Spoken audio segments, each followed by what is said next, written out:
So I just want to thank everybody who's given me their time and their ear to listen to me for 2024. And so this video is all the videos I've made in one video here.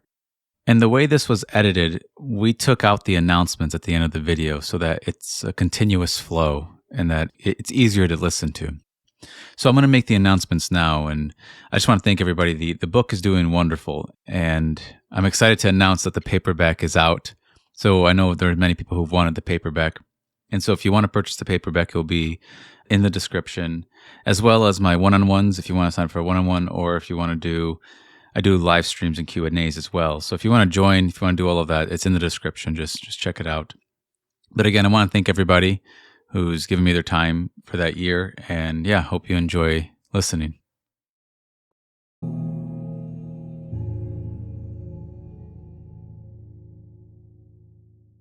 So this is about learning to do what you want in your own mind. I know for me, I was taught that my wants didn't matter, and that my wants just and my desires are really just something I should get rid of because they don't matter. And then Neville tells me they do matter, and there's ways to fulfill them on the inside. And I wondered what the point of that was, but the more I test what he says, the more I see that he's right. That it doesn't matter what we do on the inside. It doesn't matter what we say. Even if we think it doesn't matter, it does matter. If I'm arguing with somebody and I think it feels good and I continue doing it, and then I take a shower and get dressed and go get some groceries and I forget that I did that, that mattered. It mattered enough to me to imagine it. It mattered enough for me to think about it and dwell upon it and feel after it. Have you ever felt after an argument in your mind? You can really make it feel real because it might feel natural to you to do that. But we have to expand our idea of what naturalness is to us. And so William Blake said that I must create a system or be enslaved by another man's. I will not reason and I will not compare. My business is to create. It's one of my favorite quotes because he says he has to create a system to live upon, or I'll be basically living the thoughts of other people. I know we do that to a degree, but you can give me a framework in which I can imagine, but don't tell me how I can imagine or how I can shape the image in me. I'm allowed to shape it whichever way I want. But if I only think in terms of what I know, what I think reality is, then I'm only going to imagine within that belief. And so I have to believe on some level that I can be different than what I am now if I wish to change. If I have the desire to change, which some do, some don't, if I do have that desire, then I have to be willing to give up the present ideas of myself. I have to be willing to see that I could be more than what I am, or I could be molded differently. Maybe the idea of being more doesn't make sense, but if you can just see it that you're simply rearranging the same imagination that's in you, that's all you're doing. And so we have to create some system by which we will live. And you can create your own ideas of what you want to be, the purposes you want to have. And if you can't find the desires or the purposes, you're going to have to create them. If you can't figure out what you want, try to create a desire to get you moving, to get you to learning how to imagine this way. But don't reason and don't compare, as Blake says. Because the moment you start comparing, comparison comes from insecurity. And basically, if you're comparing, you're already insecure. Compare, the size of this, the size of that, the height of somebody. You're comparing. You're giving all these. You're giving so much power to the appearances of everything. When it says don't judge off of those. And then he also adds that he won't reason. He doesn't reason his way out of fulfillment. And so by doing those two things, now that's said in a negative, but if you say it in the affirmative, it would be, instead of comparing, I will be secure. Instead of saying I will not compare, say I will be secure. That I will not reason is I will believe. So you can affirm it. You say I must create a system or be enslaved by someone else's. Or you can also say I must create a system to be freed in myself, to be freer than what I am. And I will believe and I will be secure. And my business is to create. And so we have to create things in us if we wish to have a different change in us. And so I'm speaking to the person who wants to have a different experience. I'm speaking to the person who wants to change themselves. And so if that's you, that you have this desire to change, what I would recommend you do is find what you want and then imagine a little bit beyond it. And so you figure out what you want to be. And, Neville asked the question, what would it be like were I the person that I want to be? Were I the man that I want to be? What would it feel like? What would it be like? Now, the thing you want to be might be so far removed from life, you might think that it's impossible. But we're not questioning the possibility of what you want to be. We're questioning, what would it be like? What would it feel like? So you answer those questions. You have to start answering different types of questions, because you're going to ask, well, when will it happen and how long and how will it come about? You're going to ask all these questions, but you got to ask the right questions that will lead you to accepting it. So you ask yourself, what would it feel like were I were that way? Even though it might be impossible, what would it feel like though? And so you imagine being it, and then you imagine a little bit beyond it. And Neville would give a scene that would imply, were he that new way? And so if I go to imagine myself, let's use Las Vegas, for example, I don't imagine myself at the gate or on the airplane. I go to Las Vegas and a little bit beyond it. I'm having a drink at or I'm walking to a show. And I must imply that I'm there. Now, that was my desire, to be in Las Vegas. And so I'd have to create a new desire if I want to change something. And so the ends that we imagine imply changes in us. And that is what we persist in being. And it starts to harden into fact in this world. And so you're going to have to learn to start doing exactly what you want on the inside. It's not about changing what's out there, but changing what's in here. And you can practice that every single night. But eventually you're going to have to really think the things you want to think. You're going to have the things you want to have. It's almost between you and yourself. You're communing with yourself. You're not asking if it's okay to have it. You're not asking if you're not going to anything outside of you to see if it's, if you are allowed to think this way. Just start thinking that way.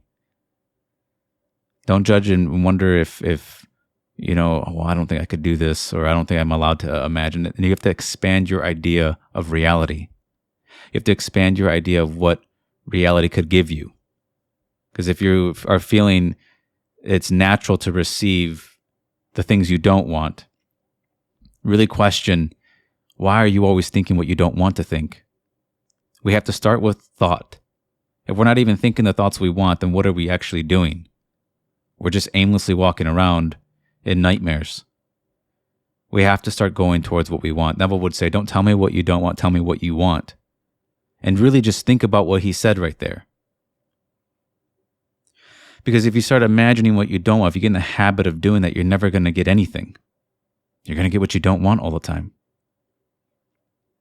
And the freedom you get once you get the ball rolling and you start to the snowball starts to build. You start to realize that, okay, if I can imagine that, I'm going to imagine this and I'm going to imagine that. I'm not going to bar myself. I'm going to keep going and keep thinking about what I want to, and keep my eyes off on my desire and not so much on what I don't want to happen.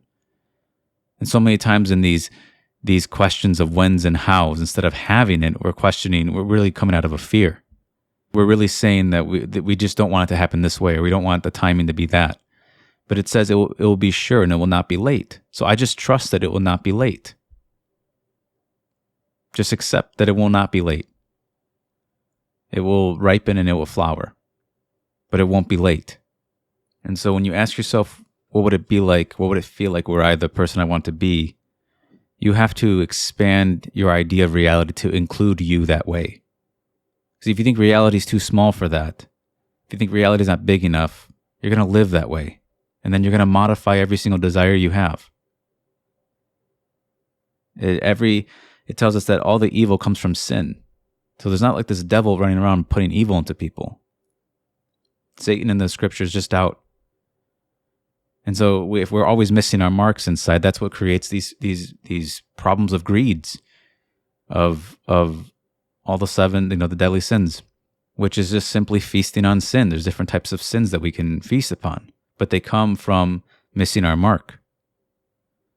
And so we have to expand your idea. Just accept that there's a reality, that reality is big enough for you to be the thing you want to be. You're included as well. That's why you're here. And once you see that, as Neville said, once you see that causation's mental, the law makes a lot of sense. You start living inwardly from a mental perspective of having things, being things. And you'll start to see how life forms from the inner man's perspective, not just the outer's. The outer's eventually experiences what the inner man's experiencing. And so I have to go all the way back to the origin of my harvest. And these were mental seeds that I planted. They weren't physical ones. And if you're reaping a harvest you don't want to have, it tells us in scripture what to do. Just keep planting better seeds. You might have to gather, it says gather up the good and the bad, but just keep planting good. So you don't start fearing your harvest. You don't fear your harvest. You're changing it. You're planting new things in your harvest, into your mental garden. And so you just keep on putting new and new seeds in you. Keep planting more. Even if you might have lost your attention or lost your focus on yourself and you became so outwardly focused on wanting to control and change the environment, just go back and keep planting good seeds. And it's an infinite garden. There's infinite soil. And so you have to think in terms, you have to broaden your perspective on the inside and see that reality is bigger than you might be thinking, that you might be accepting. And then you'll see everything almost as a symbol. And so you start fishing on the inside of yourself and you start catching the fish. You start catching the feelings. You catch the feeling that you're looking for. Or you tame the horse and you jump and you ride it. You ride the state. You start to see how it's all mental. And you can mentally start catching the feelings that you want to have. You start to see that things are, in a way, states and feelings on the inside. And so my desire is in me, and it's how I would feel about myself. It's what I would believe about myself. And that is what it tells us that is what creates. That's the unseen. It's created by this, or the seen is created by the unseen. And so I changed the unseen. No longer living life outwardly to inwardly. Because the moment I do that, I become dependent on it, and then I will get frustrated when it's not giving me the thing I want. And then I have to change the relationship within myself, start giving myself what I want. And when you start talking and you start doing and you start hearing the things you want inside, life becomes better. Even if the outside might not be exactly as you might like, it starts to get better. Just simply doing what you want. Give yourself that freedom and expand your idea of reality, that the reality is big enough for you to imagine what you want. Imagine how you want. To no longer live in sin, but in your own righteousness, which is your own fulfillment. So you're self-convincing, you're self-believing, you're self-accepting, you're self-giving, you're self-growing or self-changing. It's just you and yourself. So you commune with yourself, as it says I think it's either Psalms or Proverbs. I think it's Proverbs. Could be wrong though. So you start communing just with yourself. You don't ask yourself, you don't ask if I could believe it. Don't ask me. You start to believe this about yourself. It doesn't matter where you're at. Physically, it doesn't matter. That's easier said than done, but it's true. And so you don't put your security in things anymore. You no longer think that it's your house that keeps you secure. We know that's not the case. And so you would have to start now, because if we don't change the thoughts now, if we don't change how we believe and feel within ourselves, if we don't change our mental environments, they're just going to stay the same. You're just going to keep thinking the same things. So you might as well think new things or create new ideas in you about yourself, because you're just going to remain the same. It's fairly obvious that people remain the same if they don't change how they are on the inside. And so you're not an exception, and neither am I. And so if I have something that I wish to be, I can't keep leaving myself there. I'm just going to always forever wish to be it. And so when you go to imagine being the one you want to be, it might be so, you might think that the one I want to be is freed from this and that might feel impossible, but don't ask yourself if it's possible. Just ask yourself, what would it feel like? Just what would it feel like were I the one that I want to be? Before you think that reality doesn't allow it, simply accept that reality can be that forgiving. Can it really be? It tells us that Christ is the one who forgives. And so reality is Christ. So I feel that I feel that reality is forgiving. And so I start to, regardless of what I think about it, from my view, I ask myself, I just answer the question, what would it feel like were I that? I don't reason. I don't compare myself. My business is to create. And so I think I'll end it there. Thank you for listening. I know that this video, really the message is more of an idea of expansion. I like that word personally because I've always felt so restricted and contracted in life. So the idea of expansion has always been something that I've liked. But thanks for listening.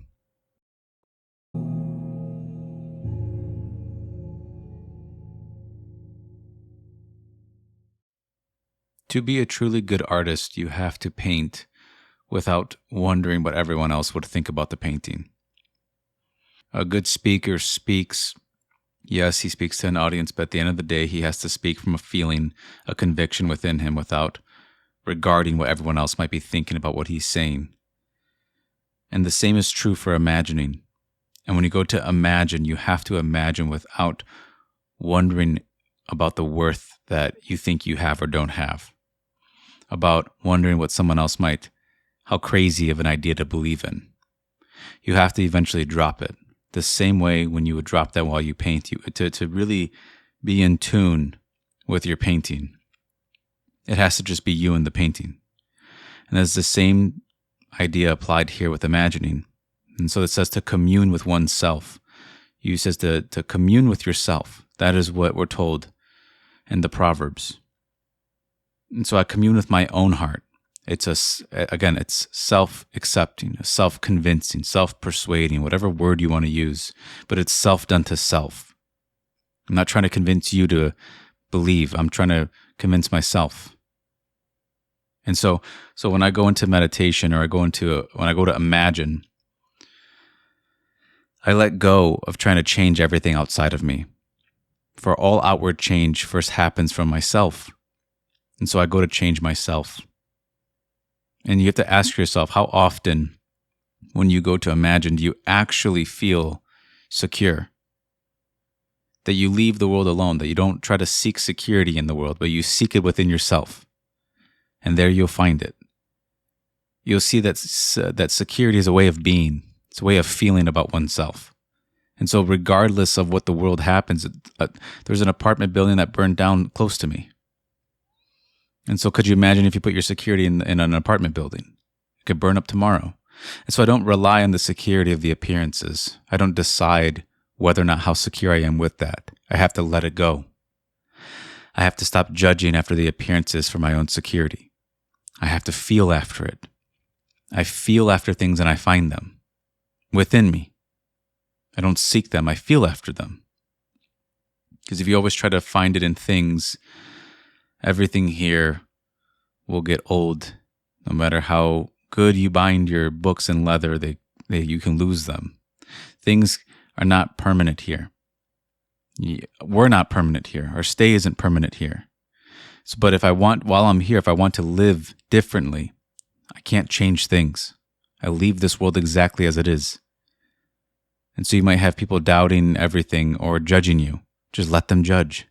You turn the other cheek to the world, and you go within yourself, and you change yourself from a version of you that wasn't secure to now a version of you that is secure.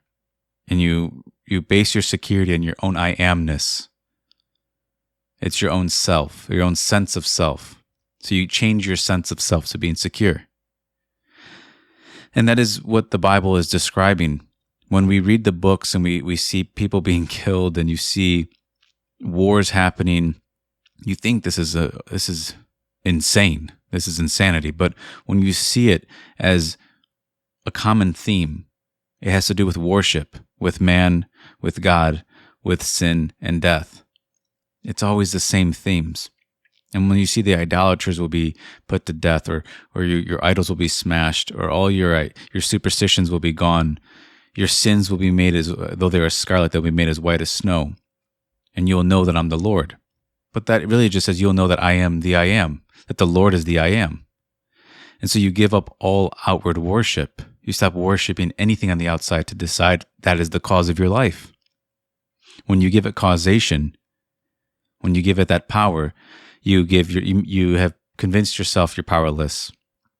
And so it is my belief that everybody gets pushed to a certain position in life where they have to decide who their Lord is. They have to decide who they're going to worship. And they'll find that these gods that they're praying to don't do anything. Until this day, we're idolaters. We worship statues all the time. We clasp our hands and pray to them. And yet it tells us the Lord doesn't hear us. I will shut my ears off to them. They will pray loudly, but I won't hear them, as it says. And we think that's a cruel God. But if we see that the Lord is my own I amness, that's what listens, that's what creates, then I change my orientation or my idea of God. And I see that God is within me, and He's the fabric of my own being. And that's what I change. And so that the I amness becomes the cause of my life. I don't give it to some billionaire. I don't say some billionaire is causing my life. I don't say it's her, or it's him, or it's them. I don't do that anymore. I let go of the outside and decide that my own I amness is the cause of my life. And that is what I change. And so the things that you notice within your life right now, the things that seem to catch your attention, the interpretations you give it, is all based on your state. It's all based on your conception, your current conception of yourself. And so when you change the conception of yourself, you will notice different things in reality. You will notice that self. And so you see reality as you. And so if you need a change in reality, you don't need to look any further than your own I amness. That is the Lord of Scripture. That is who is telling you that they absolutely detest outside worship, because those gods don't listen. They don't have ears. They're just made of wood. Everything on the outside, people will believe in superstitions and think certain crystals and rocks will do things for them. They think that that is the cause, and tells us that Lord will destroy that superstition. They think that that a certain thing can destroy their life, a certain card, if it's flipped, can give them a certain fate. Or if they cast a certain amount of lots or a certain way of lots, then that's going to decide their fate. All of that superstitious thinking that led you there will be destroyed.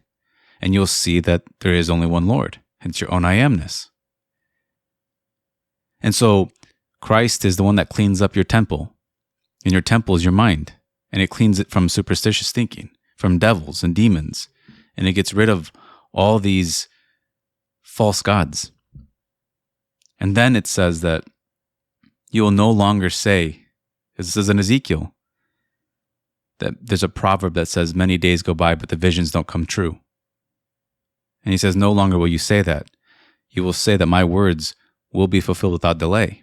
And so you see that the idea that things are not happening in your world, that idea will be gone. All these things will be changed. And so if you, to the one who worships, or the true God, which is your own I amness, to that one, your temple will be cleaned, and your imagination becomes a place where words are now fulfilled, where scenes are implied, and superstitions are gone, and idols are destroyed, and all that's left is your own I amness, the Lord. And that's who you will follow. And you'll no longer have to clasp your hands to pray. You'll pray in spirit. Has not said God is spirit, and we must worship Him in spirit? And so that's where I go. I go within myself to worship God.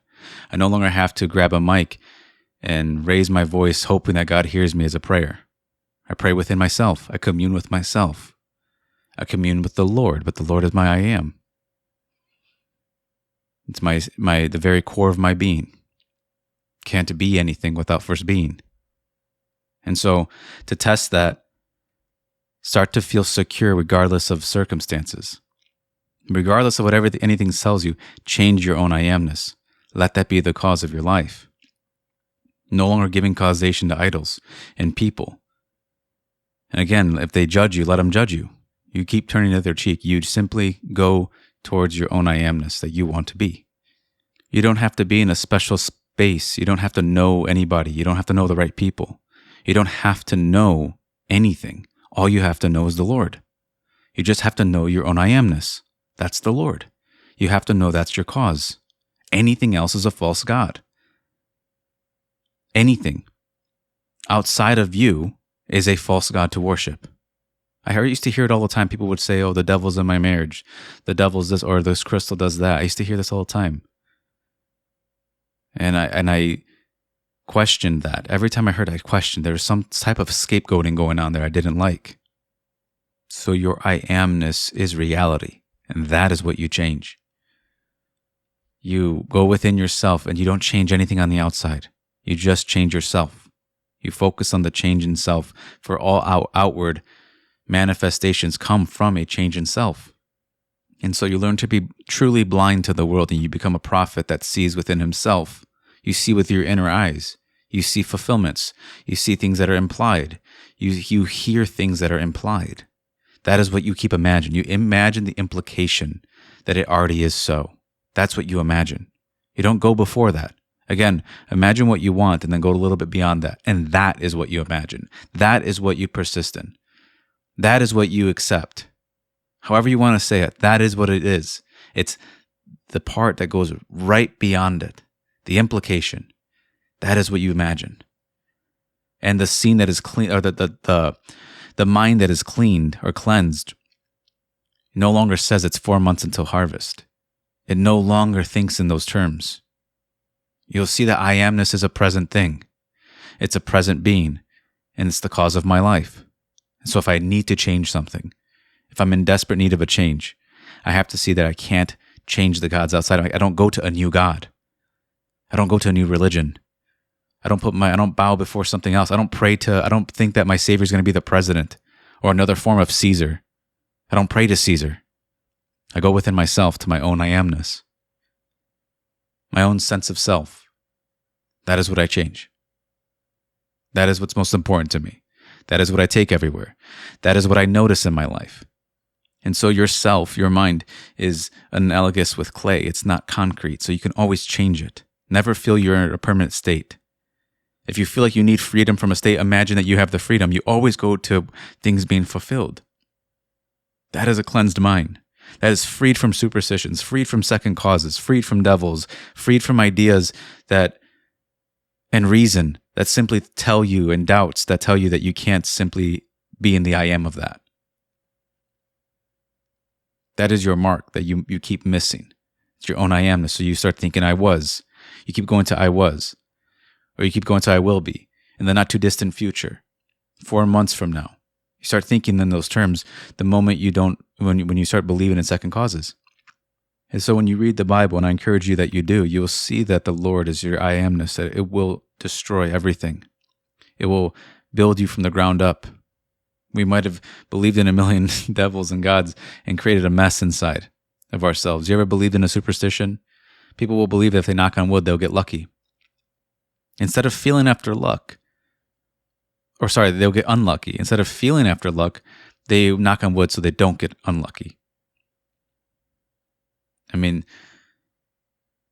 you have to see the insanity in that. Because when you see superstitions, how insane they are, you'll see that the Lord really is the only thing you need to believe in. Yourself. It doesn't matter where you're at. That's the beautiful thing about it. It doesn't matter what you look like. It doesn't matter where you're at. You could be drinking a beer. You could be at a bar. You could be alone, and you could be in a country that you don't want to be in. You could be anywhere. It doesn't matter. As Neville said, you could be locked in a dungeon. You imagine the implication of being freed. And so you leave the prison alone, change your conception of no longer being a prisoner. That's what you do. And then the next thing you know, you'll cleanse yourself. You'll bump into a new superstition within you, a new fear, a new idea that you have been believing in. And that will be destroyed. A new prejudice that keeps you from fulfilling something within you. You destroy that. And then all that will be left is the Lord.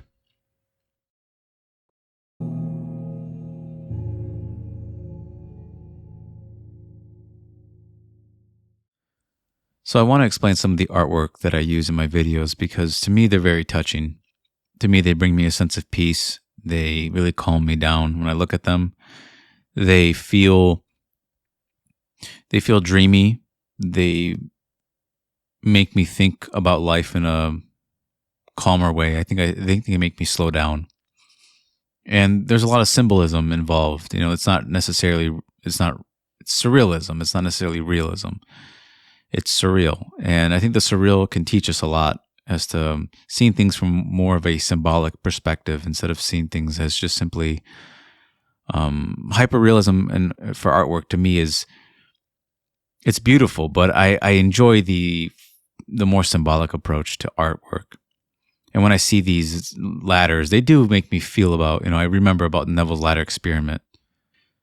And I remember the first time I tried it when it worked, and that was very eye-opening for me when I actually remembered I climbed a ladder, and I felt that I actually didn't become aware of that I did that until like 30 minutes after I realized that I actually did climb a ladder. And it happened in such a strange way. I mean, I was asked to climb a ladder. I'm never asked to climb a ladder in my life. That just never happened. So when I was asked to climb a ladder, I'm surprised it didn't register right away when I saw it. But when I look at the ladder in the artworks, I remember that. I remember the first time I did that and it worked. And I've heard it from other people where they bump in, they never paid attention, and the next thing you know, they're climbing a ladder. They never were around ladders and they had to for work, or somebody will ask you to do it. And it's the strangest thing. And you ask them, did they know that they were going to do this? And of course they don't know. They have no idea why they asked you. And it's like when Neville and his wife divorced. She had no idea that, he goes, after everything that happened, who was the one who started it all? He goes, it was the I within me. Because I imagined myself being happily married. But I had to get divorced from the person I was with, so I imagined myself happily married, and then it happened. And he says, but who did it? It wasn't the outer Neville. It was the inner Neville. It was the inner him, which is all of us. And in this painting here, I see these men looking out into the distance, and there's nothing. It's just water. And the painting there, to me, resembles their imagination. And the doors of these buildings resemble states of mind, and they imagine boats being there. It seems like they need to be rescued. I mean, haven't all of us have felt the need to be rescued in times we need a savior? And in this case, they're using their imagination together to imagine boats for their salvation. That's what I see. And it's not the most perfect image. It's not the most detailed, but it's getting the point across. That's what I care about. It gets the point across. It's the idea that nothing in your senses is showing you, but you imagine it anyways. And that's how it seems to reality to work. And the one who does it is the imagination. And it's as Neville said, it's the I within us who did it. And you might see many chairs, or you might see arches. And the chairs, to me, resemble contemplation. And to me, contemplation is a time to relax. It's a time to rest. It's a time to validate oneself. It's a time to allow oneself to imagine something new. It's a time to accept new things. It's a time to, just allow oneself to imagine how they want to be. It's not a stress. It's the opposite. It's really acceptance, and it's fulfillment. It's not wanting and anxiety. It's not hoping. It's more knowing. It's a time to feel that, because when we desire something for so long, it can feel like we can't fall into the state of being fulfilled. The fulfillment feeling, or the fulfillment state, almost seems so foreign to us. We almost don't want it. We're not willing to give up our desire or our wantedness for fulfillment. We want to keep feeling desire because it's what we're used to. And it might feel scary to feel fulfillment, but we have to eventually let go of our desire and trust that it's fulfilled. We have to move into positions of fulfillment, and that's what these chairs give me. And the reason why there's so many of them, especially in this painting here, is that they resemble all of us, that we're all here together imagining. We're all imagining. And there's really not much of a difference between what you imagine and what you do. Try to find the difference. We do what we imagine. We don't always do everything we imagine, but we do what we imagine. and we express what we are, and we are what we imagine ourselves to be. And so these chairs, we're all individually experiencing the room, and this room here is, to me, the world. It represents the entire world that we're in. We're all experiencing it differently through different states of mind. And we are allowed to occupy any of these arches or any of these paintings or realities within us. We're allowed to see ourselves the way we want. We have that freedom, and we have the freedom to choose. And once you know about this, that you have this freedom, it's going to be very hard for you to give it up. I remember there were times where I couldn't really accept that I was causing a lot of things in my life. Like I couldn't really see it from Neville's perspective, but then I kept testing it. And eventually I had to accept that that was the case. That the end result is going to be me being responsible for what states I'm occupying, me being responsible for the things I do within me, because there really is nothing else within me that's doing it. And so I have to become entirely responsible for what I actually am saying to myself. And when we see thoughts as investments and as wishes, as I said in my last video, what kind of self-image am I investing in? It becomes the question. What ideas am I really investing myself into? What am I going to reap in the future? Well, if I start to imagine myself in a way that I dislike, it might not happen tomorrow. But if I continue doing it, I will start to become and take upon that nature. Regardless of what the nature is, I take upon the nature of what I imagine. And this is why I said it's not about worthiness. It's about allowing yourself to be in a different room. It's allowing yourself to be in a different place. And in this image here, the eternal rooms, this idea of, each painting here represents, and I love museums, and that's another reason. A lot of it's as well because of things I personally like. And since I can make the image, I'm going to make it the way I like it. But these paintings represent to me, different realities. All these rooms represent different realities that we can occupy, but it's one big room. And again, you see the chair here, and it's for contemplation. And we can move really if we want to, but we can also stay if we want to. It doesn't have to be this urgent thing. I think at times when I would imagine, I would feel this urgency to get into the wish fulfilled, or make sure I don't feel this, or make sure I don't do that. I'd always imagine what I shouldn't do. I never really imagined what I wanted to do. It took me a long time to imagine what I wanted, but because the freedom felt false to me. It felt too good to be true for me to actually imagine the things I wanted. It felt, the excitement I would feel almost felt like it was a lie. And when I just decided to sit again on that chair and contemplate on the idea of, why don't I just accept it instead of thinking it's a lie, I started to go towards what I wanted. More and more every day I started to chip away at, I just try to carve out a new image of myself. And it could be really hard to accept a new image when you feel that you are the image that you are right now permanently. It can feel like it's an impossible task, but with God, all things are possible. And so I believed that. I believed it was possible for me to be in the state I wanted to be, and it was possible for me to see myself the way I wanted to see myself, regardless of all the facts in the world. I wanted to accept this. I wanted to change myself. I wanted to change my life.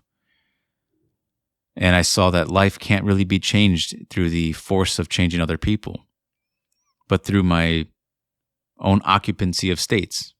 What rooms am I sleeping in? What ideas am I really dating? What ideas am I spending time with about myself? And you'll see that a lot of your thoughts are going to come from an image that you hold of yourself.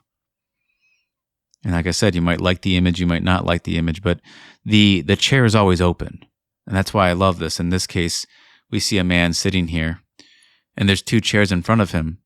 And to me, these are, different states of mind that he's thinking about.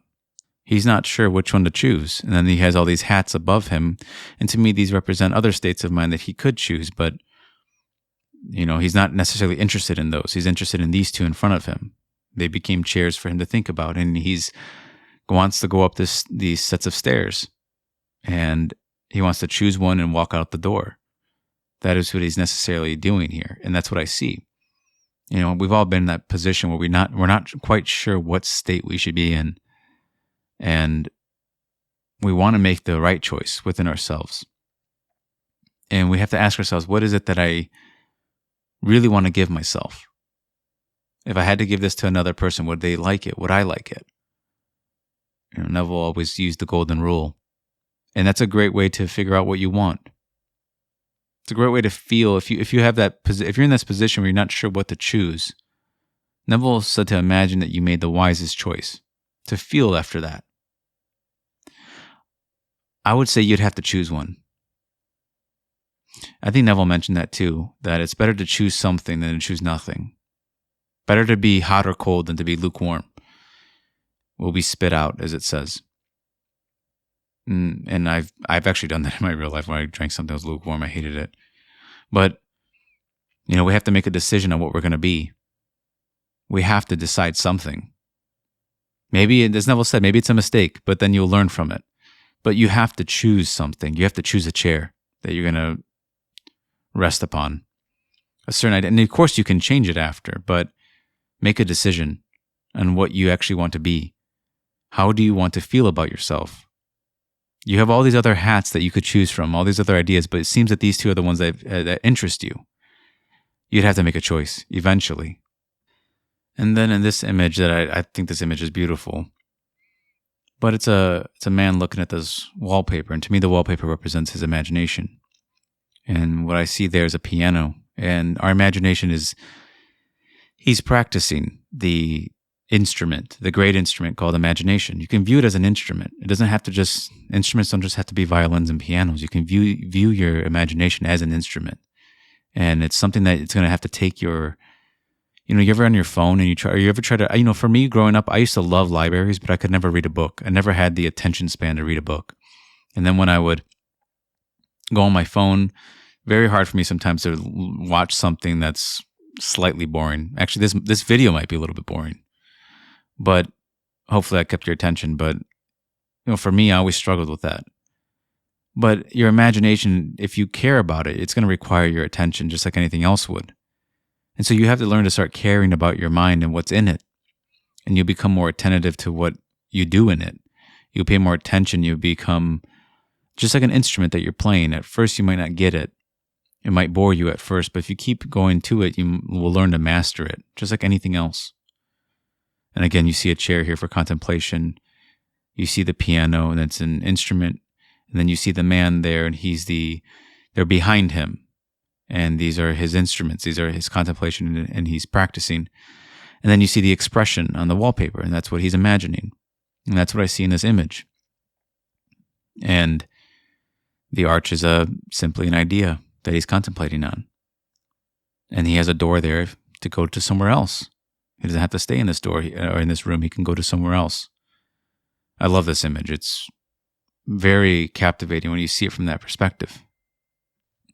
And then in this image, the seashells remind me of the pearl of great price, and how the imagination has to be you have to accept that that's the door to a different version of yourself. And you see that this man is looking at a different side of him. And he has to go up a couple of stairs to get there, but he can do it if he has the pearl. And the pearl there is the door. It's the way to get to that side of you. And so the way you want to be, you will become the thing that you imagine yourself to be. And so yourself is really imaginary in the end. Because the root, you see that the pearl's there before the man. So he has to go to the pearl to go up those stairs to get to that man, which is himself. And so we accept that the pearl is the great price. It's the pearl, it's the belief that only by my imagination will I become, not by other things, not by other means. I won't get good just by doing good things. The Pharisees believed that if they just gave their mint, 10 leaves of mint, or if they tithe, you see this till this day, that if we do the good deeds, I'll be seen as good. I will accept that about myself. But it never really works, because it's always dependent upon your deeds. And what happens when you do something that you otherwise find immoral? What do? And then you're going to give up the state. You're going to let it go.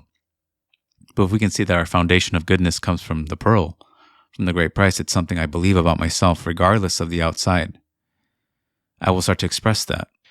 And so I just wanted to touch upon, some of the artwork that I use in my paintings. Hopefully that'll give you a better idea as to what I see in them. And I'm sure you can come up with your own ideas as well. But I really just want them to provide a feeling of peace, understanding, and contemplation, the urge to contemplate upon new ideas, because that's what they do for me. And yeah, thank you for listening.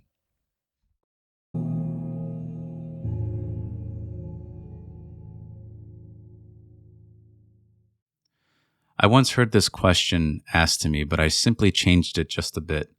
And this question, I take it very seriously, and I ask myself this often. And the question is, do you control the dreaming, or does the dreaming control you?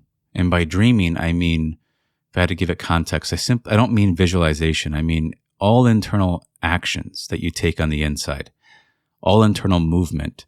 Does that control you, or are you in control of it? Are you directing it? I can ask people all day long what type of ice creams they'll get. If I asked 100 people, I would get 100 different ice creams. But if I ask them, well, what do you like to imagine?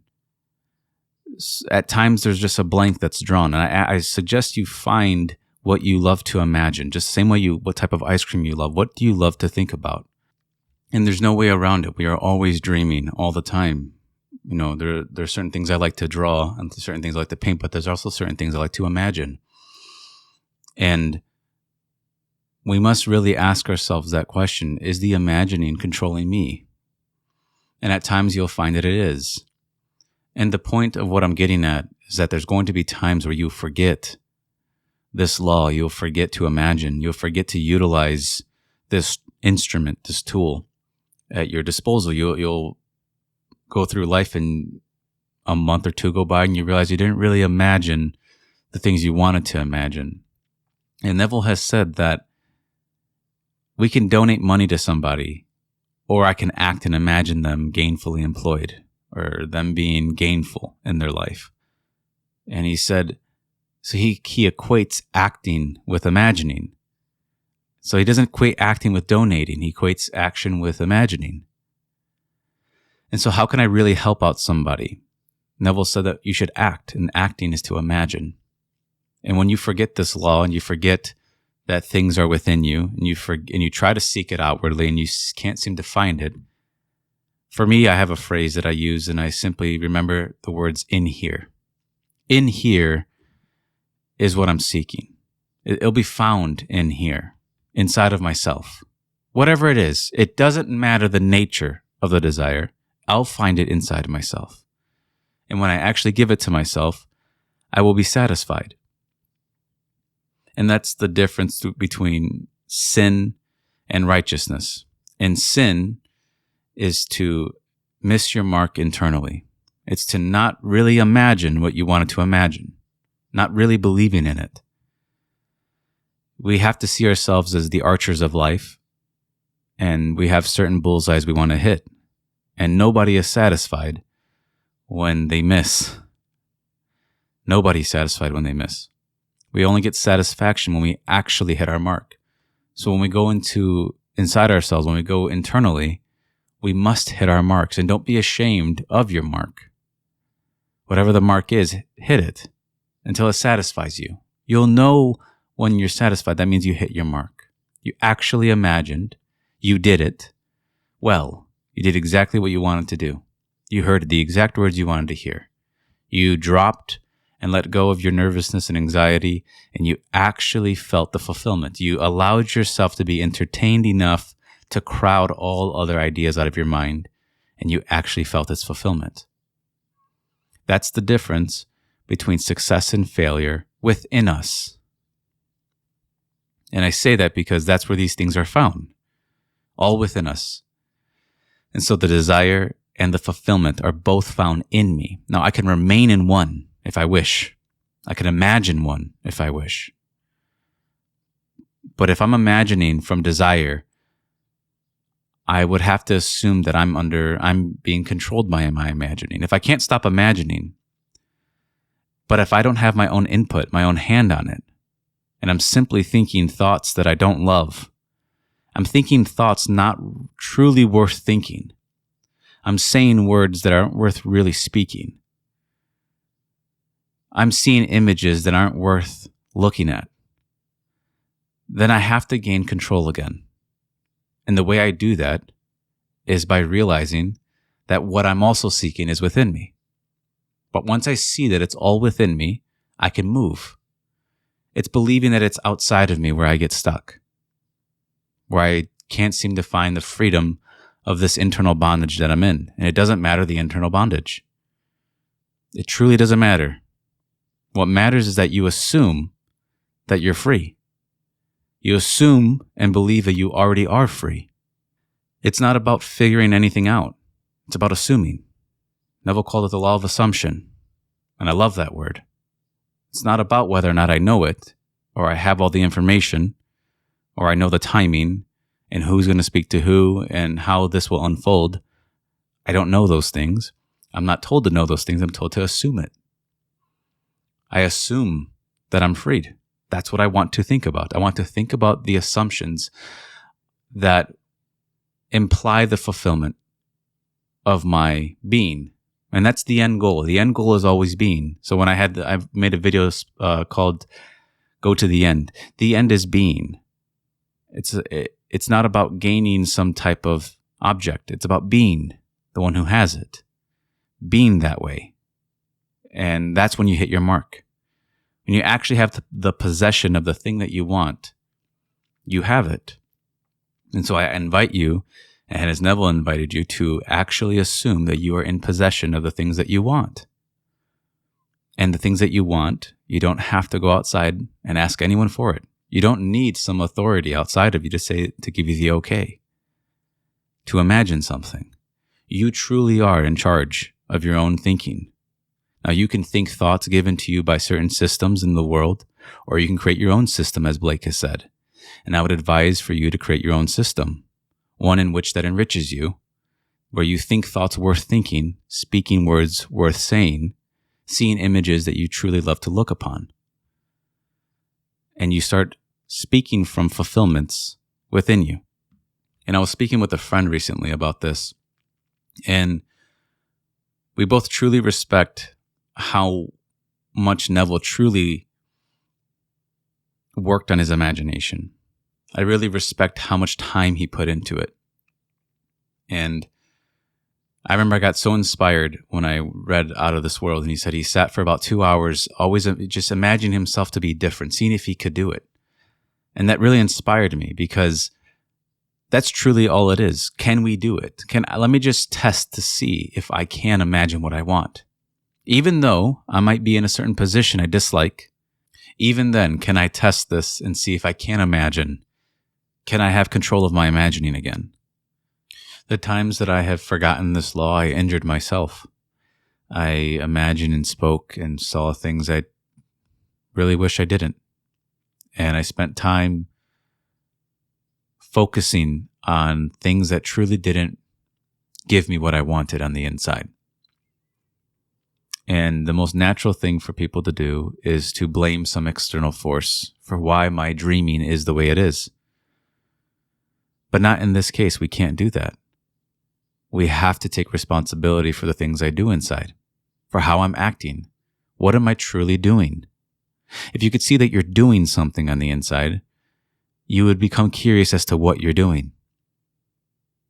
You might not know why you're doing what you're doing, but at least you know you're doing something. If you know you're doing something, you can change it. But if you don't think your imagining matters, because you don't see the immediate effects of it, that the thoughts you think throughout your day and the words you're saying don't have any effect because they just don't materialize instantly, then you truly are mistaken. For everything inside of you is being sown. You will reap a harvest of the things we've spoken. Now, this harvest is not, and it's our fruits of what we've labored after on the inside, what we have imagined.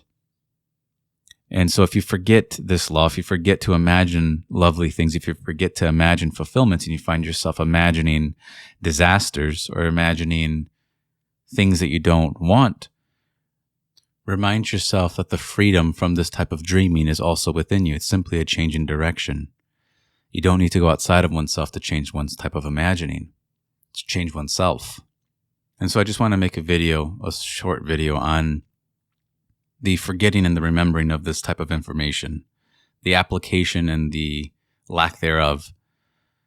To remember that even if you do have a setback in the sense that you weren't imagining what you wanted, or you're simply coasting, to not be concerned, but to simply just go right back into it, as if you really want to go into it as if you didn't skip a beat. You want to go right back into imagining your fulfillments. There's no time to waste to shame oneself as to why they were imagining what they were. It's best to just start doing the things you want to do, to start imagining the way you want to imagine. There's no time to waste, because we're always doing something on the inside. So you might as well start doing what you want. Even you might have found yourself doing what you don't want to do, but simply start doing what you want to do. You don't have to do anything other than simply start doing what you want to do. And it feels very wonderful to know that these have helped people in their lives, that they've given the power back to oneself, that they saw that they were the operant power. They were operating this thing called imagination, that they were the power that made this thing spin, made this thing run. Once they see it that way, they can direct it and control it again. And so I just want to ask the question one more time. Are you in control of your imagining, or does your imagining control you? And really be honest about it. So I just wanted to make this video for it to be a reminder that even if you forget to use the law, when you do remember, just simply jump right back into it. Jump right back into it. Imagine it all. Imagine and believe the exact same way you were before you forgot. Do it right the exact same way again.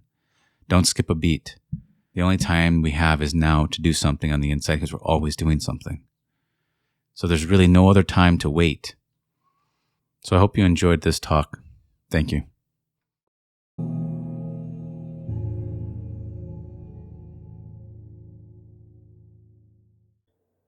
I want to reiterate a point that Neville has shared many, many times throughout his years of speaking on this. And it's the idea that there's no one to change but self. I don't think that this could be reiterated enough, because the desire, the illusion to change another, or the strong illusion to change the environment, and it's important to do that at a time. But what you'll find is you're going to carry with you the things that are in you wherever you go. And so if you have things in you that you don't want, you have to carry things with you that you don't want all the time. Doesn't matter where you're at physically. And that's what we're changing when we say no one to change but self. And at times that's going to be frightening, but it's also going to be the most freeing thing you do. Because you're going to see that all your ideas of yourself are rooted, their root cause is in imagination. And within your own imagination, you are allowed to discard certain ideas that you were given of yourself. Because that's all this is. It's just ideas of ourselves that we're thinking. We either fear ideas of ourselves, or we desire ideas of ourselves, but few are actually in the state of being the things they want to be. And that's where we change. We change our being. So our end is our being. As Neville said, there is no action. There's no thinking from without being. So our end is our being. We must become the things we want to be mentally first. And we rest in that idea of ourselves, meaning that we simply occupy that state and we live in it. Like if I was a traveler and I came to you and knocked on your imaginal door and asked you what you're doing, and what are you, and who are you, what would you answer? And I hope that you would come up with an answer that you love, because you're allowed to create it within yourself. And so you truly are the God of your own imagination. And you're given the freedom to do blessings or cursings, as Scripture tells us, to choose life. And as I said in the last video of the old man, that you don't put old wineskins into new wineskins. You don't fix up an old garment fix up a new garment, or an old garment with an old cloth. These are all examples of the same idea, that if you're going to choose a new state, you can't bring your old one with you. You have to choose this new one, which is an idea of yourself. And so there's no one to change but self. And when you go to change yourself, you're going to have to come into contact with ideas that were given to you. about yourself. And you're going to want to disagree with them, and you're going to want to change them. And it might be frightening at first, but just do it anyways, because it's what you want to do. So at a certain point, there reaches this internal point where you have to decide for yourself what you're going to imagine about yourself. How are you going to believe about you? What are you going to believe about you? And live by those beliefs. And the way we internally start to live by the beliefs that we want to believe in is by thinking from these positions. If I could get you to see that it's not about you conjuring up this enormous amount of belief, it's not about that. I'm not telling you to somehow believe and work yourself up into a frenzy to believe. What I'm trying to say is that if imagining creates reality, are you imagining from the positions you want to be in? That's all I have to do. And Neville has said that. He said, all you have to do is imagine that you're doing it. And it's so simple. And what you're going to find, the most challenging thing with this is not its simplicity, it's the practice of the simplicity. It's very difficult. And even Neville said this himself, that he doesn't always have perfect attention on what he's doing within himself. I don't think anybody does. But you have to have enough attention on what you're saying and what you're doing. And what ideas are you thinking from? I know for me, in my life, I always felt like a burden. Since I was a little kid, I always felt like a burden. And it was an idea that I thought about and I accepted and believed in. And I thought from it many, many times, and I felt from it. And it wasn't until I decided within myself to choose to imagine from a new position about myself that I actually changed, where I actually felt a change within me, a shift happened. And these shifts can happen at any moment in time. It's just an internal decision you have to make. And you have to, in a way, be there for yourself and also abandon yourself. It's a little bit of both. You almost have to abandon your old state and accept a new one. But by accepting a new one, you're sort of saving yourself. So we become our own inner saviors. We become our own inner givers. And when you start to become your own inner giver, you start to feel more full inside. You actually feel like your mind is being fed the right nutrients, the right thoughts and feelings. Now, Neville had a dream where he said that he saw a giant pig, and I think he was feeding it like really bad food, I think. And he started to clean up his diet and fed it better things. And the imagination is representing itself here as a pig. And pigs eat anything, and our minds will think anything. It's under our command that the imagination, it just says yes to what I decide to imagine, with either good or evil. It just says yes to it. And it conjures up the images and the words to imply things that will either uplift me or demote me. And that's what it means to honor the name of I am. Honor it. It's God's name, and you honor it by deciding and attaching to things that you find lovely to it. And what's lovely is truthful, so you don't have to doubt it. And so it can't be reiterated enough that there is no one to change but self. Once you actually see it, that if you're seeking freedom from, and you want someone to give that to you, if you could just give that to yourself, then your whole world will change. You'll live upon this principle, and you'll practice this principle. But the most challenging thing is to continuously practice it. And the practice is very simple. Change within. Simply change where you're thinking from, change what you're thinking about yourself, repent and truly believe in what you're doing, or feel in what you're doing. Feel the truth of it and trust in it completely. And Neville would always say, I trust implicitly. So he would change himself and he would trust implicitly in what he imagined. And you'll be given the dreams and visions to confirm what you've been doing within yourself. And you just simply persist in that. And persistence is simply imagining from positions you want to be in. But the challenging part is to continuously do this, because you may find times where you stop paying attention to what you're doing within yourself. And then you find yourself thinking ways about yourself that were from the past, or ideas that you never really wanted to think of yourself. They just creep up on you. So I'm not telling you to be hyper vigilant on your mind, but know that your mind it's important what you're doing in there, and treat it with a level of importance, not out of fear, but out of a power, out of a stance of knowing that what you're doing is important. So you almost imagine something, and it's almost not real until you decide to make it a reality within you. Until you decide to grant it reality, it's not going to be real. It's going to be a lie. Until you really start to believe in it and water it and entertain yourself with it and immerse yourself with it, you start to take upon that nature of that thought. And that's what we mean by changing self. It's not about changing another. You don't need to. Free yourself from that idea. And if someone comes to you and says, I want to have this, that, and the other, and just imagine that they have it.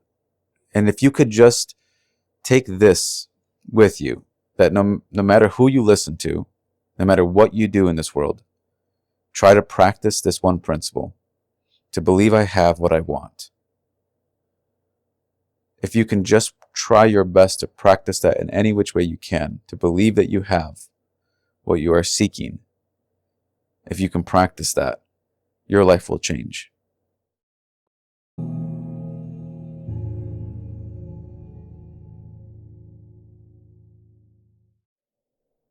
So I'm going to do a little bit of a different video. I'm just here with my coffee right now. I'm just contemplating on the ideas of no one to change but self. And I want to just elaborate a little bit more on it.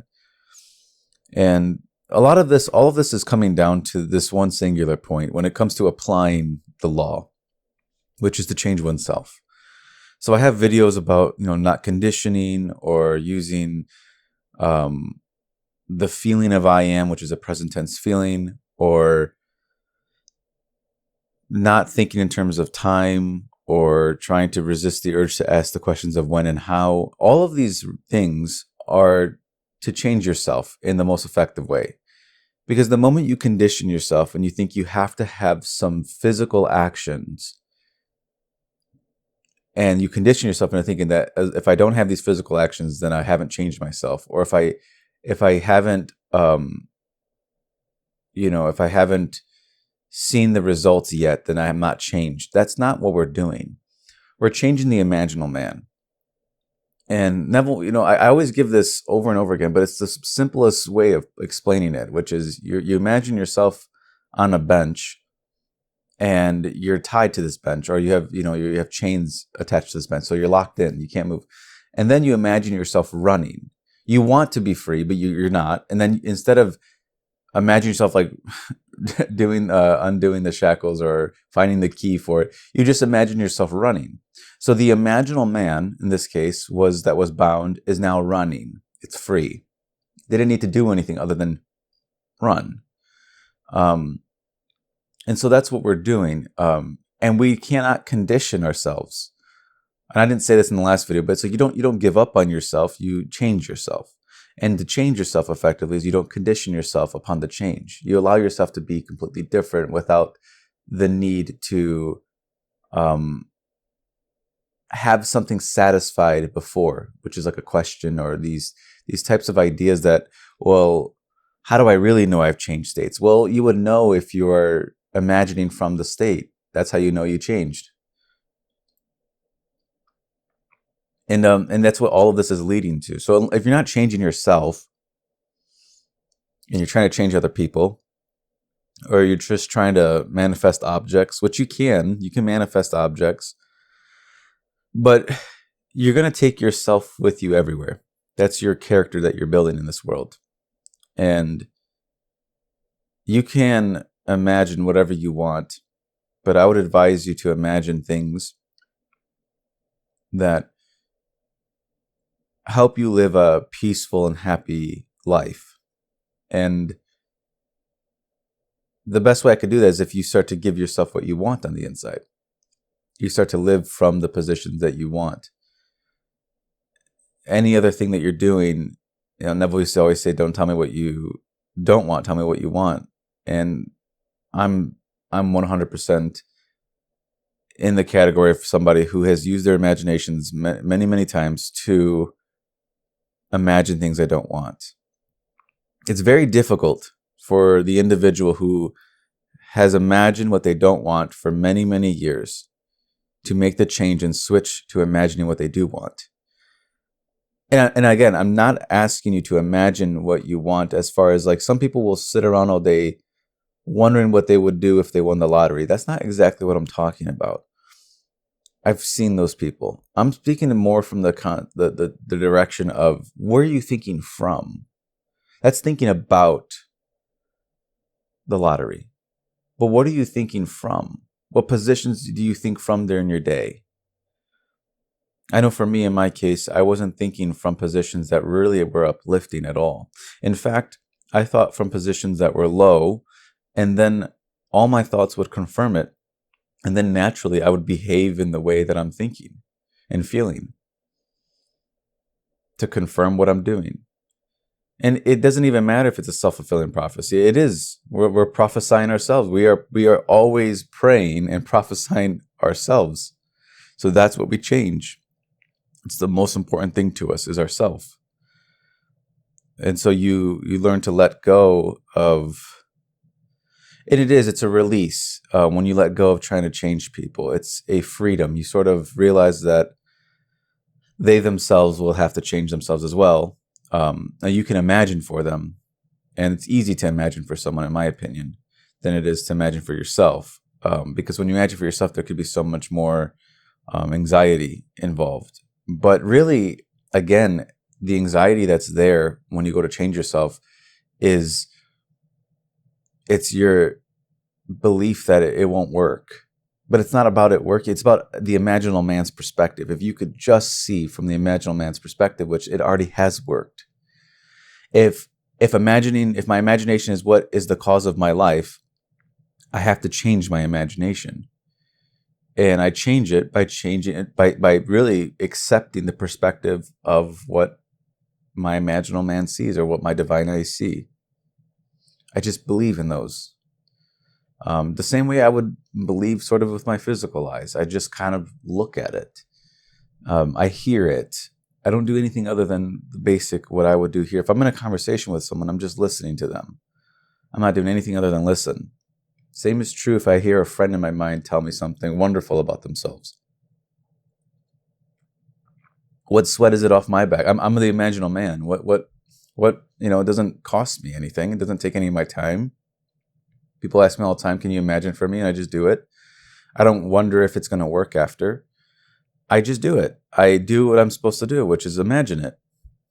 And I just imagine hearing it. That's it. And I move on.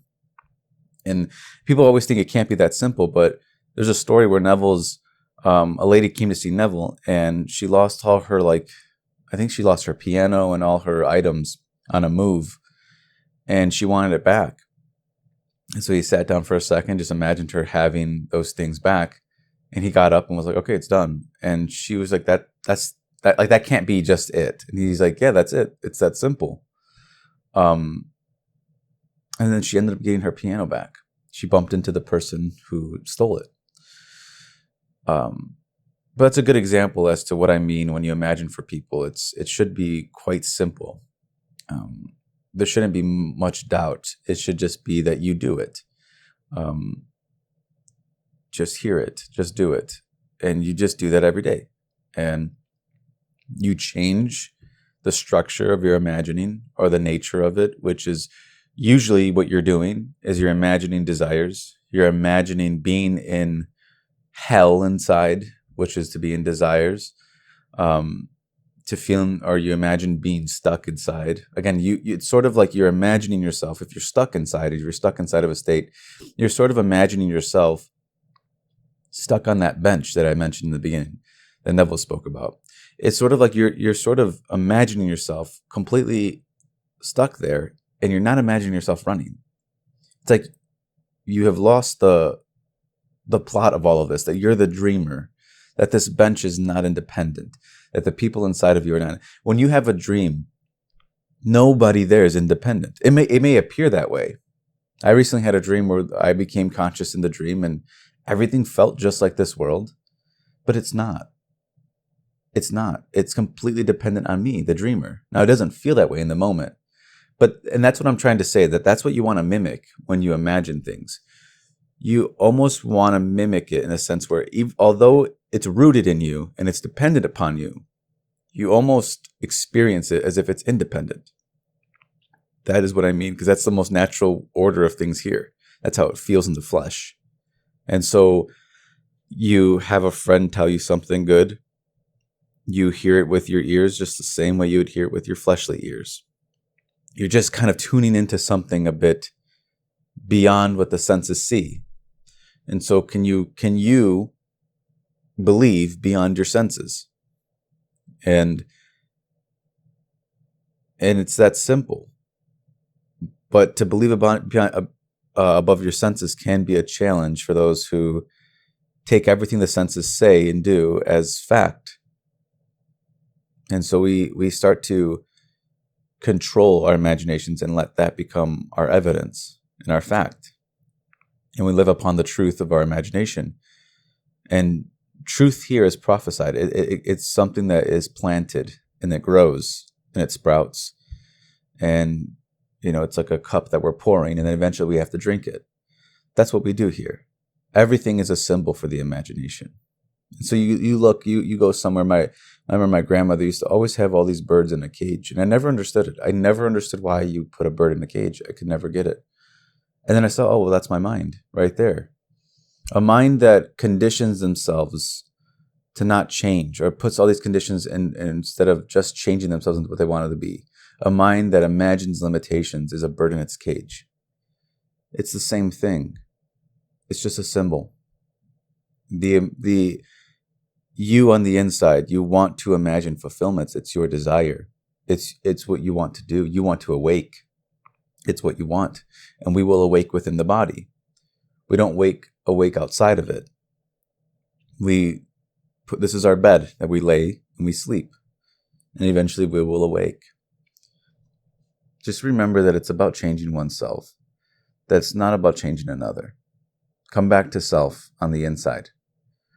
And you change what you change what your eyes see, your divine eyes. You change what your ears hear. It's something, for me, very peaceful. It's very relaxing. It's very freeing. Sometimes it energizes me and motivates me, and it inspires me. But a lot of the time, it's a very calm feeling. I wouldn't say it's exaggerated. It's usually very subtle, soothing, and calm. And, the same thing happens to me that happened to Neville. Somebody asked him, when you imagine, do you, I noticed that you sort of have, like, your head sort of tilts side to side. Does that mean anything? And Neville was like, no, it means nothing. Don't worry about that. And that happens to me too. I notice that when I'm really sort of immersing myself, as Neville said, you crowd all other ideas out of the mind and you solely focus on your wish fulfilled, you might have some sort of physical response. And for me, I sort of get a subtle smile and my head will sometimes turn. That's just what happens. I wouldn't say for me, it confirms that I feel like I've immersed myself well into the dream. It's felt real enough to me for me to do that, for me to have that reaction. Neville said not to worry about it, but for me, I've noticed that I don't really focus on it. That's what he should have said. Don't focus on getting there. Focus on the wish fulfilled, because that will come from focusing on immersing yourself in the dream. And that's just sort of a confirmation for me within my own self that it's sort of a reaction that happens. You sort of feel the independence of the wonderful dream, and it sort of awakens within you this feeling of freedom and of acceptance. And you feel changed, and you go upon trusting what you did. You trust entirely in what you imagined. and you live entirely upon trust. And when you live upon trust, it's like there's no doubts. You can't doubt. It's a trust. Your trust is an acceptance that you don't know it all, but you're trusting in it completely. I don't know, but I trust in what I've imagined. I saw the end, and I trust in the end. That's what I trust in. Thank you for listening.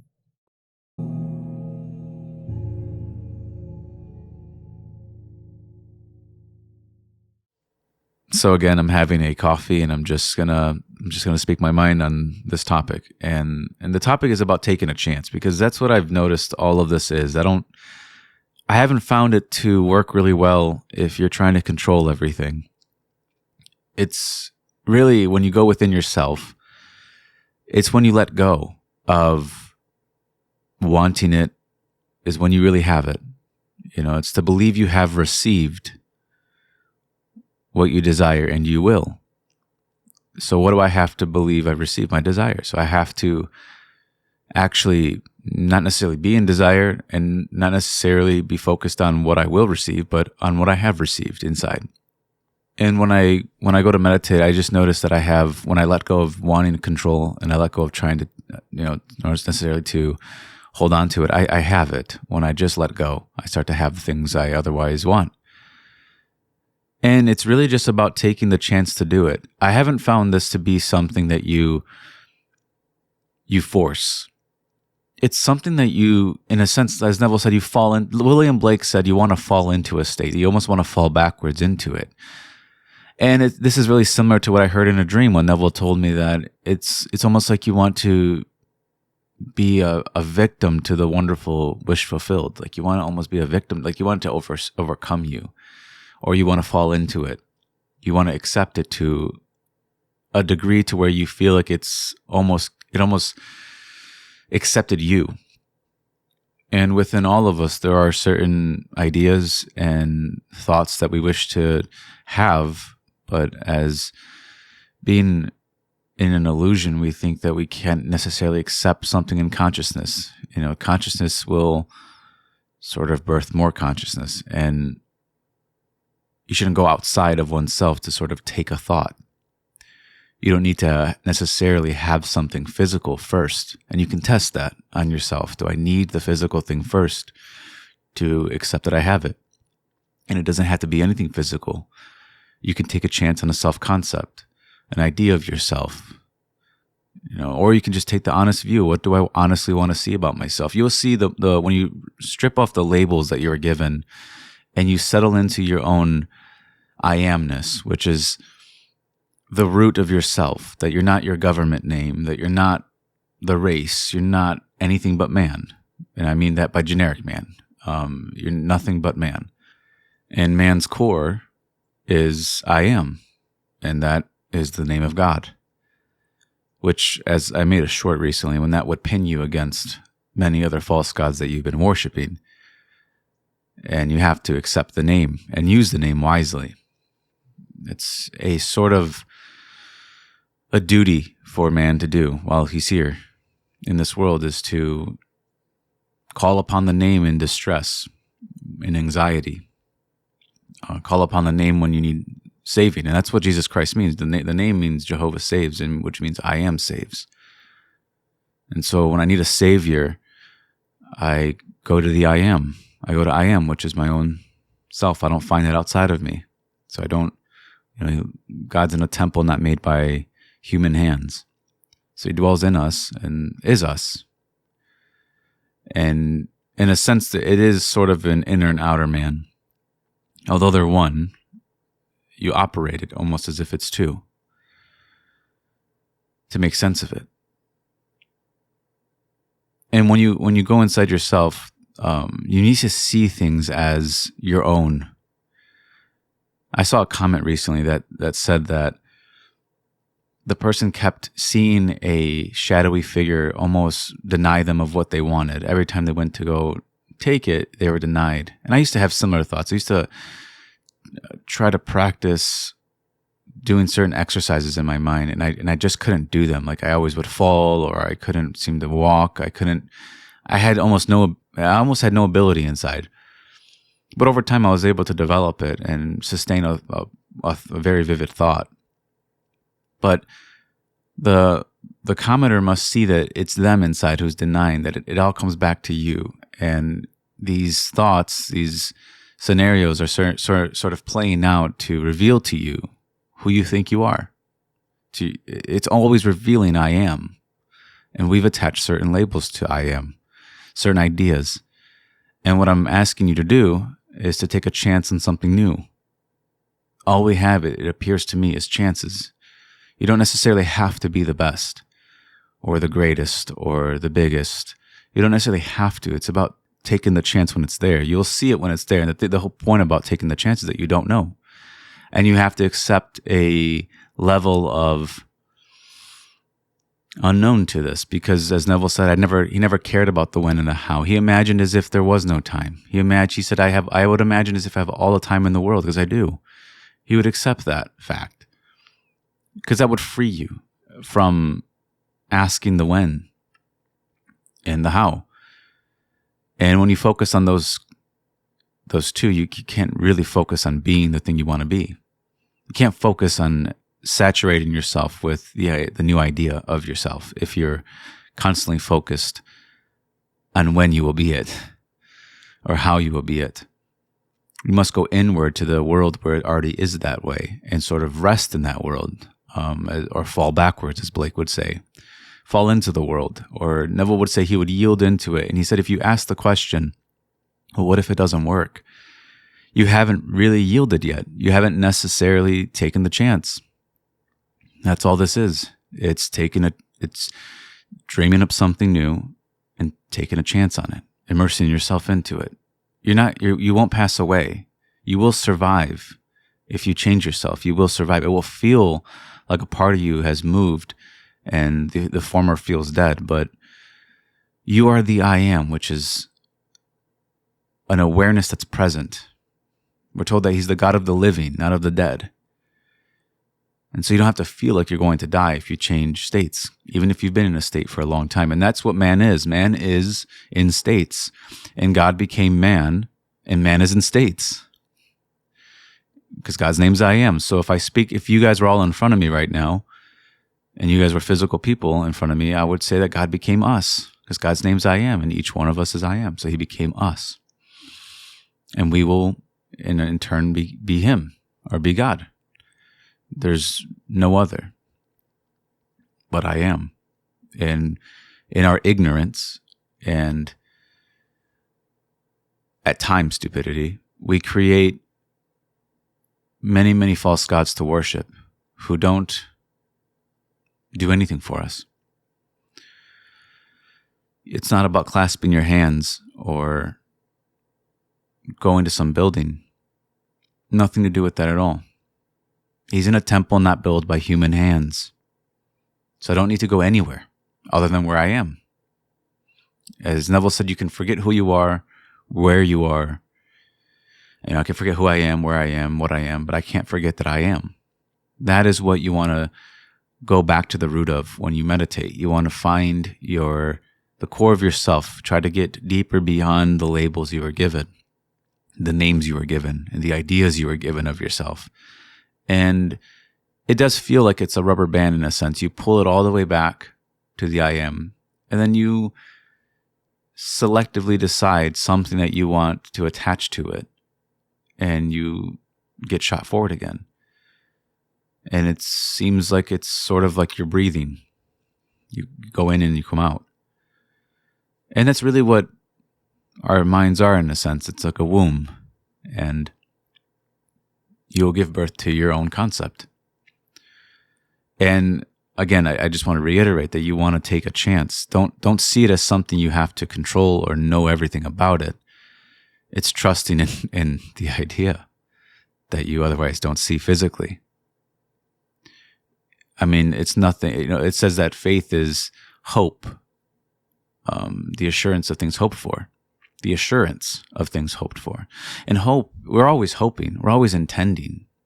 Whenever you go somewhere, you're always expecting something out of the conversation or out of the place or the environment that you're at. You're always hoping for something. But faith, you transform it into faith when you are assured in the things you're hoping for. you feel assured. The things unseen, you call something as though it is seen, that's unseen. You believe you have received what you otherwise desire. And it's not something you're going to get perfect right away. And you should never apply that pressure on yourself. Neville himself wasn't perfect in it. It's not about that. It's about testing it. Be a tester of this instead of, again, trying to be the best at it, or being hard on yourself. That's not something you would desire anyways. So treat it, you must want to be serious about it, but when you practice it lightly. So you want to be serious about your lightly practice to get it right. And I haven't found another way other than taking a chance. You're going to have to see it as you're always taking chances inside. You're always thinking something and taking a chance on it. And to no longer think about something and to now think from it. And the difference between those two is the concept of yourself. One will look to an idea of oneself and it would be lovely to be that. And others will actually start being it. And that's the difference between success and failure. That's the difference between having it or not. It's about doing the thing that you want to do. So you want to just take, for example, exercise. Start exercising in your mind. You just have to do it. What is it that you want to do? And start to do it. You want to paint, but you have no paint. And you want to paint something beautiful. Just start painting something beautiful in your mind. You want to be something, but you otherwise don't have the means. You start to be it. Consciousness doesn't seem, and nor does it appear to me, that it necessarily respects our senses. Doesn't necessarily see it as an obstacle. It almost doesn't even care. And we want to imitate that. Imitate that our minds have the ability to see beyond what's there. And it sort of almost in a way believes it's there. That's why you're seeing it. And you want to imitate that. So you start to believe your own imagination, which is to believe yourself and to trust in yourself that you've changed and moved into the positions you want. And then you find yourself to be your own savior. But you would never claim to be something other than I am. So when you move and save yourself, you would say that God saved me. And that's your very self. And that's a very important point, because I remember reading a story of Neville saying that this woman imagined receiving this bouquet of flowers. And they ended up receiving the flowers. But Neville's point wasn't, at this point, he wasn't necessarily interested too much in manifesting objects or receiving them. But the point was deeper than that, is that you want to thank the being. You can thank the person who gave you the flowers, but you truly want to thank the being within you that even made this event happen. And that's your own I am. That's your creator. So you thank the person, but really in your depths, you thank yourself. It's going to feel like another, but you're going to thank yourself. It's going to be you at the end of the day. And so if you needed something to motivate you, or you needed something you've maybe been holding off on a certain idea, you have to see it as a chance. It's not something you're going to perfect. And it's not something you don't need to spend more time on it. What you need to do is you need to start being it beyond what your senses are telling you. You might be in a world full of no's, but you say yes to yourself. You grant yourself what you otherwise, you feel that you've received it. And meditate on that idea. Think about, what does it mean to desire something, and what does it mean to believe I've received it? What do these things actually mean to me? And how would I go about practicing such a thing? It's something I can do.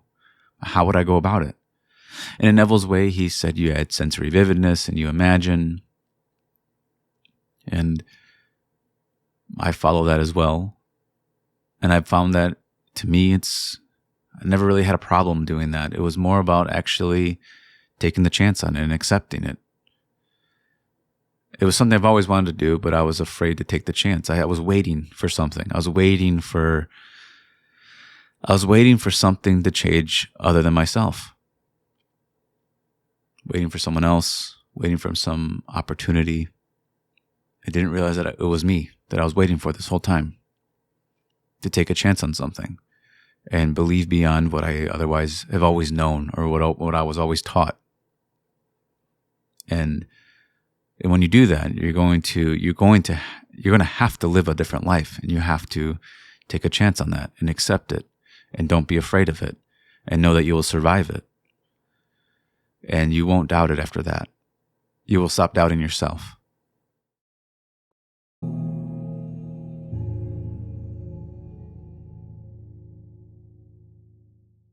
So instead of coffee this time, I'm having a beer. And I'm just, again, I'm reflecting on certain things. And I think it's a good idea at times to reflect on the successes you've had with the law, and maybe things you've imagined you've disliked, and reflecting on the thoughts and the ideas that you did overcome within you. You did overcome certain things that you should pay attention to. You should reflect on those successes as well. And I'm thinking about when Neville was told that he would never do anything with his voice when he went to speech school. And, he looks back at that and he said that, it feels like I needed that little push to get me to imagine that way. Because he said he went home after he was told that he would basically not make $1 off his voice. He started to imagine himself speaking and speaking and speaking. And that's something actually I did when I was young. No one ever told me that I wouldn't make money with my voice, but I'd always speak to myself all the time, and just contemplate on ideas. And this piqued my interest later in my life. But I just want to speak about some of the things I've heard in my life, and things that I've had to disentangle the idea that was sort of put on me when I was young. I was told many times that I would amount to nothing, that I was good for nothing. And I was told that I would do nothing with my life. And at first, when I was younger, it was painful. But then as I got older, I kind of just ignored those people. But that's the point. The point I'm trying to make is that Neville had to ignore what the person said. I've also had people tell me something very negative towards me, and then in the same exact voice, singing my praises. So you can definitely change if you change the voices that you're hearing in your life. And you should see it as voices that you're hearing, because that is what you're hearing. And the nature of these voices, they had an impact on me. But I did something. I changed the way I would imagine, which is exactly what Neville did. Is that when you hear something that you otherwise don't agree upon about yourself, change your imagining. Neville started to see himself, speaking, even though he was just told the facts of the life. And that's what the flood is, right? And that's what Neville says, the flood is on. And you're going to hear these no's. You're going to hear doubting voices coming at you. You're going to hear all of this. And when you see that it's sort of already happening within you, that you already are ignoring the doubts, you already are ignoring the words that they feel like they're damning towards you, you ignore them within yourself, and then you just naturally don't pay attention to voices like that in your external. We're dealing with states. And when you see you're dealing with states, it is basically the idea that someone isn't necessarily evil themselves, is that they're in the state of evil or in the state of good, because you can move in between those. So you're not necessarily the state itself, but you're in a state. And we are the spirit, the I am that became man, and to experience man's world. And that's exactly what we're doing. And the consciousness that dwells within us is, in a sense, it obeys us. If I ask it to conjure up an image of evil towards another, it will conjure up that image. It allows me free range to imagine what I wish. But I shouldn't just imagine anything. I should imagine things that are beneficial to me, things that uplift me. And obviously those words that he heard, or the words that I've heard in my life, they didn't necessarily uplift me. And I've had to find my own voice inside that was determined, that was uplifting, that always seemed to know myself. It always seemed to know the right thing to say. And then I realized that that voice was me the entire time. I might have felt that at certain moments in my life that it felt like another voice, something. I couldn't believe that I was that uplifting of myself. I didn't realize I cared that much about myself. But that voice in me was always still. It was always patient. It was always calm. It always knew. It was always knowing. And it's in everybody. And I've seen it in everyone. But it gets ignored. And you listen to the voices that told you no. Or you listen to the voices that have said that you would amount to nothing. And you wonder why they said that. You wonder why they think that. But if you can see that, most likely, you might have been feeling that already inside of you before they said it, and that's why it hurt, then if you haven't conquered that inside of you, it's going to be challenging to conquer it outside of you. And how do you conquer a voice inside? And from studying Neville's work over the years, what I discovered is that it's indifference. You have to become indifferent. I used to fight with myself, inside myself, with these voices that make you feel like you should stop, that you should quit, that maybe they're right. Everyone has had that. And in Neville's point, he would say, forget all of that and assume the wish fulfilled. And I never try to change what Neville said, and I don't try to change what Scripture says. I just try to read it and just kind of take what I can from it. And what I hear from that when he says, forget all that and sort of take the labels off that you were given and assume something about yourself. It's something you have to try for yourself. And when you actually succeed, it becomes, you start to realize that really the only bondage you have is within you. And it was the belief in those voices.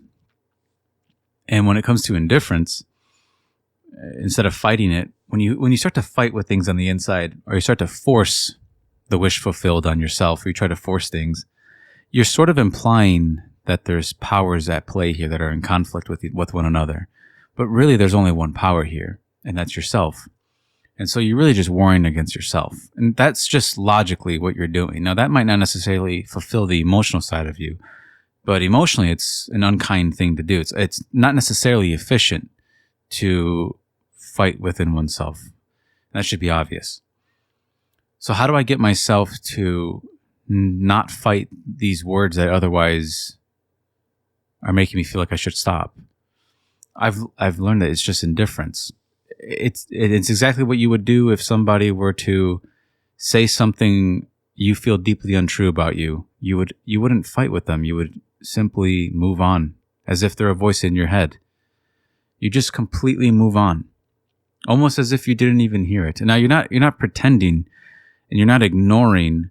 You're indifferent, meaning that there is no words that you speak back to yourself, and there are no emotional replies. It's just moving on.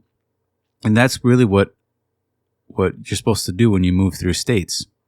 So you had a certain idea of yourself for a long time that otherwise makes you feel small, and you want to feel larger. But when you go to feel larger, you feel you don't feel like you're allowed to take that. You have to learn to become indifferent to the smallness in you. It's just an idea, and it doesn't need a reaction.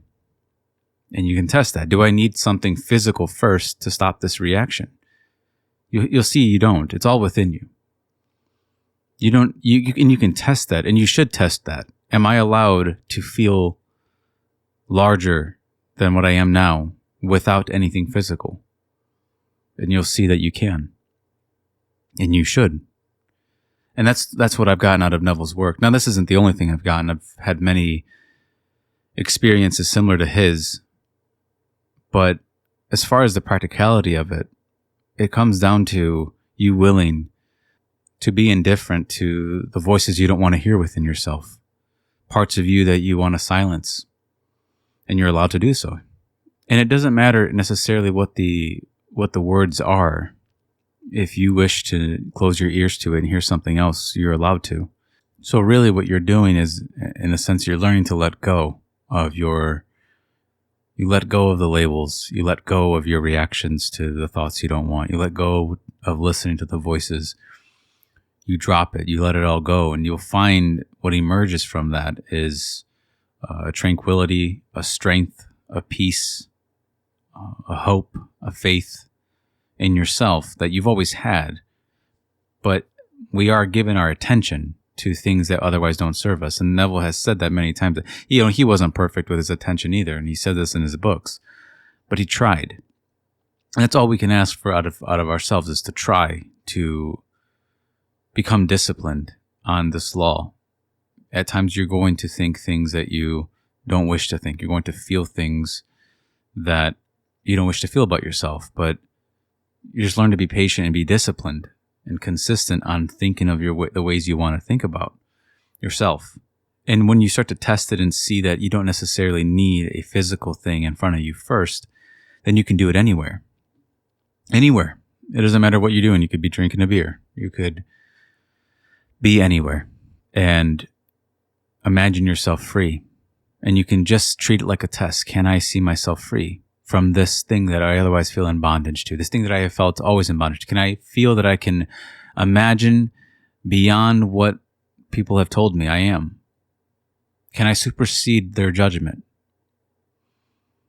And so you get told that you're not going to do anything with your voice. You get told you're not going to become anything in life. You're not going to do anything in life. Although you might have heard it, you don't have to believe it. And you won't. You're going to eventually see yourself in a high light, in a noble light, something that actually makes you feel motivated in yourself, something that you feel committed to. And that is what faith is. It's loyalty to the unseen state. Loyalty. And that's true loyalty to oneself. Because in this life, you're going to change. You're going to have to change. How you change and what you change into, you're either going to be a part of someone else's plan or you create your own. You either become what other people have told you or you decide for yourself what you're going to start imagining about yourself. And so if pressures come on and you're being pressed to change, you change in the way that benefits you, that motivates you, and you stay loyal to that. And loyalty is a true letting go of what you were and truly committing yourself to something new, the same way you would do it in any other, just the same way we commit to things in this world. It's something you fully believe in. It's something you hold. And even though doubting words come, you stay loyal to it. Even when you're told no, you stay loyal to it. And that's what Brazen Impudence is all about. And maybe that's what I should call this video. And that is what it's about, is really, when it comes down to it, physical obstacles are not necessarily that big of an issue. It's the words that you've been told. It's the words you believe in.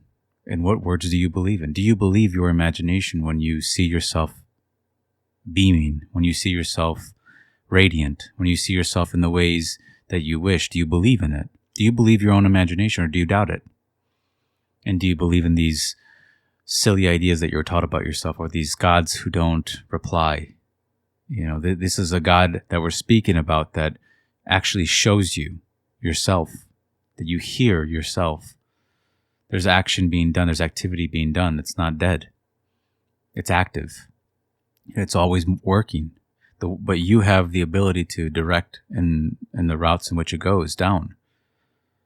And you, as Neville said, forget all of it. Forget all of that and assume your wish fulfilled. And I love his confidence in that, where, you know, I remember the story where he wanted to be with his son, and he said he imagined touching the back of his son's head in just a very simple scene, which implied that he had his son. And he said the family was speaking ill of him, and he just ignored it and decided to assume what he had anyways. And that's what a lot of us have to do. We have to ignore what otherwise was said and believe our imagination to be a power which supersedes the doubting words of other people. And it's something we have to remain disciplined in. So that's what this video was simply about. I just wanted to speak on the idea of being in a life of being in the flood of facts in which you're taught and told who you are. And you need to learn to teach yourself and learn to speak new words that you wish, fulfill your own desire there where I'm sure you want to speak. You have a desire to speak new words to yourself, and you should fulfill that. And you don't need to, wait for anything. You can start right now and change your own imagining. But as of right now, I feel completed in speaking. I think I'm going to be done. But thank you for listening.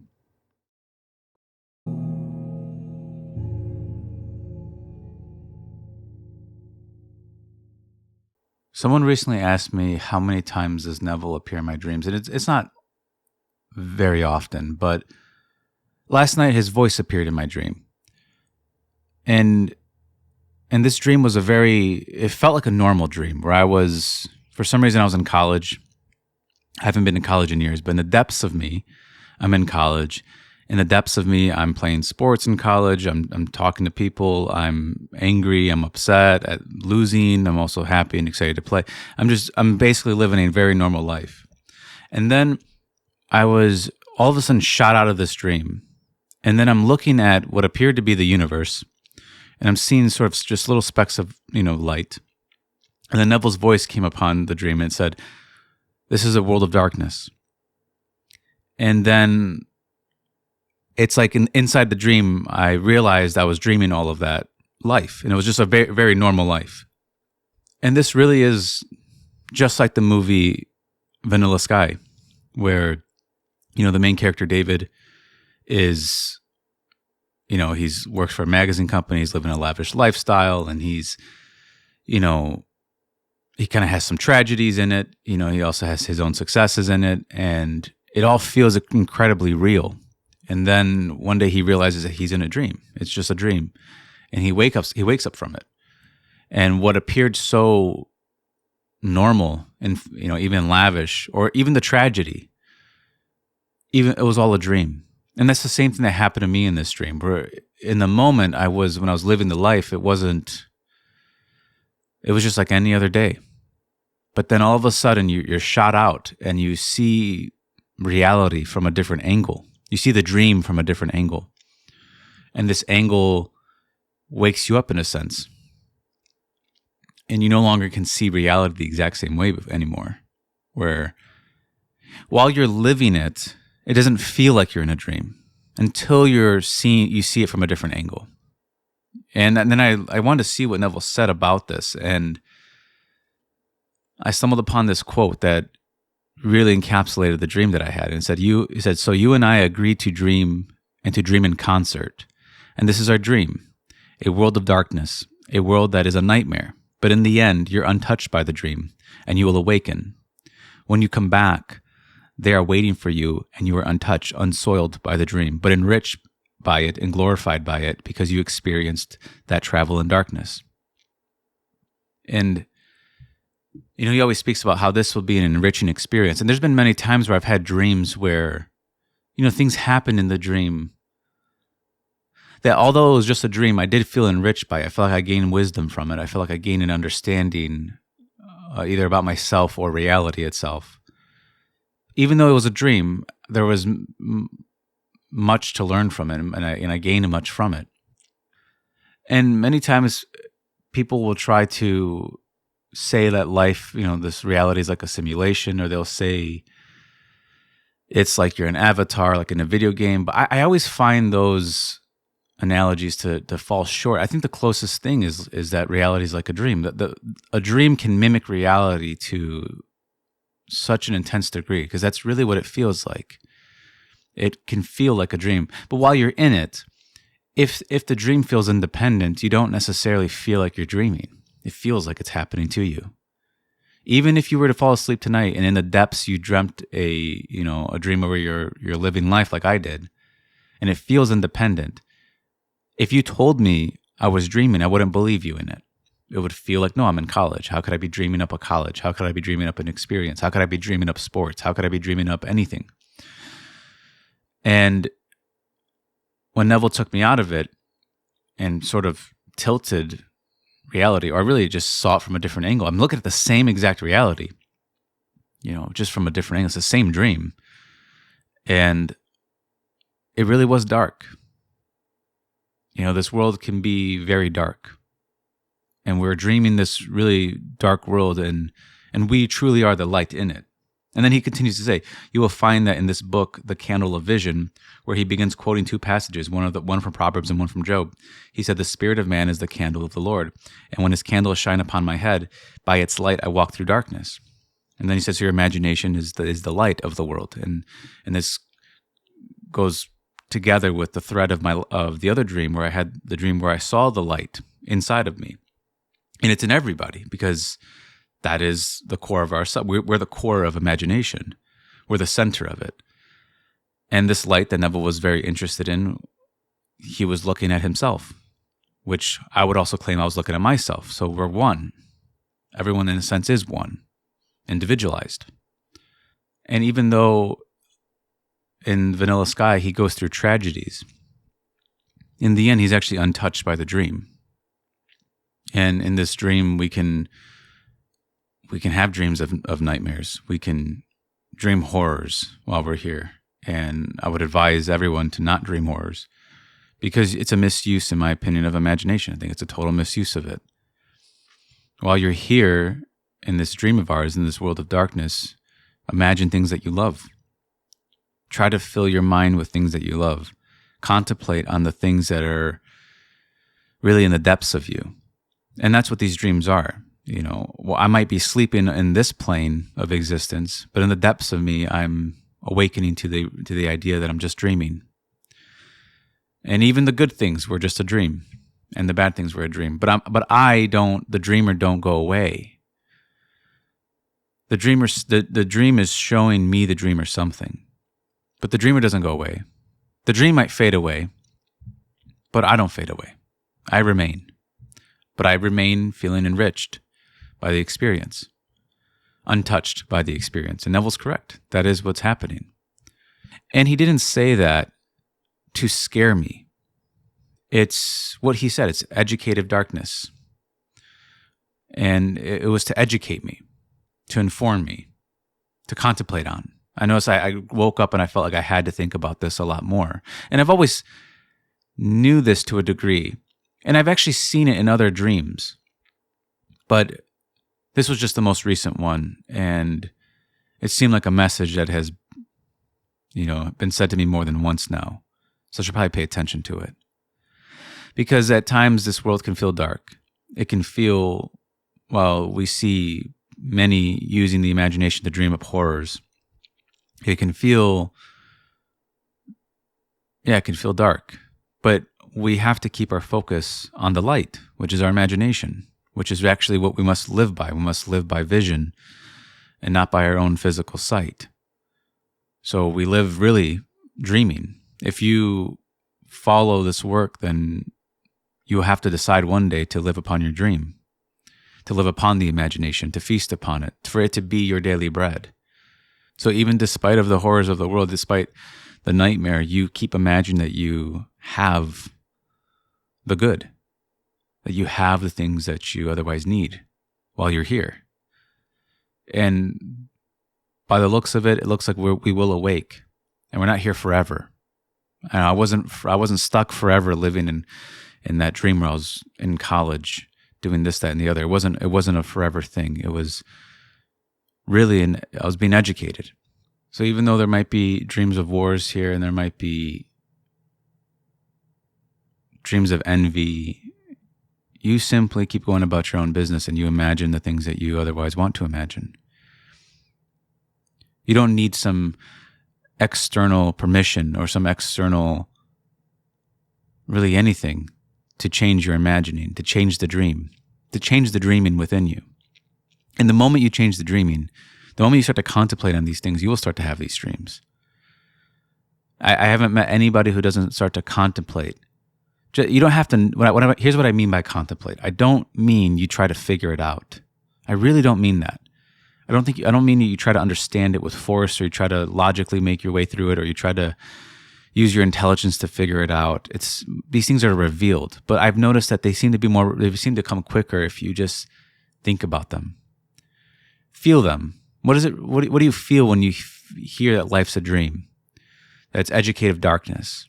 That we in concert dreamed a dream of darkness, a nightmare together. What does that feel like? Now I'm speaking to more of your depths. Your physical, on this physical plane, things of the depths will feel like blasphemy. When I tell you that you're dreaming, it feels like a blasphemy to the outer man. It can't be. But to the depths of us, we feel that it's true.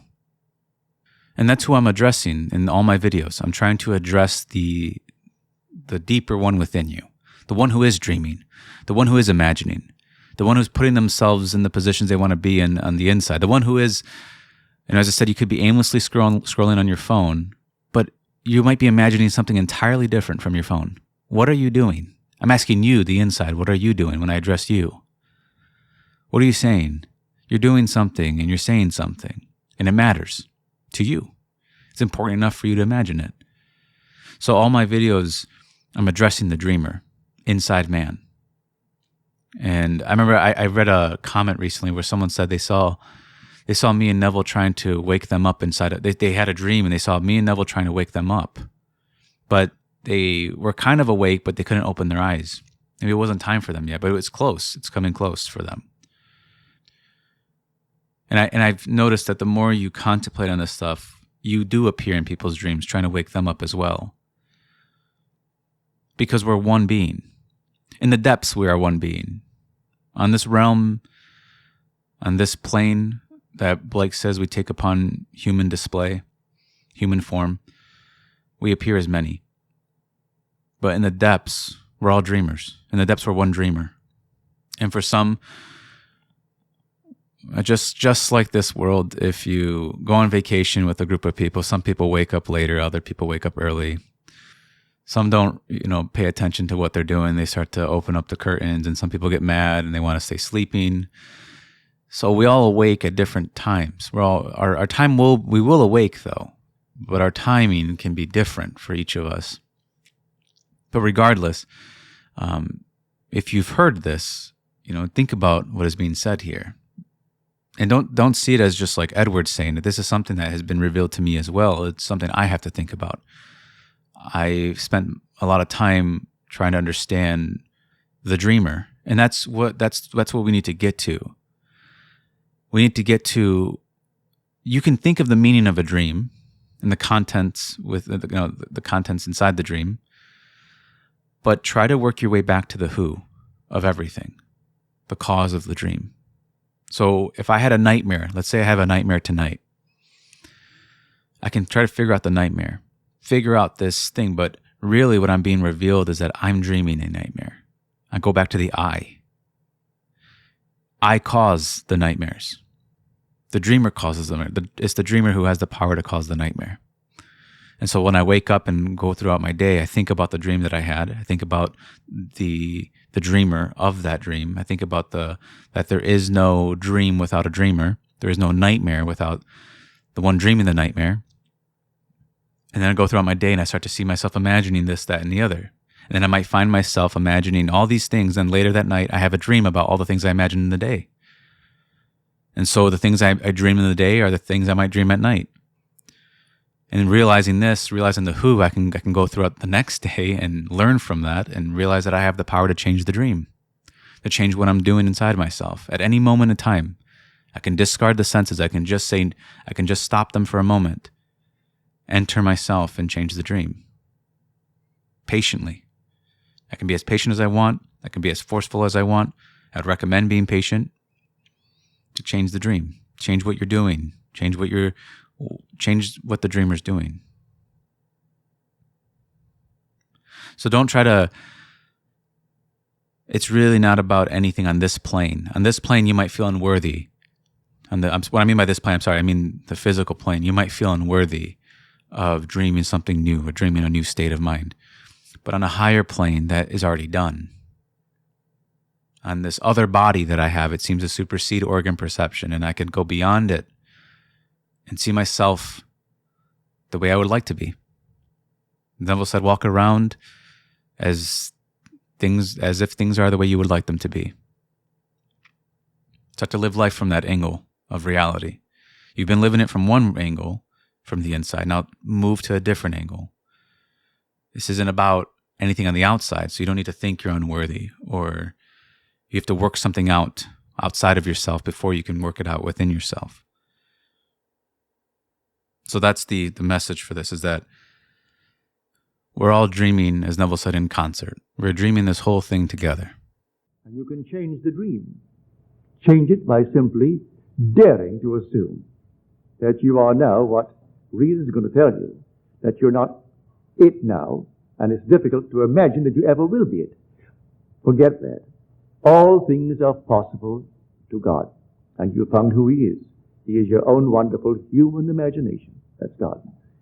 So assume it, and then let it happen in your world. I'll give you a little secret. People say, I work so hard at it. Imagination will do little that we seek from compulsion.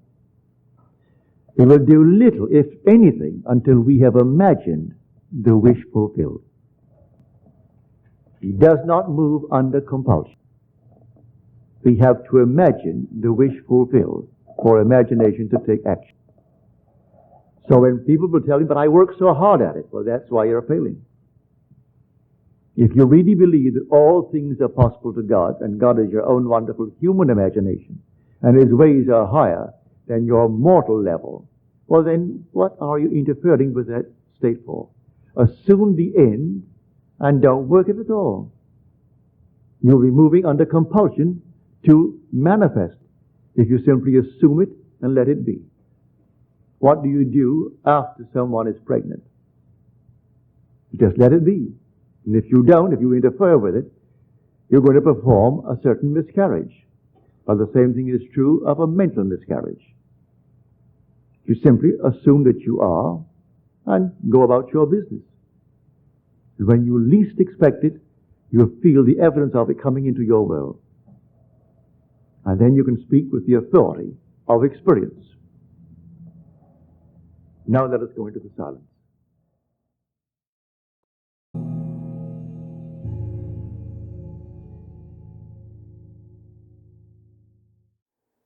I made a tweet recently that I wanted to share and speak about it. And it said that if you could see that the person you are now is going to be the person you are tomorrow, you would change yourself now. Because I want to speak from my own experience. Waiting for something to happen, waiting for a change to happen, nothing happens. All you get every day is the state you're in now. You're waiting for tomorrow for yourself to be different when you could change yourself now. But every single day, you're just greeted with the same state. You really wish it would be different, and you can't understand why it's not different. But when you see it's yourself that needs to be different, you would release who you are now and change yourself to that different. Waiting for someone to come give it to you, it's not going to happen. Waiting for something to come give you the state that you're looking for won't happen. And everyone wants that, but it won't happen. What happens is that you have to take these things. You have to appropriate these things. They're yours for the taking. And I spent a lot of time justifying why I'm not in the state I want to be in, why I'm not appropriating it. I would come up with some reason as to why I can't be it, or why I can't imagine it. And I spent a lot of time, and I wasted time. I spent a lot of time being afraid of taking certain states, taking certain opportunities inside me. I spent a lot of time fearing what could go wrong if I took this good state, believe it or not. I used to always think that. What could go wrong if I took this good thing? And so I wouldn't take the good thing. I'd always look and find the wrong in the good. And now I didn't realize I was creating it at the time. I didn't realize that I was the author of these fears and of this wrongness. So I couldn't ever really believe in the good that I wanted to believe in within me. I always struggled to accept it. And so I waited. I waited for things to be different, and I waited, and I waited. And then another day would pass, and I'd be greeted with the same state. I'd be greeted with the same reflection, because life's a living mirror.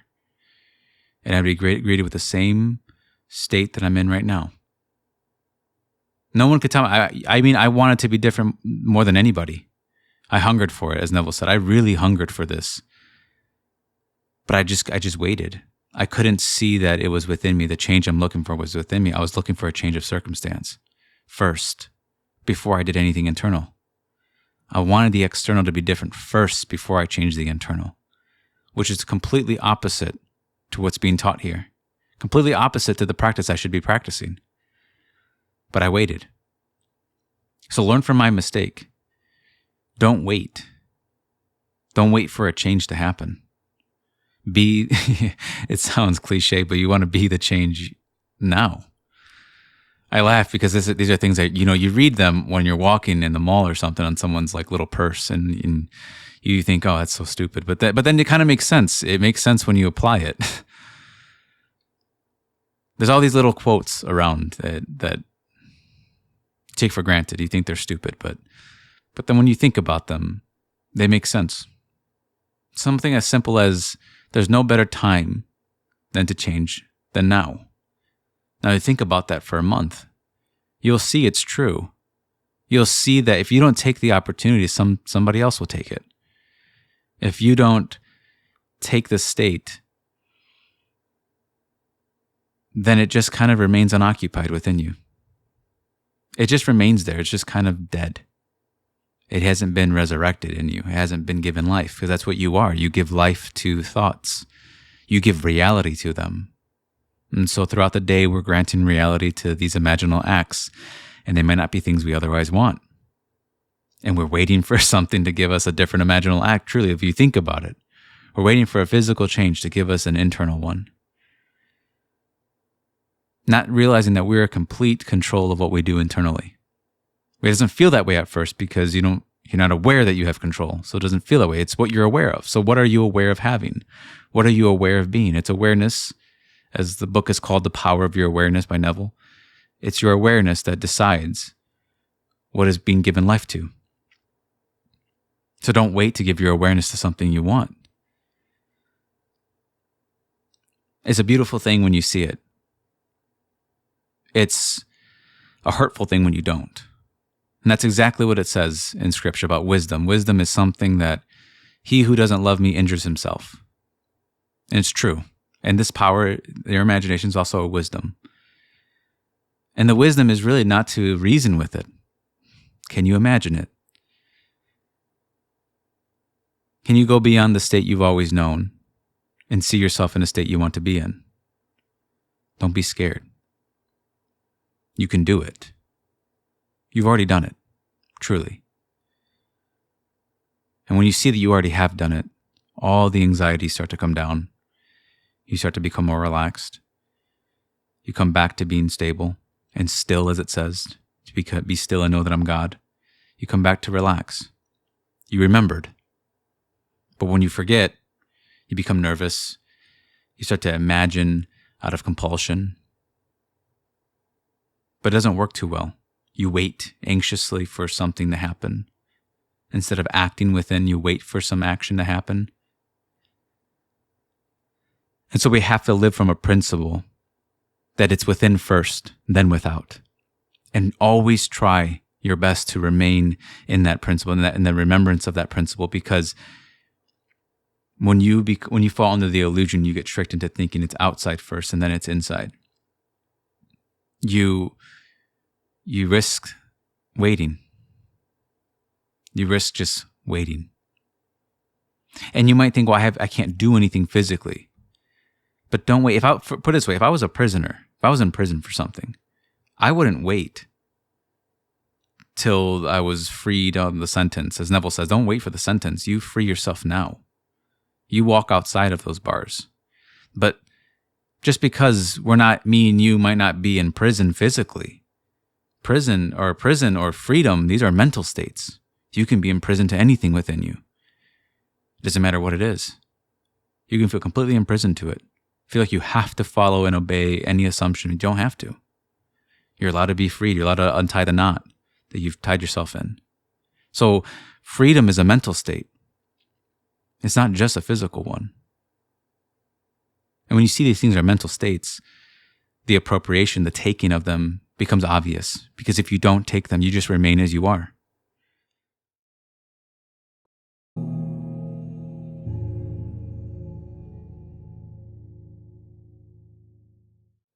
So if you've been listening to me for a while and you've read my work for a long time, you know I don't typically do how-to videos, like really short and concise how-to videos. I'm going to today, though.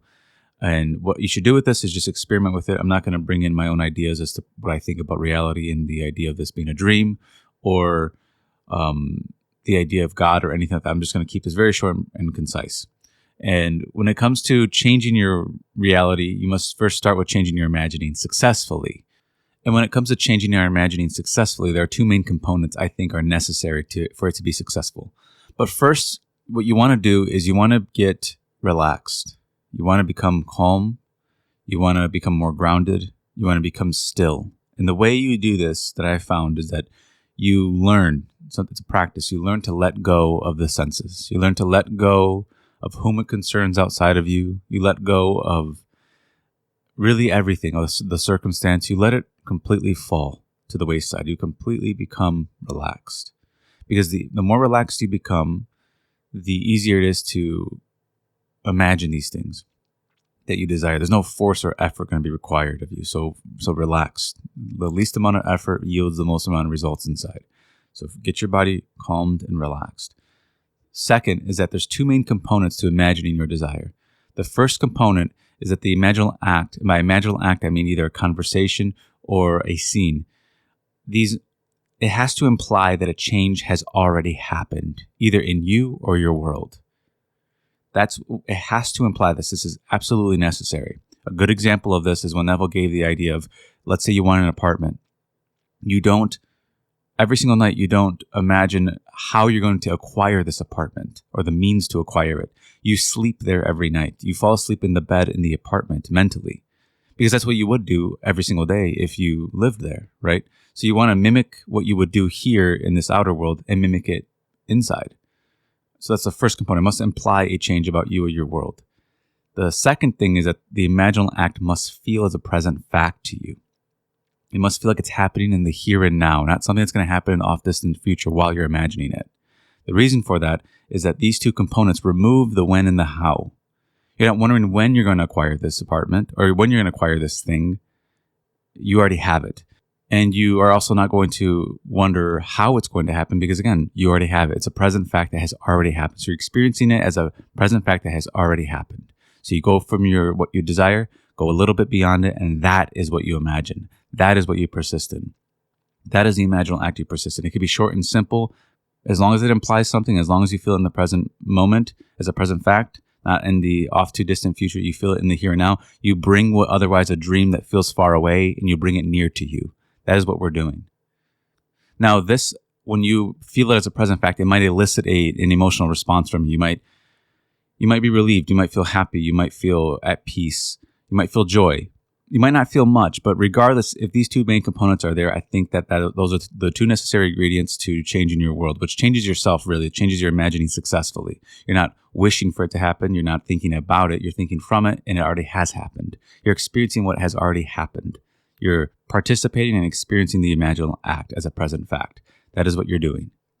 Then in the course of the day, if you happen to think about this again, just enjoy it. Don't worry about it. Just think about it if it pops up again. If not, just do your daily responsibilities. If you happen to have a doubt in the day, just bring yourself gently right back to it. And then trust in what you have done. Trust in the internal action you have made. Trust is the antidote to doubt and fear. So if you start to feel afraid, you start to feel nervous again, just bring yourself back to trusting in what you have done. You have successfully imagined. You've set it in motion. And really trust that you have. You've set this thing in motion. The cogs will be turning in reality. And events in a bridge will unfold to lead you to what has already happened. So you walk in your own confidence in what you have done internally. And you sustain it by trusting your imagination. You trust that your imagination has the way it means to achieve what you've imagined. As I said, I'm going to keep this short. I'm going to finish this off soon. And just take this and experiment with it. Have fun with it and play with it. and enjoy it. Enjoy what you're imagining. Truly enjoy it. Embrace it.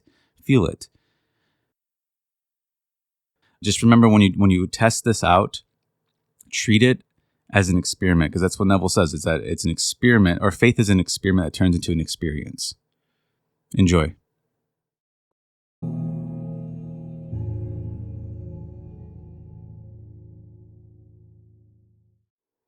There was this quote that I've read recently from Neville that I've read before, and I've read many similar, but this one just really has been on my mind, and I've been replaying it and reciting it over and over again, just because I can't get my mind off of it. And I want to explain my ideas from this quote. And the quote is this: your imagination puts you in touch with states of consciousness far grander than reason can interpret. So we must first start with seeing ourselves as imagination. So when I talk to you or I address you on my videos, I'm speaking to the imaginal self. I'm speaking to you as if you're imagination housed in a body. So the flesh, I see it as cloth. It's like a garment you're wearing. It's something you're housed in. And you are us, the imagination that's housed in this body, finds itself in states. And it can move into states. It can be in other states. And these states find itself expressing through us with emotion. It finds us as two people. No two people interpret life the same way. And our interpretations of life, our ideas of ourselves, all of this is unique to us. Now, we can live upon that, what we were given from childhood. We can live upon what we were given, teenagehood and adulthood, whatever it is. The ideas we learn shape us and how we want to accept them.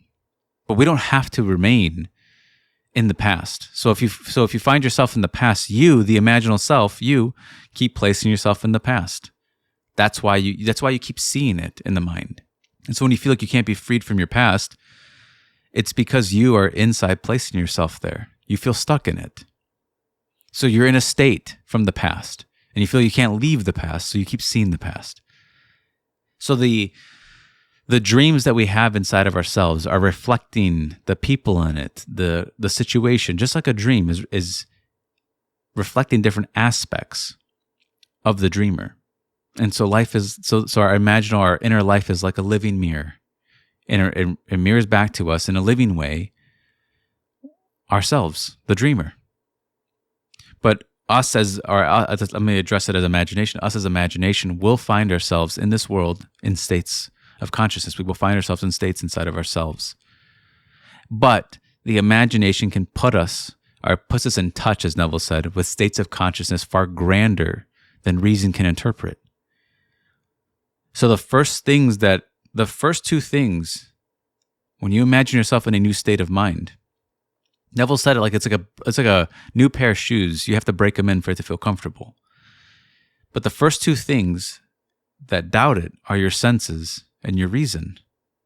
Those are the first two things that doubt your imaginal state that you want to accept.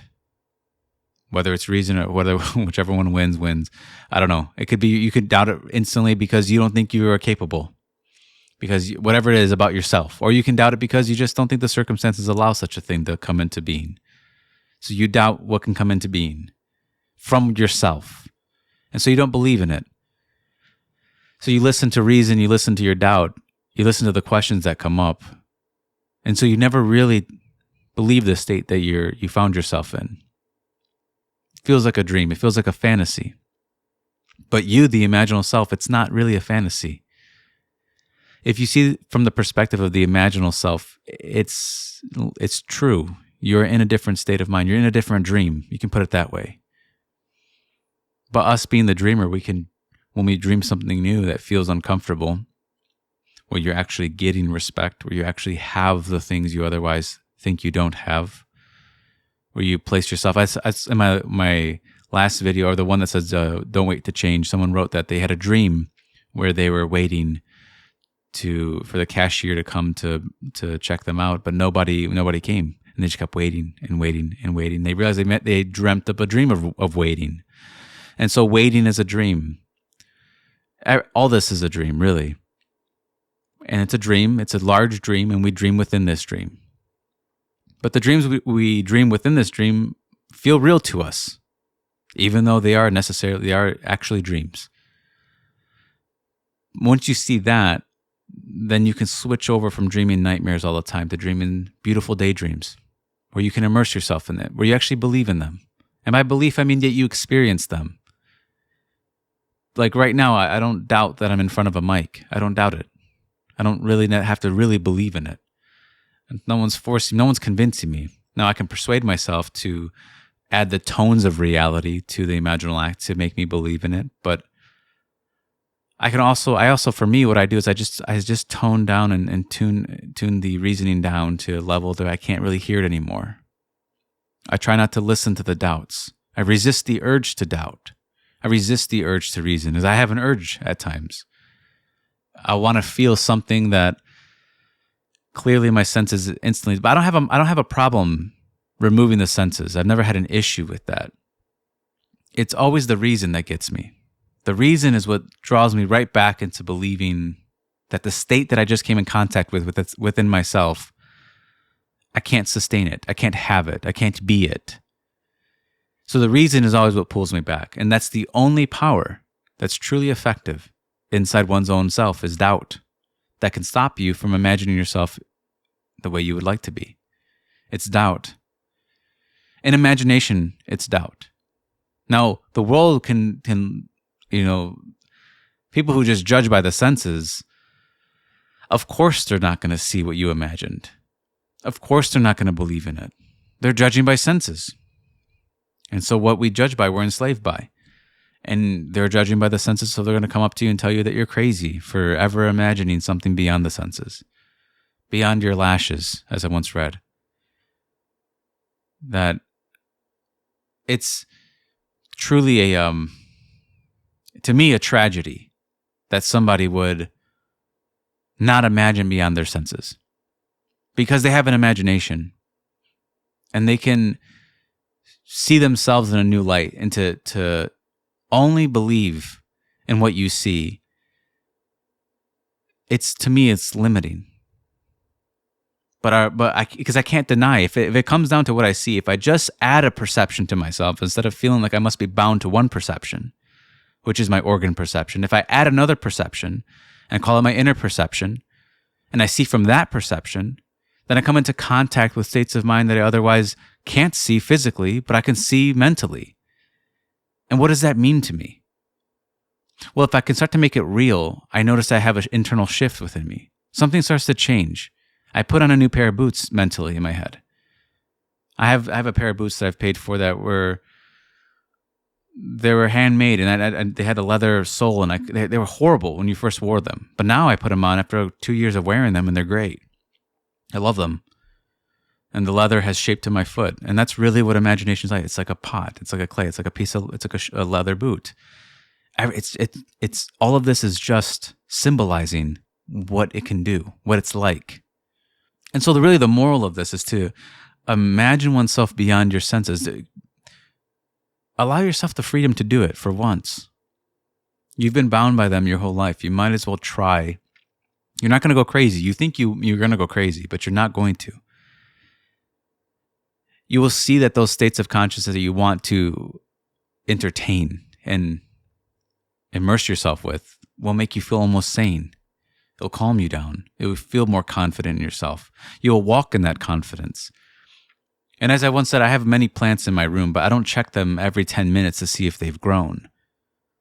They would look the same to me over and over again. So I don't keep checking the outside. And then one day you walk into your room and you just notice that the cactus grew. You don't pay attention to it for a little while, and then next thing you know, it grew. Same is true with this reality. I'm not saying that don't pay attention. I'm saying don't let the anxiety of having to check upon it over and over again get to you. Know that it will work. And when you start to utilize your imagination, when you start to imagine and start to become successful with your imagination, with changing yourself, you can start to trust your imagination more.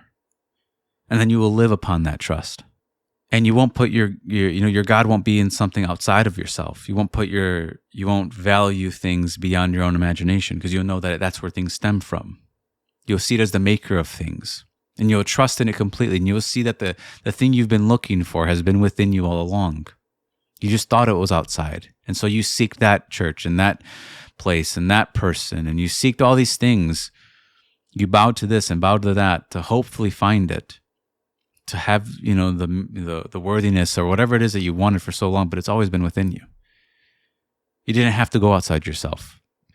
So when you keep testing the imagination, keep testing your own imagination, and then eventually you'll trust it. You'll trust it completely.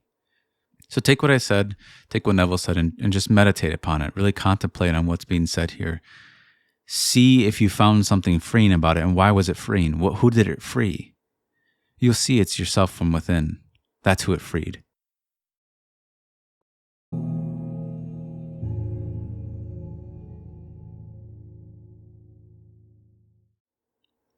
So for this meditation, I want the goal to be to release the external, to let the senses go and let the doubt flee. And I want you to move from a state of trying to get into a state of actually having and feeling that you have.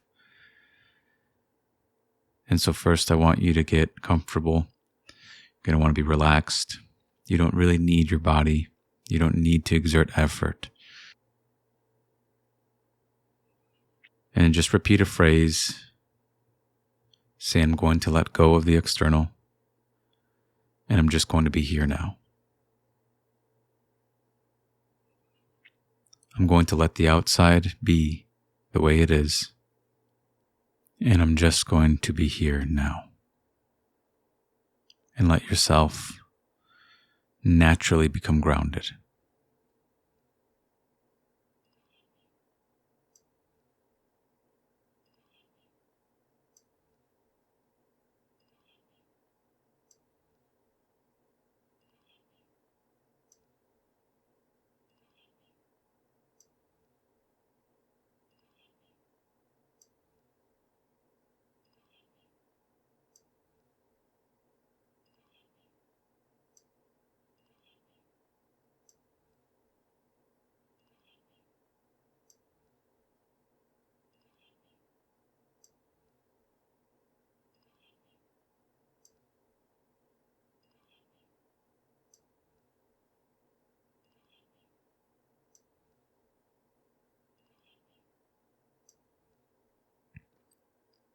And now that we've let go of the outside, I want you to think about the security, the safety, the freedom, the power, the joy, the relief, the rest that you want.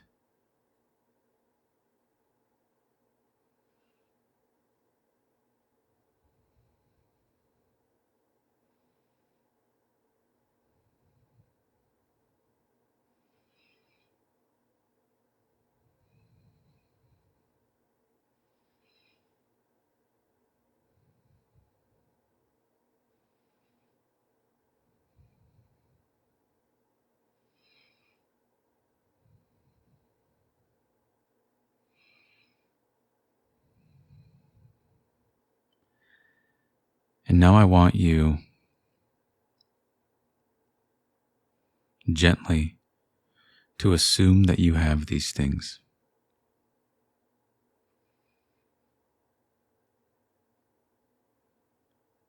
And right away when you do that, you might have reason, you might have doubt appear. Just let them stay.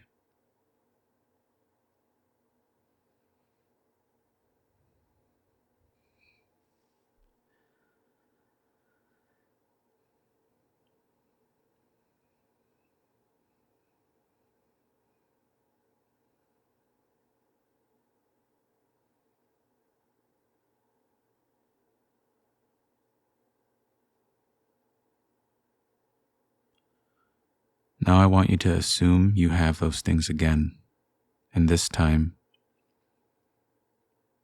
allow yourself to not listen to the doubt and to the reason, and allow yourself for once to go beyond it and to imagine beyond it and to accept things beyond what your reason accepts, what your doubt says. And I want you to trust that you have these things, that they've always been within you.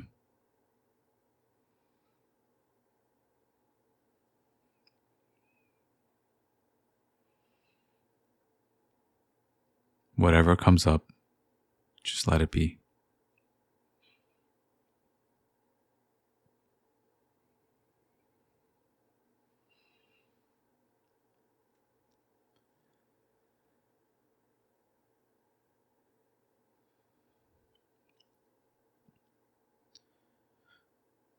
Allow your body to be free. Allow it to be relaxed. Allow it to be open. We're not trying to control anything. We don't need to. We're just accepting we have things.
And what you'll notice is every time you let go of reason, you let go of your own doubt,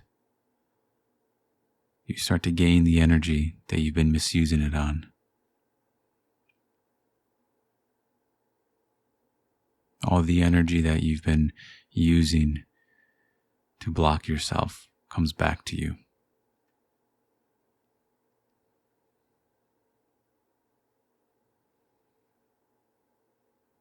And you will see there's nobody else within us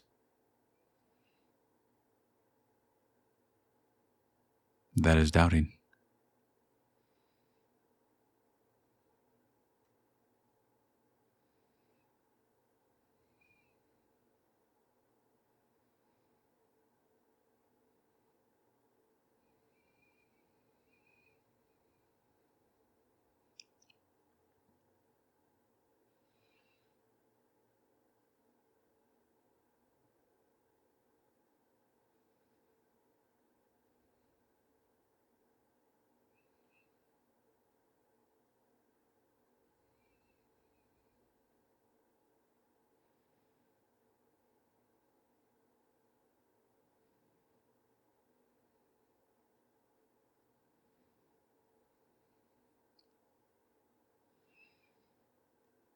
And let's do it again.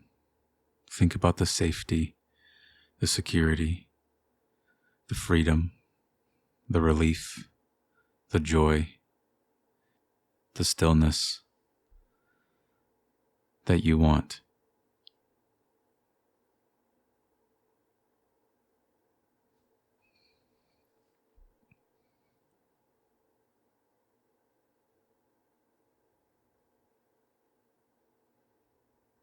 And let's again assume that we have these things even more than we did before. And your reason might stop you again. It might block you from receiving even more than what you first gave yourself. But let go of the doubt. Let go of the reason. We don't need it right now.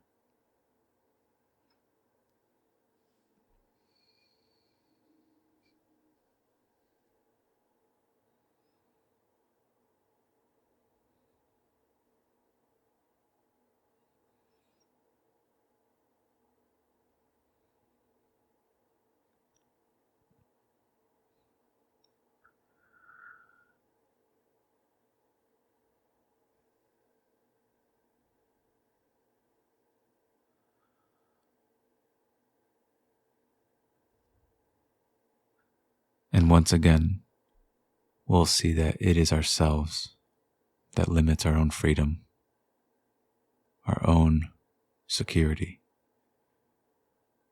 our own relief, our own joy, that we've always had the power to grant it to ourselves, to provide ourselves with our own peace.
And so let's do that one more time. We're going to let go of the world. We're going to let the senses be. And I want you to think about peace, stillness, freedom, power, safety, security, joy, relief, all these wonderful things.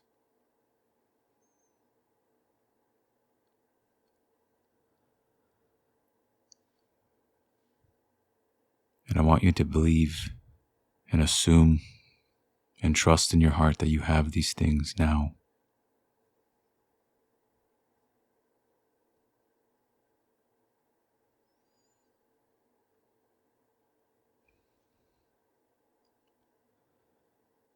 And if reason comes, if doubt comes, you don't need that right now. You can let it go. This is about having the things that we want, not about doubting them or reasoning with them. It's about acceptance.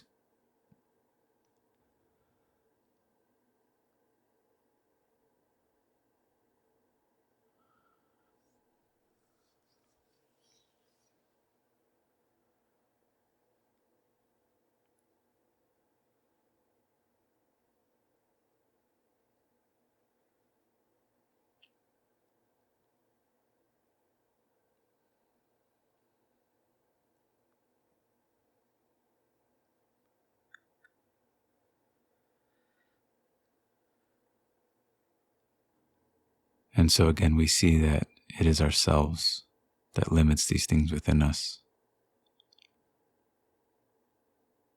If we learn to let go of reason, to let go of doubt, to let go of the external, and we replace it with the internal,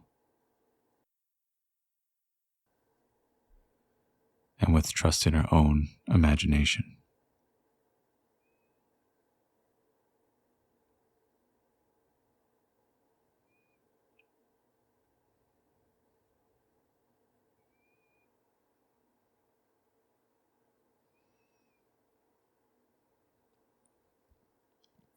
And so I hope this meditation helped you become more grounded, taught you how to release the external, and how to let go of doubt and reason. And instead you trust in your own imagination. And so let us keep this tradition alive, and let us go into the silence.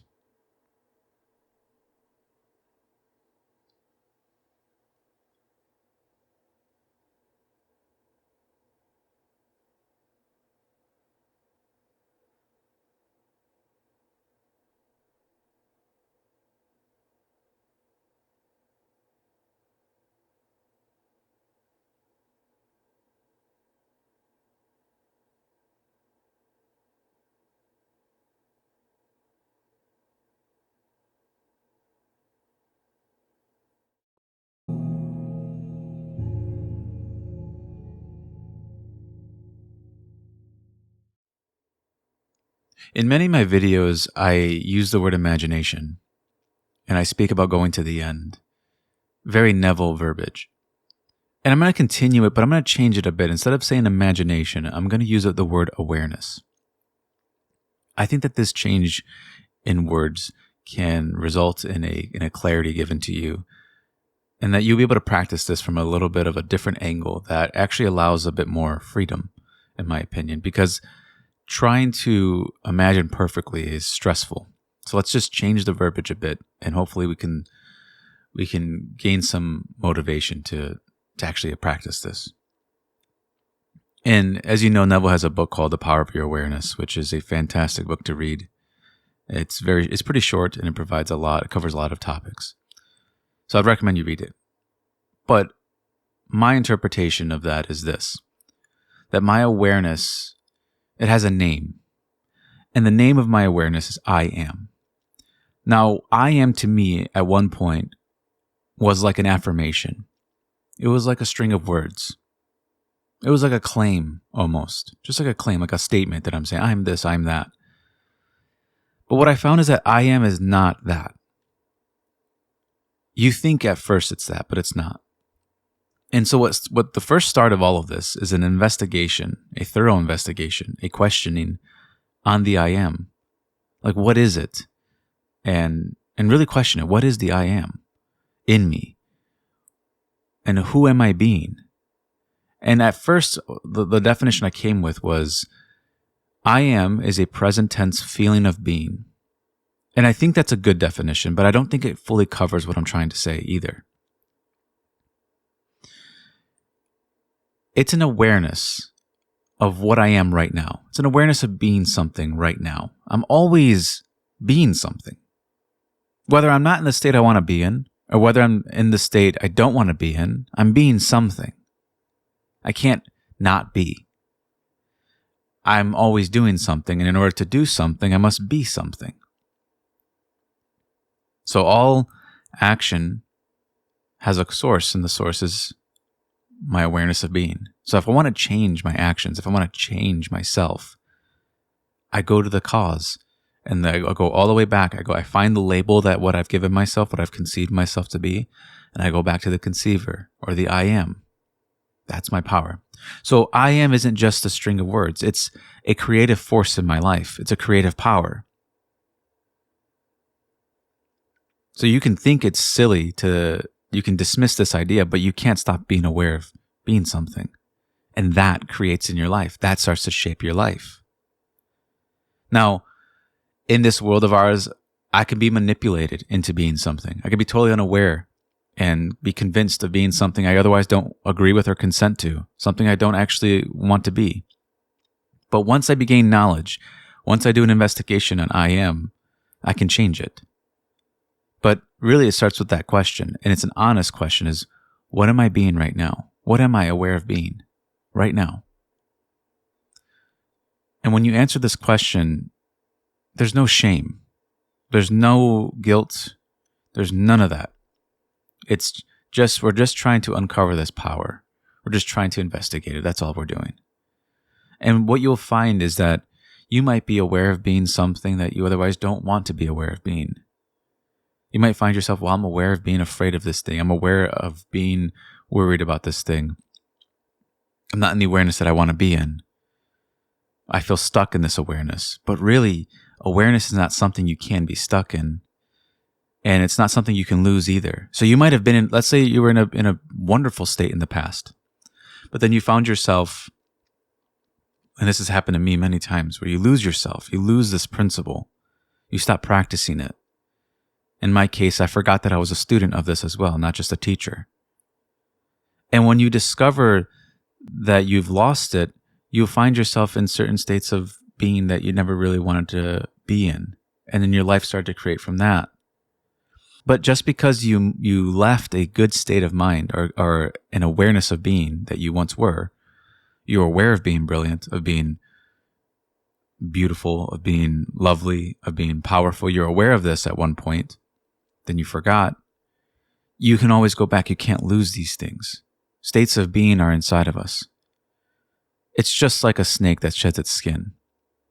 It's just like that. The snake stays the same, but the skin changes. So the conscious being, what that conscious being is aware of being, might change. The state might change, but the conscious being remains the same.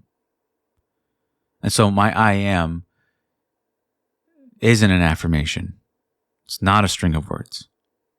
It's what am I aware of being? Right now, I can change what I'm aware of being right now. I don't need anything external. And in fact, you shouldn't need anything external. You don't need to do anything on the outside to change what I'm aware of being. I can be aware of being what others have called me and live my life according to that. Because again, I have to act from my being. But once I become aware that I can change it, I can become aware that I can go beyond what I have heard about myself, go beyond what I was told about myself, what my senses have revealed to me, what has a world of mine that I'm in that is really just a responding world, what this responding world has given me. I can go inside myself and change who I'm aware of being. Now, it doesn't require anything or qualification or anything like that. It just requires, can you become aware of being something else? I have a post called Why Creation is Finished might be the most important lesson of all, or something like that. And the point I'm trying to make there is that you have to see that these states of being, these change in awarenesses is yourself. So when you want to change yourself and to become aware of something being new or something being different, it's not so much that you're creating it. It's more that it's already there. You're just moving your awareness to that area inside of you. So you might be aware of being, let's just take, for example, you're unknown in the world. You feel completely unknown. And you don't have to be famous, but you want to be a little bit known. You start to become aware of being known. You start to feel after it or become aware of it. And I say aware over feel because at times trying to feel yourself to be something can be quite difficult. That's why I don't love that definition I gave in the past. It was sufficient for that time. But you really want to see it as an awareness. And the way you get there is you have to ask yourself objectively, what am I aware of being right now? And you'll claim that you're unknown. You'll see that you're unknown. You'll see that you're in a state of awareness of being unknown. I'm aware of being unknown. Then you can move when you see that and just start to become aware of being known. You don't need anything other than your awareness. So your change in awareness is the creative power. It's not by making people know you. It's not by forcing anybody to know you. It's by changing your awareness. That is the cause of your wealth, your health, your success in your life. That's why Neville says your faith is your fortune, but your faith in what? Your faith in I am. It's your faith in your own awareness. So you go off of faith and trust that you're known. Even if the world doesn't say, and when you persistence is persisting in the I am of things. And in this case, I think the reason why I use that definition, that the present tense feeling of being, was because of the idea of persistence. Because when you persist, you do want to persist in feeling that you are that now, or becoming aware that you're this now. And when you see that it's an awareness, you'll see that, as I said, you're not really creating these states. They're more recognitions and realizations about yourself. You're more realizing this about yourself. You're not really creating it. It's already there inside of you. You're just recognizing it now. That the state, you can't really have the state of unknown and without the state of being known inside of you. Now I can, to the degree I believe which one I am, to that degree I experience it. So hopefully I can raise myself up and really truly believe. By belief, I mean become aware of being something greater. You don't have to force anything. You just start to become aware of being more than what you think you are right now.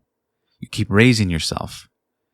So not through force on the outside, but through the raising of yourself that you change your life. But what am I changing? Well, I'm changing the creative force in my life, which is my I am, my awareness of being right now. And when you hold on to it, you'll see that when you hold on to it, that even when you try to let it go, maybe you fall out of the state that you want to be in. You fall out of being aware of what you want to be. You fall out of, for whatever reason, you'll see that you can't stop being aware of something. So even though you might have wanted to leave a certain awareness of yourself into a better awareness of yourself, something more lovely, and you fall out, you're just going to go back to becoming aware of what you just wanted to leave. So we can't stop being aware. It's not really a choice.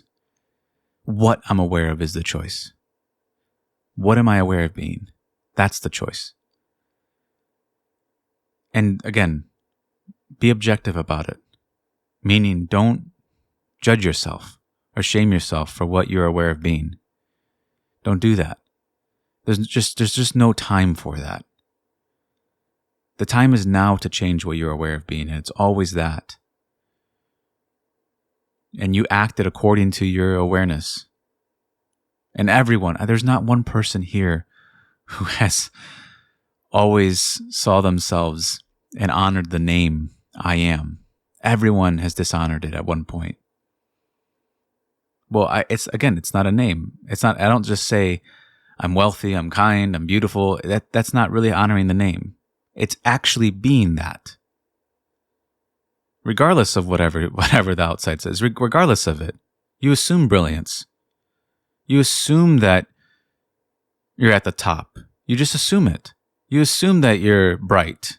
You assume that you're intelligent. Don't dishonor the name. And now, assuming it, means that you become aware of being these things. And then you'll see all the misspent energy that you gave to all these different conceptions comes right back to you. You become energized, motivated. You act off of this, because again, you're going to act from something, from some idea. Now you're going to act from these new ideas. So that's really what it means to persist. And what you'll find is that when you start to persist in becoming aware of something new about yourself, you become aware of being something different. That new state of awareness will start to reflect in your life. You'll go to your bookshelves, you'll just read something and it will reflect what you're aware of being. The people around you might change, or by change, I mean like literally there might be different people that come into your life that reflect this new state of awareness. And you'll see that the creative power in me is not forcing things on the outside to change. It's changing what I'm aware of being. That results in a change in my life. Because it results in a change of myself. And so to change oneself is to change what I'm aware of being. So I'm keeping the message the same. It's the same message. I'm just trying to change the verbiage a bit. And I actually enjoy this verbiage a bit more. But hopefully that brought some clarity to this. And it allows you to see this from a different angle. That again, hopefully you can apply it in your life and apply it to yourself.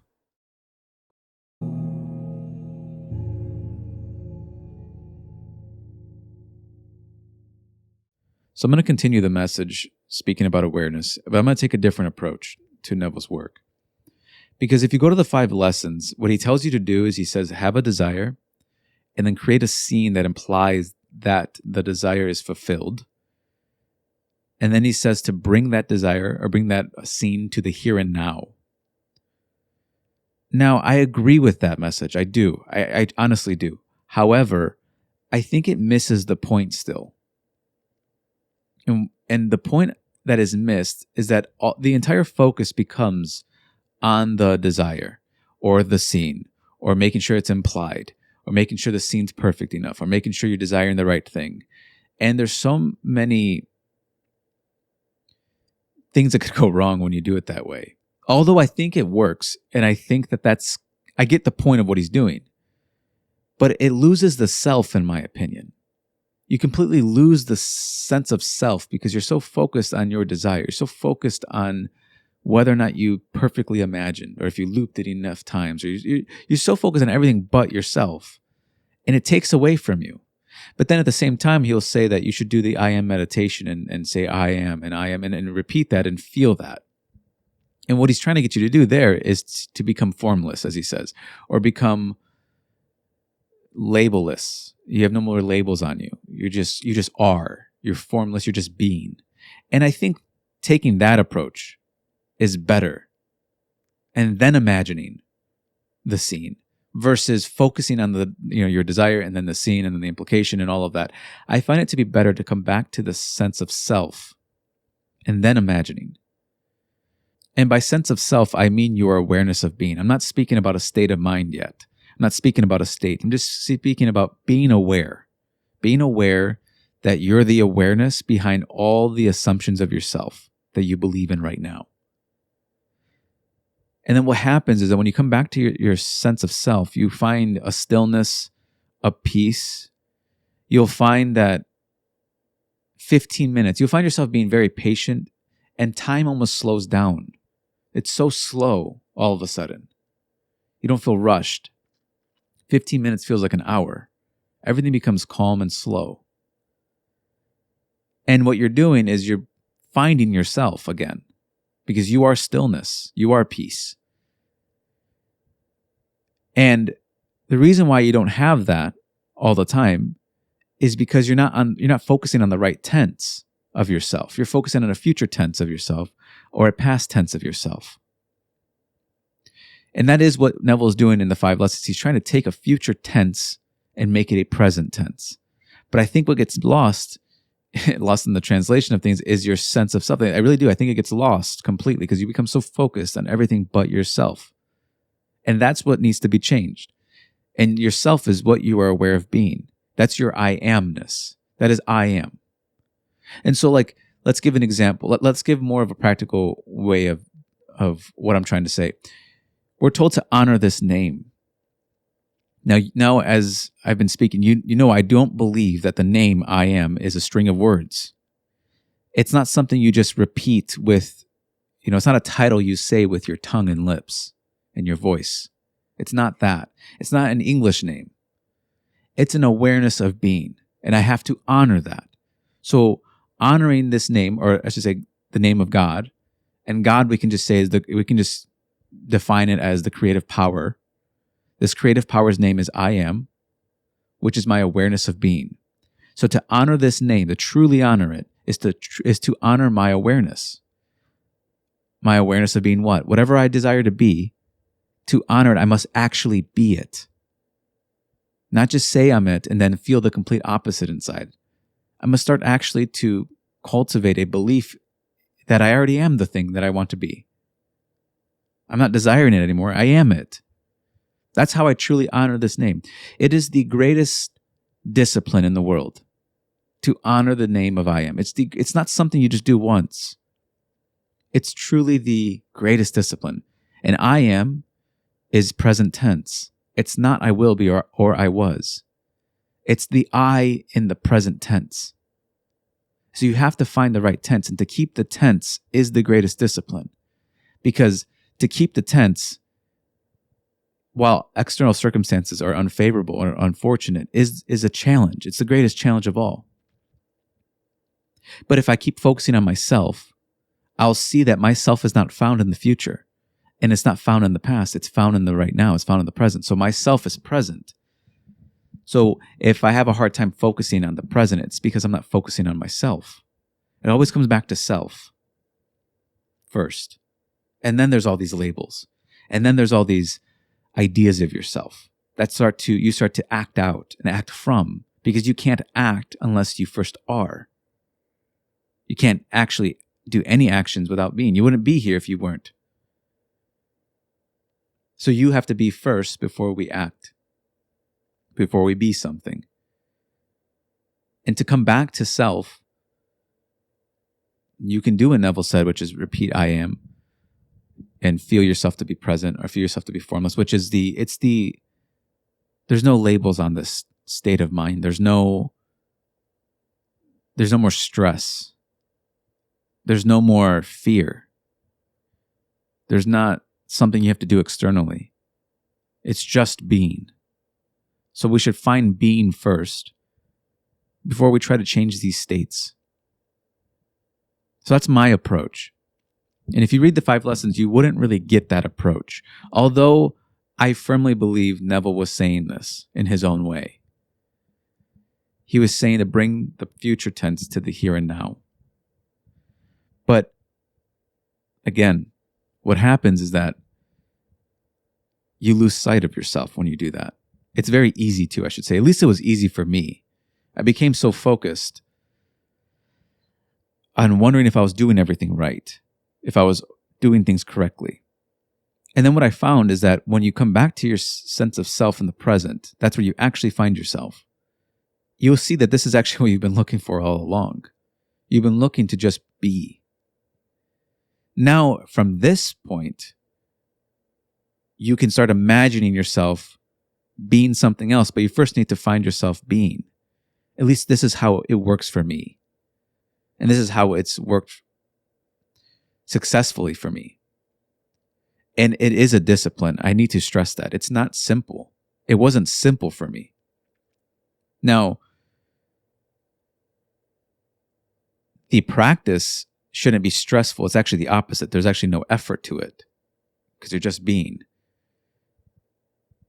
And whatever bubbles up, which will be peace, it will be stillness. You'll see it's going to be your own stillness. You're going to see yourself as stillness itself.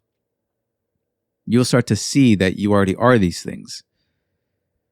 And it's not about the state itself. It's about you being the state. So don't lose yourself in trying to conjure up this idea and then lose yourself in the idea of how could I ever be it? Or it would be lovely to be that. It's like, yeah, it would be. So start feeling the loveliness of being it. All these things are appropriations of awareness. It's all about honoring this awareness. If I start to despise my awareness and I start to become aware, or I start to attach things to this name of awareness that I dislike, then my inner life, my life just in general will be unfavorable to me. And the way to change that is not about, because what tends to happen is that people imagine future circumstances. They go to the future inside themselves. And then they anxiously, out of anxiety, create a future that is terrible. And then they internally consent and agree to this, that this is going to be my future. And then they come back to the present. And then they try to do everything to stop that from happening, to stop what they just agreed would be their future from happening. They don't see it self done to self. They're trying to stop their own self-created fate. So we always are prophesying upon ourselves. But we'll find by creating all these anxious futures, we don't actually change ourselves. We're not actually changing anything about us because our self is found in the present. The name is I am. It's a present tense of yourself, not a past tense or a future tense. So it doesn't hold the future fears against me. This name, to honor it, it doesn't tell me that I have to have the perfect rearrangement of senses, or meaning the perfect life. It doesn't tell me I have to have the perfect past, or I have to have the perfect future. All it asks of me is to rearrange the awareness. It's asking me to rearrange him, or rearrange the I am. It's just asking me to honor it. All the conditions I place upon it are things I'm doing to myself, but there are no conditions. It's unconditional awareness.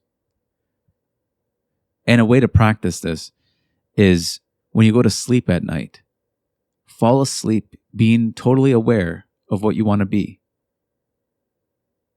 Or just fall asleep feeling present. You'll find yourself to be the stillness you're seeking. It's not found in anything outside of you. And I should know, because I feel like I've gone outside of myself to find it many, many times, and I always was disappointed. Always. And so this name isn't a string of words. I once said this, I can't live like Satan himself and then just say I'm kind and then everything's fine. That's not how it works. I have to actually be kind if that's what I want to be. I have to become aware of being it. And it doesn't hold anything against me.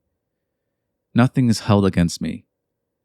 So don't ever feel that you're unworthy of some awareness of being. You can't be. But it is the greatest discipline in the world. It's difficult at times to keep the tense. I know Neville has spoken about that And when I forgot the lecture, but he spoke about how man struggles to keep the tense of himself. And that tense is a present tense being. And you'll find yourself naturally being more patient. You'll find yourself not imagining it in the future. Because you are so centered and present in yourself, when you imagine the scene, it will just feel like there'll be no resistance to it. And you planted a seed for yourself, and then you plant another seed, you plant another seed. And you just do it. So you start imagining from a present state of being, but now you dictate as well what you're imagining. You don't let somebody else, because you have to imagine. So you don't let somebody else imagine for you. No one can eat food for you. No one can imagine for you. So you start to cultivate a new relationship within yourself. A new relationship with desire. You stop putting in the future sense. You stop trying to find yourself in the future. And nothing feels more true to the individual than their own sense of awareness. Nothing feels more true. So when you walk this life, and you walk around in this world of states, this world of awareness of states, the challenge will be when you are in a circumstance that's unfavorable and something knocks you out of the tense, something knocks you out of being the thing you want to be. Can you remain loyal to yourself? That's the question. Faith is loyalty to the desired self. It's loyalty. It's loyalty to the awareness of being. It's a loyalty to the I am. Can I be completely committed and loyal to this new idea of myself? And you'll find yourself to be the one, you are your own commitment. It's all going to come back to self. You are your own forgiveness. You are your own compassion. You are your own freedom. And also you are the bondage. Now, I might not be aware that I'm in bondage to something, but one day I feel it. I feel the pressures. I feel like I need to be freed from this. It's like a egg that I'm becoming too big for. I have to hatch. So you push. You have to push yourself out. There might be resistance that comes that you eventually have to push yourself out. But the way we do it is through our awareness of being. So if I was put in any kind of, you can say any kind of mental prison, if I was put in a physical prison, I would walk around feeling free. But you don't need to be in a physical prison to feel in bondage to anything. Bondage is a mental state. Freedom is a mental state. So I start to be free in whatever world I think I'm in bondage to, the financial world, any world. But I never become free hoping to get freedom one day. I have to actually be free to have it. And then I will no longer desire it. And nothing will stop this expression of awareness, this externalization of awareness. Nothing will stop it. It's the power. It's the power that shapes me. It's the power that shapes my life. Because I make myself out of my own awareness. And changing my awareness is not conditioned upon time or space. Awareness is freed from that. So I don't need the space around me to be a certain way, the circumstance, in a sense, or the time for it to be the right time. It's always available to me to change my own awareness of being. And a great way to practice this is at nighttime, in my opinion. I think when you fall asleep, being the person you want to be, being the you want to be, you start to wake up that way. It carries on the next day and the next day. And you start to fall asleep just being the way you want to be. You'll find yourself, you're going to start to take upon the nature of what you're imagining or what you're aware of being. And so when you're seeking for peace or you're seeking for some type of gain, you have to see yourself as the gain, that you're the peace that you're seeking. It's your awareness, but that's also you. It's just the awareness before the state of mind that you've consented to being.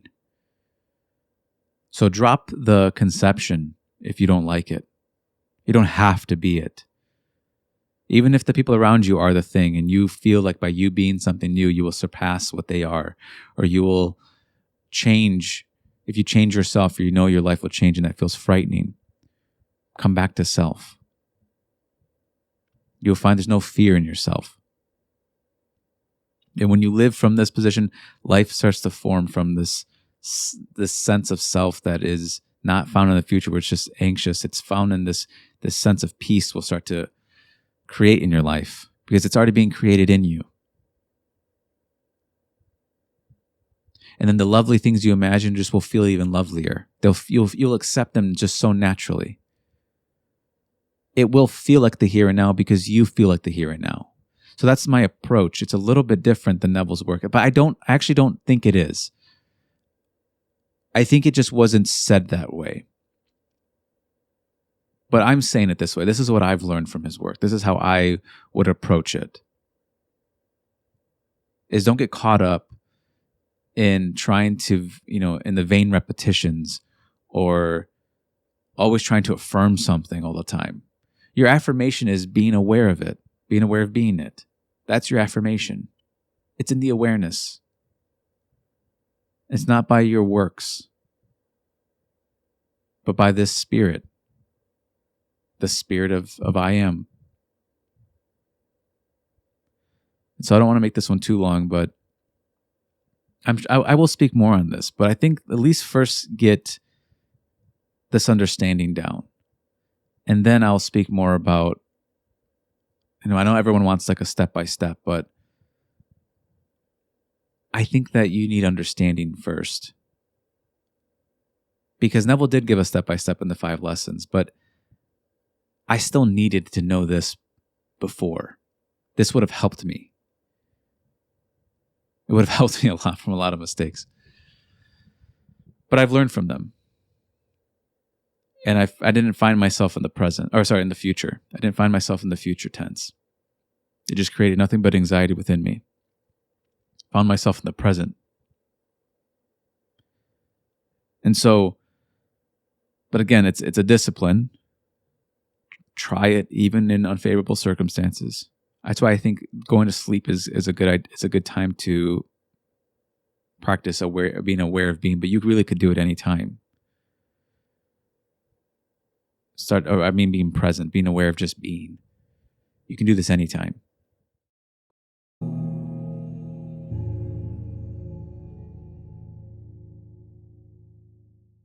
I guess what I'm trying to say is I keep my videos a little bit on point, while here I want to be a little bit more free, engage a bit more, answer some questions, because I understand there's questions. I had a lot of questions when I first started, and I still have questions. But here's what I've learned about questioning, is that I used to ask questions and try to search them up and try to find them.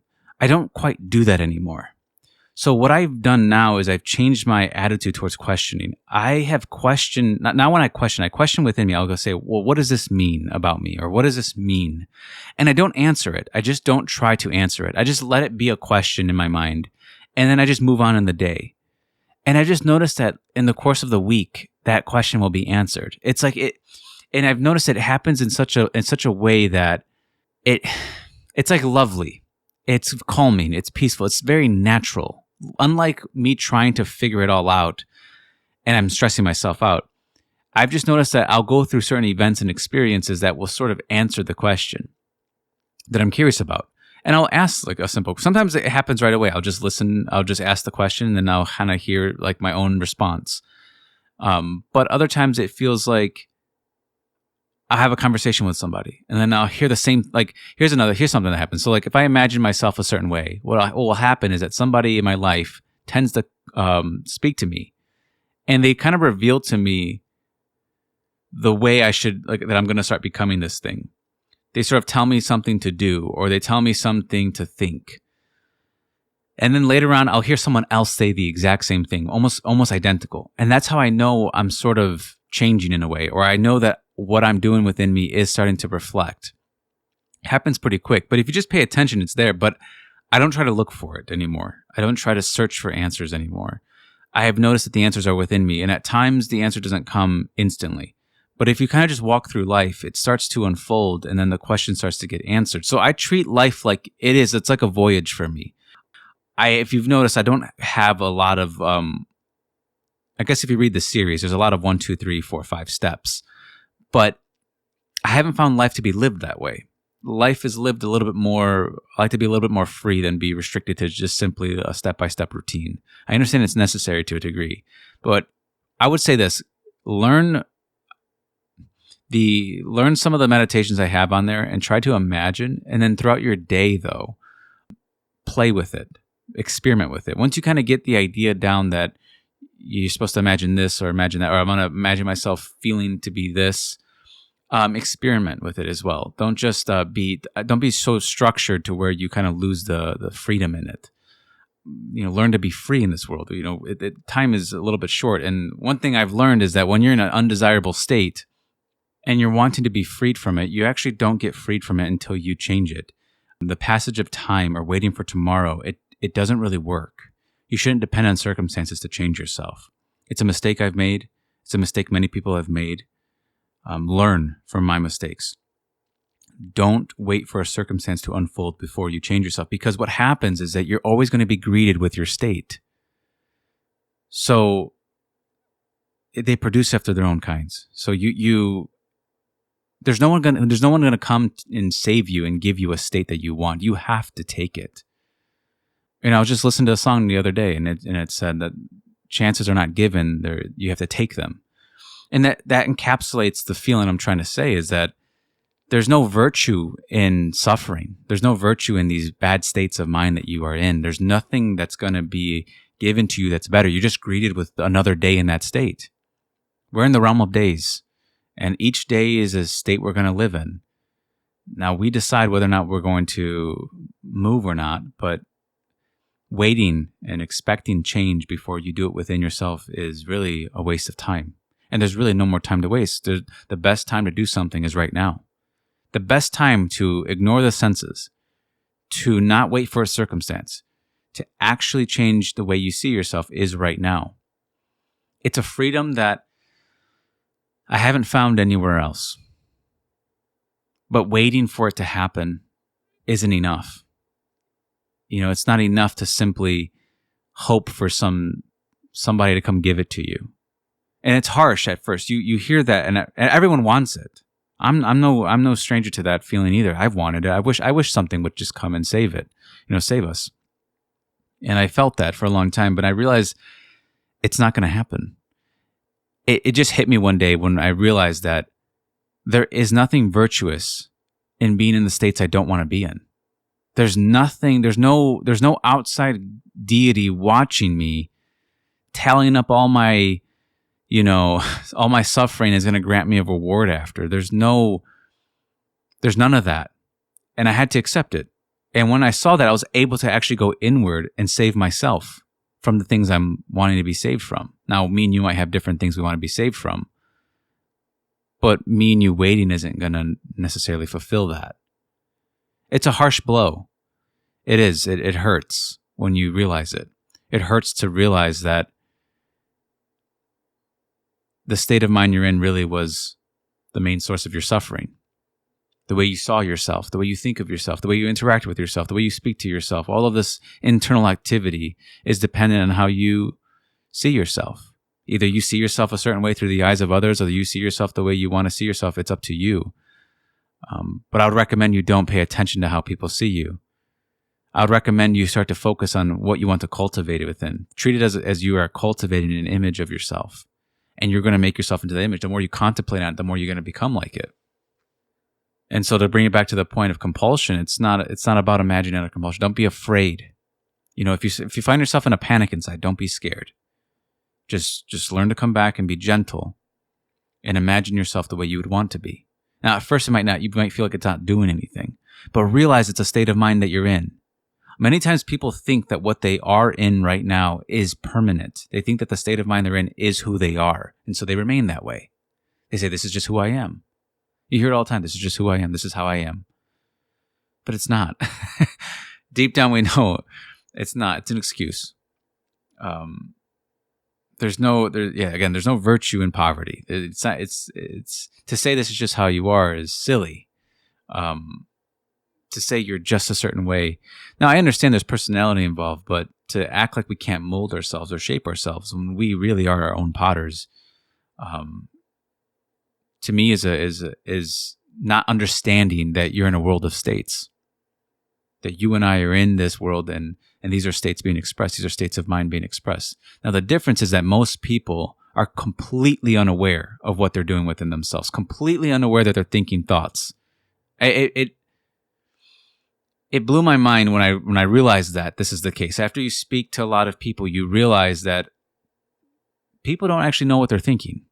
They're completely unaware of what they're doing. They don't understand they're on a certain train of thought. They're walking some path. They might not even know where they're going. But if you're listening to this, now this is the problem with listening to this. The issue that comes is that now you have to be responsible for what you do. Now you can ignore the message and ignore it, but if you're here right now, I mean, and you're obviously somewhat invested in it if you're listening to this, right? Because this isn't going to be shared on the channel. You're obviously somewhat invested in this. And I think it's a wise investment because it's not something you permanently need. You just need to start getting the ball rolling on what you want to start thinking about yourself. Now that's the key, is yourself. That's the secret, is you. Because you're always going to find yourself in this world. And that sounds scary. You're always going to find yourself in your thoughts. So if you have fearful thoughts, right? They're there to reveal something about you. Maybe you're powerless. Maybe you feel powerless. So you have these thoughts of powerlessness. But they're not actually inherent to you. You're just in a state of mind. But if my thoughts become fearful, and I'm just walking around imagining nightmares all the time instead of beautiful daydreams, and I'm just imagining nightmares all the time and believing in these nightmares and giving them all my energy, I'm going to be depleted. But if my thoughts are fearful and they're coming from a certain idea of myself, then really what I'm afraid of, what you're scared of, is your own conception of yourself. That's actually what you're scared of. You're scared of what you think of yourself. And it's a fearful thing. It's a fearful thing to think you're not enough. It's a very scary conception of oneself, but it's not true. And what you'll find is that there really is that fear is self-created falsehoods in your own imagination. It's not really inherent to you because you're the creator of it. That's why. You're the creator. Now, you might have been taught to think a certain way about yourself, but you still had to believe it. You still had to think it. In order for it to gain any traction in your mind, you had to believe it. Now, obviously, if you're a child and you were taught to think a certain way of yourself that you didn't like, you didn't have much of a choice.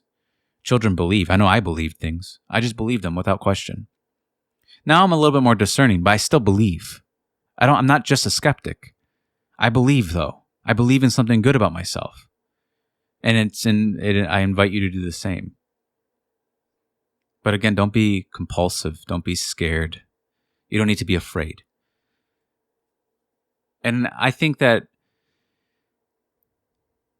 most of you aren't afraid. I think what I've learned is that people mistake their beliefs with what they're afraid of. They are afraid and then they think they believe it because it's a fear. But a lot of times people don't believe in their fears. They're just afraid of them. And once they learn that they don't have to give so much attention and reaction to fear inside of them, it starts to lessen and lessen and lessen. They start to become relaxed and still. And then it allows them to be in a space where they can actually move towards something. It's very hard to change states when you're constantly scared of the state you're in. Don't fear the state you're in. Just move from it. And you have that ability. It's not going to be found in something outside of you. So don't wait for something outside of you to change it. It's such a, when it hits me, it's such a freeing feeling. It's so wonderful because it feels like this is what I've been looking for. Because I spent a lot of time in my life looking for a feeling and I never found it in what I was doing. I never found any kind of happiness in the things I was doing. I tried, and I'm very good at seeing perspectives. So I tried to see certain types of perspectives and I tried to like certain things that I just didn't. And I spent a lot of time trying to like stuff I didn't like. I spent a lot of time imagining things I never wanted to imagine. But because I thought I couldn't be naive or I couldn't be this or I had to be this, I would imagine them. When I was like, this isn't what I love to imagine though. This isn't really what I want. And so I lost myself. I lost all myself in imagining nightmares. Completely abandoned who I am to all these nightmares. Because I actually love to imagine lovely things. I love to imagine for the sake. Imagination was something I've always kind of secretly been drawn to this type of work, if I'm honest with myself. Even though in my life I might have done other things, even when I was a child, I was interested in imagination. I've always been fascinated with my imagination. The fact that I could imagine something other than what I'm seeing was always something quite magical to me. But I never really indulged in it. And if I did indulge in it, it was always a nightmare. And so I'm very familiar with all the mistakes I made. I actually started from a very, very bad place when I met Neville's teachings. And if we're quite honest, I don't think a lot of people come to these teachings unless maybe things are not so good inside. The home you live in isn't necessarily good. But you can move out. You can pack your bags and leave. You don't have to remain in the position that you're in. And when you see that you already are the thing you were looking for because you're the inner man, when you see it, it's very hard to unsee it. I don't think you can unsee it, actually. And it's hard to live your life off this principle. There's a few times in my life where I wanted to not know this. I wanted to be ignorant of what I was doing inside because I didn't like what I was doing inside. So I wish I would be jealous of people who are ignorant of their own imaginations. It's just like the movie Matrix when they say ignorance is bliss. And I really believed it. I really believed ignorance was bliss. And I was jealous of the birds. I was like, I hate that they can just fly away and I can't. But I just couldn't see that I had the power to change what I was doing inside. I just couldn't see it for a long time. And then one day it just clicked within me. I kept reading Neville's work, trying to understand it. And then one day it just clicked. And I realized, and you know what happened? The moment it clicks, you know what happens? All the energy, all of it that you used to imagine, that you misspent using to imagine nightmares, to dream nightmares, it returns to you. You feel energized again. You feel like you can't believe you've been in that position for so long. That you dreamed up, that it's hard for us to admit that we dream nightmares. It's difficult, but if you can accept this kind of objective view of yourself, don't be judgmental on yourself. Don't harm yourself. Just kind of observe yourself. That's the way I would say. I was observing what I was doing, and I realized I'm not dreaming things I love. I'm really not. I'm actually dreaming things I'm afraid of happening. I'm dreaming up things, imagining that they have happened. And I was scared of everything. I'm not afraid to admit it. I was terrified of everything. I still work on my fears, but with each fear you overcome, it feels like all the energy comes back and you become powerful again. You just misspent it. That's all it is. A nightmare is misspent energy. It's misspent imaginal activity. That's what it is. And when you see it, when you see you're the dreamer, when you see the one thinking the thought, energy starts to return to you. And you start to not, and you have to allow yourself to not be bound anymore. Because in a lot of ways, there is a lot of unreasonability and irrationality in your nightmares. People want to be rational all the time, but a lot of the time their fears are completely irrational. They're actually practicing it. They're just misusing it. And that's what I always tell people who come to me. When I've had these one-on-ones, people who come to me and they're very afraid. I've noticed they're very strong believers. They seem to really believe in things. And I don't see it as a fault. I don't try to see fault in people. I don't like to see faults in them. But I notice that people who are afraid have the ability to believe in a way that they just don't see they're misusing their own belief. They're just putting their entire energy into a version of themselves that they don't really want to be. They just haven't realized that they have the ability to move into what they do want to be. They feel like they're stuck. And there's nothing worse than being stuck in a nightmare. There's nothing worse.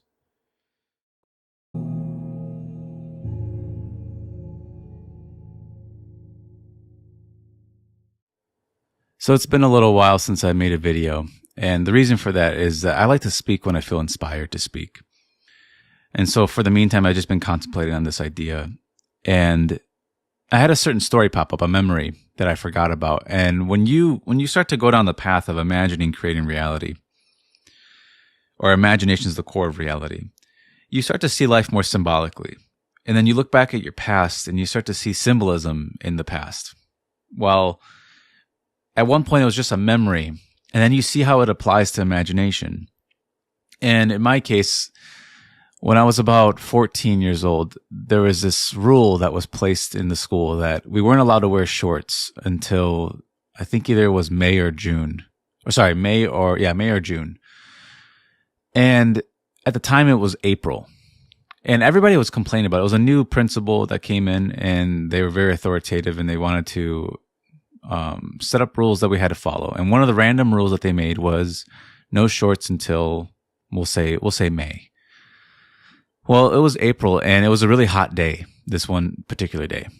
And I felt the rule to be really stupid. I didn't understand the point of the rule, and I hate following rules for the sake of following them. I want to understand why.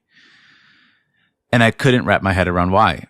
And it was a hot day, and so I decided that day to wear shorts. And I went to school, and someone told on me. And I had to go to the principal's office. And at the time we had a head principal and a vice principal. And the head principal walks past me with his coffee in his hand, and he gives me an up down and shakes his head. And then the vice principal, who was really into I think it was jujitsu. I can't remember which one it was, but he was really into one of those martial arts. And he actually shoved his forearm to my neck and shoved me against the wall. And they asked me why did I wear shorts? Obviously, I can't respond because his forearm is towards my neck. It's like pushing against my neck. And then he releases it, asks me again, why did you wear shorts? And all I could reply was that, well, it's April and it's warm. And that was enough they suspended me. But it was an in-school suspension. So I had to sit in a room in the quiet, which actually was quite nice. I had to sit in a room in the quiet. And the only thing that was the downfall was I missed all my classes, but it didn't really matter. But I was in the quiet in my own thoughts. And I just sat there thinking about this rule. And there was a detention teacher, I guess you want to say, someone looking over the kids in detention that I was in. And he asked me, why did you come in to detention? Like, what did you do? And I said, well, I wore shorts. And he just gave me like the most confused look, like, why would that be enough to send you? And I just didn't have an answer. I said, I don't know. That's just the rule. I guess I broke the rule. Now, I give this story because I'm not sure why I was thinking about it. It's been so long since that story's happened. And I realized that I was trying to break these outside rules. And I was trying to sort of bend and maybe, circumvent. Maybe I can get away with, breaking the rule. And it was so external. But what I didn't realize at the time was that I was actually really trying to break the internal rules that I created within myself. Because how many, no shorts until May rules that I set up in my mind? I made a video called "Consciousness it's like a mental outfit," and that can be applied here, right? Is that how many times, if we look at states of consciousness as certain articles of clothing that we wear, there's certain rules I've set up that I'm not allowed to be in certain states of consciousness. That I'm not allowed to wear that. There's a rule that I've placed, some condition. It has to be May, or it has to be some time period, or I have to have a certain amount of money before, or I have to have a certain amount of intelligence, or I have to be this or that enough before I can imagine having such a thing.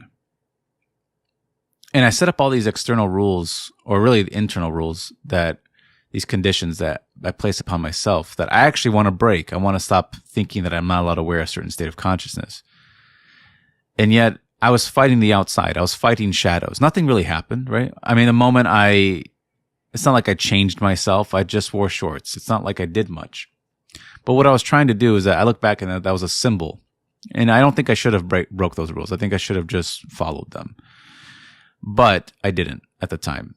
And that really just stemmed from me not wanting to follow, like I said, the rules that I made inside myself. There's so many states of consciousness I wanted to wear, but I told myself I wasn't, it was too big, or it was too big enough. You ever like go to like a thrift store or something, and you see like clothes you think it's going to fit, but you think it's going to be too big. You never really know. Well, that's how it is. You should try it on before you say no. That's what I would say. And so I don't regret fully that I wore shorts that day. I didn't think it was that big of a deal. But I regret that I tried to disrupt the rules that this principal set up.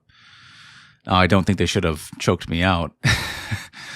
But regardless, it was really the internal rules. And so I have to ask myself, how many of these rules have I set up within myself? You'd have to ask yourself that. How many conditions have you placed? It could be such a silly condition, and yet we've placed it upon ourselves. I need to have an X amount of this, or I need to wait until then to wear this state of consciousness that is already within me. It's already something that is inside of me that I'm waiting to occupy. And Neville said that is the biggest failure amongst his students, was the failure to occupy a state. And a lot of people think about what they want. They think about it all day long.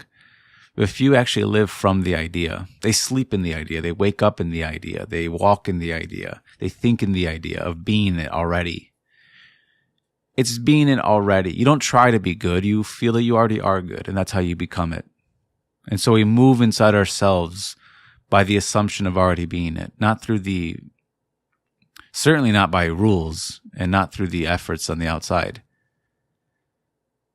And so I see that story as a symbol.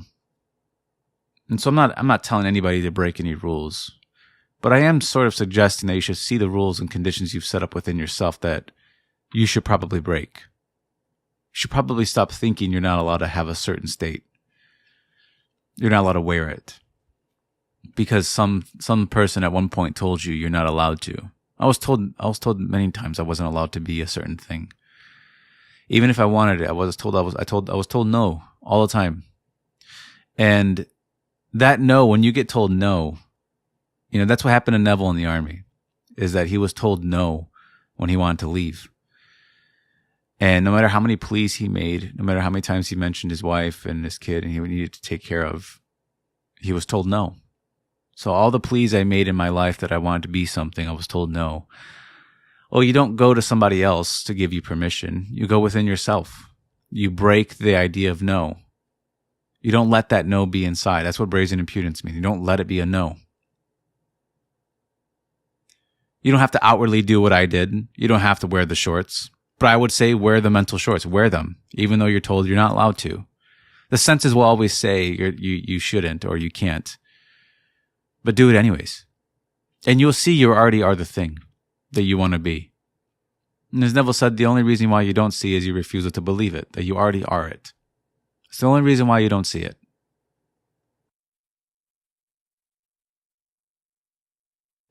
And so you're told, no, there's no way you could ever be such a thing. Well, you assume that you already are that thing. You just assume it within yourself. Let everyone say what they want to say. Let the rules be there. So that would be my advice, is that to myself, if I had to go back and give myself some advice, I would say leave it alone. You don't have to do that. Just you start to appropriate within yourself what you want to be. It's not about the shorts. It's not about breaking the rules on the outside. It's not about that. It didn't do me anything, right? It got me suspended. It's not like did me any good. So what was I really trying to do? Well, I was expressing outwardly what I really wanted to do inwardly. I wanted to break those rules within me. And I had many, many rules and conditions in place that didn't allow me to occupy the positions I wanted to be in. It was always some little reserve in the back of my mind that stopped me from occupying it. Some what if it doesn't work? Or what if you don't have enough? Or how are you going to get that? It was always some little doubt that I reserved just in case. And that's the rule I wanted to break. I wanted to let go of my doubt. But I thought I had to hold on to it. I thought I had to reason with myself. It had to be logical. I had to figure it out before I could actually accept it and assume it. And so I never became it. I found myself just going in circles, in logical circles. I just found myself going in circles. I never really moved. And the times I did move is when I I removed all of those questions. I stopped asking myself, what if? I just did it. And what did I do? I started to just do what I wanted to do in the flesh in my imagination. That's what I did. What is it that I want to do in the flesh? What is it I want to feel in the flesh? I would feel it. What is it that I want to do in the flesh? I would do it. It didn't matter what it was at a certain point. I stopped caring about it. What do I want to do? I would do it. And that's what Neville says. You just have to imagine that you are doing it. Don't imagine trying to do it. Imagine that you are doing it. Let's go back to the ladder experiment. You don't imagine trying to get a ladder in your mind. You imagine climbing it. So I don't care what it is. You just start doing it. And you become persistent on doing it. It just becomes a part of your nature when the more and more you do it, because we create ourselves out of our own imagination. And so take what you will from that story. It's just an interesting story to see it as a symbol, a parable. Although that actually happened, it symbolizes something for me. I saw what I was trying to do. I just didn't do it. I didn't do it internally. I was doing it externally. But I would advise you to do it internally. I don't care what rules you've set up. Try to break them by just assuming you already are the thing. Don't let a condition be in the way that stops you from actually occupying it. And so I'm going to end it here on this video. I just want to give a short story, a parable, to make you think about breaking certain rules that you might have created in your own mind that stops you from occupying certain states that you want to be in.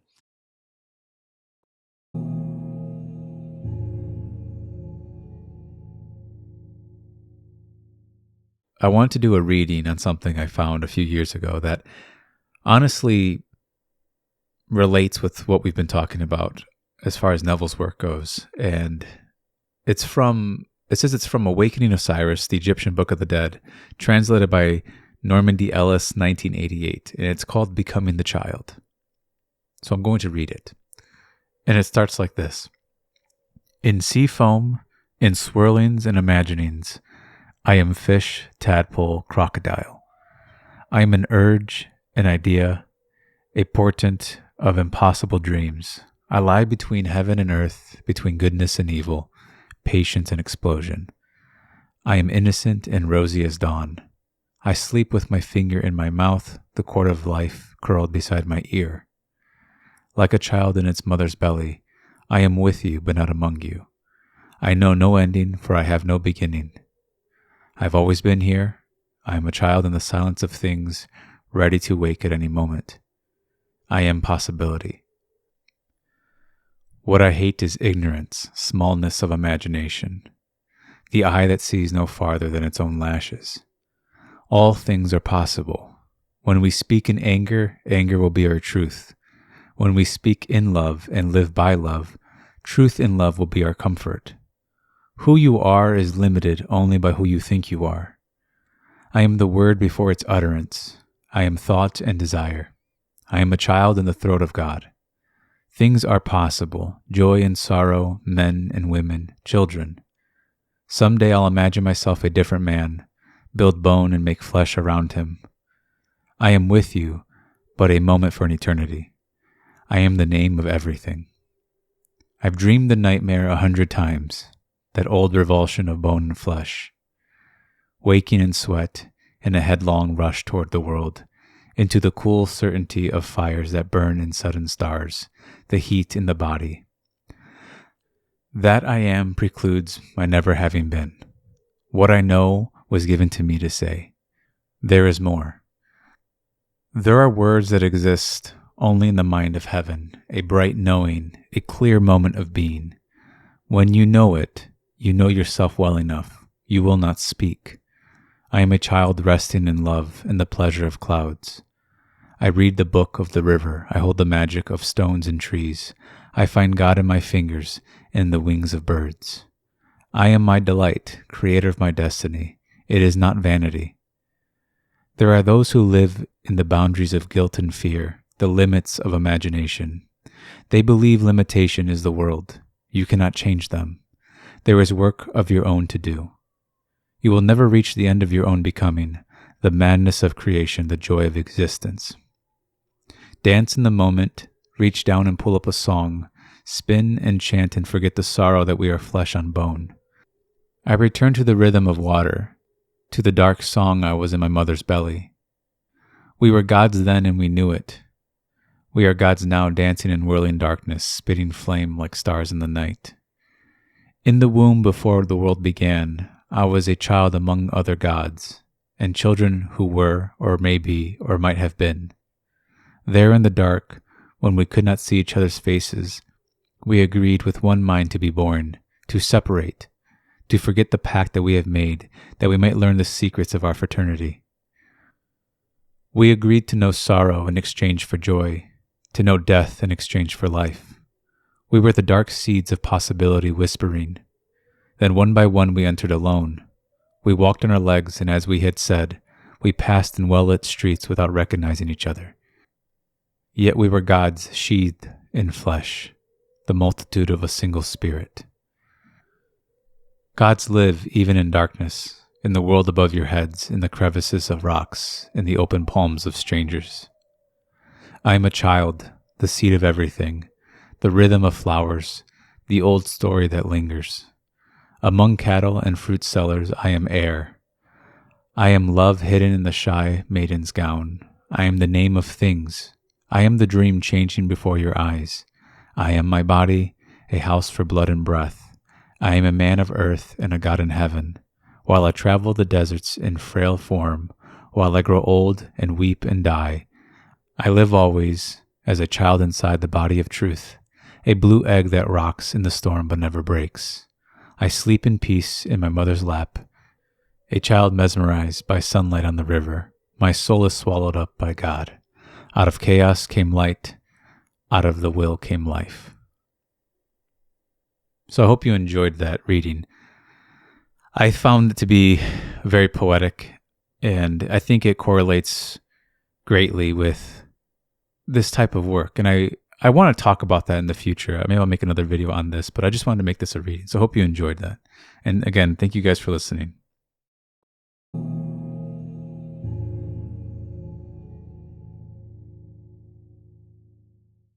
So now that I've made this, this playlist of daily lecture reading and my own just take on these things, I've gotten a lot of questions. The one consistent question I keep getting is what does it mean to yield? And can I explain a little bit more about yielding?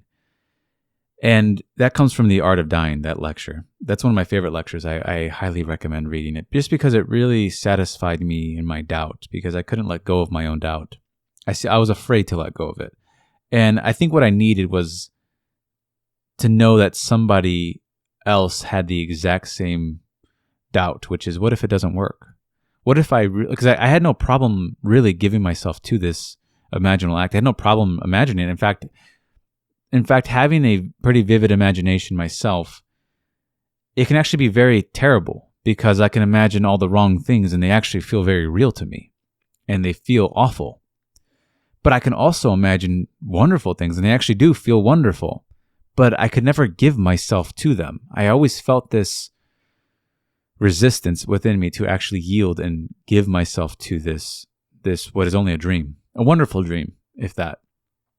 But I always had this reserve in the back of my mind, which was, I don't have a problem letting go and giving myself to it. I'm just afraid it doesn't work if I do. And every time I've ever let go of that feeling, that doubt, and just gave myself to it, it worked every single time. It didn't fail me. The times I failed was when I kept listening to that doubt. And so that doubt that you feel, it's really the price that you have to pay to yield. And so yielding really is paying the price. And the price is your worry and your doubt. That's the yielding. And so no matter what question comes up, what reason comes up, what doubt comes up, do you want it? If you want it, then you have to give this up to be it. Because we receive what we are, not necessarily what we want, but we can become what we want if we're willing to give up what we've been told about ourselves. Let's say it's something on the outside told you, and yet you believed it. Or you tell yourself certain things. If you know yourself one way and you want to be different, you will remain what you know. If you want to be different, you have to know yourself to be different. And so that's why Neville says we don't get what we want, we get what we are. If you can understand that, then you will become different. You will stop wanting and you'll start to become the thing you want to be. And that involves a level of yielding. And it's really always the answer, what I've learned from practicing it. Every time I go to imagine either for someone or for myself, there's always that little resistance that I have to let go of. It's always there. And then the moment I gently yield, it gets easier and easier. Next thing you know, it becomes smoother in the inside. The yielding is really the oil that makes it smooth again. It makes you imagine smoothly. And so the best way I can describe yielding, it's just like what William Blake said. It's like you're falling backwards. Like just the same way when you fall backwards, you let go. You realize there's nothing you can do to move your arms as much as you want to move your legs. You're falling backwards. There's nothing, you can't grab onto anything. You're letting go completely. It's just the same way you fall asleep at night. You can't fall asleep unless you let go. Anyone who's had insomnia knows this. Anyone who has difficulty sleeping knows that you're not letting go. You can't. Your mind's racing. You're constantly thinking thoughts. But all of a sudden you get so tired, you let go, and the next thing you know, you fall asleep. You never really remember exactly when, but you fall asleep and then you wake up hours later. And maybe you went on some journey within yourself. On the depths of yourself, you found yourself in a dream doing this, that, and the other. But then you come back here, and that dream might have changed you. It might have shown you something. But regardless, you don't remember exactly when you fell asleep. You yield, you surrender is another way of saying you surrender to it. Surrender yourself to being different. You can come up with a million reasons all the time, and you can create one by the day. Every day you can create a reason as to why you can't be in a certain state. Even though you want it, you can create reasons. I created thousands of reasons why I couldn't. Every day I created a reason. It was either something from my past, something in the future can go wrong. It was what someone else said. I had to obey the words of other people because I thought I had to. And it just, no matter how many times I heard Neville say, what does it matter what they think if it works? What does it matter? It's like it didn't penetrate my mind enough. It still mattered. And then all of a sudden you yield, and then you start to become that. And next thing you know, people will still talk and say the same things, and it doesn't matter because you start you start to create yourself out of your own imagination. So if man creates himself out of his own imagination, then I have to, and I receive what I know, then I have to become something different. I have to actually become it inside myself. I can't just want it all the time. I have to actually start being it. And then little by little, this imaginal self of yours starts to push itself out into the world. And next thing you know, people have to greet it. And then you realize it doesn't really matter what they say. What matters is what I'm imagining.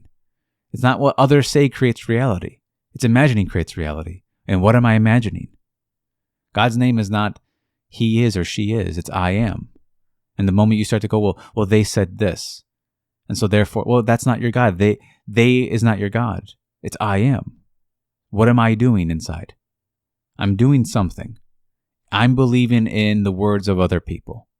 I'm believing in my reason. Even though I can see within myself that it's already done, I can see within myself that I already am, I'm going to look towards my reason and believe my reason because my reason feels true. But really, can I persuade myself? Just like Isaac and Jacob, can I persuade myself to where what I desire feels true to me? And it's no longer a desire. It gets transformed into a fulfillment. And I accept this fulfillment. I yield to it. Even though my reason tells me this, even though all the words have told me this, even though I've told myself something for many years, can I let go of it? That's another word of saying yield is letting go.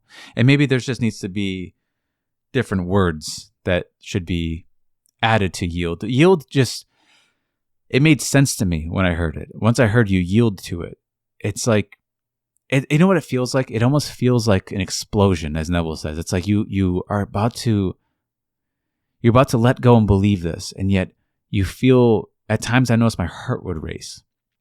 You feel a deep fear. You feel doubts coming. You feel like all of this attack is happening, and all these reasons start coming, And then you really feel like it's about to explode. The moment you yield, you let go, it's like you've accepted it. And all of a sudden, all of that washes away. It's like it didn't even matter. That's what it feels. It always feels like it's building up, it's building up, it's building up. All this doubt is building up. And next thing you know, you accept it and it just explodes. And there's no more doubt. There's no more. All it's replaced with is relief and peace and composure. And you know it. You know yourself to be different now. You moved some state. You can't deny it. You can go back if you want, but you can't deny you've moved. That's another thing I couldn't do, is that when I would move into a certain state of mind that I wanted to be in, I couldn't deny it. I would doubt it, but I couldn't deny that I moved inside. And when I realized I can't deny I moved, that's when I realized that yielding is the answer. Because I always moved when I yield, when I let go, or surrender. These are just the same synonyms. It's the same thing that I'm saying. It's always this climax, it feels like. It leads to this climax of letting go, of yielding. And he says, so you play your last card and you say to yourself, well, what if it doesn't work? You let that go. You don't even answer it. You yield. The answer is in your yielding. If you're looking for an answer, that's the answer. It's not going to be found in trying to answer a what if. You won't know. That's another thing. You have to accept you don't know when or how. You yield. It really is that old saying of, you jump and then the net will appear. I mean, that's essentially how it always feels like, for me at least. It always feels like that. I always think I can't, or it can't. But I see that it did, and then I believe it did, and it always comes from me letting the I can'ts go. It always works that way. And it really hasn't worked a different way. And so someone comes to you, they start telling you something, and that is unfortunate, and you want to imagine something fortunate for them, and you think, I don't see how this could happen, but I yield to it. I let go. I yield to the unseen. I just give myself to it, and it requires of me, it's always the price to pay, is my reason, my doubts, my worries are always the price I have to pay to get there, and I never regret it. I've never regretted yielding. And so that's what I mean by yielding. That's what I mean. What does it mean to yield to the wish fulfilled? That's how I took it from his lectures. And this is my ideas. Now you might have a different way of saying it and a different way of approaching it, but this is just what I learned from Neville's. And this is what I've learned from my own practice. It's a lot easier. It gets easier. It's just in the beginning when you're starting, it feels like, when the pressures are on and you feel it's urgent and it feels like a very climactic moment where you have to accept. Neville has a lecture called Impotence. You have to accept impotence. You can't do anything. All you can do is accept this. If you accept that, you will accept it. If you realize that you can't turn, you want to turn to somebody. You want to run to someone and have them fix all your problems. You want this, but you realize you can't go anywhere. You can't escape your own imagining. All I can do is direct it. All I can do is change it. All I can do is imagine myself differently. When you do that, you will do it. When you see there's no other option, God's name is not he is or she is, it's I am. When you see that, you won't go to another. You will yield to that. You will change. So that's what I mean by it. I wanted to answer that question because I find it important because it doesn't matter what it is in front of you. And that can be difficult to accept, but the circumstance doesn't matter. Can you, before you sleep tonight, can you yield into something different? Regardless of everything, can you do it? And you'll see that you can. Will you do it is another question. You can do it, but will you do this? Will you give up your worry right now? And you can do it for a moment. It doesn't have to be perfect.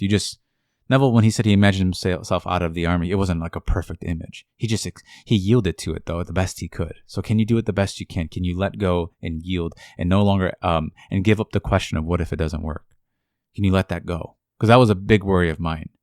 I was like, yeah, I can believe this, but what if me believing it, nothing happens? That was always a fear of mine. And every time I've ever let that go, it always seemed to work. So that's my answer on this. I'm obviously going to speak more about this because to me, this is one of the most important parts of what Neville has spoken when it comes to imagining. I find the yielding part to be And that's why he put a chapter in his book called Impotence, and it's in Power of Your Awareness. I would recommend you read it because it's basically describing this. He could have called it yielding, but it's really the same idea.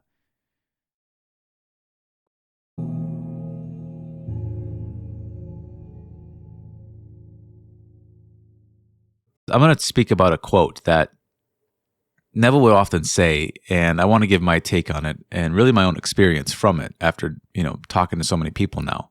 So he quotes Yeats. He says, "We should never be certain that it was not some woman treading in the winepress who began the subtle change in the minds of men, or in men's minds." And the other day I was listening to the song called The Underdog by Spoon. And there's this certain lyric where he speaks about how we sort of ignore the water boy. We pay no regard to the water boy, which is like who pays attention to the water boy. The water boy is just getting water for the players, where everyone's paying attention to the players. But as Yeats said, we cannot be certain it's some woman treading in the winepress that began the subtle change.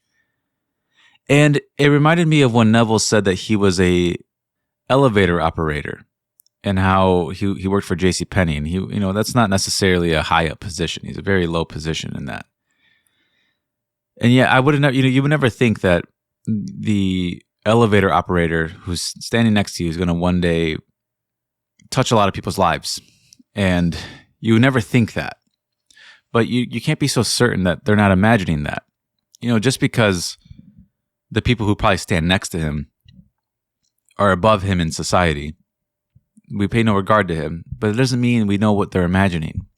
After meeting with people over the years and speaking with people over the years, I wouldn't say I was always proven right, but I saw that there's always more to people than the expression that they're giving.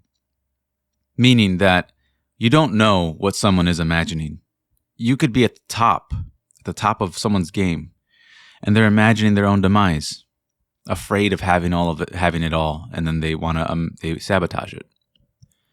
Or you could be the water boy, nothing at all, being the lowest at the totem pole, and yet you're imagining greatness.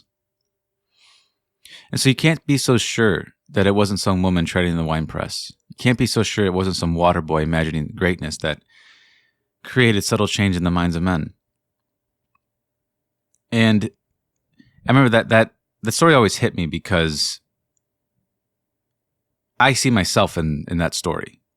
And I see many people in that story that I've met where they count themselves out because others counted themselves out. But you can't count yourself up because you don't know what someone's doing on the inside. You think that the person has it all. You do. In your mind, you look and they must have it all.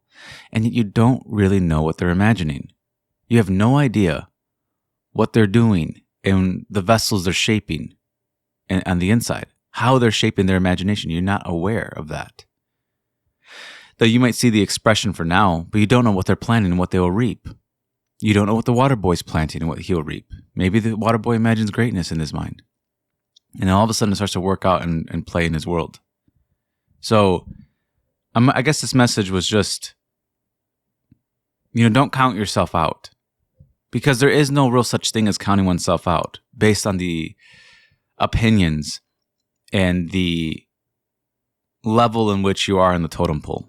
It doesn't matter where you start. Not in imagination, because it's just states of being. It doesn't matter what state of being you started in. You move into a different state of being, one that you want to be in. And then you start a change in your life. And the next thing you know, you meet people that happen to be in the nature of what you're imagining. That's how this works. You'll meet people. That's how it works. Either you will take upon the responsibility, or someone else will come in your life and help you with that responsibility. But you'll take upon the responsibility to become that thing. It just will happen. That's just how this works. Whether you think it's stupid or not, it doesn't really matter. You might think it's stupid that the water boy can imagine greatness, or that the elevator operator can imagine themselves speaking in front of people, and people will listen. Or the little boy who has nothing and is bored out of their mind and decides to imagine speaking, and people listen. You don't know what someone's doing on the inside. They might present themselves one way to you. The appearances might show one thing, but in the depths they're showing something completely different. And I want to stress that People can be at the top of their game and be imagining their own demise. It goes both ways. You can imagine destruction of your career, the destruction of the things that you actually value. You can imagine that. You can also imagine them flourishing as well. It's up to us. We are the ones who are responsible for what we do in imagination. And it doesn't matter who's doing it. Imagination doesn't look and says, well, it's an elevator operator. I don't think I should take their imaginal acts into consideration. It doesn't say that. So someone scoffs at you. Someone looks at you like you're beneath them. So what? So what if someone who has a higher ranking in society looks down upon you? It doesn't really matter. Not in imagination. There's no qualification to imagine. We should never be certain that it was not some woman treading in the winepress who began the subtle change in men's minds. I love that quote. It really shows you that don't count anybody out, especially not yourself. You start sowing something new inside your own imagination tonight. Doesn't matter where you start. Don't allow where you started to be really where you end. It sounds cliche, but remember, we have to go to the end on the inside. You don't look to the appearances and say, well, I don't have, and therefore I can't go to that end in me. Go to the end. It's about being imaginative, not about starting in like the perfect position. It's not about having the high up position in a corporation. Then those imaginal acts will get seen by God. It doesn't really matter. If the water boy or the elevator operator wants to imagine greatness, it will be given to them because they're imagining it for themselves. But if they just listen to what everyone says about them, they listen to the scoffs, they listen to the dismissals, the disregarding, the ignoring, they pay attention to that behavior and they let that behavior dictate their own imagination, then they will remain as they are. And unfortunately, that happens for many people. But when you become aware that you have some control, some authority over your own imagination, you will start to take ownership over what you do. And you won't just allow anything to grow inside of it. You won't allow, even if you do start to imagine things you don't want, you won't just allow it to stay. You'll break it. You'll stop it. You'll move in a different direction. Maybe it's a habit. It doesn't really matter. But you'll stop it. And you'll go down the path you want to go down. We can never be certain who it is. So don't count yourself out. And this is, Yeats is a brilliant poet. I wouldn't consider him, he's a very intelligent man. And yet he said it could be the woman treading the winepress. Could be the water boy, the elevator operator, changing their own imagination. And you don't know it. And so because we don't know it, we count him out and we say, well, what good thing could he do? There's no power. He has no connections. He's behind in life. There's no social background. He has no family name. There is nothing about him that is worthy to be looked at. But you don't have to take that within yourself and then start to treat yourself that way in imagination. It doesn't really matter what anyone says. It never has. It's just that we believe it does, and then we let that dictate our minds. There's nothing more interesting, nothing more mystical than the human imagination. Because it can take someone at the lowest and bring them to the top. And that's what the story of Joseph's about. I'm sure everyone knows the story of Joseph. His brothers sold him into slavery. And then he became right hand of Pharaoh. He started from the bottom, and because he could interpret dreams. He was the dreamer. He was the dreamer who dreamed his way to the top. That's how he arrived. And everyone here is a dreamer, whether we want to think it or not. Some dream small things. Some dream demise. Some dream dirty things. Some dream things clean. But everyone's dreaming something. Just don't let your position, your physical position, dictate your mental one. If you can do that, you will move into the direction of your what you're doing mentally. But if you keep it the same way, don't expect much movement. And you don't need anyone's permission. You don't need society's permission. So I just wanted to sort of give, let me just quote it one more time. We should never be certain that it is not some woman treading in the winepress who began the subtle change in men's minds.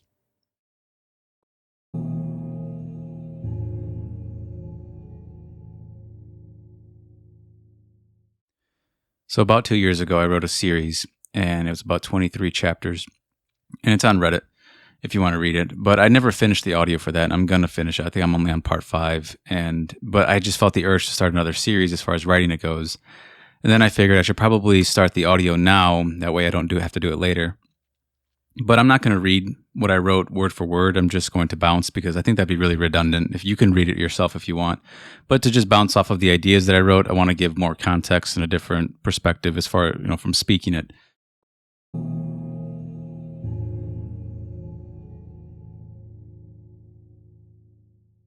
And for the first part of this, I call it Change Self, which I've talked extensively about. And I want to just look at the same idea, which is about changing yourself and not changing the world, and simply taking it from a different angle again. And because the scriptures tell us that it's about repentance, and repentance is a radical change of mind.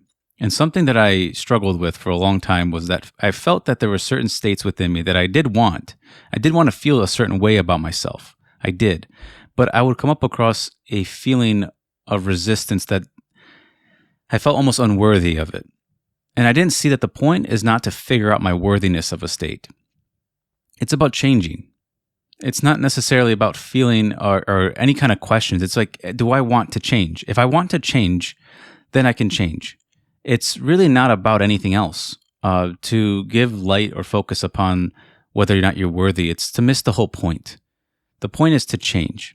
Can you change yourself? Do you have a desire to change yourself? Then you can do it. All you need is, the desire is all you need. You don't need to be worthy. You don't need to be anything other than simply having the desire within yourself to be in a different position inside yourself, to feel different about yourself. Because Neville said that imagining creates reality. Well, the question for me that comes up after that is, well, then how am I imagining myself? It's a question we should all ask ourselves is, how do we imagine ourselves? Do we imagine ourselves as somebody who has incredible loss? Do we imagine ourselves as being defeated? Do we imagine ourselves in states of despair, desperation? How do we imagine ourselves? Because the way we imagine ourselves is directly, intrinsically tied to the life we're going to live. And it's a great question to ask yourself is, how am I imagining myself? Because if imagining creates reality, and I'm with myself in reality, then I'm going to have to change that. So I don't try to change reality, I try to change myself. And I start off the part with a quote where it says, nothing to change but self. And that's what Neville said. And I kind of ask you to try to disprove that. Because what you're going to find is if you try to change others, you might run into so many people you're going to try to change, and you're going to realize it's not going to ever be enough. Like, how many people have to change around you for you to feel satisfied? For you to be in the state you want to be in, how many people have to change? And how do they have to change? And do you honestly control them? Or do you control yourself? Is it about changing them, or is it about changing you? Is God's name He is and she is, or is it I am? And where do I find I am? If I were to change, if God's reality and God's name is I am, where do I find I am? Where do I find reality? I find it within myself. And so changing other people is going to, in the end, become futile. You only need to change yourself. It's about leaving, even somebody, the most annoying person in the world, just leave them the way they are. Just leave it all alone and see if you can change yourself. Can you feel freed from whatever bondage can you allow yourself the ability to put no conditions upon your change in self? That you don't have to reach a certain level of worthiness or achieve a level of good deeds? Or can you give yourself the freedom to not have any outer actions necessary in order for you to change a state? Can you simply see that the state is mental that you're in, and that's where you need to move mentally?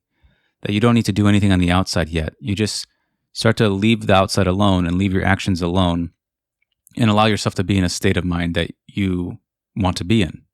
Because without the desire to change, you won't move. So you need that desire to be different. You want to be different. You want to see the world. You want to see yourself differently.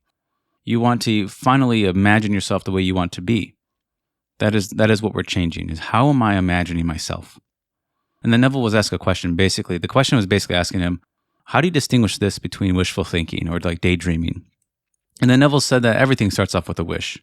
It's a wishful thought. And then he quotes Shakespeare and he says, we've been taught from the primal state that that which is was wished until it were. And so everything begins with a wish and we assume it to be true. And then it starts to express itself in our world through us. But what I took from that was that he said everything starts as a wishful thought. So when we have thought inside of ourselves in a wishful position, a wishful state, we want to transfigure it or transform it into fulfillment. You don't want to leave things as a wish. And then you have to ask yourself, what am I wishing upon myself inside of myself? What if thoughts are in a sense wishes, what am I wishing upon myself and another? What am I actually giving myself? What am I allowing? What am I allowing within me? Is it something that because these thoughts are investments, they're seeds that we're planting. And so we see that reaping and sowing is something that is done within ourselves. So we experience the evidence of the implied fulfillment already within us. That is we in a sense are trying to experience the harvest first. We see that the harvest is ripe within us first before we actually see the harvest on the outside. So we don't allow the world to put us in a state. We put ourselves into the state. It says to commune with yourself. And so there's no one else to commune with when you lie down in your bed tonight and you go to imagine for yourself. You are the one who's going to put yourself in the state you want to be in. And there's no one else resisting that but you. And when you see that freedom, that it's you who puts yourself in fearful states, it's you who puts yourself in undesirable positions within you, then you can give yourself the freedom to change. Because if you don't, you're going to blame it on a devil. You're going to blame it on some second cause. You're going to think there's something else that's putting me here. And I don't try to get you to believe in your imagination to box you in. I'm trying to free your imagination from second causes. I'm trying to free it from fears that are self-inflicted. And the way we do that is by changing ourselves. We change how we imagine ourselves. Because when I was young, I realized very early on that changing people or moving into different locations, entering different buildings, moving furniture doesn't necessarily change really much within me. A change within oneself is a choice. It's a decision that we make. And it's a decision we can make at any time. It could be 5 minutes now. Let's say you went down a path inside of yourself that was horrible, but you don't have to feel that you're stuck, that you can't change. The answer will always be change. So when you start to feel scared within yourself and you see that you're self-scaring, remember this. Don't be afraid and don't shame, but change. Because we can be ashamed of what we've imagined. We can feel afraid of what we've imagined. But instead, change it.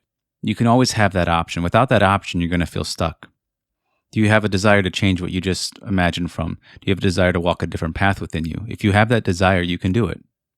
I really do believe you can do this. This isn't just for the special type of people in the world. Anybody can change how they imagine themselves. And so don't think that because maybe you feel that you have sinned in the past and therefore you can't enter a new state, or you can't leave a horrible state, because everybody's sinned. Nobody enters a state because they're perfect. Everybody who's in a state of mind entered it sinfully in a sense. Nobody's perfect here, so you don't have to feel like you have to reach a level of outside perfection in order to be in the state you want to be in. Like I said, you can be anywhere, and you are allowed that freedom. You allow yourself that freedom. Don't think that you have to be somewhere specifically physically in order to be mentally where you want to be, because then you're conditioning your mind again. You're conditioning yourself. And we don't want to condition self with change. We want change to be freely given to us, by us, through us, and in us. And then I took a quote from the lecture called As He Is, So Are We in 1969. Neville explained how this guy who would go to his lectures told him one day that one of his favorite things to do is, he loves it more than going to a Broadway show, is to like the first 10 minutes when he's like shaving his face, he basically brings up the president to his mind and just like rips him to shreds. And he says he loves to do it. It just gives him a lot of pleasure. And then Neville pointed out that we're basically allowed to do whatever we want inside of ourselves. We're allowed to bring people to our minds and destroy them. We're allowed to do that as much as we want. But you will find that it's more important to change oneself, to change the I am of oneself, than it will be to rip someone else to shreds. Although you can do it, and we are in a world of blessings and cursings, choose life, choose blessings within you. You do have the option, but it'd be wise for you to choose a blessing upon yourself and another. It doesn't cost anything, and you don't have to have conditions placed upon it, so you don't have to feel that it's a big work. And that reminded me of the scripture that said that we must take the log out of our own eye before we take the speck out of our brother's. And so when we try to change our brothers or the people on the outside, when we try to change them, we're just moving specks around in our life. The real log is ourself. That is the log that we must change, is us. And the reason for that is because the man who is ripping the president to shreds, he wants the president to be different. He wants the president to be his savior. He wants the president to allow him to be in the state he wants to be in. He wants the president to satisfy him. But that's not God's name. God's name is not the president. I am. And it's I am what we must change. And so if you feel in bondage from somebody, you don't try to change them. You change yourself as being freed from that bondage. You free yourself from it. Even if tomorrow the headlines tell you that you're still in bondage, you keep freeing yourself. You feel freed. It's really not about you're not allowing yourself and your imagination to bow to senses.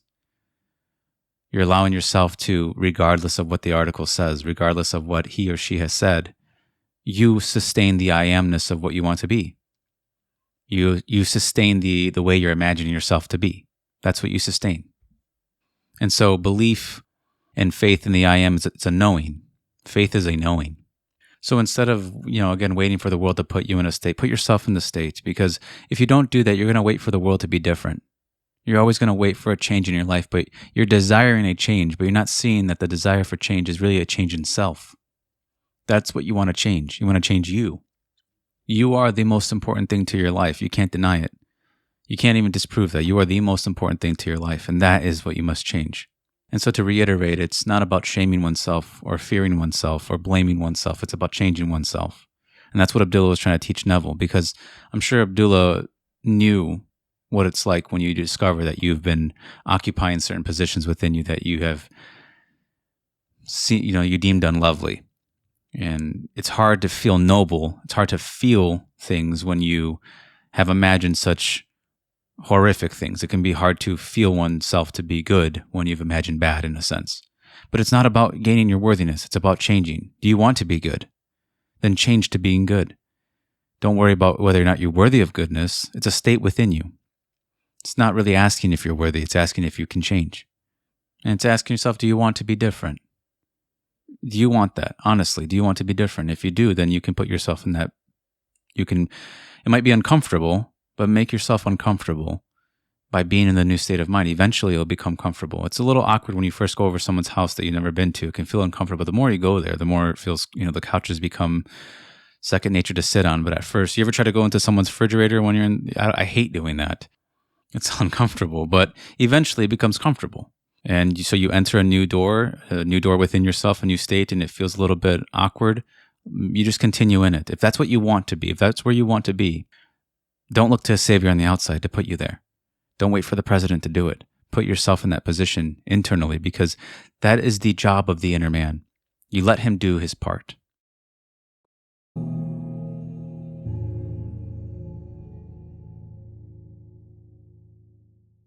And so that's what I have for now in this first part. I am going to continue doing this. And if you're interested in reading the actual work, just go to Reddit. It'll be in the description. And I have about 3 parts right now.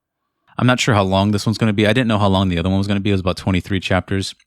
That's what came from it. And then I felt kind of finished with it. And I had the desire to write another one. And I enjoy doing them. So I'm not sure. Maybe it'll be another 20. Who knows? Maybe it'll be 40. Maybe it'll be 10. I don't know what it's going to be. But I'm just going to let it develop on its own. But again, I want to reiterate the point of the first part, which is it's about change. It's not about worthiness. It's about the desire to be different and allowing yourself to not have conditions to be different. Don't condition self. Allow self to be different. Allow self to change. And when you do that, you'll see that there's a freedom within you that you might have not known was there. But once you discover it, it's going to be hard to go back. You're going to want to utilize this freedom over and over and over again. So you don't try to change other people. You will naturally always go to yourself if you need something within yourself.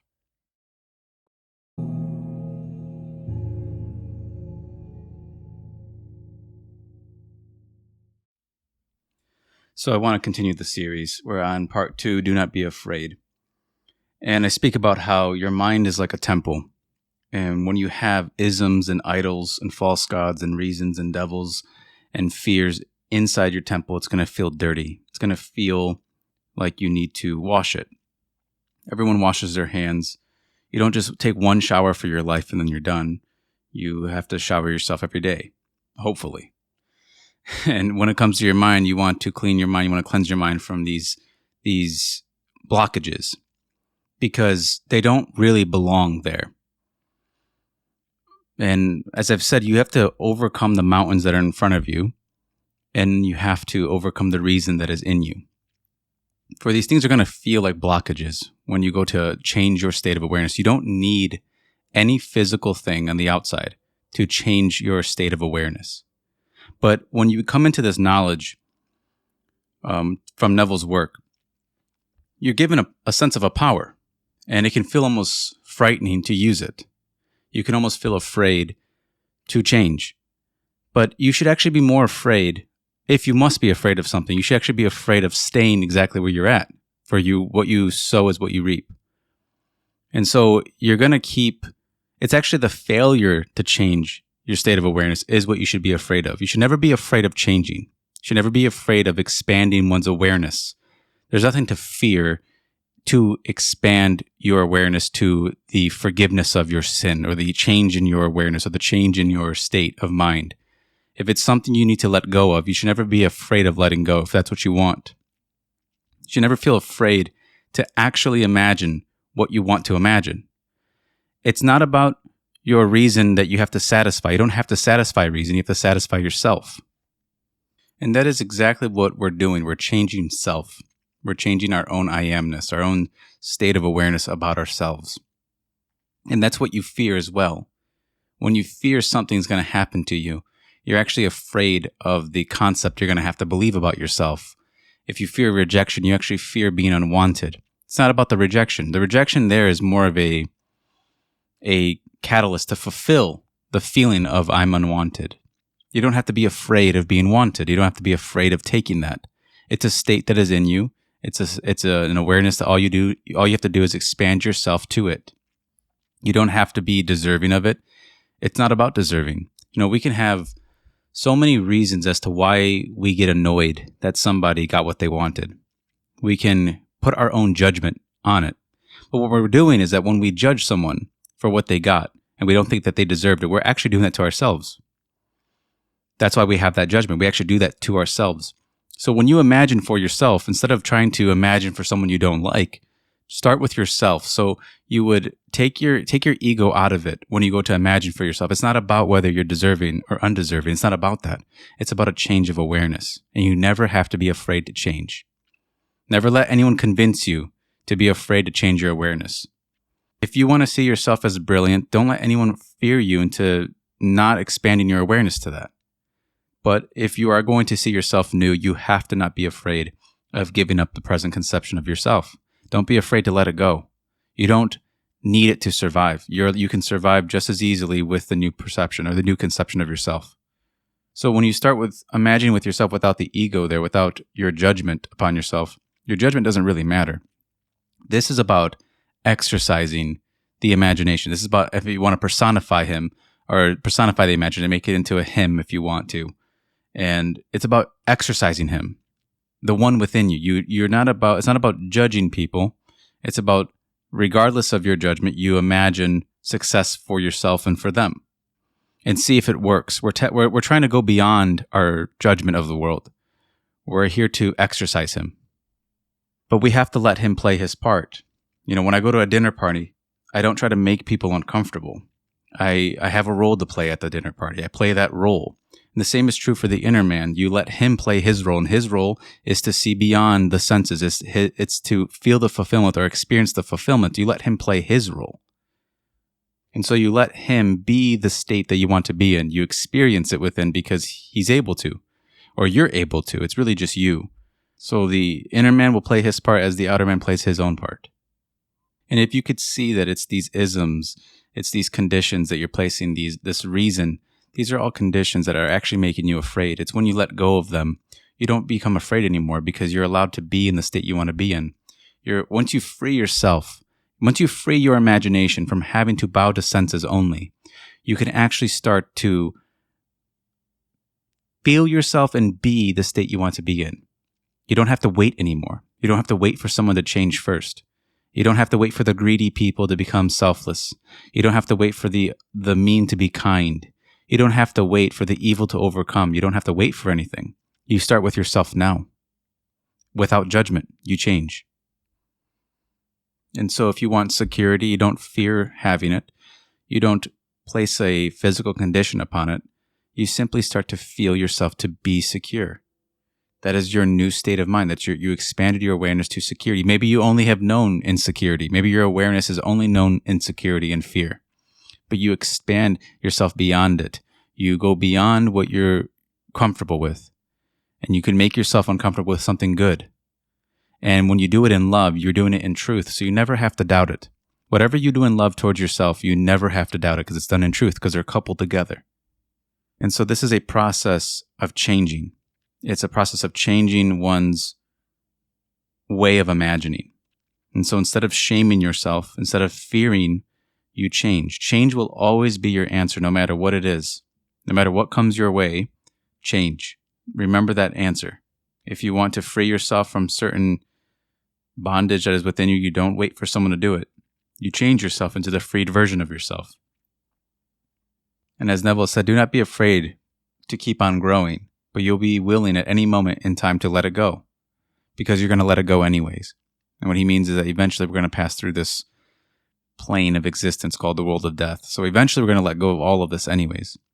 But you start now to let go of the things that you feel aren't serving you within. You start within. Don't worry about the outside.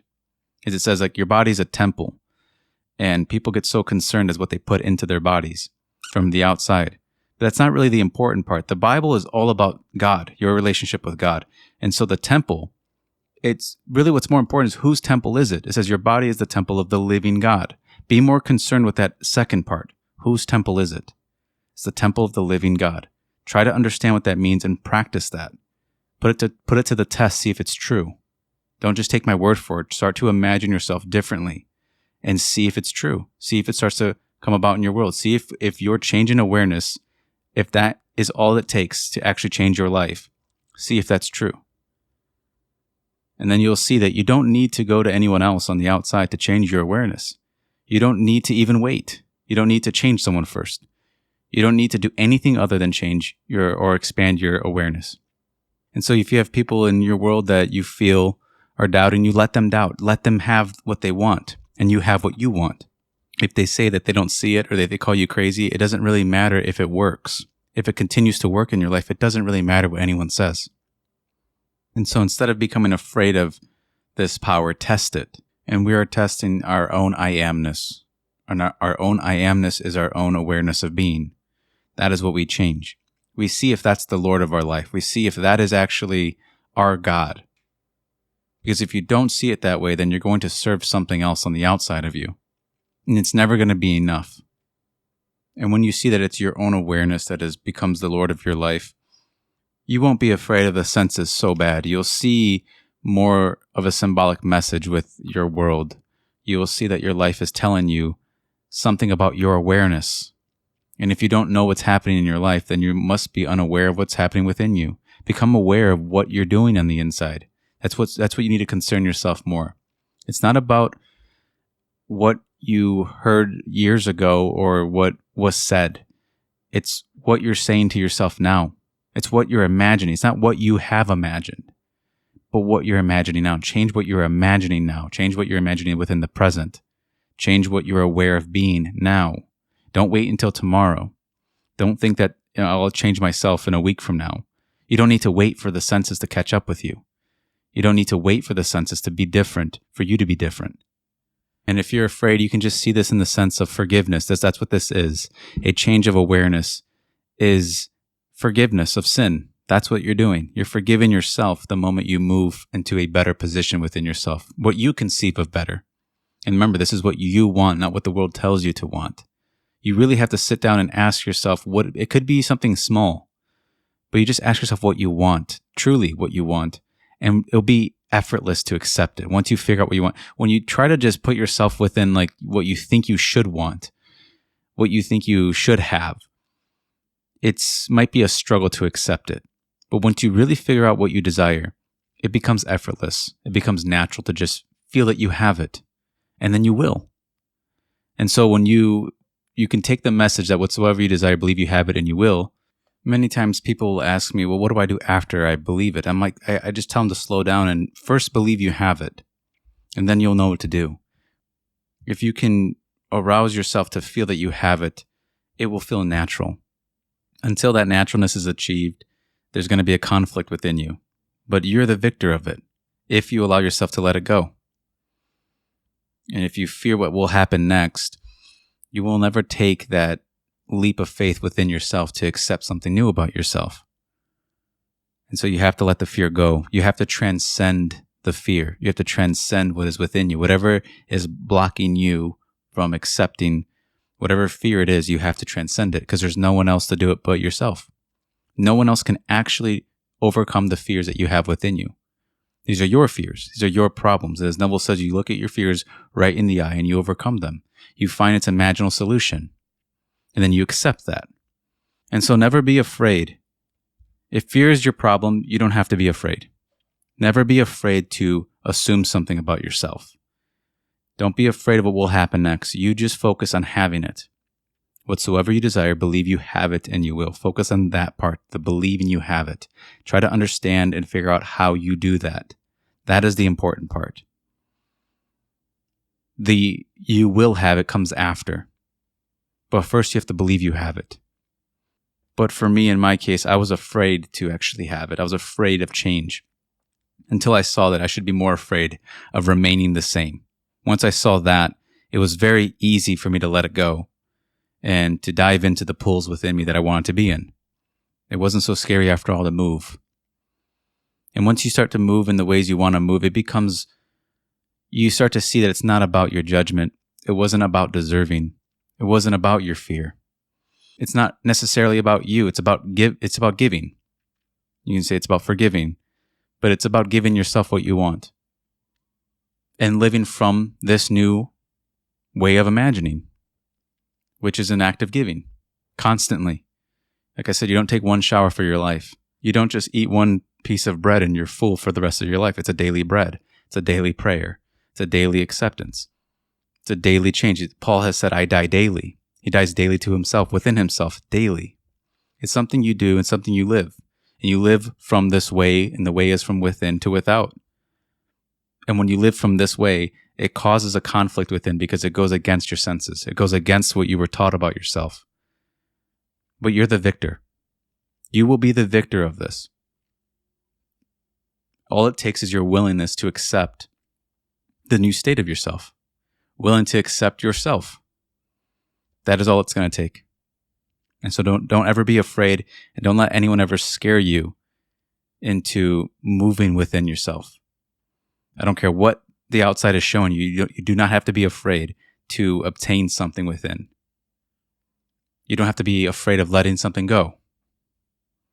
You're always allowed to move, and you allow to the degree you move within is up to you.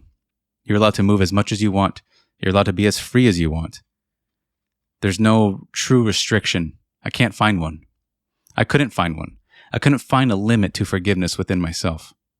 And the same will be true for you. You won't find the limit, so don't look for it. Just keep forgiving. You don't have to be afraid either, because in the end, there's only love. And there's no fear in love. Perfect love will cast out all fears. And as I said, it's always coupled with truth. And so you never have to fear that you're lying to yourself if you do it in love. There is just no lie there. And then you'll see that the lie is in fear. You'll always see that your fears are a lie. And they only became true because you believed in them.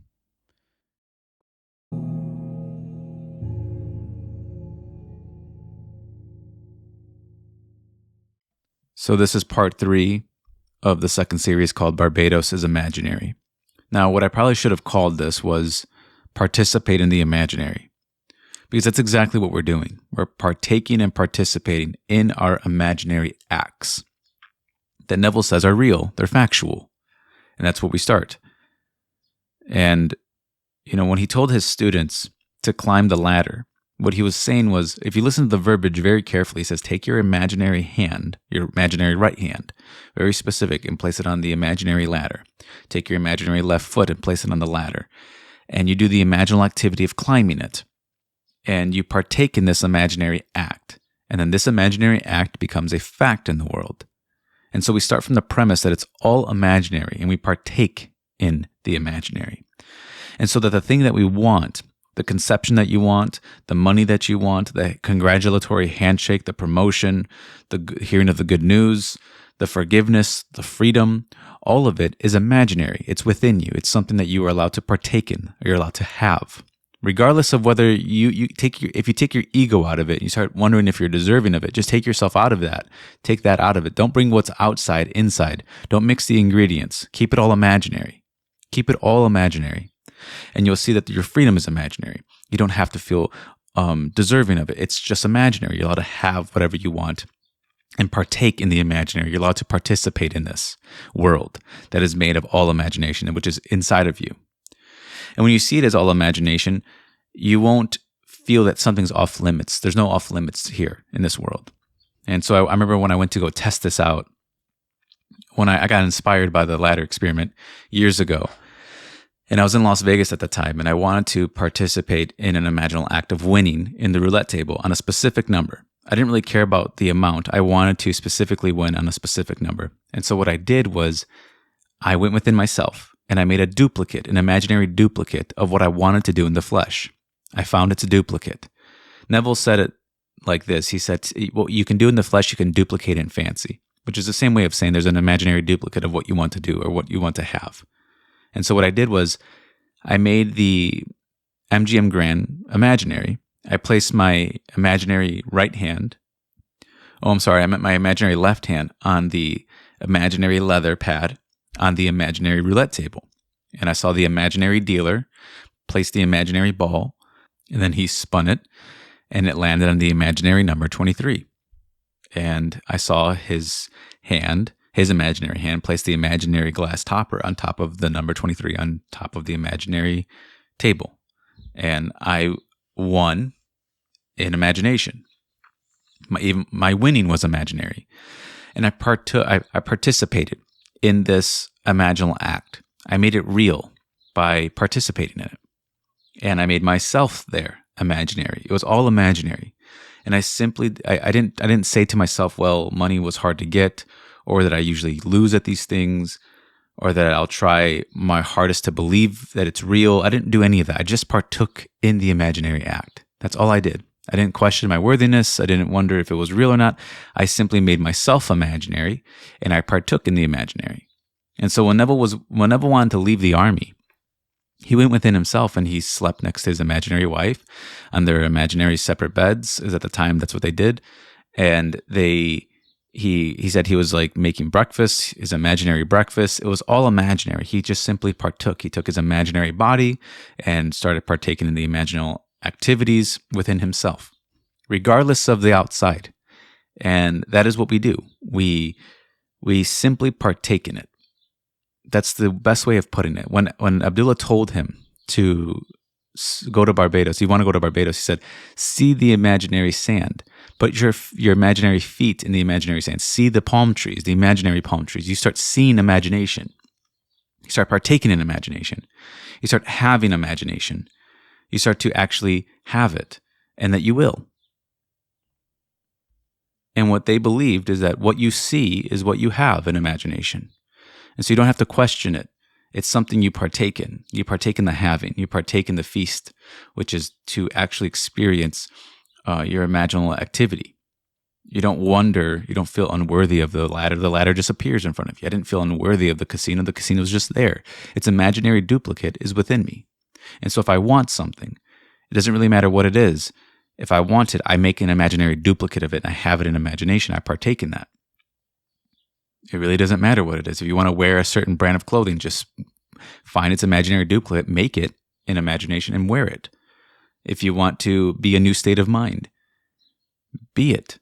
You can find its imaginary duplicate within you. And you don't have to feel that it has to First something has to happen on the outside first in order to have it. You first do it within oneself.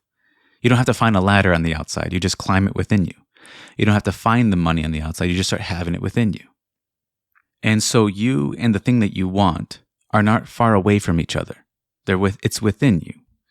And so even though it might feel far away, it isn't. That's an illusion. So if you want something in this world, you don't feel that it's far away from you. You place it in your hands. You feel it. You hold it. You hear it. You partake in it. You make Barbados imaginary. If you want to be in Barbados, you want to physically be somewhere, make it imaginary. You partake in that. And I like the word partake because it's you're actually participating. The same way you would do in the flesh here, you mimic it in spirit. You mimic it in imagination. That is what we're doing. That's the premise of all of this in regards to practicing the law. Now, the promise is a bit different. The promise is an awakening that happens within the individual. But we start from repentance, and repentance is a radical change of mind. And so if I see something physically, if my senses are interpreting something physical, but I want to be somewhere different, I don't have to wait. I radically change my attitude. And you'll see that it doesn't matter what the appearances have shown or what they're showing. You start from the premise that it's imaginary. And so if you feel that you've been in bondage in something for a long time, you don't have to wait to be freed. You start freeing yourself. It's a self-freedom, a self-pardoning. You pardon yourself. It's all imaginary. And so you never have to feel unworthy for anything ever again. It's something you can let go of. Start from the premise that it's imaginary and partake in the imaginary. Even yourself. You make yourself imaginary. Neville was in the army. Yes, his physical body was there. Yes, he was physically there, but he made himself imaginary. He believed that he was the one who was imaginary instead of believing the one that he was physical. And he partook, and he made breakfast, and he spoke imaginary words with his imaginary wife. But to him, it wasn't just imaginary, because he made himself imaginary. It became real. So you might hear that first and say, well, there's an imaginary duplicate of what you want. It might sound silly. You might not see the point, but if you test it out, really try to see if it's true or not. Is there an imaginary duplicate of the thing that I want? Maybe I lost something in the world. Can I find it back in my imaginary hand? Can I take my imaginary right hand and place that item that I lost? So say that I want something. Can I stop wanting it and partake in the having of it? It's something you can practice daily. And you don't do anything other than what you would do in the flesh. So if you were to hear good news in the flesh, and that would be the implication of it being you being successful in some area in your life, that's all you do in the imagination. You just hear it. You just listen. That's all you do. You don't do anything more. If you do anything more, then you're trying to perfect the thought. You're trying to make everything perfect. And it's not really about making it perfect. It's simply hearing it or seeing it or holding it or feeling it or partaking in it.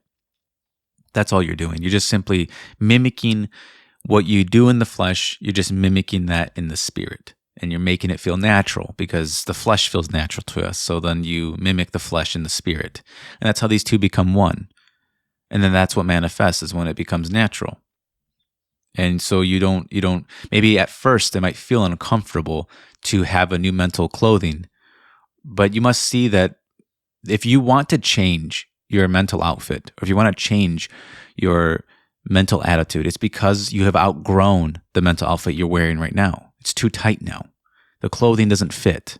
The mental clothing is too tight. You've outgrown it. It's time to put on a new outfit. So if you have the urge within you to change, but you're struggling to change, then you're not seeing that you're holding yourself back. Because it's you who wants to change. It's you who's telling yourself that it's time to put on a different outfit, but you're resisting it. So resistance is self-resistance. It's self-resisting the acceptance of a new state within you, a new idea that you want to believe about yourself. But remember, it's imaginary. You don't have to wait upon the senses to do anything. You don't have to wait for the outside to change, for the imaginary to change. So Neville didn't see Barbados physically. No, he didn't. But he saw it in imagination. He brought what was there. So we take what's so far removed from us and we bring it to our present moment right now. We take what's over there and we make it here. We take what we want and we make it that we have it. So what we want becomes fulfilled. That is what we're doing. I'm going to say that again. We take what is there and we make it here. So Barbados is over there. It's far away from me, but I make it here right now. And so I see palm trees. If I was there, I would see palm trees. And so I make Barbados imaginary, and that's why I labeled it that. But really, it's about partaking in the imaginary. He partook in this world of imagination where there's a duplicate of what he wants. He wanted to be in Barbados. And so you'll see that everything has a duplicate. Even the people within your world have their duplicate within you. So when you dream, you'll see people that, in your life that are in your dreams. There's an imaginary duplicate of them, and there's an imaginary duplicate of you. But start partaking in this world. Start having things in this world. Caesar's coin is in this world. It was made from this world. So you don't have to, and this world is infinite. So don't feel like you're taking something from it. It's infinite. It's just you. It's just here to partake. There's an infinite amount of ladders. There's an infinite amount of yous in it. There's an infinite amount. So don't feel that you're depleting anything. Don't feel that. Don't feel that at all. Don't feel that you are depleting anything. Don't feel that you're taking too much, is what I'm saying, within yourself. If you want something within yourself, have it. And if you want more of it, have it. Keep fulfilling. And when you see that it's all imaginary, that's the action that we take, is we make what's there here. That is the action that Abdullah told Neville. Then you don't have to. No, Abdullah didn't tell him, well, you're going to have to find a way to get a ticket, and maybe you can go pick up a job to make the money. He didn't say anything like that. He told him to make Barbados imaginary. Make it there. Bring it here now. And Neville thought that was a little bit crazy, but he did it. He tried it. That's all I'm saying. Just try it. I tried it with the casino. Thought it was a fun idea. And make it fun. Just try it. Make everything imaginary, what you want, and partake in it. Exactly what I did. And you'll be surprised how it comes about. You'll be nudged. Somebody will bring you. Somebody will take you by the hand if they have to. But it will be fulfilled because you fulfilled it within yourself. You partook in something imaginary. Now you have to partake it in the flesh, because these two are not separate but one. So you don't ask how it's going to be done. You partake in it being done, in the doneness, if you will. You don't ask when. You take when and you make it now.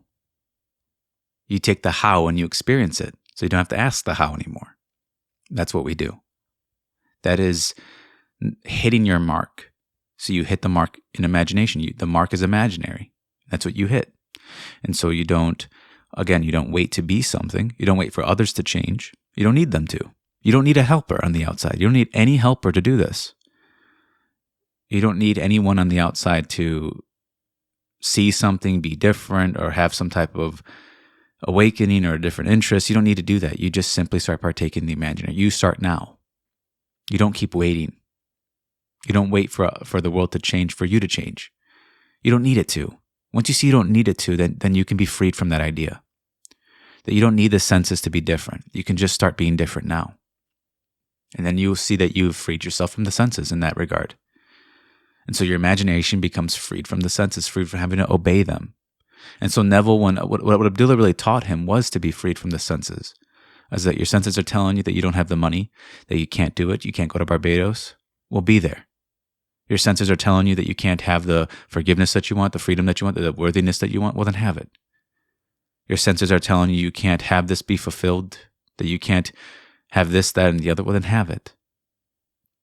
Make it imaginary. Make yourself imaginary. Partake in it. And that's what we do. And so that's the part 3. Now, if this is still unclear to you, I do offer one-on-ones. If you want to do that, you can contact me in the email description. There'll be an automated message, but I try to make this clear, as clear as I can. And I know that sometimes the verbiage can be a little bit confusing, but if you slow it down and if you actually practice it, you'll see what I'm saying. And so when you go into meditation tonight, practice making things imaginary. Even if it doesn't make sense, just try it. And you'll see what I mean. Take your imaginary body and partake in the imaginal acts. Have the thing that you want. And you'll see that you do. And when then you start living your life from that area, you no longer wait for senses. You no longer respond to them and react to them the same way. And so also, if you want to read it, I have it on Reddit. Just go to the description as well. Just click on the Reddit link and you'll see I'm about to write another part. I'm about to write part 5 soon. I'm going to make part 4 videos soon. But I put some Neville quotes in the write-up that I didn't say here. So if you want to read those, I think they're very important reads. I think that they add to this. And like, for example, right here it says, don't ignore it. Put something in its place and become self-persuaded that the imaginal act is real, that it's factual. So that's what we're doing. And so we see that the imaginary and the flesh are not two, but one.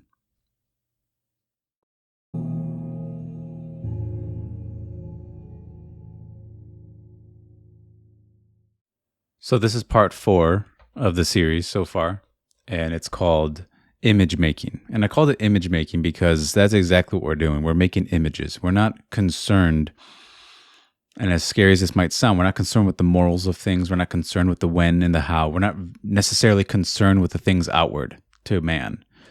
We're not concerned with the rules of the world. We're concerned with image making, which is really an art of transfiguration, which is to transfigure the images within us. You don't discard your imagination, you transfigure it. If you hate what you're imagining, if you dream nightmares, you don't discard the imagination itself, you just transfigure the images that you're making. And so it really is an inner work that you're doing here. And I view this as a school. If you're listening to this, we're in a school of image making. That's really what Neville was teaching us. And it's a school that we have to practice. We have to practice every single day, rearranging the images. It's really like a puzzle piece.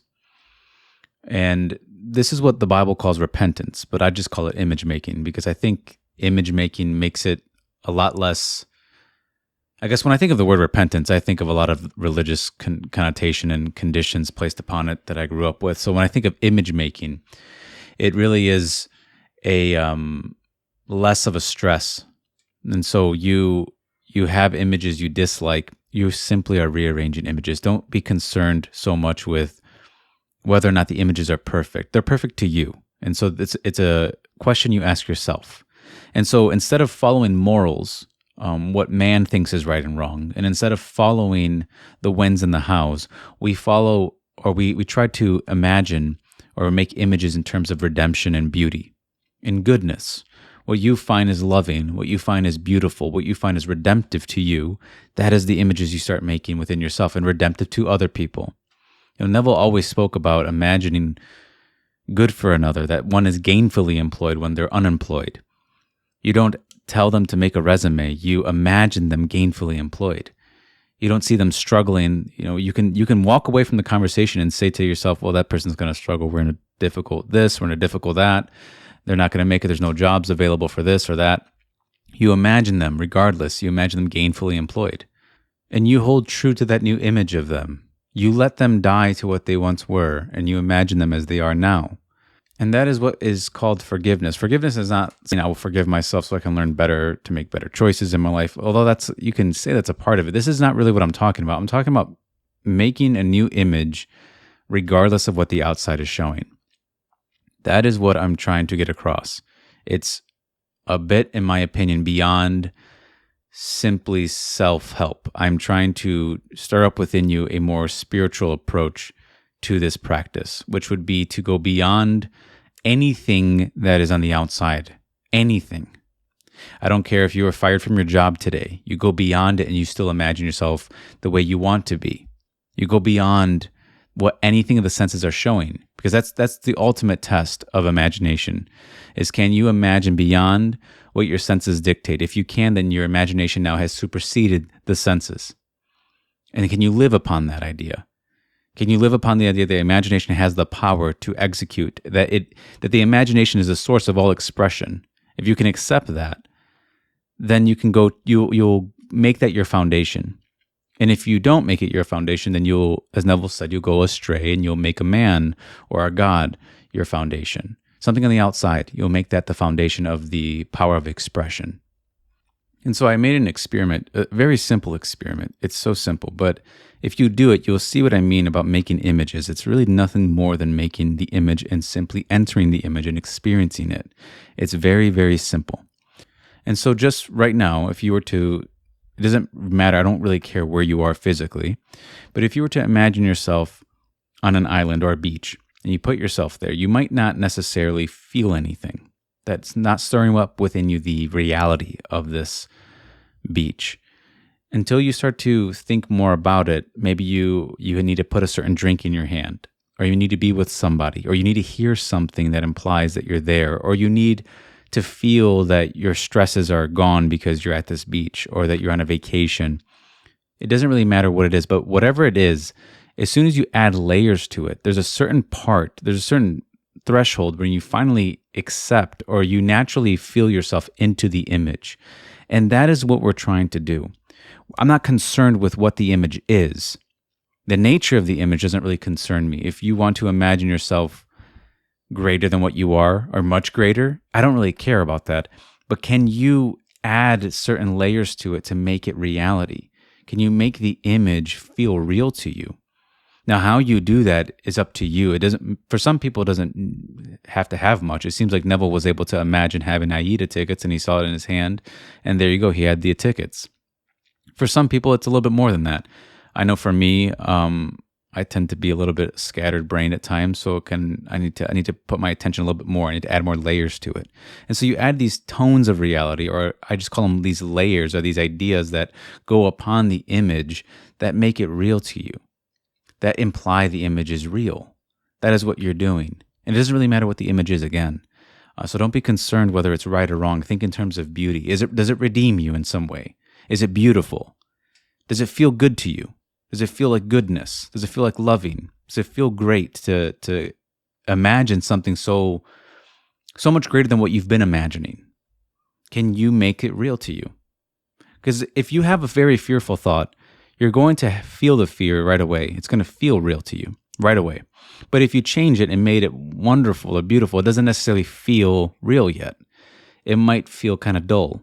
But it's not until you add another layer to it, until you add maybe you add an idea, as I said, that the idea of stress being removed from you, or that the relief that it's done, or that you're experiencing the doneness, or that it's already so, it's not something you're making. Once you add those layers to it, then the image becomes real to you. It becomes satisfying. And that's what I'm wanting you to do. I want you to satisfy yourself without the help of another person, without the help of any man on the outside.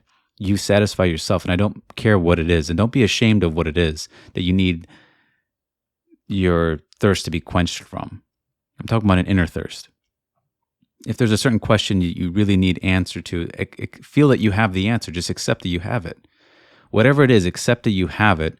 And if that's not enough, then see that you have it. Imagine it or hear it. Do what you need to do to make it a reality to you that you have it. And so I'm asking you to start to live from the premise that imagining creates reality. You might have imagined something lovely and it hasn't formed yet. It doesn't form the next day, but don't be concerned. You just keep creating good images, keep creating redemptive images, beautiful images. Redeem the people around you within yourself.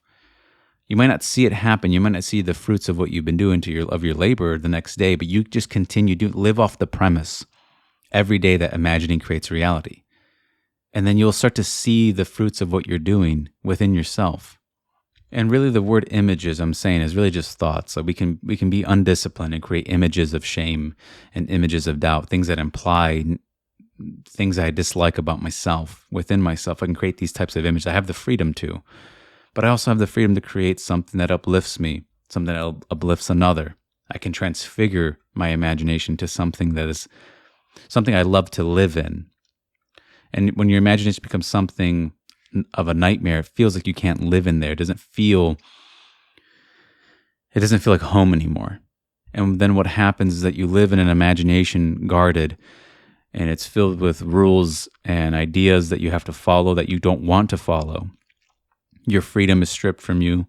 Your freedom to create, your freedom to imagine, your freedom to believe is stripped from you. And so you're afraid to actually believe in a new image. But don't try to believe in it. I guess I would say just enter it. Try to enter the image and just experience it. If you're struggling with believing in something that seems impossible, try to experience the impossible. That's what I would say. Experience it.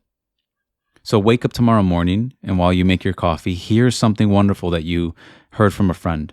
I do this all the time. I just hear something wonderful that they've told me. And I just hear it. I don't care if it's possible or it's going to happen or anything like that. I just hear it. Because I already know I live from the premise that imagining creates reality. I live from this premise. I used to live from the idea that the senses, everything outside of me is just happening to me. And I really felt like a victim. And I lived that way. And I decided to switch. I decided to just rearrange the order of things, and I flipped it. And I truly believed in the idea that imagining creates reality. And I tried to live from that as much as I could. To the best of my ability, I tried to live from that. And at times, I would falter and I would imagine things I dislike, and I would experience things I dislike because I've experienced things I disliked within me. Once I saw that the first act of manifestation is within oneself, that it's really just the thought, I was able to see that what I'm imagining is what I'm manifesting within myself. And so I don't need to change the outward expression. I don't need to do that. That's really just a shadow of what's happening within me. And so you'll feel a certain way, and then someone comes and reflects that. I've had it happen to me too many times now to doubt it. And so now I just live off of this premise.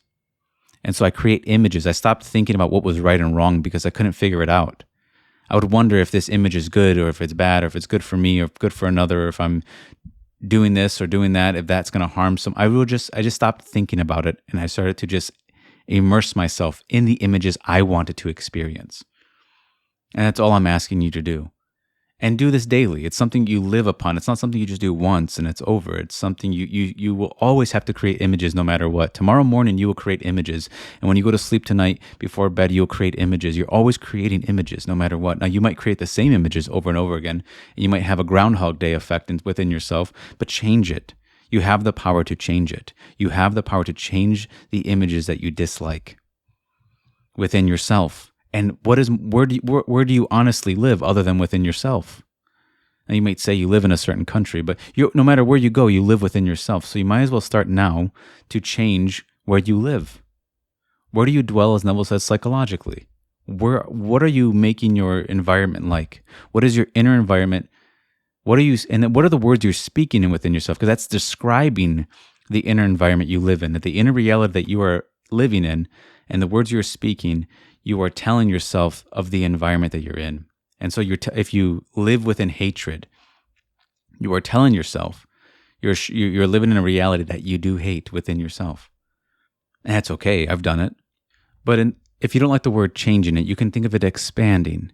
You can expand. The invitation to expand one's reality within themselves is always available to oneself. And so if you dislike the inner reality you're living in, it's important. You can change that. You can expand it to something different. You really don't have to ask anyone's permission. You don't have to ask anything on the outside. You don't have to ask anything on the outside of you. You simply decide within you to live in a different reality, and you make new images in the nature that you want or in the light that you want. What do you honestly want to reflect in your life? And you start there. And you live upon what you want, not what you don't want. You stop making images you don't want to happen. You start making images that you do want to happen. And so then you live upon this idea that one day it's imaginary, the next day it's reality. And I don't always mean that literally, that sometimes you might imagine something that won't happen the next day. I don't mean that, but you live upon this idea as though it's true. That what I imagine today will happen tomorrow. That it will become my reality. I believe that. I believe the imagination will become reality. It's something that I've tested. It's something that I believe, and I've seen in other people's lives that they've tested it and it worked for them. And so if you go on Reddit, you can read this, I guess you want to call it an article, a post. It's a bit different than what I've said here. So you can gain more from the writing as well than just listening to this. But again, I want you to see this as image making. You just have to make new images. I wouldn't be concerned anymore with wondering if you're a good person or you're a bad person, or if you can or you can't. Just start making new images that you find redemptive, beautiful, and lovely to yourself. And if you don't know those things, then just ask yourself what you think it is, that you'll find the answer. And so don't be afraid of any images that you otherwise are creating that you feel frighten you. You're the creator of it. And you're allowed to allow yourself to create new images that you do like. And don't think that they're impossible. If you have a hard time thinking they're impossible, then experience them. Enter them and experience them. And experience the impossibility. That's what I would say. Okay, take care.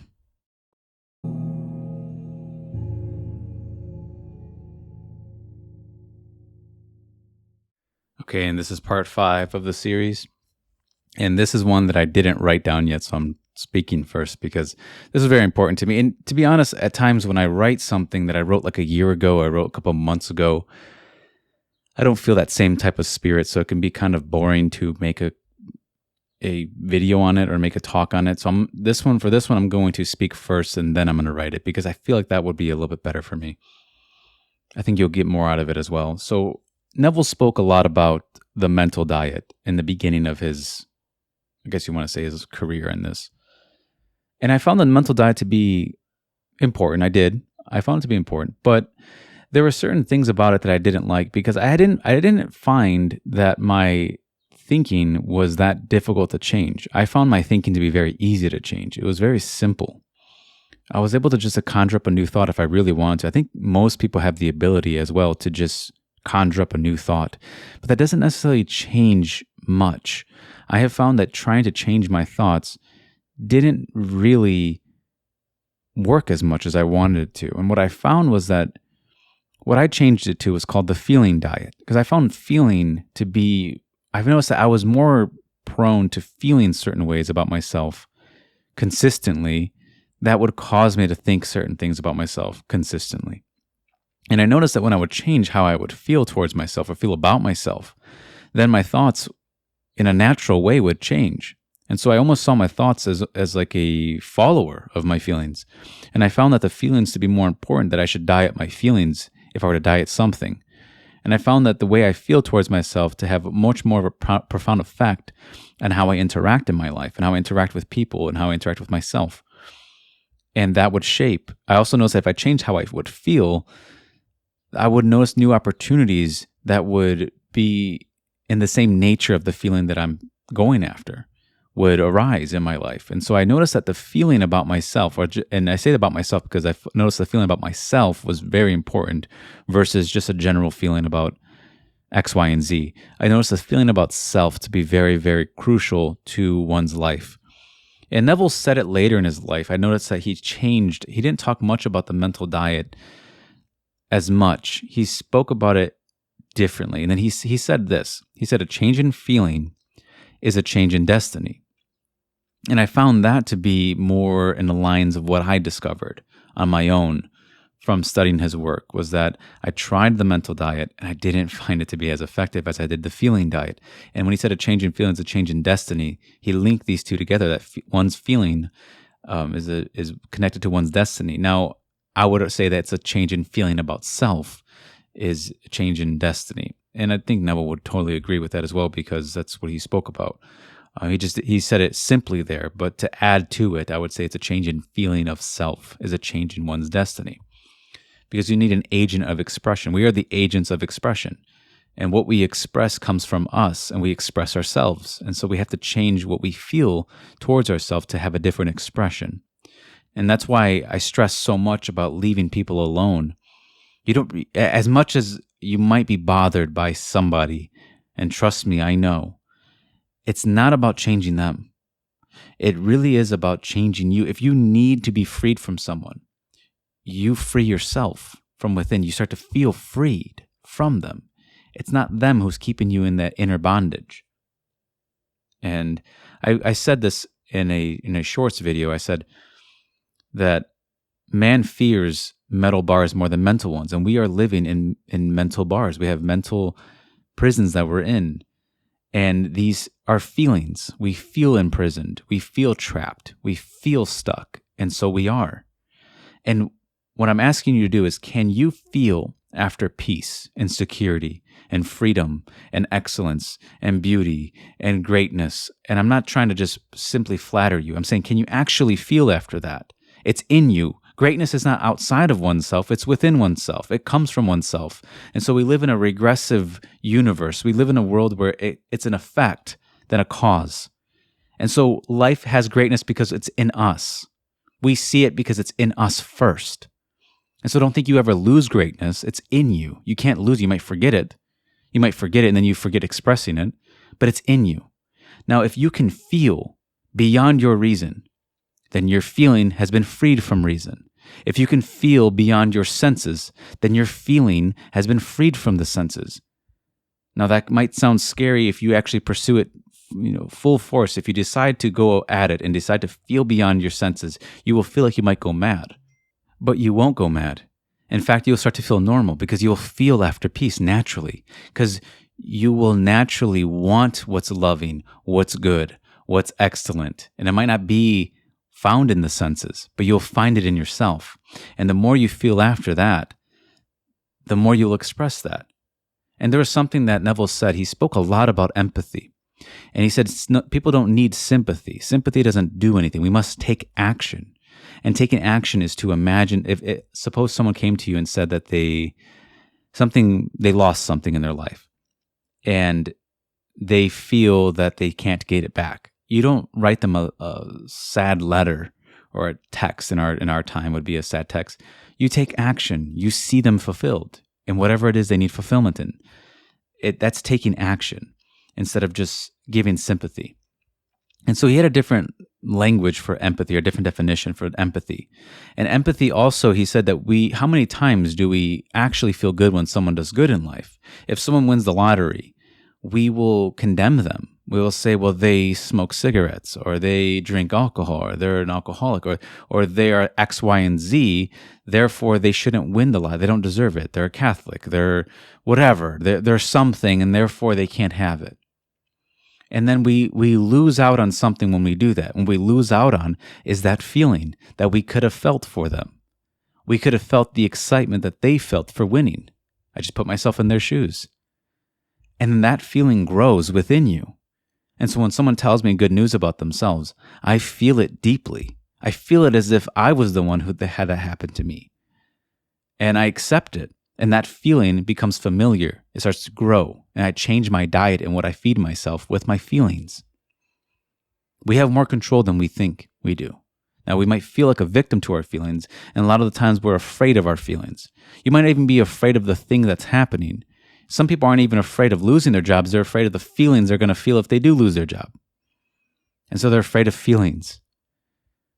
But you're the one who gets to decide what you want to feel within, if you give yourself that permission, if you give yourself that power. Feel after power if you don't have it. Whatever it is that you think you don't have, feel after it and you'll see that you do. I don't care what it is. I don't care what time of the day it is. I don't care if it's before bedtime or it's right when you wake up. If you feel after something, you will have it. And that will change the course of the direction of your life, especially if you persist in it. If you persist in a new feeling, imagine one person who felt ungreat their whole life, felt unlistened to, decided to feel listened to, decided to feel great, decided to feel brilliant, decided to do something about it within themselves for a year. They decided to. Now, I'm not saying do this just for a year. You're going to have to do this for the rest of your life because you're going to feel regardless for the rest of your life. You're going to have to feel towards yourself in some way in your life. So you might as well start now to decide to feel after something better than what you're feeling. And I found that the feeling diet, I haven't heard many speak about it as much as I would have liked. I've heard of mental diets, but the feeling diet seemed to be, and I, to be honest, I don't quite like that term. It's a little bit gimmicky, but it makes sense. You want to change the way you feel. Feast upon new ideas, right? Feast upon new feelings. I found the ideas to not be so impactful to me. Maybe one day they will be, but I found feelings to be far more impactful to one's life. I've seen it in people where they're down on their luck and then they decide to feel different, and it's like their back springs up and they're confident again, and they're capable again. They simply believed in the loss. They let something on the outside decide that they don't have something anymore. But it's not true. Your capability doesn't go away. You feel after capability. Feel after it, and you'll find it. What you seek, you will find. And so if I live off of that idea, that premise, then I don't have to feel like I'll never find it. All I have to do is seek for it and I'll find it. Whatever door I knock upon within myself, it will be opened. And so I never have to feel that things are closed within me. Again, you never have to feel that greatness is gone. It doesn't matter about the appearances in this case. We're changing the feelings. And as I said, if you feel beyond your reason, then you freed yourself. You freed your feeling from your reason. You freed the feeling from your senses. And that's what I'm asking you to do. That's what Neville asked me to do. And all of us, he invites us to do this, to go beyond what we know, what we're familiar with in our feelings. And it might seem scary to die to oneself, but you'll see that as William Blake said, it's the greatest thing. Death is the greatest thing to us. We get to actually die to what we have felt our whole lives about ourselves and feel after something new for the rest of our lives if we want to. We decide the time frame on how long we want to feel something. And you can test this. And so tonight, to give you something practical, I tend to feel after peace, something I didn't have much in my life. And so it was something I really wanted. I realized I didn't have to wait for it. And so what I decided to do was feel peaceful. And I feel it as deep as I can. And I realized that it goes away if I allow it to. If I decide to disrupt it, it's me doing it, not peace. Peace is always there. It's always remaining. It's always infinite. And so when you change your feeling, never feel, I used to feel this. I used to feel like I was depleting or I was taking peace, but it's an infinite power. It's infinite. It gives infinite peace. There's not a limit on the peace you can have. There's not a limit on the bliss you could have. There's not a limit here. And so never feel that you're depleting something. Never feel like you're taking too much, I should say. You don't have to be humble about it. You take as much as you want. You set the limitations within you. It's your own inner world. Your inner world's shaped differently than mine. And we might have shaped it through being born into certain conversations and being born into certain environments that taught us how to speak and taught us how to feel. And therefore we stuck with it because it's familiar. But I invite you to change it. Change how you feel about yourself. Don't just do it one time. And you'll see the effects that it'll have on your life because you'll see the effects that it has within you. And then you'll find that the old way of feeling, the old way of thinking will feel foreign to you one day. You'll wonder how in the world you've lived your whole life feeling a certain way about yourself that was so detrimental to you, that didn't service you. And so you'll find that your inner world through this feeling diet, you'll find that you were your own adversary, but you're also your own redeemer. You're the one that you've been waiting for, in a sense. You're the one that you've been waiting. You're the savior that you've been hoping for because you know what you need salvation from. No Caesar knows that. Only you do. And so that's the part 5 of this called Feeling Diet. And I hope that at least invited you to try it, to try to expand your inner reality, to feel after something new. But this is what I've learned from Neville over the years. And I listened to a lot of his later stuff because I find it to be more about feeling. It is simply about changing a thought. And he invited me to change about what I feel about myself. And I decided to try it. And I found that to be way more effective than anything else. And so thank you for listening. I know this will help you. If you try it, you will help yourself with it. Okay, take care.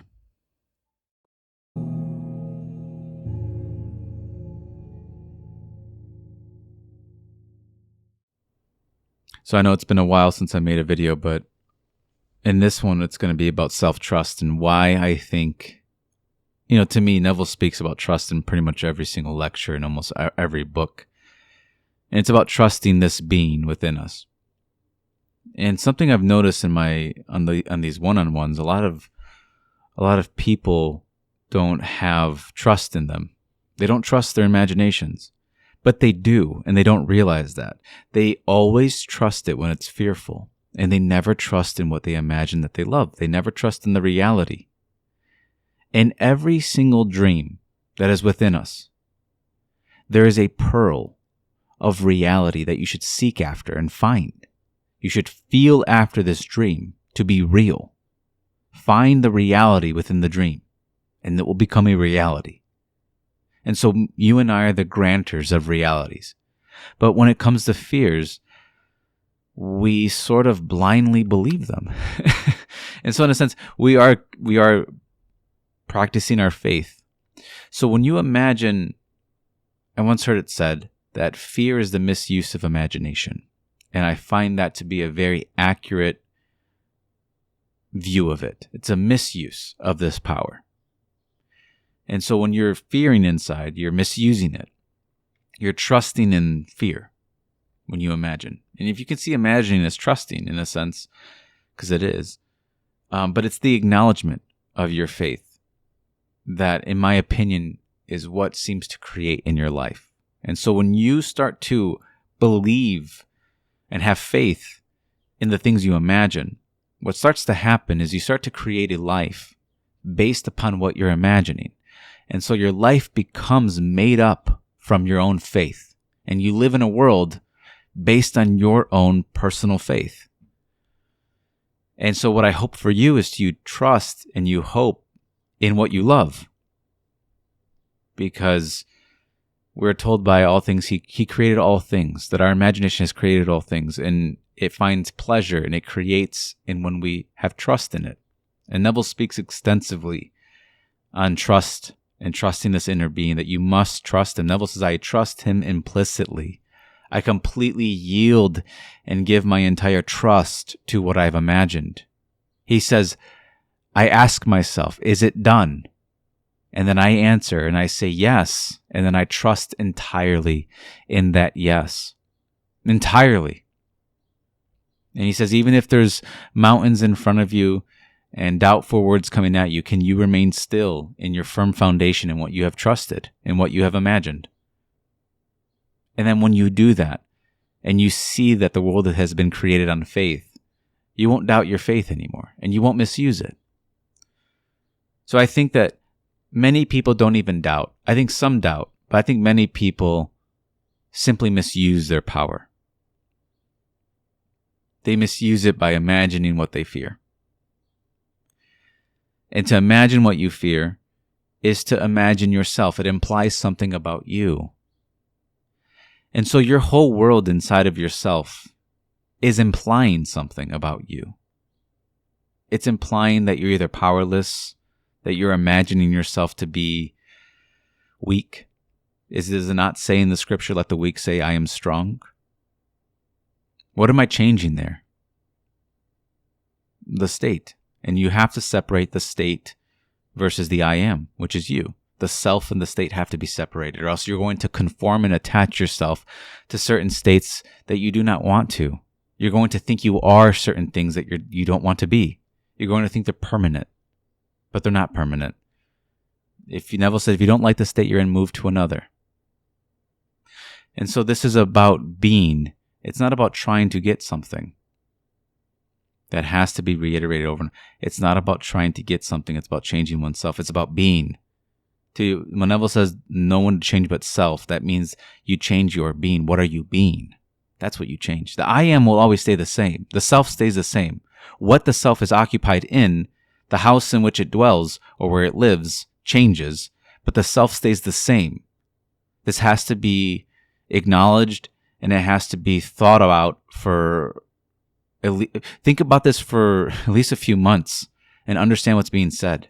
That there's a difference between the self and the state in which the self occupies. What are you occupying? And be honest with yourself. What do you think about yourself? What states are you think? You might dislike the states you think about, but you think you have to stay. But you don't have to. It's simply a choice that you make inside. You learn to say no. Nobody just dates anybody. At least you shouldn't. But nobody dates just anybody. You shouldn't just think any thought. You shouldn't just conform to anything you think. It's a choice of conformity. It's a willingness to trust in what you've imagined. So who are you trusting in when you trust? Because you have to trust in a who. And what you trust in is your dream, your imaginal self. You trust in your imaginal self to make it a reality. And that is what you're doing all the time. Because we can't get around imagining. We imagine more than we eat food. And look how much we eat food. And look how much we need food. And yet we imagine more. Imagining is more intertwined with us than eating food. It's so embedded in our lives. And it matters what we speak inside. And it's not to scare anyone. It means that it's being listened to. You're listening to it. You ever had someone speak to you, but you don't really want to pay attention to them, so you kind of just zone them out? Well, we do that to ourselves and we zone ourselves out, but we're always speaking. We're always assuming some type of feeling about ourselves. We're always assuming something.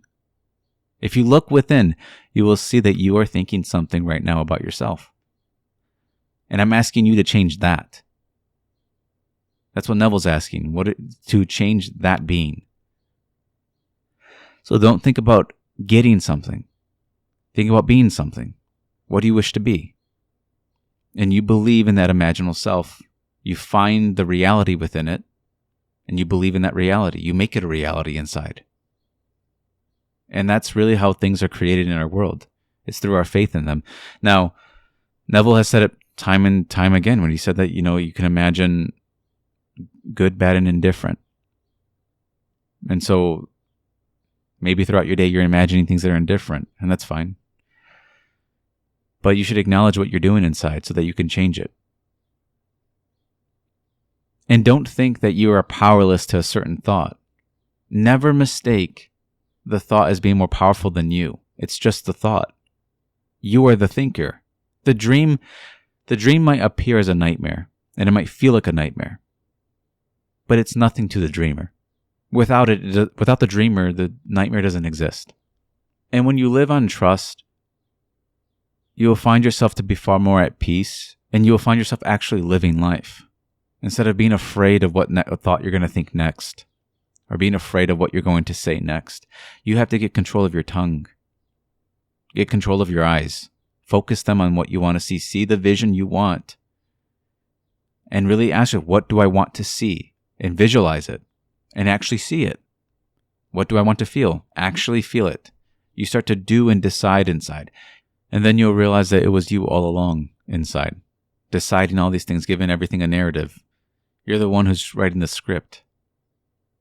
And you have to take your power back because it doesn't disappear just because you don't acknowledge it. It exists. It's just not simply being used. And many of us know the law, but we don't use it consciously. We know everything about it, and I'm guilty of this, but you don't apply it. And all I can say is that every time I've applied it, it's like ecstasy. It always feels so wonderful to actually apply the law. It's when I'm not applying it, when I'm thinking in circles or going back to the past, or when I'm fearing my future, that I'm not applying it. But once I start to apply it, I go back to myself. Always remember this, there is no one to change but self. And you trust in the change that you've made. You can trust in it completely. You trust into moving a new state, and you embrace it. Neville said the word yield. He would yield into it. He would fall backwards. He would say, I would fall right backwards, right into the state. And I love that idea. It's not about necessarily feeling worthy of it. It's you just fall into it. You fall in love with it. You embrace it. I like the word you trust in it. You trust in it completely. You trust it. And you trust that this is who you are. Because you're trusting in something right now. You're assuming something. And I don't wish for you to assume something you don't want to assume about yourself. I don't wish for you to be in a state you don't want to be in. I wish for you to be in the states you love. I wish for you to imagine the things you love. If you needed permission, you have the permission to imagine what you love. Don't think about the impossibility of what you love. Just imagine what you love. Don't think about the time of it. Just imagine it. Don't think about its possibility. Just imagine it. Because is it not what Neville said, that imagining creates reality? Well, if I believe in that, then it's not my technique. It's not my affirmations that made it so. It's my imagination that made it so. My imagination is the power. And you and I are the operant powers to make our dreams a reality inside of us. And we start within. And I ask myself while I go within is, what do I think of me? Not what do they think of me? What do I think of me? And do I like what I think of me? Do I like what I feel inside? What am I trusting in? What am I putting my faith in? What do I believe in? It says that whatsoever you desire, believe you have it and you will.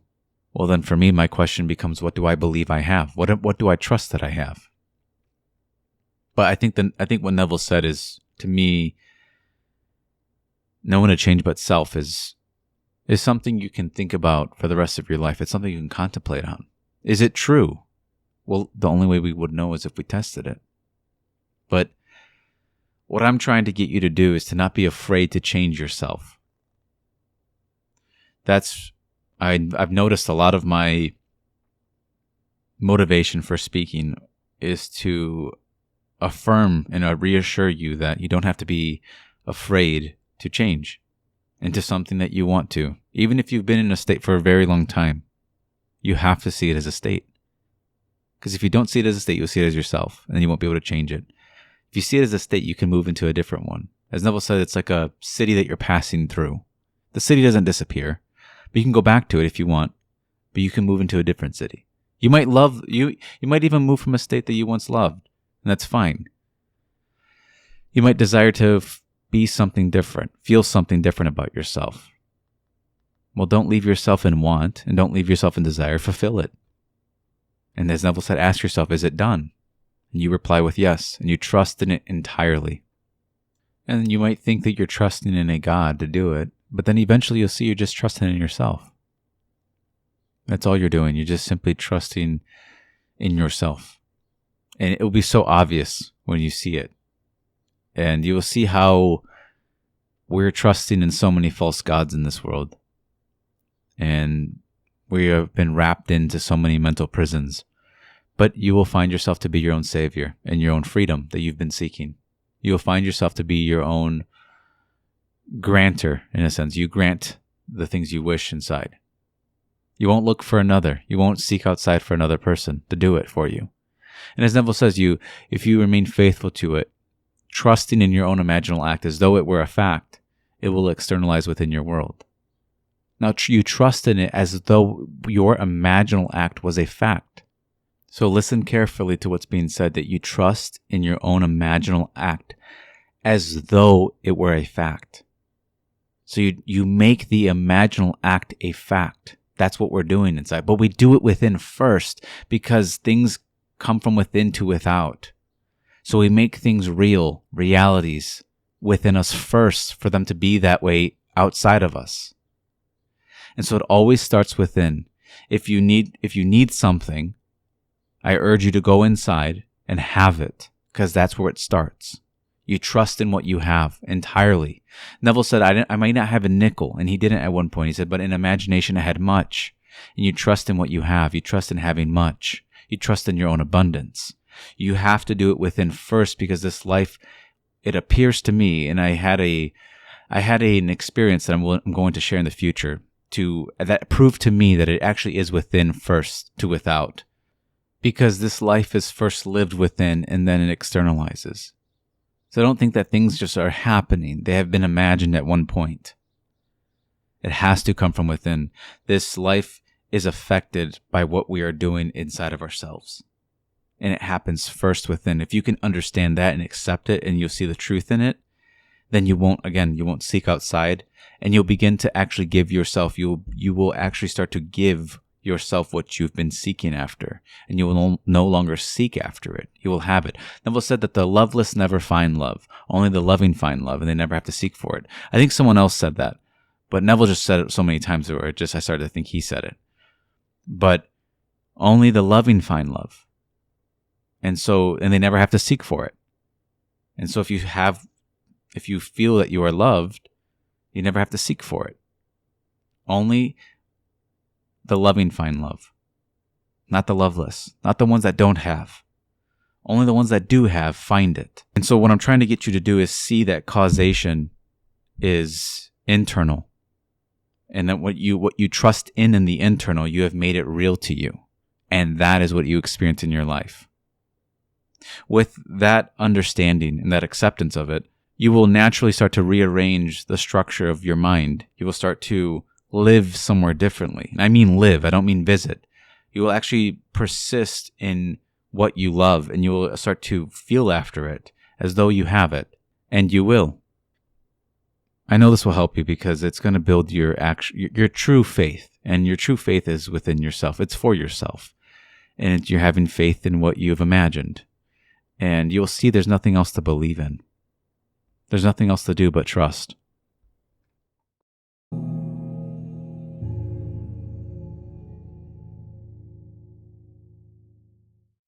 I don't know how long this video is going to be. I'm just simply speaking off the cuff here about my ideas and thoughts regarding this stuff. But when it comes to the old state, I'm told that a man who puts his hand on a plow and looks back is not fit for the kingdom of God. So we have to look forward. If you just take that, try to think about that for a year and think about what is being said there. A man who puts his hand on the plow and looks back is not fit for the kingdom. He's not fit for it. I have to become fit. How do I become fit? I don't look back. And so when I go to change my state and I find myself in a new state and there's an old state that seems to be annoying or bugging me and he seems to keep coming back and I keep looking back, if I look back at it, see the old state, either it's a decision you have to make and you can come up with analogies as to what you want the old state to be so you don't return to it. It could be whatever you want, but at the end of the day, you have to not return to it. You can come up with any analogy. You can say that the old state is like a stench. It's like a smell that you can't, it's a horrifying smell that you can't take anymore. You can't smell it anymore. It's a food you cannot taste. It's so bad. And there's so many analogies you can take. But at the end of the day, you have to not look back. You have to decide where you're going to live in your own imagination.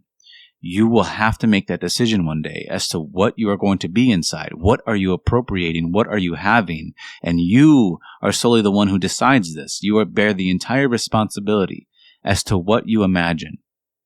See, as I one time said this in a video, but our minds are like a recording. It's like a recorder, and it records the words that we speak, and we can repeat the words of people that we have once admired. But at a certain point, we have to speak our own words. We have to become genuine and become real. Just like the story of Pinocchio, the imaginal man becomes real and he starts to imagine realities instead of dreams. He starts to hear fulfillments instead of desires. He no longer is in a world where it's filled with sirens speaking his desires. He lives in a world where he's actually experiencing it. And so when I speak, I'm speaking to you, the inner man. I'm speaking to you as someone who has the capability and the power and is the operant power to actually grant reality, the grantor of reality to the dreams within you. And so this old state, this old man it's like a stench. That's what it should become. It's a state of mind that you once didn't know how bad it tasted. An idea of yourself that you didn't know how destructive it was. Maybe you were unaware. Maybe you didn't know. Have you ever been around someone who just doesn't know what's good? They eat just horrible foods, but they've never really tried anything good. And you go, oh, well, they just don't know. They just don't know. They're ignorant of it. Well, that's how we can be with states. That we can be in a state for so long we don't even realize that it's damaging, that it really doesn't taste that good. There's no salt on it. It's not really good. But the thoughts you think from it are horrible. There's no garlic in it. There's no ingredient in it that makes you really go, oh, you want to share this with somebody. And they'll try to share it with you. And you just say, no, I'm not eating that. It's not something I want. And it's as simple as that. If we could just apply and use human metaphors to apply to consciousness, we can see it's the same thing. If we can just humanize it and make it human, we can figure out that states are no different than food, that thoughts are no different than food. And it's like, what am I eating? Not necessarily what am I thinking. Let's just use the word eating for a second. What am I eating? You and I know that we both want to eat good food. Nobody wants to eat food that's not nutritious, that doesn't taste good. Something that's good for us. We want to think thoughts. And if it takes you time to really contemplate on what is a good thought for me, well, what fulfills you? What frees you up on the inside? What actually makes you feel that you've changed? That's what you think about. And you can do it at any moment in time. Because 5 minutes from now, you're going to think thoughts. Tomorrow, you will think thoughts. 30 years from now, you're going to think thoughts. And the thoughts that you have are your investments. It's your life force. If you lived in a world where you thought horrible things of yourself, could you really say you're alive? Your heart's beating, but are you truly alive? You're not. And if you want to become alive, you want to stop living in the story of Pinocchio, if you want to actually become real and no longer a puppet, letting someone else decide what you think, letting something else decide, some other system that's opposing its view upon you, and you decide, without fear and confusion, you decide what you want to imagine. You come from a standpoint of love, because what happens is we start off thinking of good and evil. And then what Neville says is that eventually you move from the tree of good and evil and you feast upon truth and error. But truth is always coupled with love. And so I hear something in my mind. I ask myself, is it loving? Does it make me feel love? Is it anything loving at all in it? And if it's not, then it's not truthful. It's an error. I hear a friend tell me bad news. That's an error. I don't think of it as it's evil. It's an error that needs truth to be fixed. It's a lie. And so we're fixing reality, but we do it from the inside out. And we start within. But if we put our hands on a plow, if you decide I want to change, you don't look back. It's an actual decision. You're not fit. And if you feel like you keep looking back, then keep exercising until you become fit, until you no longer look back. For some of us, I'd say for most of us, it's going to be a freedom beyond belief. It's a freedom to not have to look back to what I once was. It's a freedom to move on and decide that I can actually make a conscious decision and no longer a unconscious reaction within myself. And I can decide what I want to dream about and what I want to imagine. And so the old state has to become like a stench. Some horrible smell that you can't even face. You have to look away. It has to become something that you eventually just no longer desire. You just don't want it anymore. You feel too full on it. You ate it for too long. It's like eating cake every day. You can't do it. It's enough. You have enough at a certain point. At least you should have enough. And some of us become indulgent, and we indulge in a state that we don't necessarily like, but we think we have to. We're stuck in a mindset that thinks that it can't be free. And so when you're stuck in a state of mind, you're not actually stuck. What you're stuck in is not thinking that you have freedom. What do you have? I'm asking you, the one inside of you, the thinker, not this outside person made of flesh. I'm speaking to you, the thinker. What do you have? Neville asked the question, where do you live psychologically? Just ask yourself that question and be calm and patient on the answer. Where do you live? What are you saying? What are you doing? You're doing something. I can't see it, but you're doing something. What are you doing? You don't have to answer to me. You answer to yourself. What am I believing in? What am I afraid of on the inside? And then you face the fear. You face it by substituting it with a new state. We are resolving things inside of ourselves. We're not running away from it. We can't run away. You think you can run away. Many people think they can run away if they just rearrange the structure of this world. If you can just see that moving to one country to another country is simply the rearrangement of furniture, you would realize that the problem is within you. You don't have to leave anywhere. You could do it right now. You can rearrange the structure of your imagination and believe in that rearrangement, and you would now live in that world. And so for those who are stuck on the old man, you have to grant yourself the permission that you have within you, that you're simply denying yourself of, that you have the freedom to not be in bondage to it anymore. Whatever it is, I don't care. It's imaginal in its substance. I don't care what it is. I don't care if it's an addiction. It's imaginal. You have the freedom if you want to be freed from it. We are all looking for the Savior called Christ. That's what Scripture calls. That's what Neville called it. It's called Christ. But it's a saving force that we're looking for. Everyone is, and they think it's going to be in their prime ministers and their presidents and all these powerful people in the world. They think that's the Savior. It's not the Savior.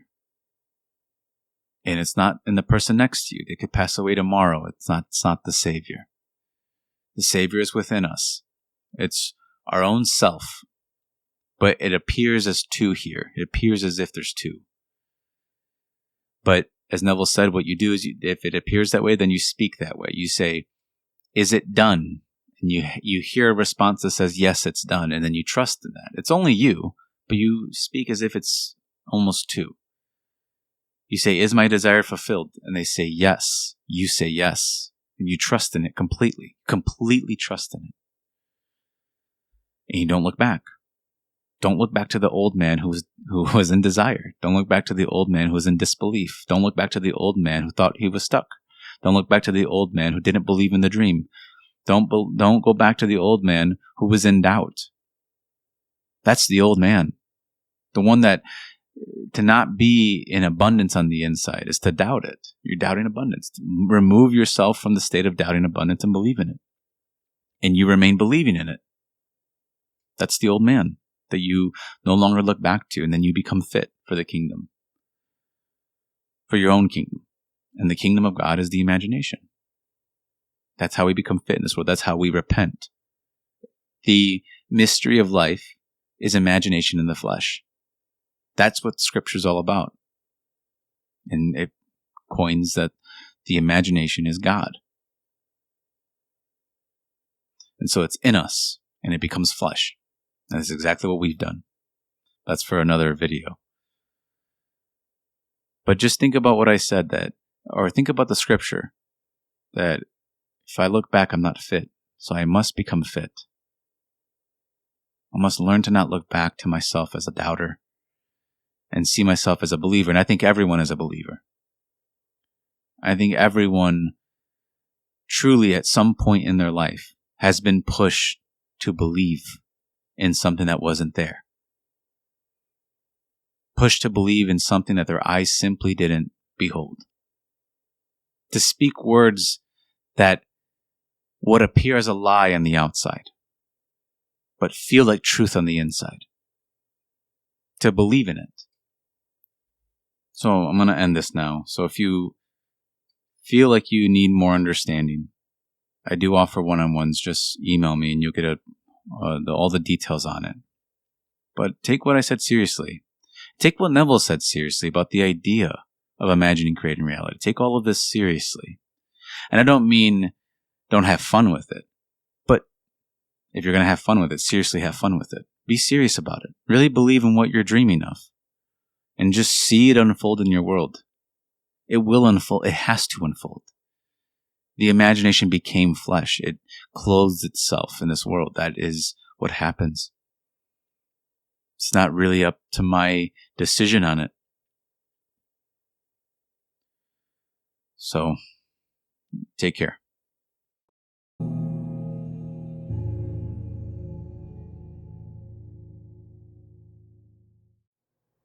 Sometimes I don't post these on Reddit because they're just videos, but for this one, I'm going to make it a part of the series, which includes a writing as well, which you can read on Reddit. But I just was inspired again to speak on. I'm trying to continue the train of thought through these videos, where I don't want to let go of everything I said. I just want to take apart one thing I said from that video and then kind of expand upon it, and then do the same thing with this one. But what I said yesterday, the last video, was that you might have a feeling of like, what if this doesn't work inside of you when you imagine? And Neville once said that if you have that, you haven't yet yielded into it.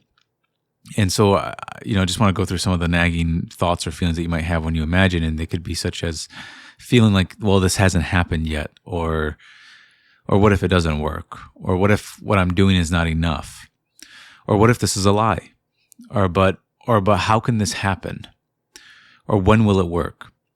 What if I imagine and nothing happens? Or you're afraid to actually let go and imagine it?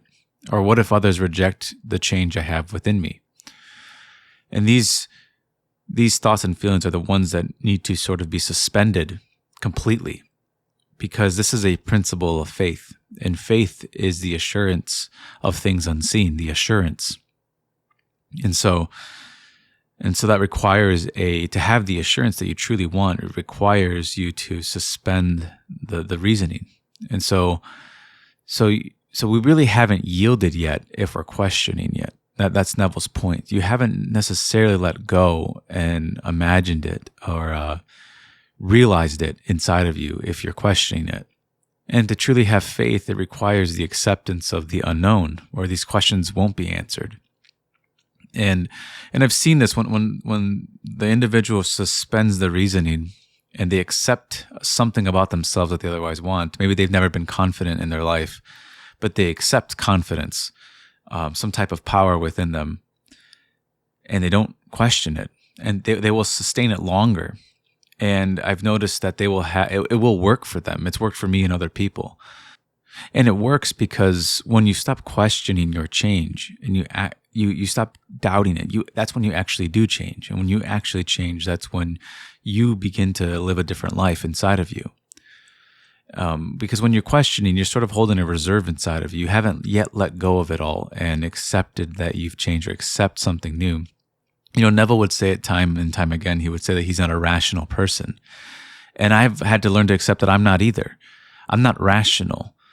I have had to come to terms with the fact that I'm good at dreaming. It's something I've always been good at. It's something I really love to do. I've always been imaginative, and it's something that otherwise the world has called me crazy for. But I've had to accept this. I've had to take the words of others, being called stupid for being a dreamer. But it's just something I've always been good at. It's something that's always fulfilled me more than anything.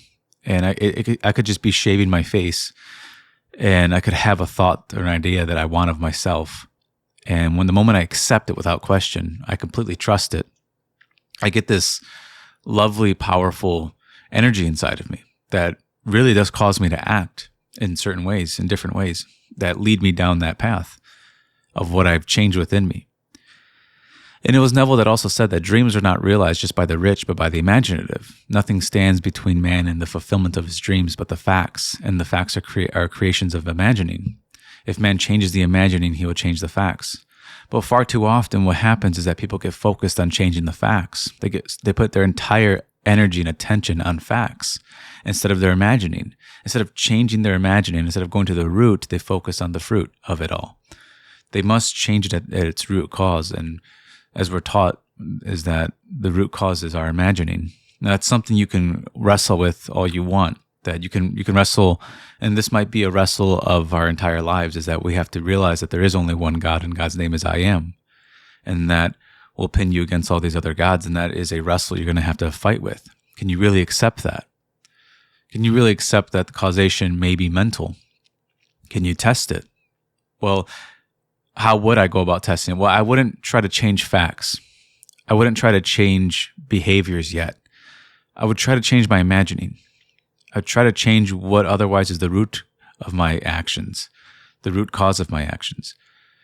I would try to change what I'm doing inside, what I'm hearing and seeing, who I'm being inside. That's what I would change. And so it's not just the rich, but the imaginative who realize dreams. And we must see dreams are realized internally first. If it truly is, if you could live your life as within, so without, that is a principle you can live upon, and you should test that. We're looking for a circle of people who are imaginative. We're not just interested in the people who are obsessed with equations or those who just want to be seen as wise in the world's eyes. I'm not really looking for that. We're looking for people who see beyond the circumstance and imagine their desire being realized. So when someone comes up to you and says, I want a home, I wish I had a home, we don't just nod our head with sympathy.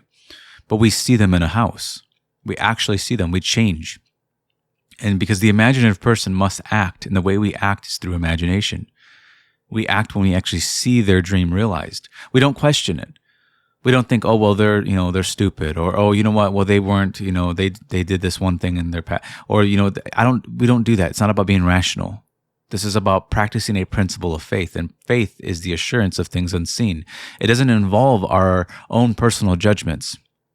It's something you're going to have to let go when you practice this principle. If you really want to effectively practice this upon yourself, you let go of the judgments you've hold of yourself, and that's where you start. It might be difficult to imagine someone who is in passing saying they wish they had a home, and you imagine them with a home.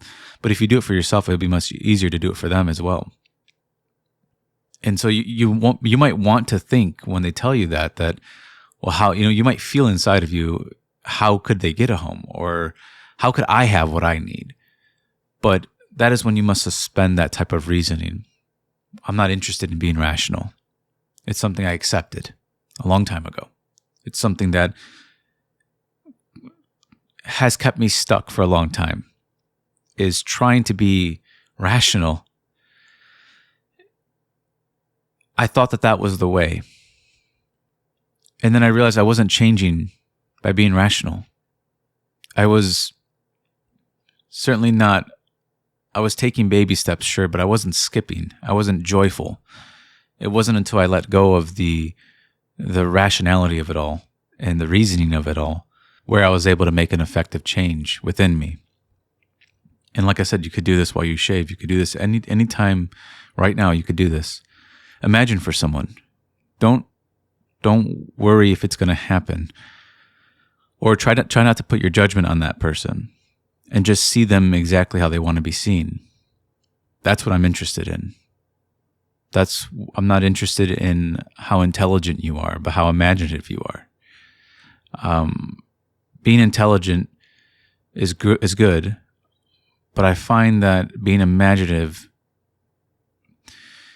it releases something within me. It allows me total freedom that I can't get anywhere else. And it happens all within the individual. And so accepting that you might be a dreamer, accepting that you enjoy to imagine, you enjoy seeing beyond people's circumstances, it's a wonderful thing to accept this. But it comes with, the cost of the gods you've worshipped. But you gain so much by letting go of all of this stuff. You gain so much by having to let go of the hand of rationality. The rational mind's always going to question it. It's always going to question. You're always going to question it. But when you suspend it and realize that you're practicing a principle, it's much easier to just live upon that principle.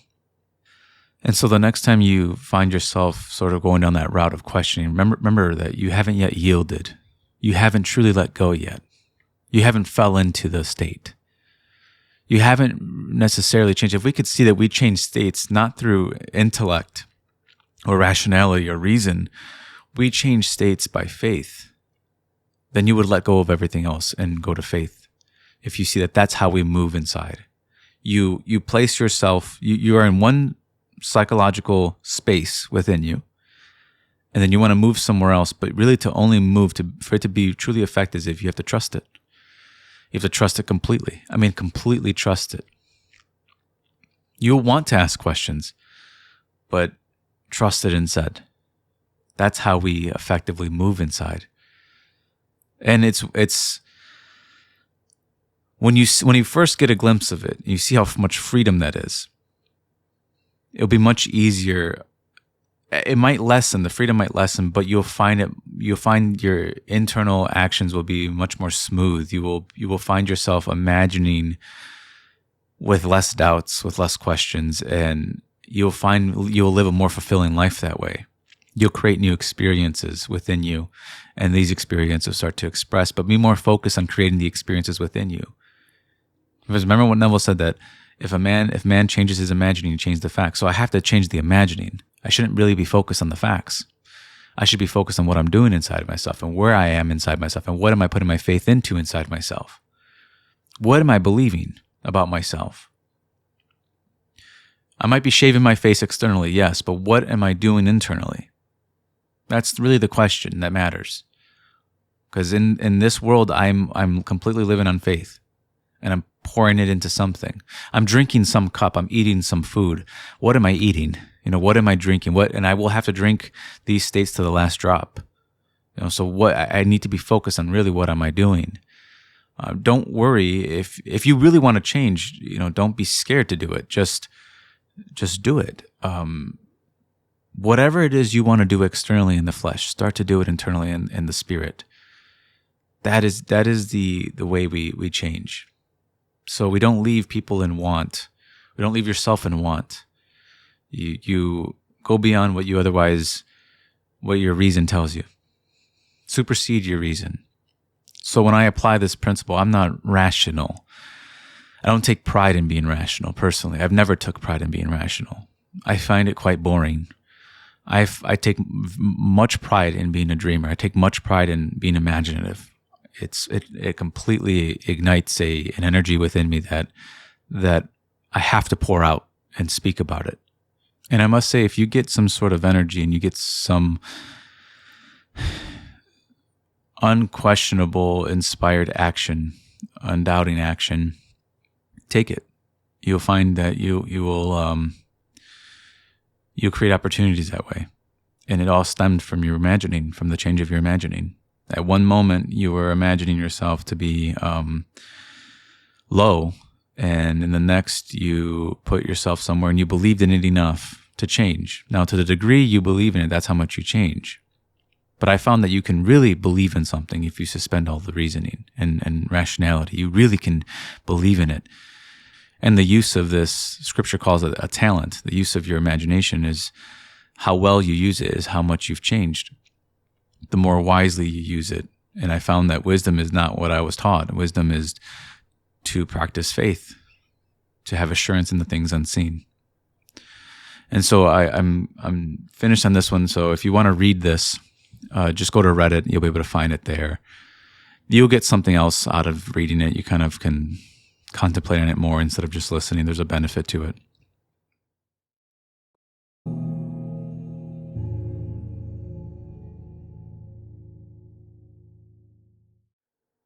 So as I've said, I'm going to take some of the lectures that I read and the notes I've taken from them and just share them with you. I'm going to make a playlist as well, so you guys can have all of these. I might do these. I'm going to try to do these daily, and so that you guys can just always have some type of, your minds could be put on this idea of imagining created reality. And so this one's called Our Real Beliefs Are What We Live By. And this is from 1963. And he goes into detail on what he means by belief. And what he means is that he's equating it with knowing. And he gives a graphic example of this, and he says that if you were to fall off a building, a tall building, you know that when you hit that concrete, it'll be crippling to you, maybe even fatal. You just know this. You don't have to experience it first to know it. You don't have to have the fleshly experience to know you shouldn't do that. You know that when you put your hand on a stove that's hot, it's going to hurt. You just know that. You don't have to do it to know it. And that's how he's equating this. And then he says, then he goes into, I'm not going to go into the scripture too much and his ideas on, really his mystical experiences, because I'm going to talk about it from this level, from this human level, if you will, and not so much from this mystical inner level that he's experiencing these mystical things from. Because I don't think I understand why he's doing it, but just for clarity's sake, I'm going to speak just mainly about this idea of imagining creating reality from this lecture. And also, while I was reading this lecture, I noticed that this lecture is actually a little bit different than another lecture that he made, which has a very similar title. And I'm going to share something from that lecture as well that I once heard him say. But this one particularly, he didn't say this. This one, he's more focused on the idea of living by the belief that imagining creates reality. And how if you actually believed in this idea, if you actually believed in it, you wouldn't worry. And he says, let me quote him. He says, "Do I really believe that imagining creates reality? If I do, I couldn't worry. For worry is to only conjure what I fear in this world. For worry is an imaginal act. I couldn't possibly be concerned about anything if I really believed that imagining creates reality." So if I really believe this statement, and he goes into the idea that many people will give lip service to this statement, imagining creates reality, they'll just say it, but they don't actually live by it. They don't actually believe it, because if they did, they wouldn't worry. Because then he says worry is almost like a lack of faith. It discloses your lack of faith. He says if I am in worry, am I not imagining? So if I feel that things are getting worse and worse and worse, do I really believe in that moment that imagining creates reality? Can I imagine my way out of this situation? Can I imagine something and know it the exact same way if I were to fall out of a tall building, I would be injured?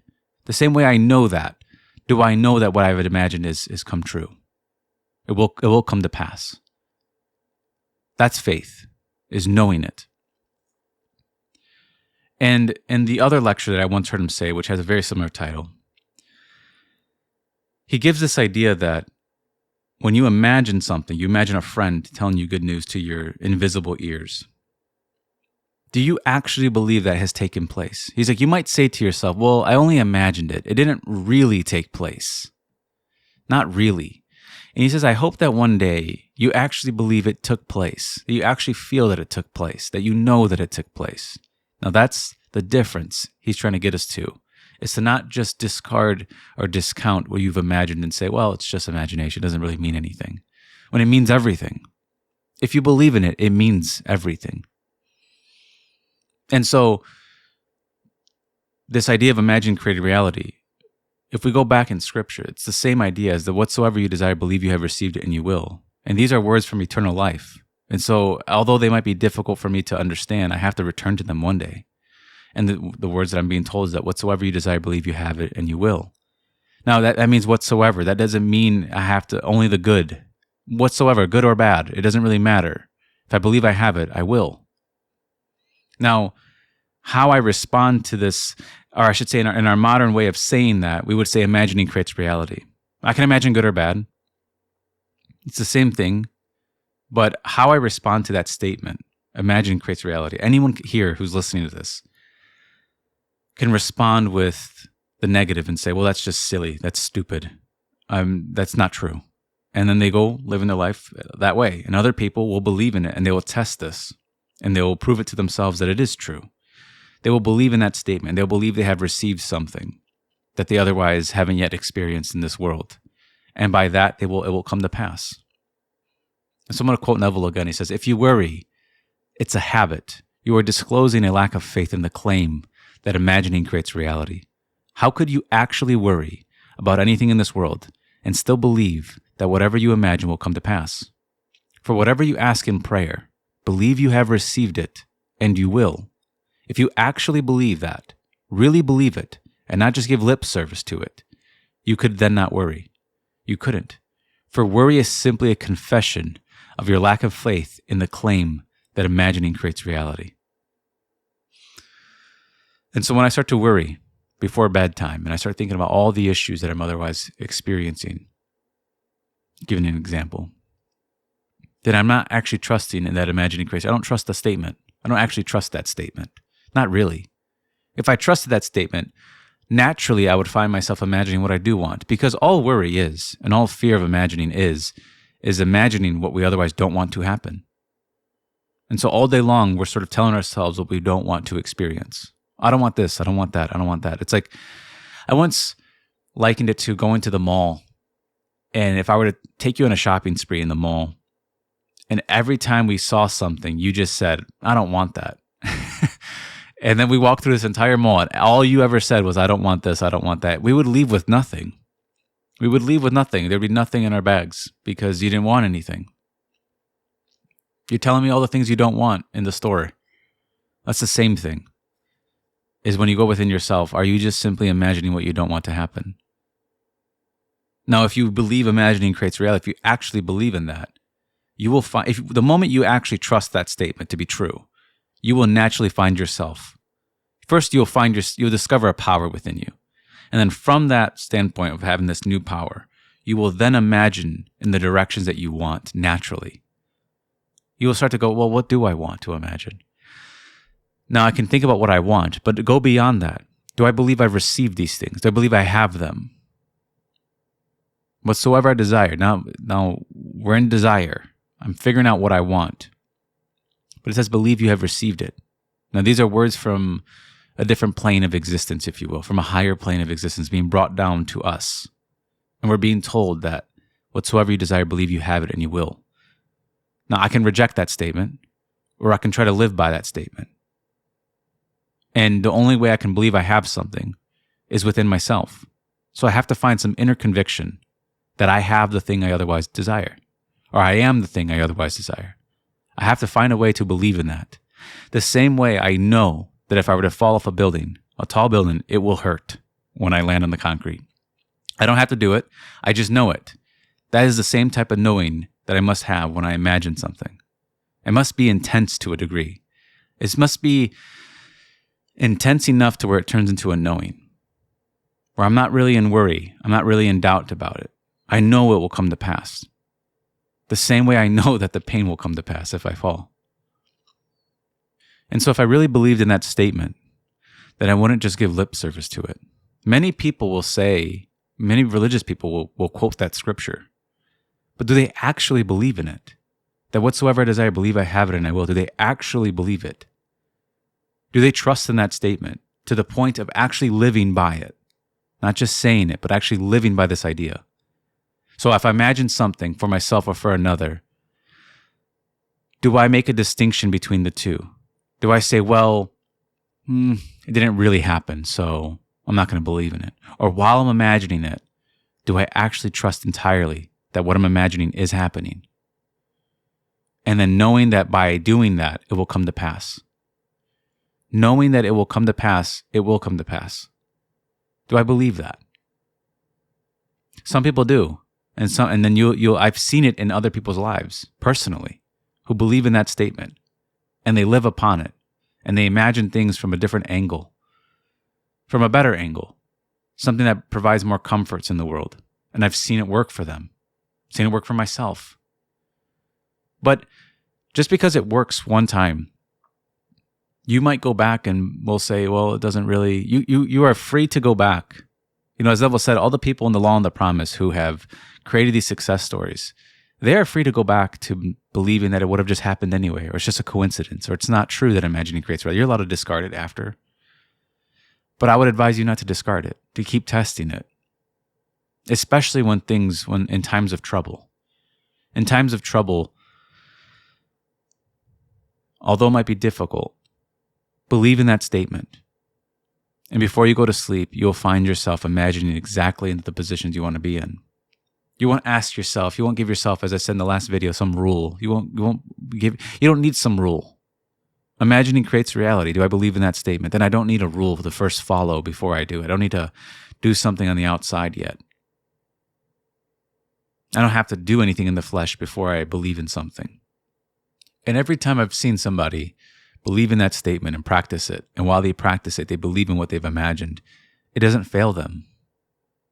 It always somehow comes to pass. A series of events unfold, a little bit of time happens, and the next thing you know, they're in the position they imagined. And it always feels like it would have happened anyway. But it wouldn't have. You could have imagined something else. You could have gone down a different mental path. And yet you chose in that moment to go down this mental path and believe in it. And then you will realize that you live your life based on your own faith and your imagination and what you're imagining. As I said, we create ourselves out of our own imagination. And so when I imagine myself one way, I go across a bridge and what do I find at the end of that bridge? My imagined self. So I always am bumping into my imagined self. Well, I have the option to change that imagined self. I have the option to mold it to my liking in this moment right now. And so if I want to change something, I'd have to change myself right now to bump into myself in the future.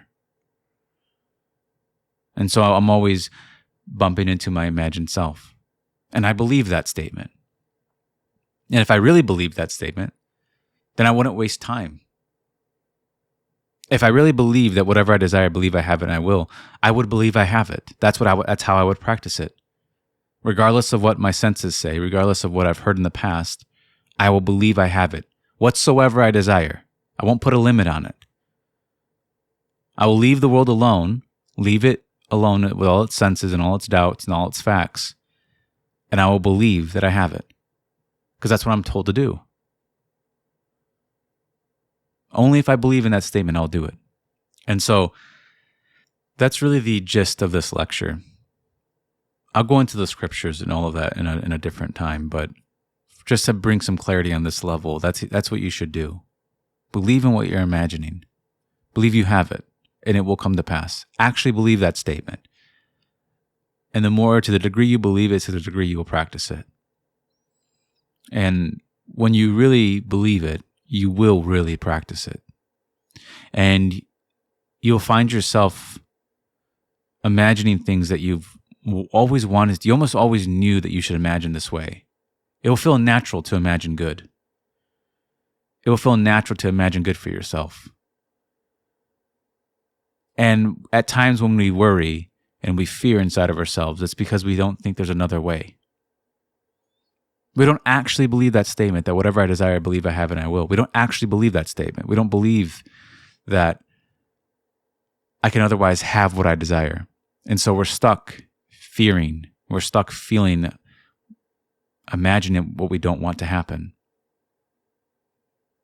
And I would advise you, don't even go further than just imagine what you do want to happen.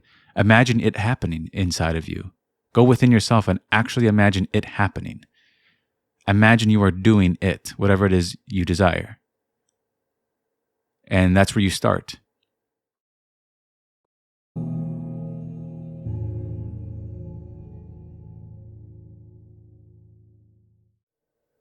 So this lecture comes from 1963, and it's called Esau, Jacob, and Israel.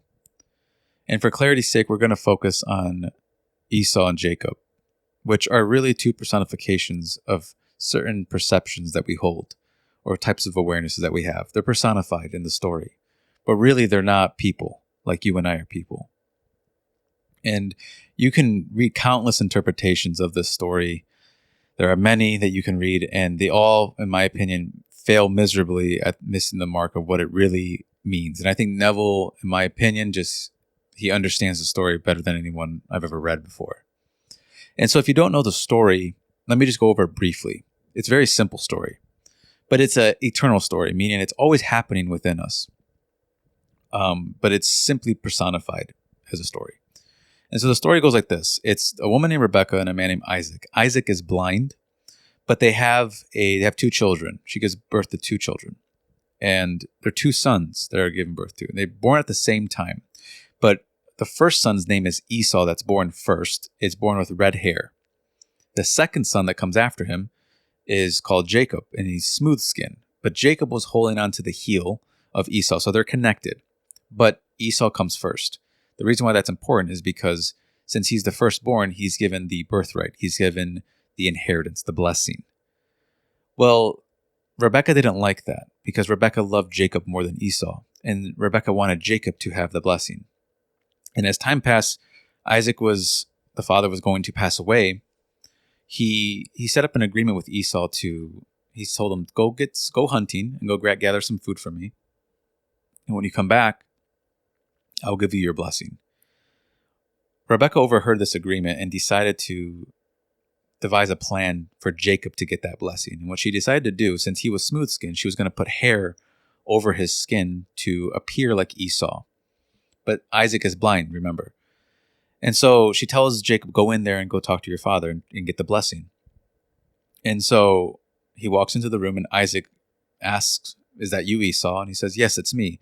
He said, well, you sound like Jacob, but come here, let me feel you. And then he feels I guess in the sense it would be fake hair. He feels the hair on him. He says, you sound like Jacob, but you feel like Esau. And so he basically was deceived and thought that, okay, well, it must be Esau. So he goes, fine, I'll give you the blessing. He gives it to him, and then Esau comes in and realizes that he wasn't given the blessing. It was given to Jacob, but Jacob and Rebekah deceived Isaac. And Isaac basically says, I already gave the blessing away. There's nothing I can do about it. It's a done deal. And so that's the story. Now, if you read it on its surface level, you're going to think it's not true and it's silly. But it's actually practical. And it's a story that exists within us. We are Rebecca. We are Isaac. We are the blind Isaac. We are Jacob and Esau. Now, Neville goes into the story or into the interpretation by basically claiming that you and I are familiar already with Esau. We already know who Esau is. Esau is the outer man. He describes it as Esau being the outer man and Jacob being the inner man. Now, Esau is what everyone is. Everyone is aware of Esau. So if someone judges solely after the senses, they're Esau. If they worship false gods on the outside, they're Esau. They are in the state of Esau. They are being Esau, essentially. Scripturally, they're being Esau. They only solely focus on the outside. That's Esau. And so when I'm talking to people or someone is deep entrenched in desire, I'm speaking to Esau, essentially. Like, I understand I'm speaking to a person, and I understand they have their own personality and their own ideas, but essentially I'm speaking to Esau. And Neville is asking us to practice or use Jacob. And that's the goal, is to gather practice of Jacob. So not many people, everyone might be aware of Esau, but not many people are aware of Jacob. Now, Jacob is the inner man, the one who goes beyond our senses and our reason and can sort of mimic the outside within us. You ever have a dream that feels so real? Well, why does it feel real? Because it mimicked the flesh. It mimicked the outside. It mimicked the hair in a sense. It feels real. And so when we close our eyes, we become blind just like Isaac to our worlds. We send Esau hunting. We send him our awareness of our outside away from us. And we deceive ourselves into being who we want to be. It's really like a fooling. Like Neville even said in the lecture, like, well, how well can I fool myself into being what I want to be? And as Blake said, a fool who persists in his folly becomes wise. And so how can I fool myself? How much can I fool myself into being what I want to be? That's practicing Jacob. And he gives an example. And one of the examples he gives is that there was a man who was an engineer, and he wanted to work at a different company. And this company was going to pay him, I think at the time, $20,000 more. Now, at the time, that was a lot of money. In our time, that's not a lot of money. But in his time, that was a lot of money. And Neville told him, well, why don't do you know where you would want to work? What building? He says, yeah, I do know. He goes, okay, do you know like the room? He says, yes, I know exactly what floor I would work on. He goes, okay, so then why don't you imagine yourself simply taking your hat off and putting it on the hat rack, taking your jacket off and putting it on the coat rack, and sit at your desk and just simply do that and just make it natural. He really emphasized the idea of making it natural. So although it might feel at times like you might feel elated that you have what you want, when you persist in it, it starts to feel natural that you have this. It's very important that we reach a level of naturalness because we experience life naturally. And that would be using Jacob to mimic Esau, to mimic the outside. That's essentially what's happening here. And the man did that. And he ended up receiving that job. Now Neville said, could he have asked for more money? He goes, I think so. I think he could have. But he wanted 20 more thousand. That's what he got. And he imagined just having it. That's all he would do, right? If he actually had it, what would he do? He goes, I would. So the guy imagined himself on the elevator. He imagined himself walking off the elevator. He imagined himself just taking his hat off. Very simple stuff that you otherwise would normally do if you had the thing. That's Jacob. And then he ended up passing away 5 years later. And Neville said, yeah, but he discovered Jacob and he practiced Jacob. Now, that's really Neville's point, is that he's trying to get you to discover who Jacob is. And again, it's who am I really worshiping here? Is it Esau or Jacob? What am I really bowing down to? Am I bowing down to what I've imagined, which would be Jacob, or am I bowing down to Esau? Now, it's good to personify these things because it brings a level of clarity. I understand in our time we sort of say things like 3D and 4D. I don't tend to use those terms because I love the illustration of it all. I love the personification of things. It makes more sense to me when I see it that way. When I sort of add a human element to it, a personhood to it. And then I represent those characters to myself, and I see how it's a drama that's actually unfolding within us, within all of us. We're always, in a sense, battling in between these two things. And it says that in Rebecca's womb, these two were sort of fighting each other. Now that's us. We're Rebecca. Within ourselves, we sort of fight with these two perceptions. One is outside and one is inside. But Jacob, again, is a deceiver. It's self-persuasion, not other persuasion. I'm persuading myself that I am what I want to be. I'm persuading myself only. I'm Isaac. I'm not persuading something outside of me. I'm not trying to convince them outside. I'm convincing myself. That is what we're doing. And so although you might know the existence of Esau, as we all do, we've become aware now of a different existence called Jacob, a different being, if you will, called Jacob. And when you decide to believe in what you've imagined, you're exercising Jacob. And you live upon it. You speak within yourself from the premise that it is so. You don't have to do anything to make it so. You imagine as if it is so. If imagining creates reality, it'd be wise for me to imagine from the premise of fulfilled desire, not from a premise of hoping my desire will be fulfilled. I speak as if it already is within myself. And I do that I do that to deceive myself, to convince myself, to persuade myself. And I say that because you'll find many people trying to persuade the outside, trying to manipulate it so they can actually convince themselves of something within. That's Esau. Esau's always focused on the outside, always the external. Esau says there's 4 months until harvest. Esau says no shorts until May. That's what Esau says. And I just say good luck to Esau. I try to remove Esau from my mind. Good luck to him. I'm not going to worship that anymore. I'm not going to follow that. Who am I serving? Am I serving Esau? Am I serving Jacob? Am I serving my imagination and following it? Or am I obeying the orders of Esau and telling me that I'm not this or I'm not that, or I must have this first? What rule am I following on the outside that I think I have to follow, that clearly Jacob doesn't have to follow it? I can just deceive myself, persuade myself. Jacob goes beyond Esau. Jacob goes beyond and it says that eventually the younger will serve the older. And so in this case, Esau was the older. Jacob was the younger, and the older was going to serve the younger. So if this is happening within me, eventually my imagination or my Jacob within me will be served. The external will eventually start to serve my internal. And then he goes on again to explain that horrific looking being inside of him that was all of his combined thoughts of violence, of evil. This is Neville speaking, that he said that there's a being within him that was the personification of everything that he thought that was unlovely. And then he also saw a noble being that was every thought that he thought in a loving way. That was a combined personification of everything that he thought that was good and noble. And he addressed it by showing compassion to, he called it Esau, which was this hairy looking being. And then it disappeared. He gained all his energy back from it.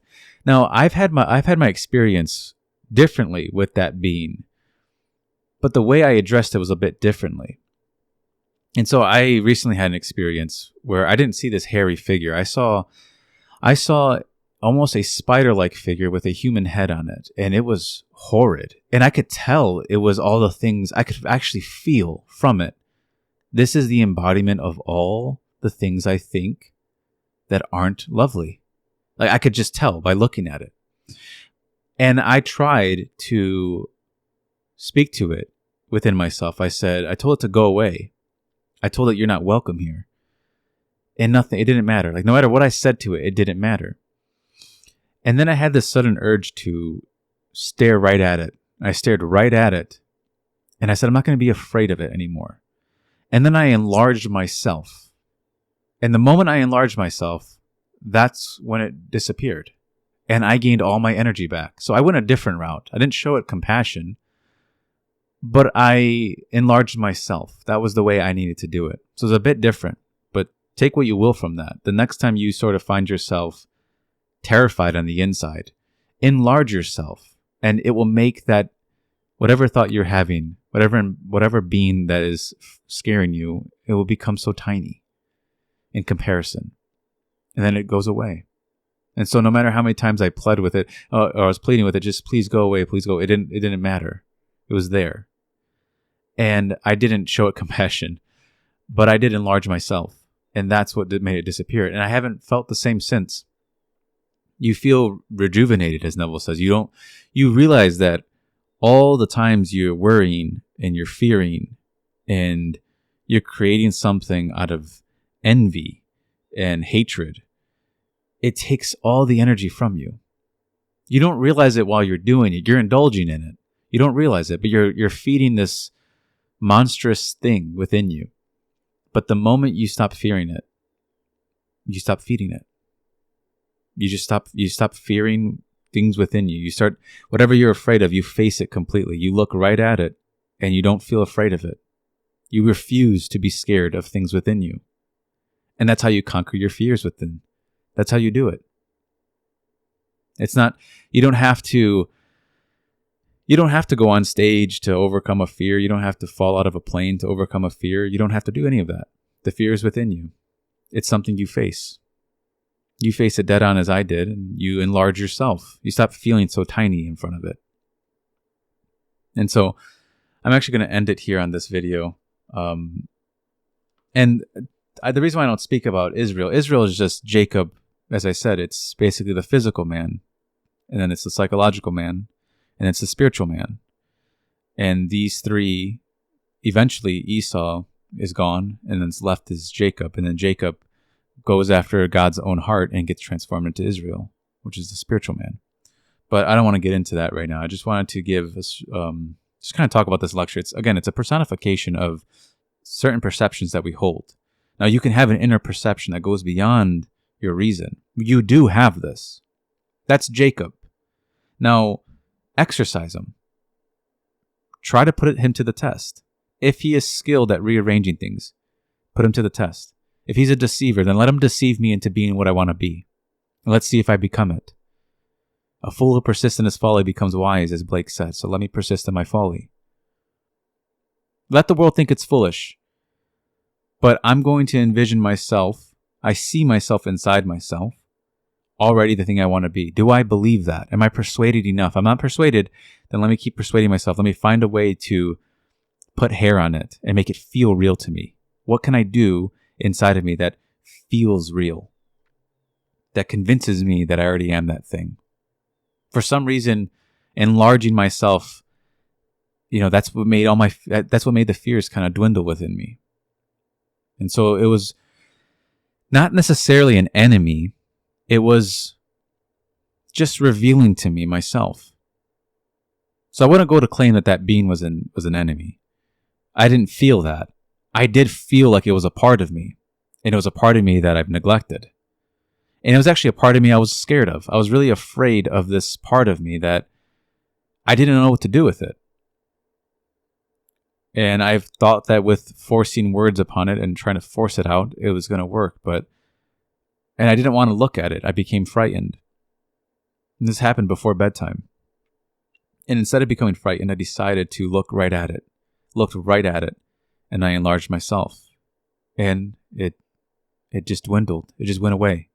And all the energy that was in that thing came back to me. But it was almost like it was cleansed. That's what I would say. It felt like a clean energy back.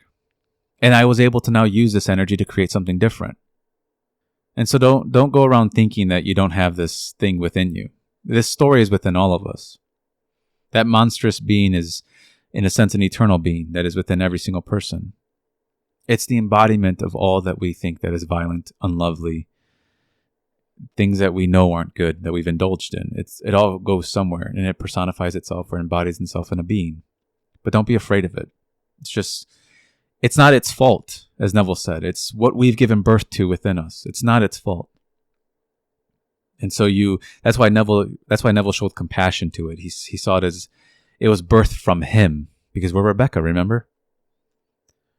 Don't think of it as anything physical. It's all happening within the individual at all times. I don't care where you're at in life. You just be at a restaurant eating food. You're practicing in this story, in this eternal drama. While you're eating the food, you're imagining something.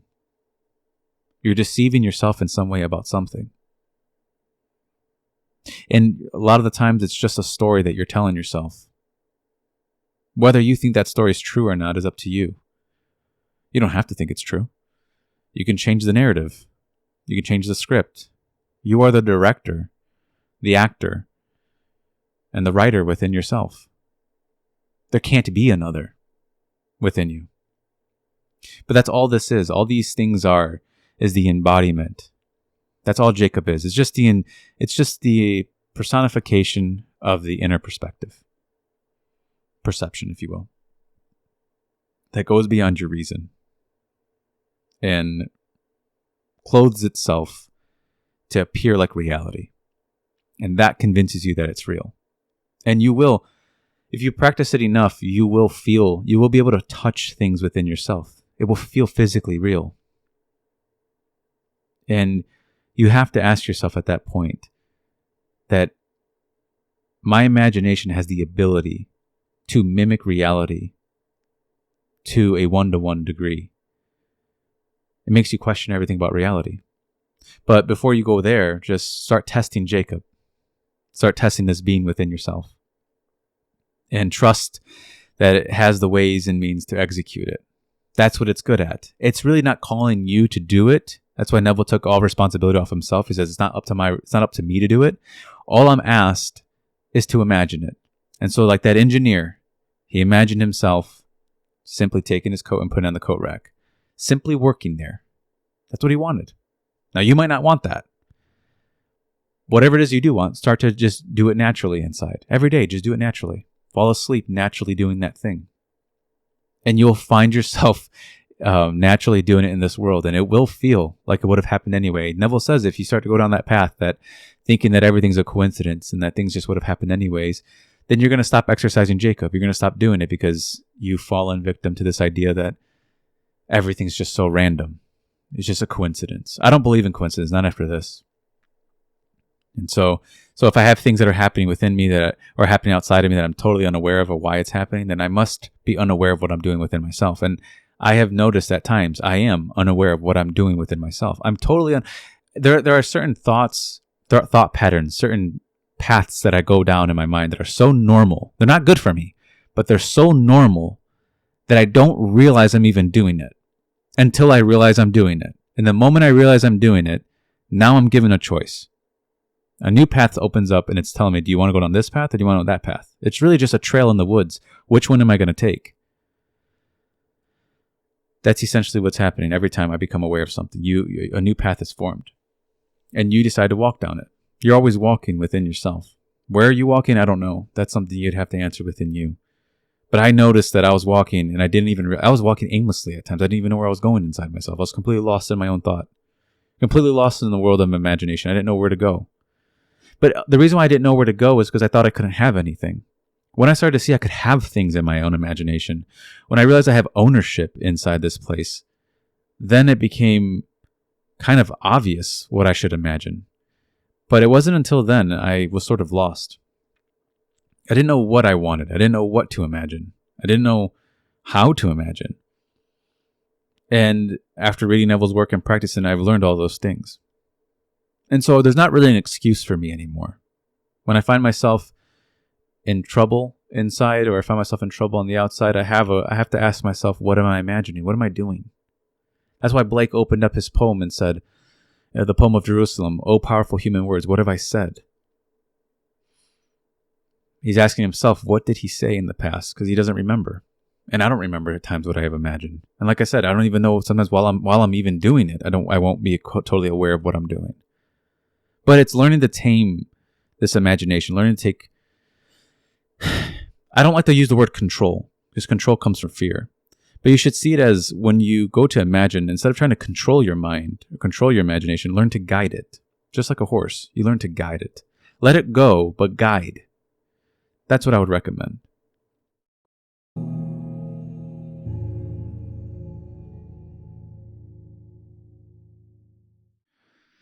So this lecture is called Counting the Costs by Neville in 1963. And there's a question that's given in scripture, and it says, which of you desiring to build a tower does not first sit down and count the cost, whether you have enough to complete it?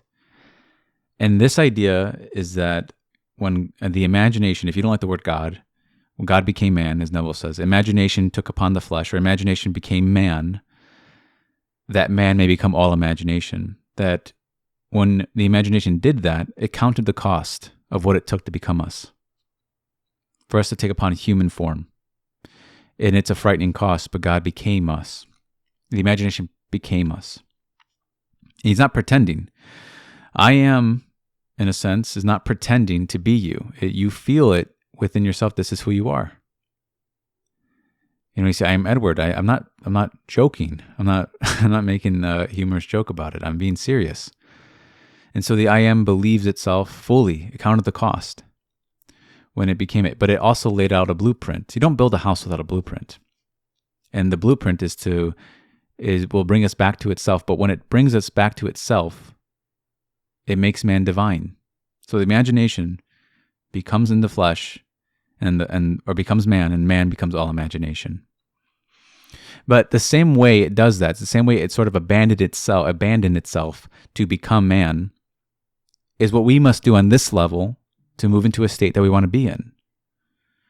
And so if I want to be something, I have to count the cost. I have to abandon myself to what I want to be. And what's the cost in this case? Now, Neville gives us what the cost is. He asks a series of questions. He says, do I have the necessary persistency, the necessary faithfulness, the necessary power that in spite of all things contrary, I will persist?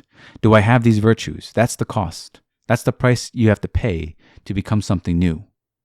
And he goes on, he's like, in spite of tomorrow and everything denies it, do I have the persistency? Have I the faithfulness? And by faithfulness, I mean loyalty to the unseen reality. So here, it is unseen, but to me, it is real. He says, can I remain loyal to this unseen reality? That's the price we must pay. And you do have these virtues. You have them. You don't need money. It says, you have the divine coin. You have the price to pay. You do. And the coin is your faithfulness. Can you remain faithful? And by faithfulness, he means loyalty. Can you remain loyal to this unseen reality? It's unseen by everyone's mortal eyes. It's unseen by the moral eye, by the organ eye. But you, through this perception of Jacob, you see that it's done. You see it. Within you, it's real. Now, can you remain loyal to that idea of yourself? And if you do, you will become it. That's what William Blake says, does assuming a thing is, there's a firm persuasion that a thing is so, make it so. And Isaiah replied and said, in the days of imagination, that was true. The imagination can move mountains. And so I must have a firm persuasion. I must be firm in my persuasion of what I want to be. That a thing already is so. Does assuming that a thing already is so make it so? That's the question. And you contemplate on that idea. What if I were to believe that I already am the thing I want to be? Do I become it? If I believe I am that, will I become it? And do I have the necessary persistency of faithfulness in that? Can I remain loyal? That's what it means. Can I remain loyal to the fulfilled inner me? And that's the coin that you must use. That's the price you must pay.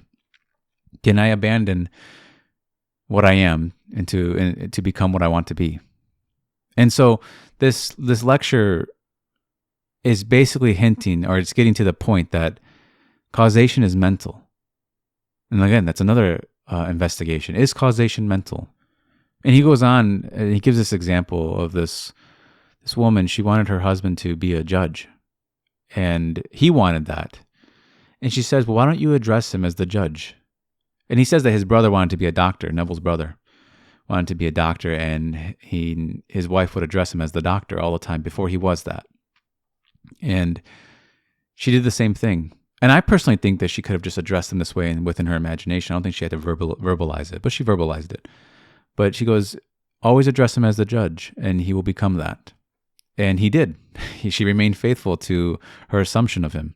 And he started to take upon it. And he said he wanted to be this and started to form in his world. So although in the world it's not there, in the physical he's not the judge, but in the mental he is. And that's what we commit to. We commit to the unseen reality that he's the judge. And that's what you must do for yourself. You don't give up on yourself. You rearrange yourself. And then he goes on to say about how don't think you're selfish for wanting more within yourself. He goes, you say that's selfish, forget it. It's all part of your own imagination anyways. So if you can imagine yourself earning X amount of dollars and you are persistent and you believe it and sleep as though it's true, in a way you do not know, and no one could devise the means by which it will become a fact, it will become a fact. And so that's the price. The price is to be persistent, to remain loyal to the idea that you already are making that you already are the thing. Can you remain loyal to that? Or do you go back to what you once were? Do you disbelieve it eventually? Can you persist in spite of tomorrow? Tomorrow might show the contrary. Tomorrow might show the denial. But can you be persistent in spite of that? Can you trust fully in your imagination, implicitly? Can you let go of the denial? Can you let go of tomorrow, what it shows, and be persistent now to yourself? Because that's really who you're persisting in. And so to give up on the mental you is to give up on yourself. And so all loyalty to the realm unseen is loyalty to oneself. Because that's where you'll find yourself the way you want to be. Just remain loyal to it. Be committed to yourself, the imaginal you. And that's who you start to become. We start to become our imaginal selves, what we're imagining ourselves as. Now there are good states and there are bad states for us. But choose the good, because you can. You have the choice and the option to. You might as well just take it. because it's within you. And don't feel selfish. Don't try to work out as to wonder, should I or should I not? Is it okay? Just do it if that's what you want to do. If that's what you want to be, start to be that. If it's something wonderful and you're not used to being wonderful, don't worry about it. Just start to imagine yourself wonderful. For there's no other way to become something in imagination other than to assume you already are that thing. So the method to become something is the same. The nature of what you become can change. But don't ever feel like you're not allowed to be a certain nature. Don't ever feel too small to be something larger than what you are. It's just a state. You have to always remember that you are not the state, but the being behind the state. Because the moment you start to think of yourself as the state itself, and you don't like the state you're in, you'll shame yourself. And there's no need for that. You're not even the thing that you don't want to be.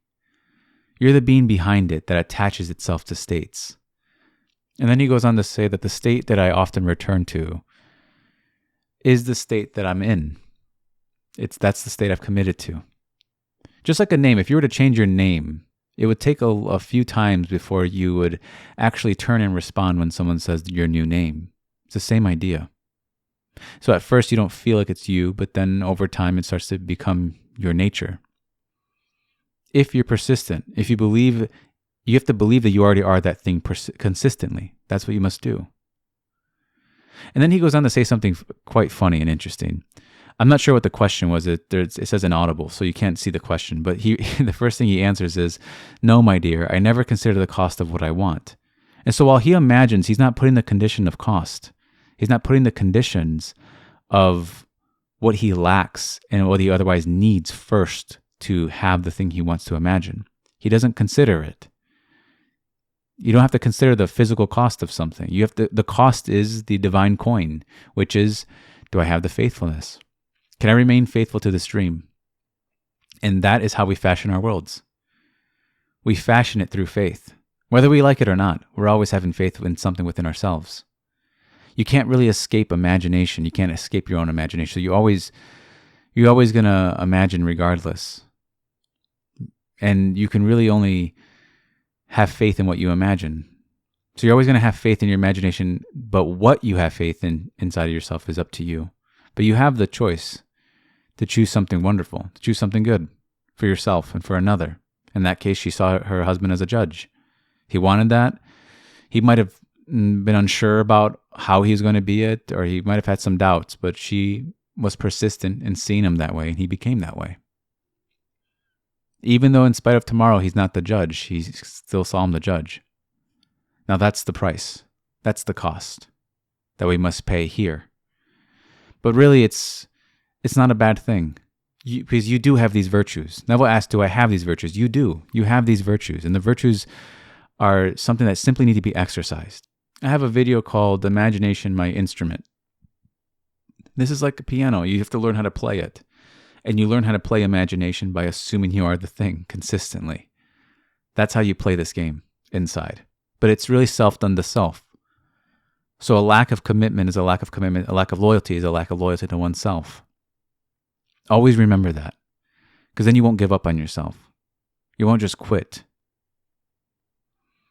And then he goes on to say how imagination obeys us. If I ask of my imagination to shape me into a beautiful image, it will do it.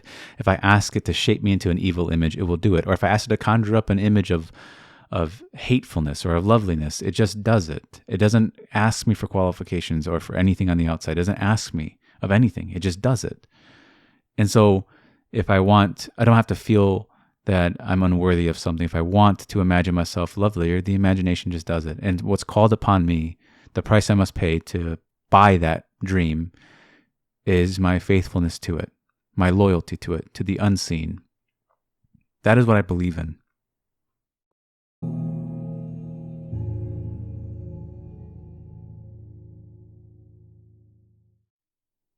So the first lecture that I discussed was called Our Real Beliefs Are What We Live By. That if imagining creates reality, I will actively live upon this premise. And then I spoke about the drama between Esau and Jacob, and how this drama is taking place every single day while we roam this earthly realm. And that these are two perceptions that were personified, these two perceptions that we hold in our consciousness that We must become persuaded by the inner perception, by Jacob, that goes beyond our reason and our senses.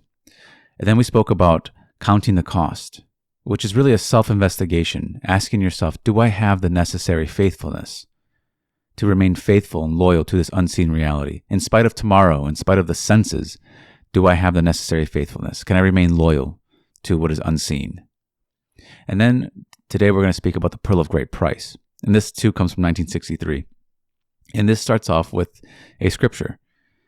It says, "The kingdom of heaven is like a merchant in search of fine pearls, who finding one pearl of great value, went and sold all that he had and bought it." Now you and I are that merchant. It's not speaking about anybody else but you and me, of the person in this reality. It's speaking about us. We must sell all what we have and buy this pearl. And this reminds me of the scripture where Christ is speaking to the rich man. The rich man tells him, I'm following everything. I do all the commandments correctly.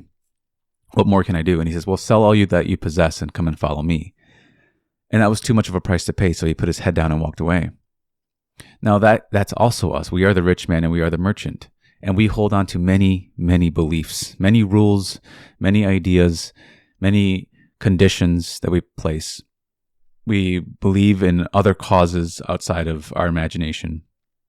And this is too much of a price to pay for many people. The idea that our imagination creates reality is just too much. And we're told this pearl is personified and says, by him all things are made. That's too much of a price to pay. To think about that my imagination creates all things, and that there is nothing outside of my imagination. There's no God outside.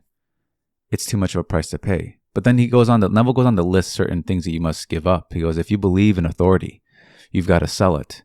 Do you believe in numerology, in teacup leaves, in astrology? You have to sell these things. If you believe in some God outside of you, you have to sell it. Or if you think the way to God is to be a vegetarian, or you think it's to eat meat, or you think it's to smoke or not smoke, or drink or not drink, then you think these are the way to God, you have the wrong Christ. It's wrong. And it says that I am the way. Do I really believe that my own I amness, my awareness is the way? The way to what? It says the way to everything in this world, especially to the Father. Do I believe that? Or do I think I have to do some outside thing to get there? See, when you start to believe that you have to do outside things to get there, you are in Babylon. You are in the land of confusion, where everyone's speaking a different language. They give you everyone has a different diet. Everyone has a different way to prayer. Everyone has a different way to worship. Everyone has a different God. You are in the land of confusion. But when you come back to this pearl, it says that he who is not with me is against me. He who does not gather with me scatters. And so you're scattered if you think that, if you believe in something on the outside, there's always going to be a new thing to scapegoat on the outside as well. And this is actually what Neville goes into. He says that he actually as well believed in astrology, and he actually taught it at one point. And he said that he used to hold on to this little booklet that had his horoscope, and he used to use this to justify his failures. If he ever felt like he failed or something didn't come about, he got to blame a certain planet. He got to blame for the moon, things of that nature. You find, and he said that Blake said that self-justification is the voice of hell. Always justifying our failures. That is the voice of hell. Always finding some scapegoat as to why am I not the thing I want to be? Well, it must be this, or it must be the moon. It must be not in God's will. We blame it on something on the outside. Now, for me, I never believed in astrology or numerology. I never really dove into that. But what I had to give up was a belief in an outside God. And for me, it wasn't that expensive, I guess. I didn't mind giving it up because I really firmly believed that there was a God watching me on the outside, judging my every move and sort of patting my head when I did something good and giving me some type of punishment if I sinned or did something bad. And I really believed this. And I had to sell that. That was something I had to sell. Another thing you have to sell is thinking that because of where you were born or the circumstances in which you were born into, you think that because of that, I can't use this pearl, I can't buy this pearl, or I can't be what I want to be. You have to sell that. You have to sell that belief. It's not about that. You have to give up everything that you otherwise think is in the way and believe fully in your imagination. Believe in this pearl. I thought that at certain points that I shouldn't drink this or I shouldn't eat that at times. And sometimes I resisted, and other times I followed, and I thought that those were the way to God. I really did. And I'm not saying that you need to go, you don't have to sell your stocks. He's not telling you to sell your stocks. He's not telling you to eat meat. He's not telling you to do that. He's saying that that's not the way to God. That's what he's saying. That belief that you think you have to in order to get to God, that's what you must sell. You don't have to do anything on the outside. It's all done within. This drama, this rich man, this merchant is all done within ourselves. Do I believe in myself? Do I believe that my imagination that is within me will create the thing I'm imagining? If it's true that what I don't have to look for some man outside of me to follow. I don't have to look to some savior on the outside, some person who's going to lead me. No, I just go to my imagination. And it says that test yourselves and see. And Paul calls Christ Jesus a power. He says, test yourselves and see that this power is within you. And then what gives you the test? He says, how do I test this? Well, I start to imagine from the premise of fulfilled desire. And so you might have a friend, and without his consent, imagine him wealthier. Imagine him doing better. He doesn't have to physically be here. You can imagine him right now being, as Neville said, gainfully employed, having more than what he has. And that's how you address him inside your mind. That's how you address yourself inside your mind. And if it starts to work in performance, and it doesn't matter what people say, it's just, he actually tells you to experiment with it. Right? The hypothesis is, does imagining create reality? And you test it. You test this claim. See if it's true. And when you find it, you have to now have the question, I have to sell what I possess. And he goes into this story about how this woman was an astrologer and how this man came to come see her. And she read this fortune. She goes, oh, you're gonna have this really good fortune based on your chart. And he goes, if it comes true, I will give you $100. And she's like, well, why don't you just give me the $100 now, because it will come true. And he's like, no, I'm gonna wait until it comes true and then I'll give it to you. And Neville was like, well, what's the problem? She's like addressing him as if it's an issue. He's like, well, what's the issue with that? And then she goes, well, I kind of got distracted, and the book that I was using had his chart, the wind blew it and it flipped over to a different page. And I read him the chart of somebody who wasn't even born yet, like 10 years ahead of time. It wasn't even born yet. And he goes, but did you believe in it? And she said, yeah, I did. And he goes, okay, then forget it. And then the fortune actually came true for the man. He goes, but she couldn't give up astrology because her income depended on it. So her little income depended on this, so she couldn't give up astrology and buy the pearl. She couldn't see it was her own imagination that her belief in what she imagined is what caused the fortune. But she held that reserve that it's still in the stars that caused that. It's somewhere in the sky. It's some rotation of the planets that caused this fortune to come about. And so the price was too much for her, so she couldn't buy it. And like I said, it took Neville a while to buy it because he said he used to hold on to horoscopes in his back pocket to justify all his failures. He eventually gave it up. I think he obviously didn't have his income dependent on it, but I think that I'm not sure why he held on to it. I think because he probably taught it at one point. He probably was really deep into it, so he had a hard time letting it go. But he had to sell it. It was a price. It's an expensive price to pay. It's not. You don't buy this pearl with money. You don't need it money. It's all done within yourself. For the kingdom of heaven is like a merchant in search of fine pearls, who, finding one pearl of great value, went and sold everything he had and bought it. That's you. That's me. Will I continue to believe in certain diets? Will I continue to believe in certain ideas outside of my imagination? Then I haven't bought it yet. To me, it's too expensive. That's how I would feel. But eventually I gave up this God on the outside. And I followed this God on the outside. I really believed in him for most of my life, if not. I mean, I was taught to believe in that way. That's how I was raised. I was raised to believe in a God outside, and then you put oil on your head, and then you pray a certain way, and you take this rosary, and then you do like all these outside things. You put this, you eat this type of cracker, and you drink this type of wine, and that's what I was taught. All these outside things that I had to give up. That's not the way. It says, I am the way. My awareness is the way. My imagination, if you will, is the way. And it's not found outside of me. It's within me.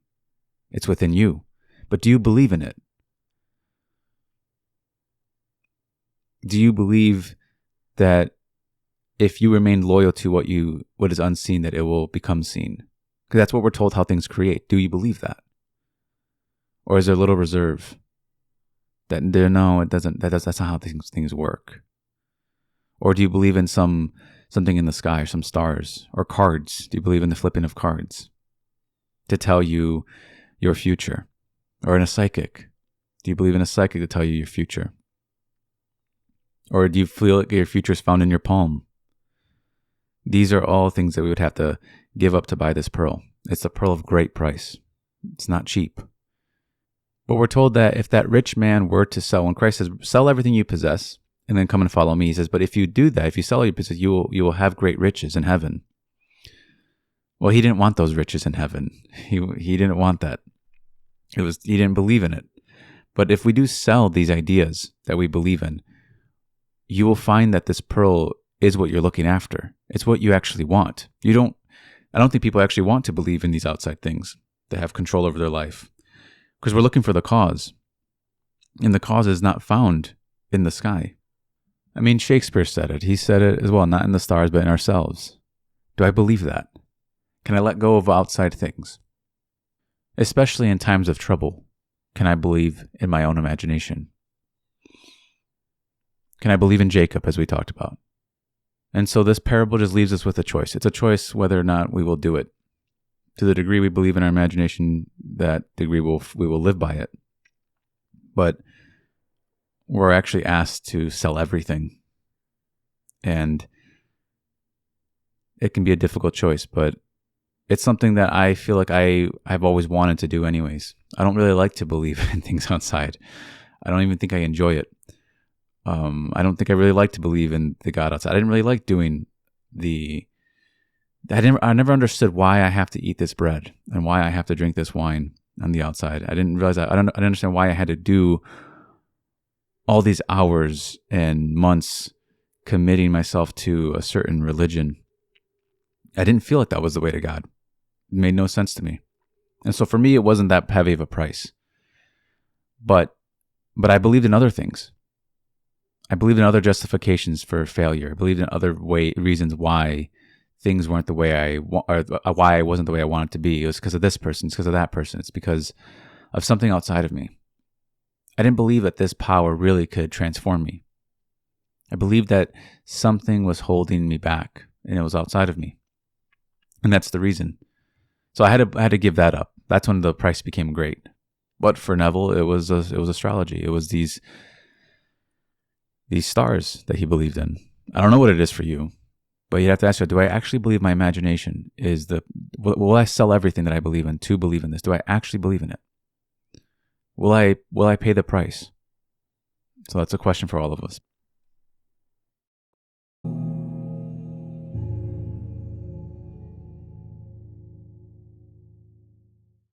So we just got done talking about the Pearl of Great Price. This one's actually from 1959. This one's called The Art of Dying.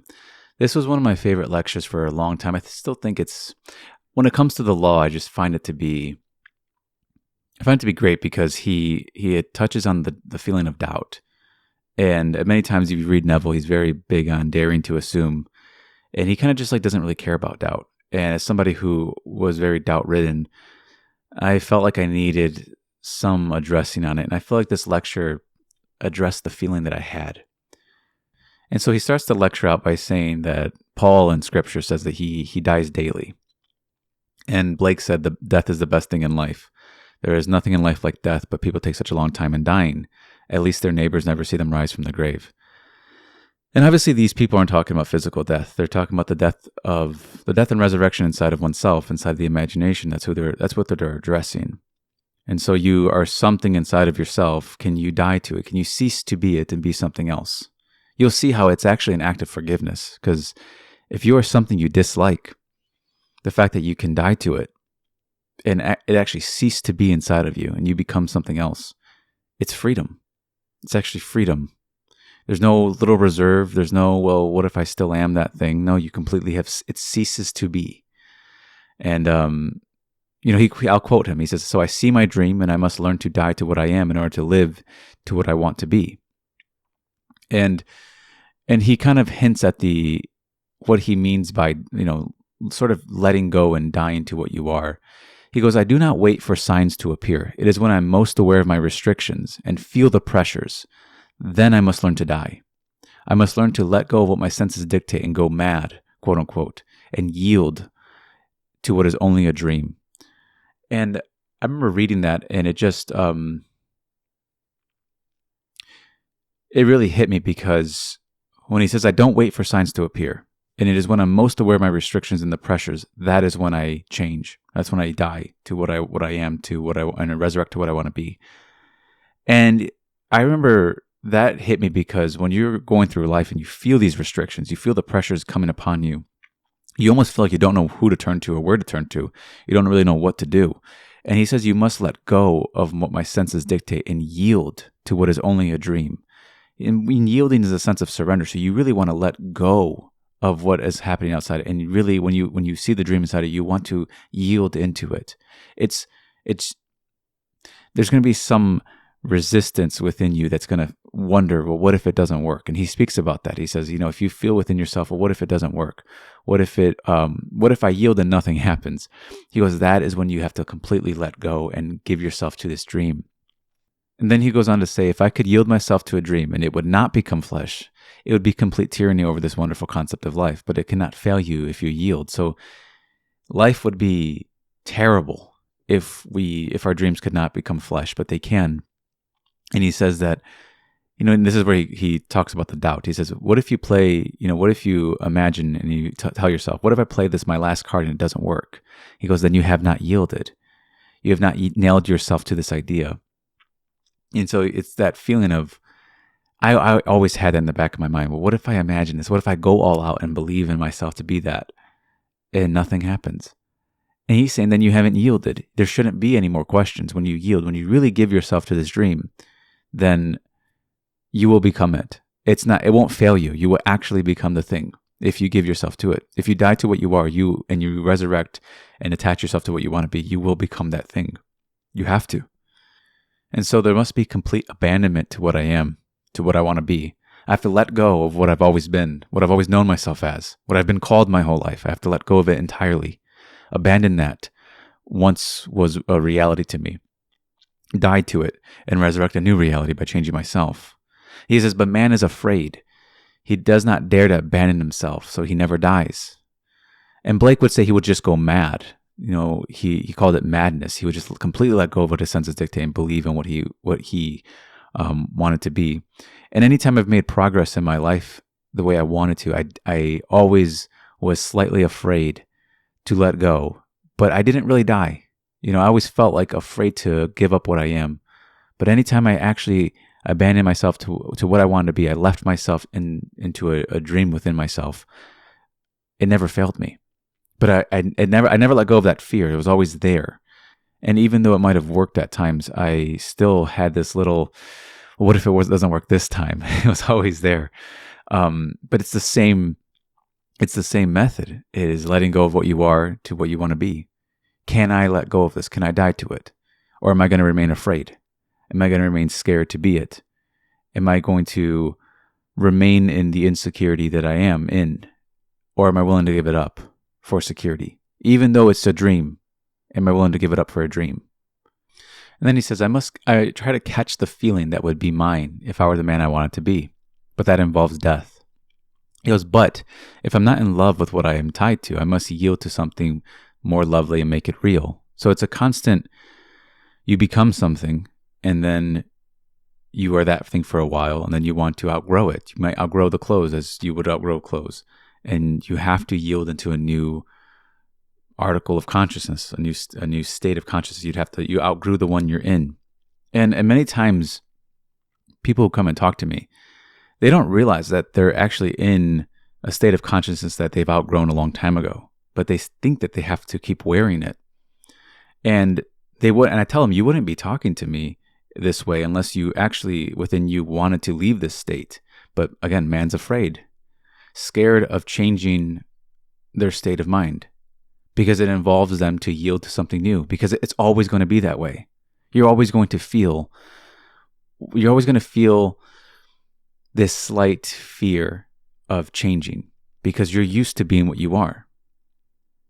But then you have this other conflict within you that you know you've outgrown it. It's uncomfortable. The pants and shirts are too tight now. I've outgrown this, and yet I still wear it because it's the shirt I've always worn. It's the state of consciousness that I know myself as. Well, know yourself as something new. Can you know yourself as something new? And if you can imagine yourself, if you can conceive of yourself as something new, can you abandon what you are now for it? And if you can't, then make it lovelier. Make it something more lovely. And so we abandon ourselves to dreams as if they were true. That is what we do. We abandon ourselves to the unseen realities within us. We see them, but it's just unseen by mortal eye. But if we don't yield, if we don't become the thing, that conception of yourself that you have it remains there. It doesn't disappear. It just remains an unoccupied state. Unless we yield to it, it just remains unoccupied.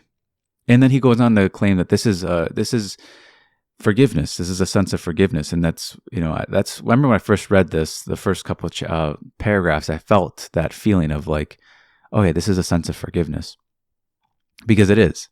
When you completely die to what you are and you change yourself, it's forgiveness in the true sense of the form. And again, the feeling of the pressures, the feeling of in times of trouble. And I know that I've been there. And it's when those times where you feel those pressures coming upon you, when you feel like you need something to work, that is when you yield to it. I don't leave myself in that desperate, intense feeling of, I need this to work. I yield to it already working. Even though everything feels on the outside, it looks like it's not. In spite of that, do I have the necessary faithfulness to remain loyal to it, as we said in Counting the Cost? You see how this all ties together. Will I buy this pearl? Will I buy the dream? And the cost of this dream is for me to yield to it. And, he says, don't think you are greedy because you are demanding for things to change. He always speaks about that. Don't feel selfish. Don't feel greedy. Don't feel guilty for changing yourself. No matter what it is, you yield to it. Always remember the yielding part. It's the thing that has saved me many times. Whenever you've wondered how or when, and you become frightened, or you feel the pressures and you feel like you can't overcome these pressures, that's when you yield. That's the moment you yield to it. And it's always going to be a yielding. And I will say this forever because I just know it to be true. Because I've seen it work for me and I've seen it work for other people. You have all these questions and you have all these reasons as to why not. All these doubts, but can you yield? Can you let go? And when you yield to it, you create it. You have to remember that. When I yield to it, I will create it. There's no reserves. No, well, I'm playing my last card. What if it doesn't work? None of that. That all goes away the moment you yield. And some people are afraid. They can't yield because they're afraid of many reasons. They're afraid of letting go of their doubt. They're afraid of going mad. They're afraid of falling into a state of insanity. They're afraid of it not working. All these reasons. And so they never yield to it. They see it within them, but it's like when I was a kid, I got in trouble in detention, and I had to stand and watch everybody play at recess, and I had to stand there and watch. I wasn't allowed to play. It was right in front of me, but I just wasn't allowed to touch those monkey bars in a sense. And so it was distant, but it was right there. And that's how it feels when you don't yield, when you don't let go. It feels like you look at the dream within you and it just remains and you observe it. But you observe it as if you're an outsider, not a participant. You're not participating in it. And when you start to participate, in order to truly participate in the dreams within you, to become those things, you have to yield. And that's what he equates dying is the same as yielding. No more questions. You just let go entirely. Can I let go of what I am? Really let go. Even if it doesn't make sense to me, can I let go and become the thing I want to be? These are the questions that we have to ask ourselves. But again, I'm going to end this one here. And this one's called The Art of Dying by Neville in 1959. I'll put I don't know. I'll look for the link for this one because he has another one called The Art of Dying, but I think that one's in 1964. So he has two of them, but I like this one from 1959. This is my favorite one. But I would recommend you read it, get more of an understanding. These are just my thoughts on it. But again, thank you guys for listening.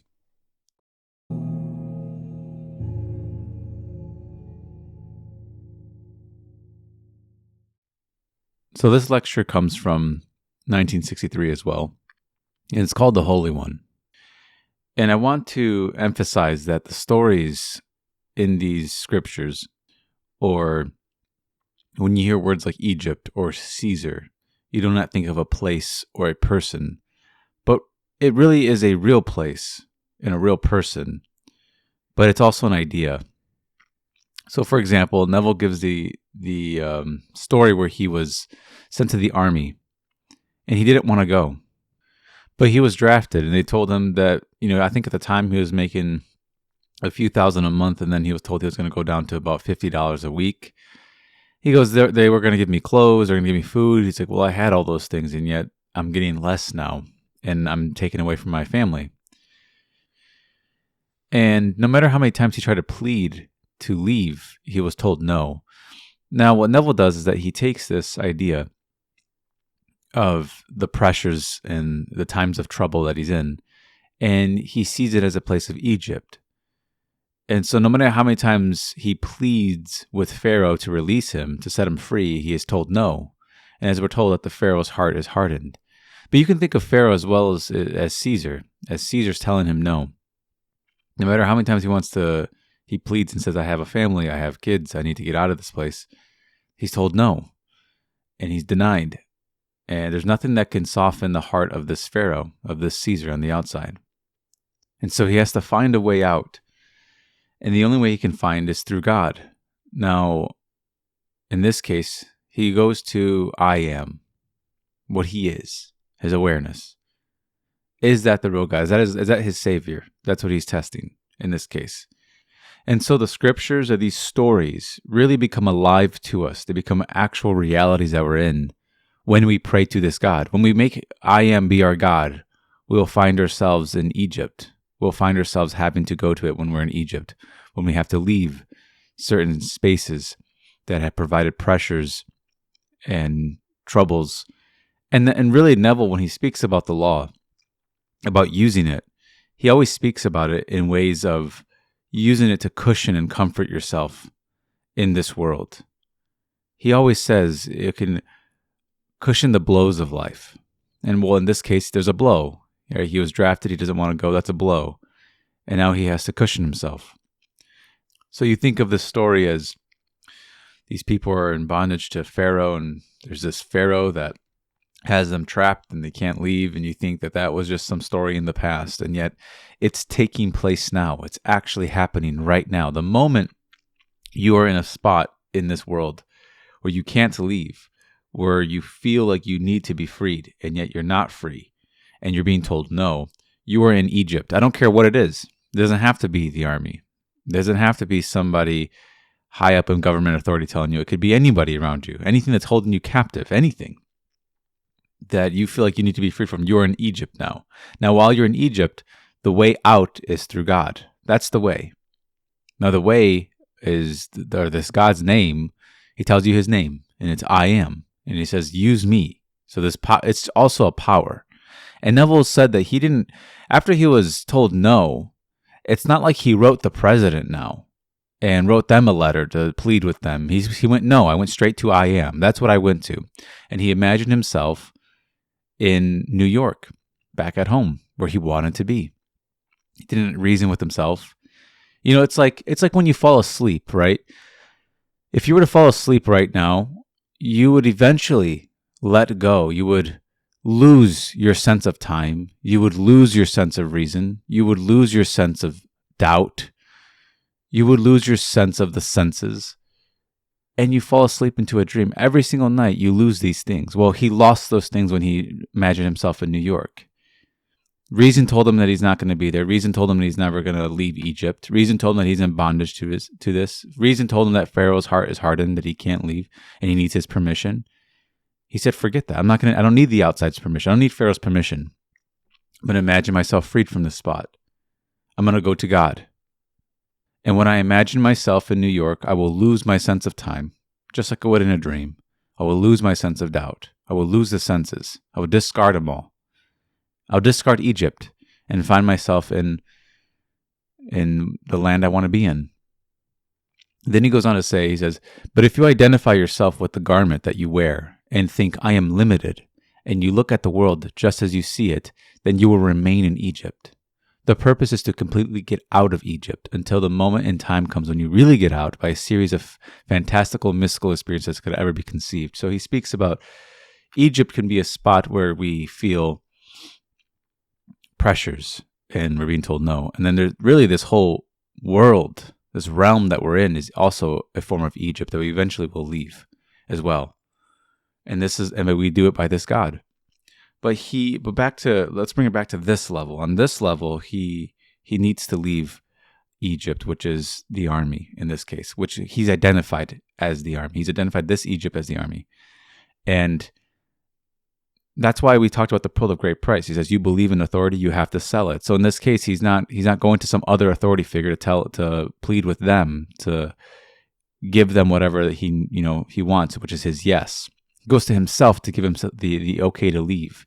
So, but he doesn't really even ask himself for permission. He just imagines himself in New York. He places himself exactly where he wanted to be, regardless of the external circumstances. And that's exactly what you should do. So you should now be thinking about, what is my Egypt? I don't have the same Egypt as Neville. Again, this Egypt is not a physical place. It's an idea where there's a pharaoh that in the land that has held me captive. Something outside has held me captive, and it's not letting me be free. Who do I turn to at that point? Do I turn to another person? This is the pearl of great price. I can't turn to somebody else. So I turn to within myself. I stop identifying myself with just this garment. I stop saying I'm limited.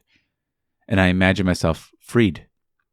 It doesn't matter what it is. It doesn't matter what the shape of your environment is. In this case, his was the war. Yours could be something else. It's Egypt. And you leave through this God. He frees you. And it's your own awareness, your own I am. Can you believe that? So you start to assume your own freedom. You start to feel yourself to be freed, regardless of anyone's permission, regardless of any authority's permission. You do that, and then you become it. And then you will go across a bridge that will lead you to that. And he says that after he imagined himself in New York, he had a few dreams that sort of showed him that he will be freed, because he freed himself. He said for 9 days he was in the training camp, and he said he just felt great because he knew he was going to leave. He just knew it was going to work. And so that you can take that same approach in your life, that even though he still is for a few days still there, and he has to do all the physical training, he knows he's going to leave. He still feels that he's going to leave. And you'll see people who also are involved in the same Egypt, and you'll see them clasp their hands. You'll see them pray to something outside of themselves. You see them bow to something external to them. And that's what happened in Scripture. People spoke to God as if it was a thing outside of them in the sky, but it's not. And so when you're in times of trouble, you're in a situation that you feel has been told no to you, don't take that no as the final answer. You go to God now, and you imagine yourself freed. And you have to become what you behold yourself as. You have to. And if you see yourself as freed, you will become that. And so don't believe just because some authority figure in your life or some authority says, no, you're not allowed, therefore that's the final answer. You cannot take that as the final answer. You have to go to yourself within, and you'll see that you already are freed. And you believe in that. And when you believe in that, you come out of it. Don't forget who got you out of it. Don't forget who freed you out of Egypt, as so many of us do. Don't forget it. You went to yourself, you went within yourself, and you found yourself freed. And then you became it. And you replicate that over and over and over again. You find yourself in another Egypt, another spot that's telling you you're not allowed to be. You be it anyways. You don't need anyone's permission.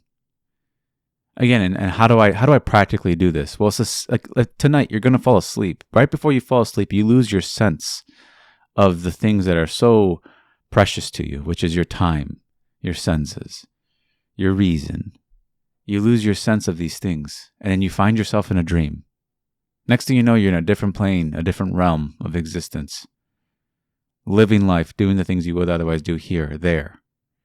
And you lost these things while you dreamt up a new dream. The same thing happens here. When you imagine yourself freed, you don't ask, you lose your sense of, don't worry about when, don't worry about how. Lose yourself in that freedom, become that freedom. And I've always given this example. If you were to fall asleep tonight and you became conscious inside a dream, you realized you were dreaming in the dream, and I asked you, you heard my voice and I said, change this dream right now. How would you go about doing it? You wouldn't plead with some authority figure to do it. You wouldn't change the people around you. You, the dreamer, would dream something new. That's what you would do. You would just change yourself. You wouldn't focus on getting permission from somebody within the dream. That'd be ridiculous. And the same is true here. You find yourself in Egypt, you find yourself in a nightmare, you wake up from it. You wake up as something you want to be. You change it by awakening within you the state that is otherwise dormant. And in this case, his freedom needed to be aroused. So he woke it up within him and found himself in New York. And then he became that, because we bump into our imagined selves in this world. And when you see it as this, you'll see it as you are exchanging what's within you for Egypt, for this outside bondage. And it gives a more structured and, I think, clear view of what we're doing here. For this is taking place right now. This isn't a story that took place in the past. It's taking place when you find yourself in bondage in this world. And then you can use God's name to cushion and comfort yourself while you're here. And the name is I Am, and there is no other name. You'll never outgrow I Am. You'll never outgrow this name. You will outgrow many gods. You'll go through many, many gods while you're here, but you will never outgrow this one, ever. And so you go to it, and you believe in it. So you imagine yourself freed. You believe in this God. You believe you are that thing, and then that you become it. So you appropriate the state of consciousness that you want to otherwise produce the result that you need in your life. You need freedom, you become free. That's how you do it. And he did. He ended up leaving Egypt. He left as Egypt and he was approved. He was disapproved first, and then he ended up getting approved after he imagined himself free and had a dream that showed him he will be free. And he did.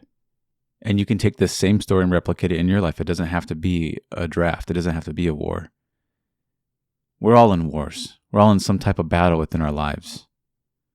Yet few actually go to this God and imagine the victory within that God. And I'm going to quote him here. He says, I didn't go berserk in the interval of waiting. I waited patiently, and I knew it was done. He said it didn't matter at all what was going to happen on the outside. It did not matter to him. It made no difference. In his mind, it was already done. It was a done thing.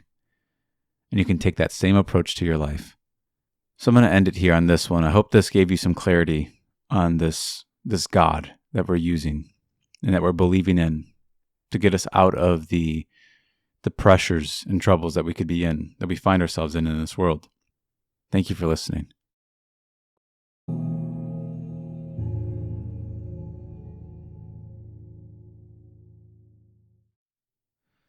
So this lecture is called Wonder Working Power of Attachment from 1963.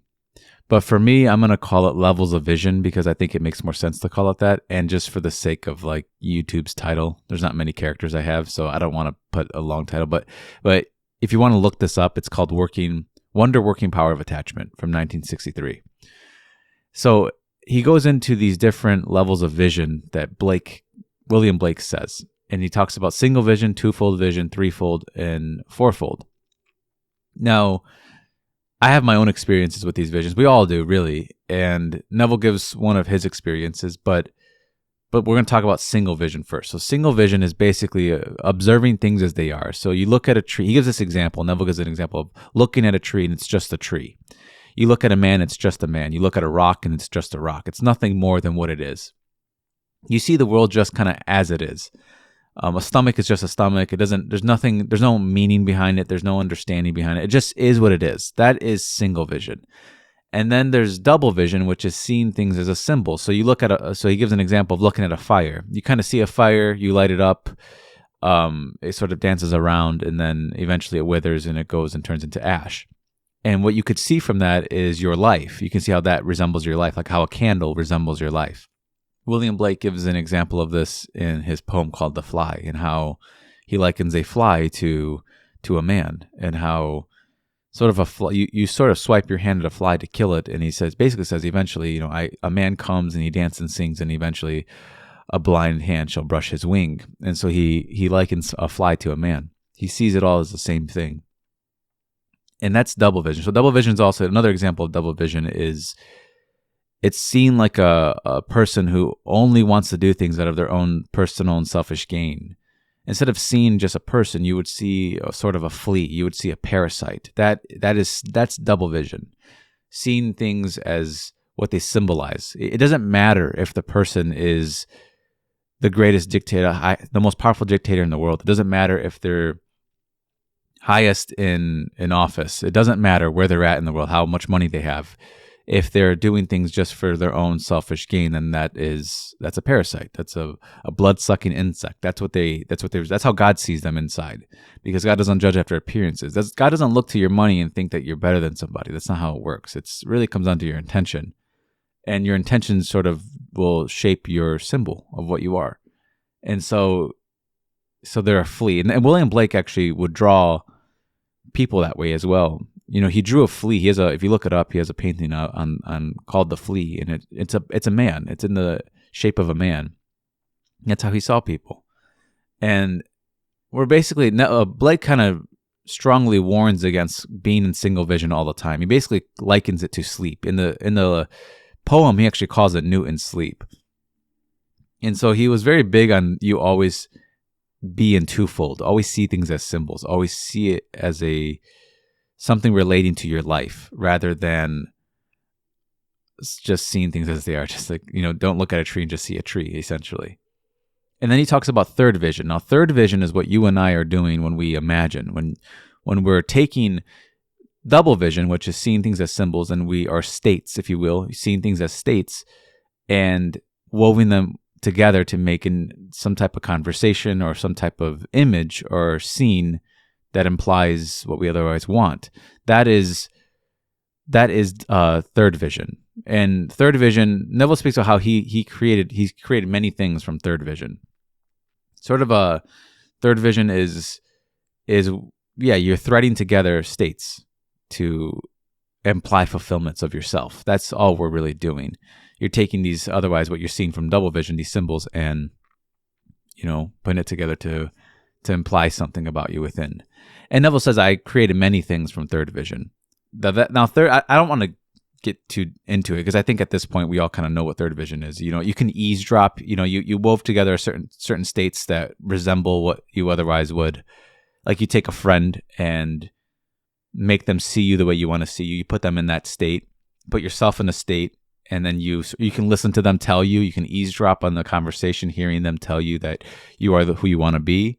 That is, you're putting together states to imply something about you. Really, that's all this is. It's all states. You see yourself as a state. You see yourself as a symbol. You see them as a symbol. They represent they represent you, telling you who you want to be. It could be out of jealousy or out of praise. It's all symbols, and you interplay these images, these symbols, and you make an image out of it, and that image implies something about you. That is third vision. Now, you can create out of third vision.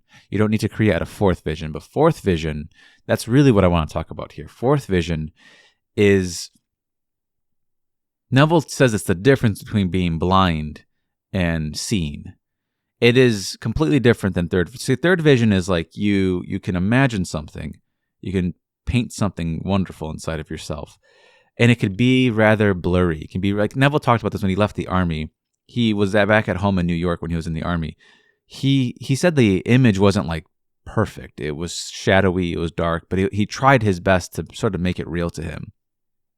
So you don't really need to make it perfect. But fourthfold vision is when it is basically identical, if not more real than this reality. That's fourthfold vision. That is the I'm not sure if there's a way to get there every time. I'm not sure if there's a method. It sort of has, whenever I've entered fourthfold vision, it just came upon me. It was never something I did. But you don't know that you're dreaming, essentially. Or I should say, you know that you're dreaming, but you can't tell if it's not real. It looks just as real as this world, but yet you know you're dreaming. You know you're imagining this.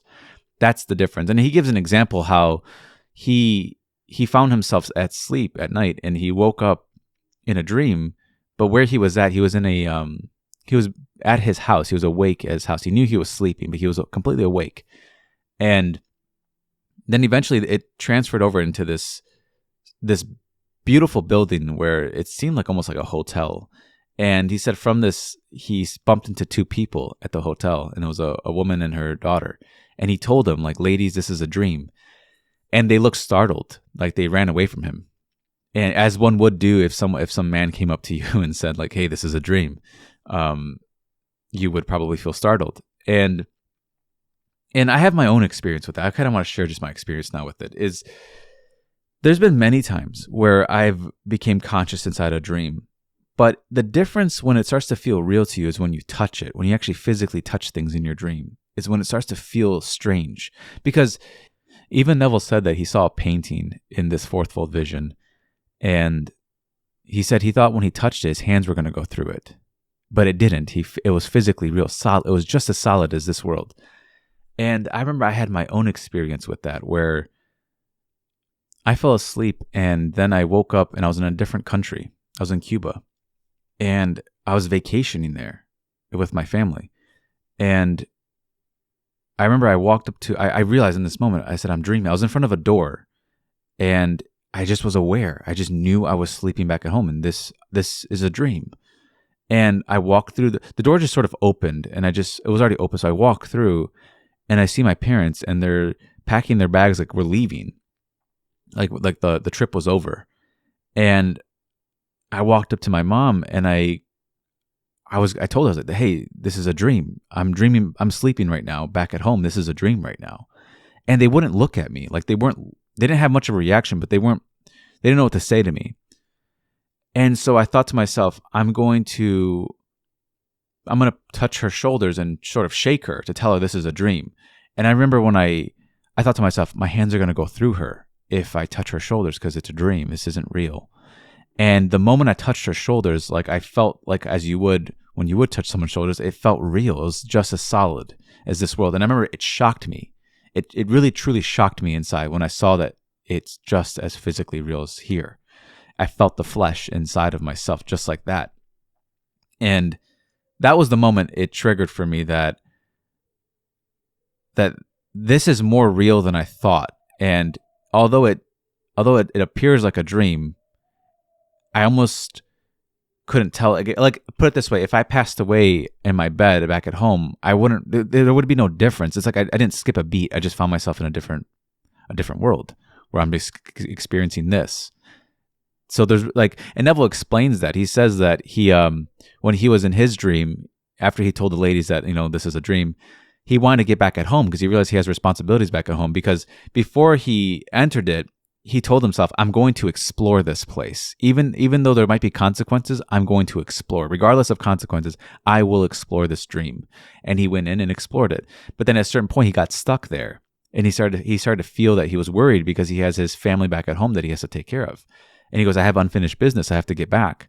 And he tried to get himself to wake up by telling himself, wake up, but he wouldn't. So what he ended up doing was applying the same method that he applied to sort of imagine, which is he imagined himself back at home. He imagined a pillow behind his head. He imagined himself being next to his wife. He imagined his child there. He imagined himself back in reality. Because he said if he stayed there, then in this world, his body would just have been dead, and they're going to cut it up and say that, he died from this and that.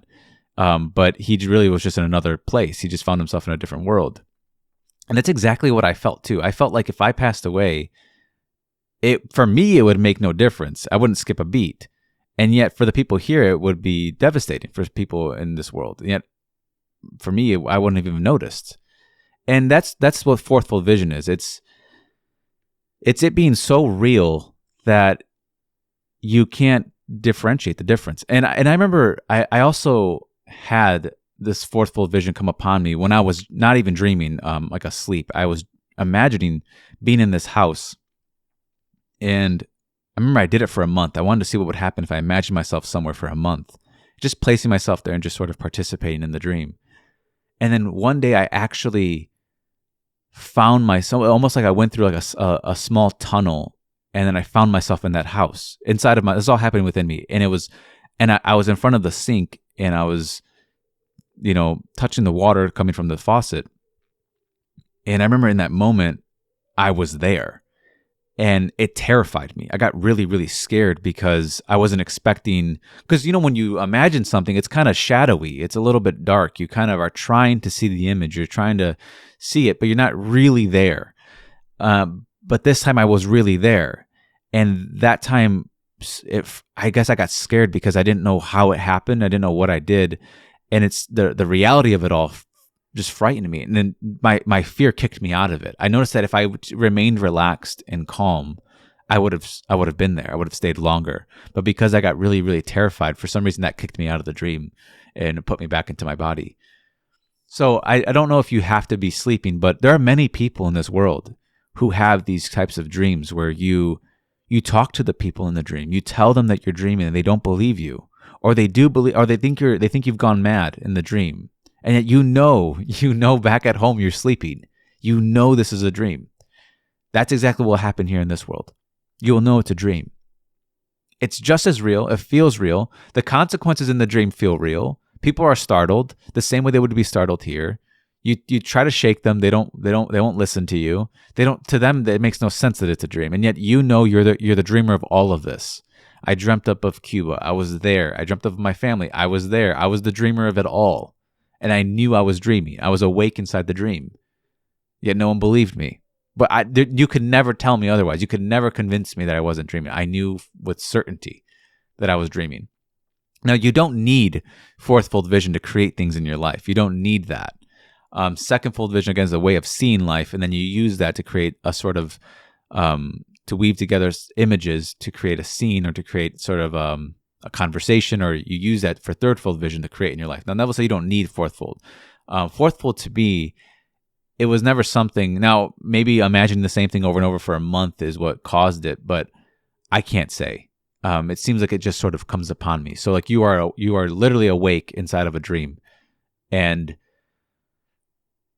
yeah, it feels just as real. I mean, then you know that the flesh, that this physical realm, there's nothing more close to this life than a dream, and it's your imagination can mimic it so well. If anything, we're told that it creates it. And I like the idea of it calling it vision, because it's not saying that you're seeing untrue things. It's just a level of vision that you're looking through.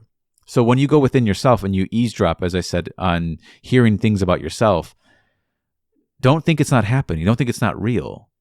You're in a certain vision that you're seeing beyond this realm, and you're overhearing what you otherwise are, you don't hear here with your physical ears, but don't think it's not real.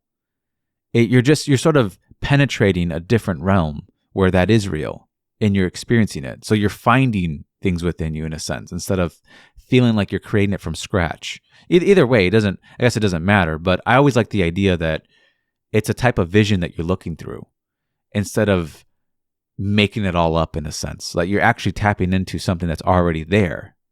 And from there, you believe in it. You believe in it in its existence. That's what faith is. Faith is going within yourself, seeing what is unseen, seeing it, and believing in it. That's really all it is. And then the unseen becomes seen. And so that's all you need for third-fold vision. If you just want to create in your life, you take states, you weave them together, and there you go. You got yourself a dream, and participate in it.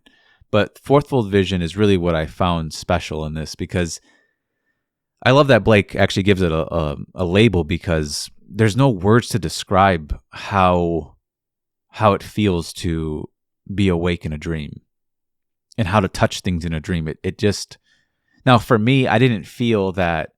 No, like it looks like for Neville, he got kind of stuck there. Now I didn't get stuck. What happened to me was the moment I realized I was dreaming, after I touched my mom's shoulders in the dream, I told her, "Hey, this is a dream." I was shot out of my sort of that dream. I was shot out of it, and I found myself in a black void. It was a completely black void. And I was aware, but there was nothing but just darkness. And I had a huge excitement come upon me, and I felt a strong urge to create. Like I knew it was time for me to create, and it was this big excitement and big urge to do it. I wasn't scared being in the void. I was actually really, really excited to create something. So take what you will from that, but there are many people who have these experiences that they share them too, and they say that I told this person I was dreaming, and they looked at me like I was crazy in the dream, but I knew it. That is fourthfold vision. But on this level, it seems like all you really need is threefold to create in your life, and it really tells you to stay away from single vision, to see things as they are. Single vision is hearing bad news and just accepting it. That all the world knows single vision. Not many know. Some know double vision, which is seeing things as symbols, but few actually believe in their threefold vision. Few actually believe that, but you're invited to believe it. You're invited to believe in the unseen. So I'm going to end that one here. That's just what I took away from this. There's more to it. I want to leave it on the levels of vision. I find them important. I find them to contemplate on that. If you've ever had an experience for yourself and what does it mean to you that you found yourself awake in a dream? What are the implications of this? And it's all happening within the individual. It's all self-evidence. You don't need someone to tell. I don't need anyone to tell me that I was dreaming. I don't need anything on the outside to tell me that I was dreaming. I knew it. That is all the evidence I needed, was that I knew I was dreaming. I knew I could wake myself up and I would find myself back on my bed. So thank you for listening, guys. I do appreciate it. I know these topics are interesting. They're different. And so I appreciate you guys taking the time to listen to me.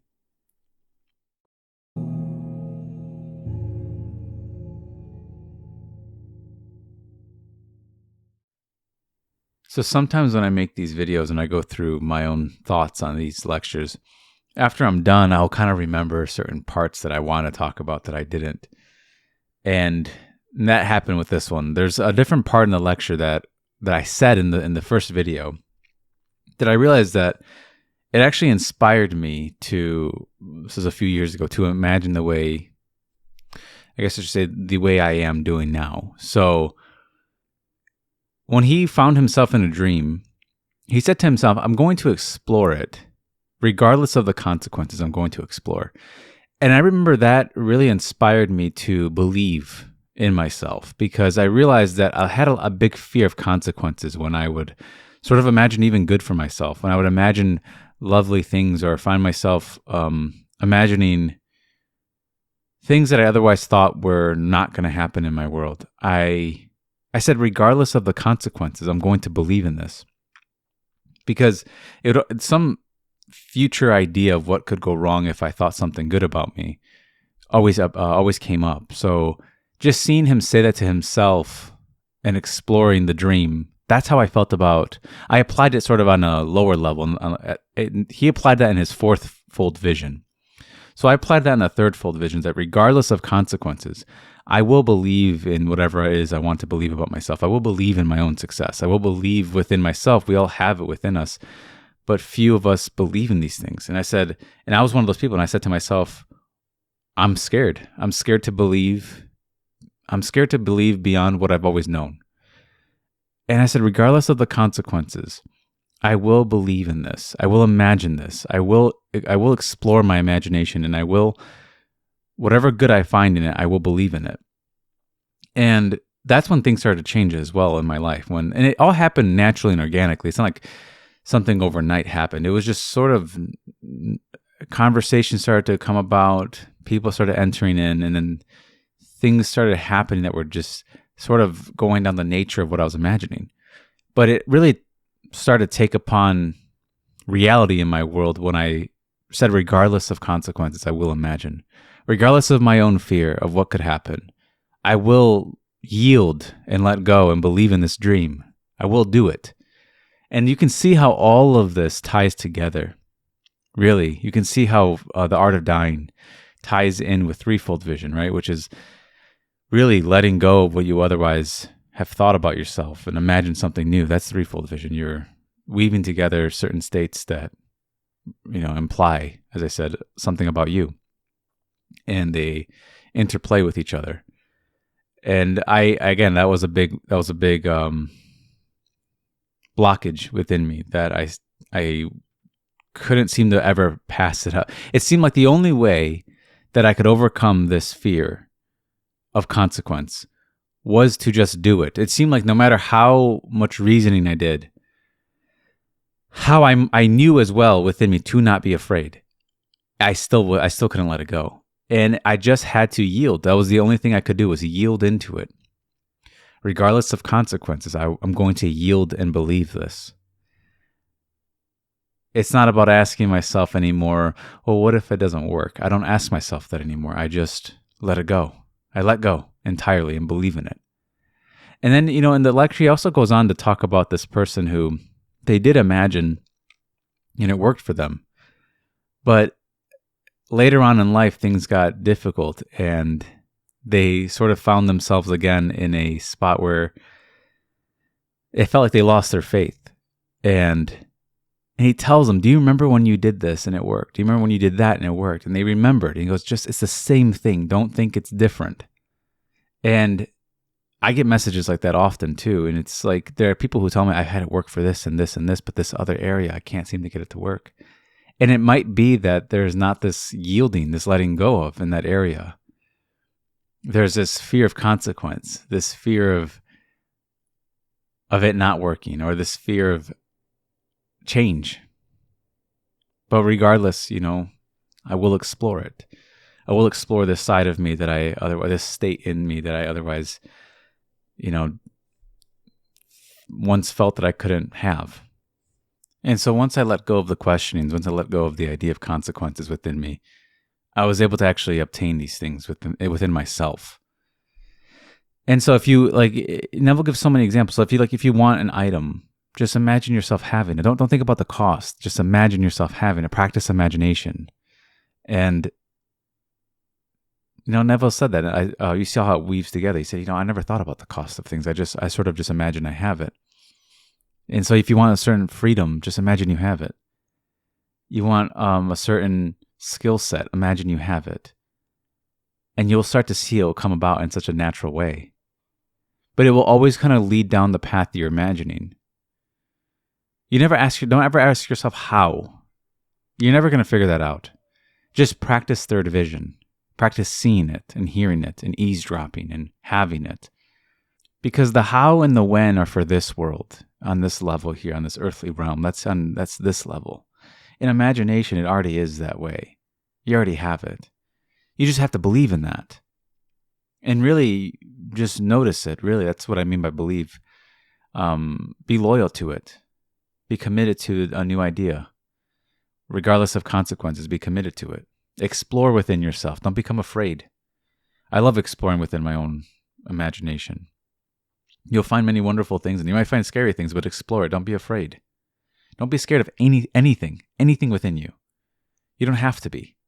Even if at first you feel afraid, know that you'll overcome it. Face it, and you'll overcome it. Solve it. You'll see that it might be a desire that you've been having. It might be something you want to let go of. Learn to let go of it. If you really want to let go of something, let go of it.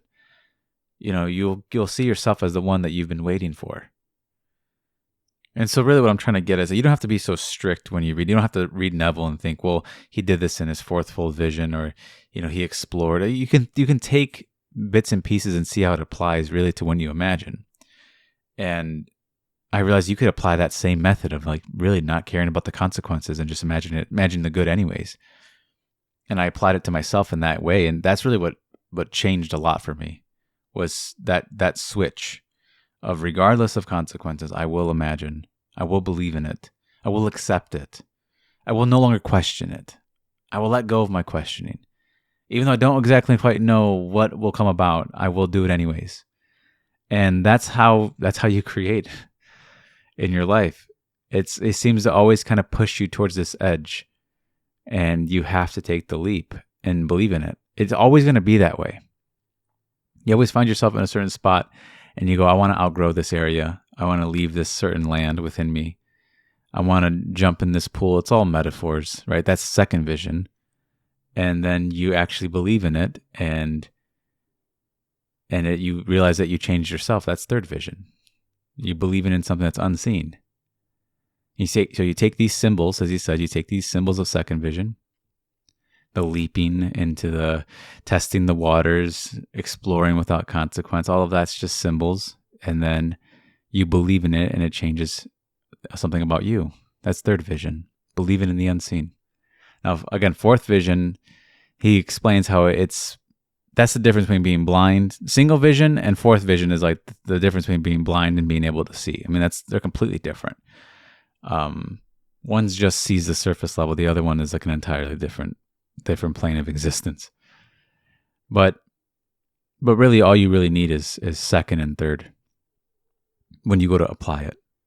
And so I just wanted to make a second part for this because I found that important. I was going for a walk and I just remembered, I was like, I should probably add that in there because that was the moment when I read this lecture that really opened me up in the practice of this, not necessarily the understanding of it. The practice of it was that regardless of consequences, I will imagine, I will believe in it.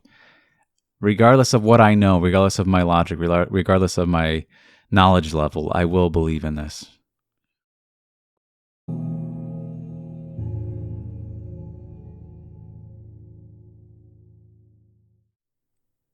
So this lecture is from 1964, and it's called In a Vision of the Night.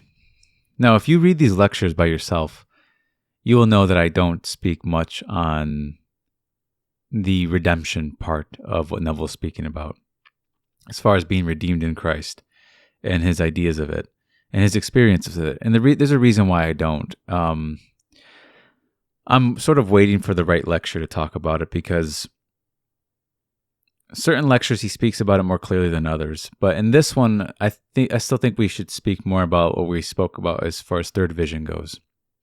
Now, this one he speaks about how, when you have a dream, sometimes you can be its servant and other times you can be its master. And when we fall asleep at night, we sort of feel sort of taken like a victim to the dream and we become a passenger, sort of watching it kind of happen. And other times we become awake inside of it. And in the moment you become awake inside of a dream is when you start to control it. You start to change it. You start to modify it. And he's basically asking us to you can start modifying it now and then you will become awake. You'll start to see that there's a big connection between what's happening within one person and what's happening outside of them. And for this lecture, I'm going to have to read because I don't want to just shorten it and modify it with my own way of speaking because I want to read what's there. So he says, let me share with you now a story by a man that is respected. He goes on to say that this man is Carl Jung. He says Carl Jung is one of the great giants of the mind. If you name three, you cannot omit the name of Jung in any list of these three names when it comes to understand the workings of the human mind. I'm assuming the other name would be William James. But he said, this is what Carl Jung said. He said, one night I lay awake thinking of a sudden death of a friend whose funeral took place yesterday. I was deeply concerned and suddenly I felt that he was in the room. It seemed to me he was standing at the foot of the bed, not as an apparition. Rather, it seemed like an inner vision of him. And then, as I felt his presence there and saw him inwardly, as it were, because of my work, I had to do something about it. And so I explained to myself that it was fantasy. But then I said to myself, suppose it's not fantasy. You have no proof that it is and that it is not fantasy, so why not give him the benefit of the doubt and credit him with reality? No sooner had I made the decision to credit him with reality, he turned and walked towards the door. I was watching him walk towards the door, and then he beckoned me to follow him. And so in my imagination, I followed him, and he led me through a garden onto a road, which led me to his home, several hundred yards away. When we got to his house, he led me into his study. Then he went forward, stood on a stool, and reached up and pointed to a volume, a second book of a set of 5. They were all bound in red. But he pointed to the second one on the second shelf from the top. He was standing on a stool, and as he pointed the second book, all bound in red, then the vision came to an end, and I remained pondering on this strange experience. It was so strange and exciting to me that the next morning I thought I must investigate, so I walked up to my neighbor's home and asked the widow whether she would allow me to go into the library and look something, and she looked something up, and she willingly granted. I got into the library, and there under the shelves is a stool, the very stool I saw in my vision. I stood on the stool to reach the second shelf, and there were 5 books bound in red, translation from the novels by Emile Zola. I picked the second one out and read its title, and its title was On Death. The Legacy of Death was the title. Now, he said the contents of the book didn't mean much to him, but it was the title that was most significant. And so Neville goes on to now say that basically the main part that he found out of this story that was important was that he credited it with reality. That he took what was otherwise in his imagination, didn't think of it a fancy, and credited it with reality. And then it started to take upon reality. And I've shared that in other videos, is that I don't try to add so many tones of reality to my imaginal acts. I try to believe in them first, and then they start to become more and more real to me. I start to accept them first. Just like what Carl Jung did, is that he accepted, he credited it with reality, and then it started to take upon the form of reality. It wasn't just a fantasy. You can dismiss things in your mind and say, oh, it's just a fantasy. It's not going to ever happen. It's not real. But when you start to accept these things as reality, they start to take upon reality. That's how this works. And then he goes on to say, he goes, how can you brush this off? He's talking about Carl Jung's experience. How could he brush this off as coincidence? Like, how can you do that? You can't brush. Coincidence has no explanatory power. You'll find that word used so much in common talk. People would just mention coincidences as if it really just means nothing. A strange incident happened, yet it means absolutely nothing. And don't look any further.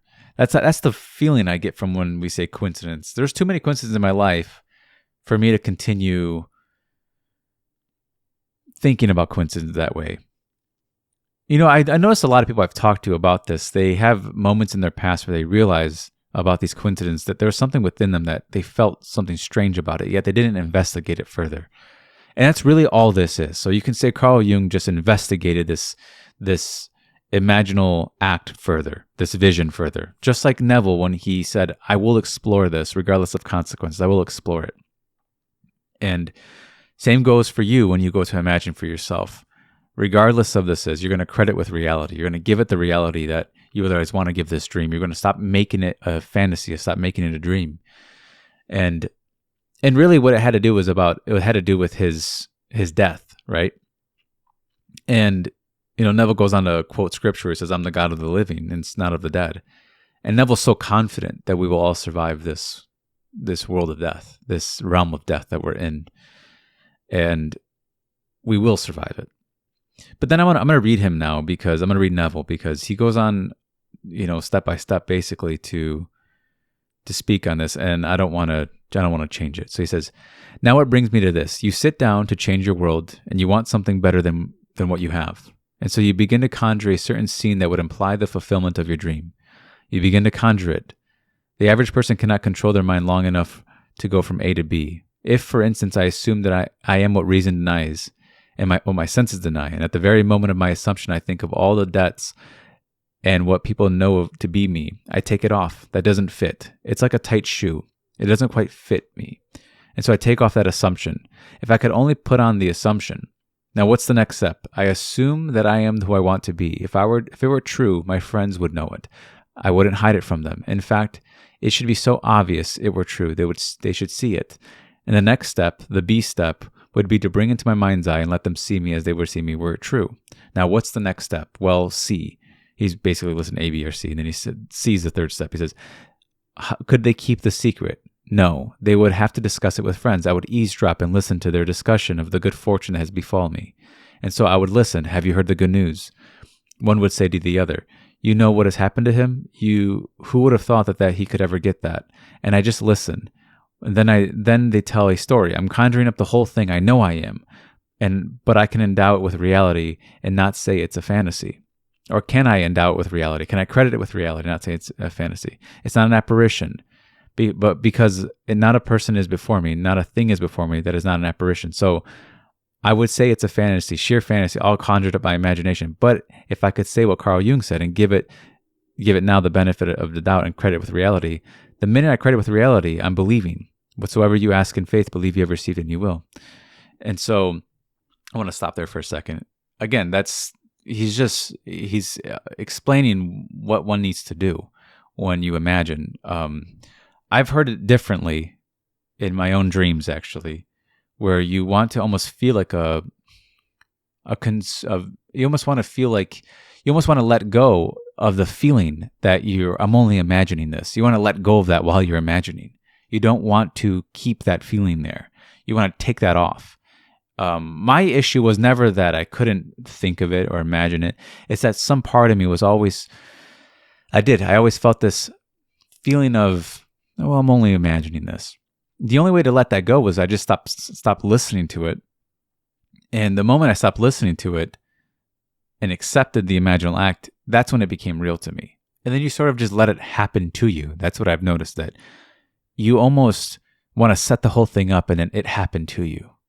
Meaning that you aren't in control of it anymore. You set the whole thing up and then you sort of just like press the play button and it starts to just go. That's how I have always seen it. But I'm going to continue in reading this. He says, so man, if he can only control his imagination between A and B, he doesn't have to go to C, just from A to B. Take the first step. You assume the end. The end is where you begin. My end is my beginning. So I assume the end. I am the man I want to be. Were it true, I would be known by my friends first. So I bring them to my mind's eye and they see me. I let them see me. If I want to talk with them, accept their congratulations and not duck, but really hold my head up high and proud of what has happened to me, I accept the congratulations. Then I turn from what is the third step and let them talk between themselves. I'm listening to all of it and I'm making it all real to me. And then I go into my wonderful state that is true. I begin to make plans of things that I would going to do now. And then in this simple little drama, I now credit it with reality. I give it reality. And then I see and test God. Come and test me. And then he quotes scripture. He says, come and test me and see that I will not open the windows of heaven and pour out a blessing so great that you haven't had room on earth to receive it. So come and test me, test the Lord and see. And he says, I give it all the tones of reality. I try to give it all the tones of reality, all the sensory vividness that I can muster. And whenever I do it, it works. Again, for me, I think the tones of reality, I've never really had an issue with seeing clearly in my mind. I just didn't believe in it. I didn't trust it.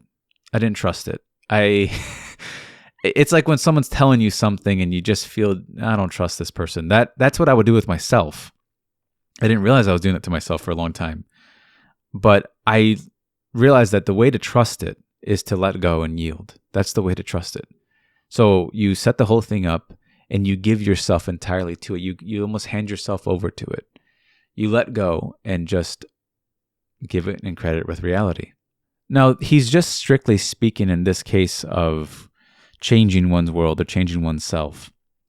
But in Carl Jung's case, you can do the same thing. I've done it with myself, where I've imagined I found myself in certain scenarios and scenes within me, certain situations that I credited with reality. That led me to, it's almost like you're exploring your own imagination. You're letting it happen in a sense, just letting it sort of develop before you. You don't try to change it. You just let it happen. But if you want to change it, if you want to modify certain things, you can take this approach that Neville gives and you can start there. Start with people around you. You don't have, I don't even think it has to be people you know sometimes. I just like to over listen. I just hear words at times. I just hear a conversation.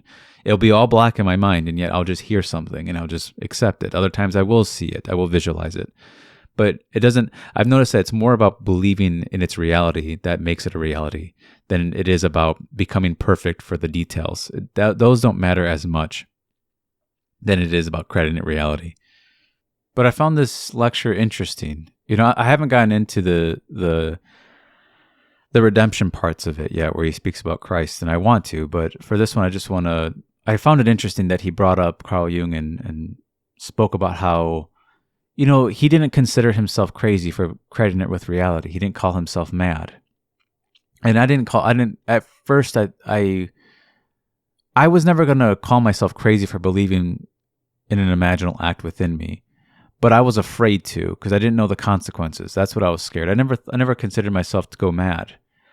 So it's interesting how other people explored their imaginations and decided to credit it with reality, even though really nothing told them to do it. They just did it on their own accord.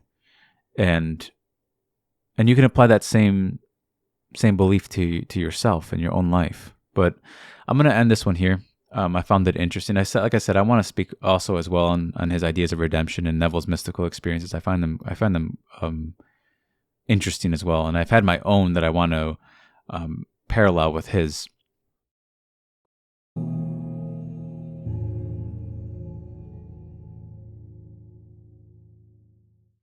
So it's a little early where I'm at, so I might speak a lot slower because I just woke up. But this lecture came to my mind, and it's from 1969. It's called The Game of Life. Now, I have two versions that for some reason do have different words to them. And in one lecture, I think there's an important point. In the other lecture, I think there's an important point. So I'm going to try to go over both of them. But they're roughly almost identical, but just a few things here and there are different. And I might make this into a two-part. I'm not sure. It depends on how long it goes.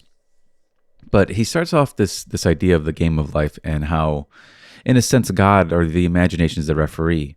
And the game, he gives you a few rules. He takes it from Scripture. And one of the rules is that, whatsoever you desire, believe you have it and you will. And that's one of the rules you should play by.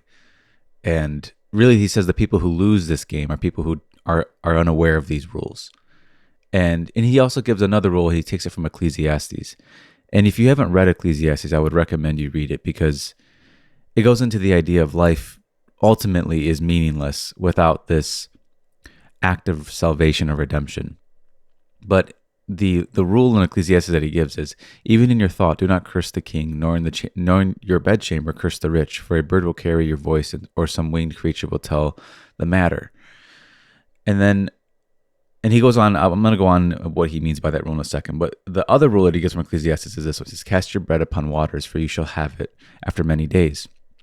Now, the cast your bread upon waters, in one lecture I have, he speaks about how this has nothing to do with, like, some people think that scripture has to do with being good in the world and trying to be a good person. Well, although you can do that, that's not really what it's speaking about. In this other lecture that I was reading, he says that it's really not about that. It's about just doing it. You just cast your bread upon waters. And it's more about simply imagining it, because he goes into how the bread is a metaphor for devouring, for consuming, and water is a euphemism for semen. And it's really just means a psychological act. But he's not saying that it's about being good. It's about just doing it. Just imagine it. And really what he means by that is being passionate about what you're imagining, become intense about it. And when you read these lectures, remember, a lot of this has nothing to do with the physical reality. It really views it as a shadow, that it's first done in imagination. That is what a lot of these lectures and scriptures are speaking about. So when it says don't curse the king, it doesn't mean like don't speak a cursed word upon the king. It has to do with really more of an attitude of mind within yourself.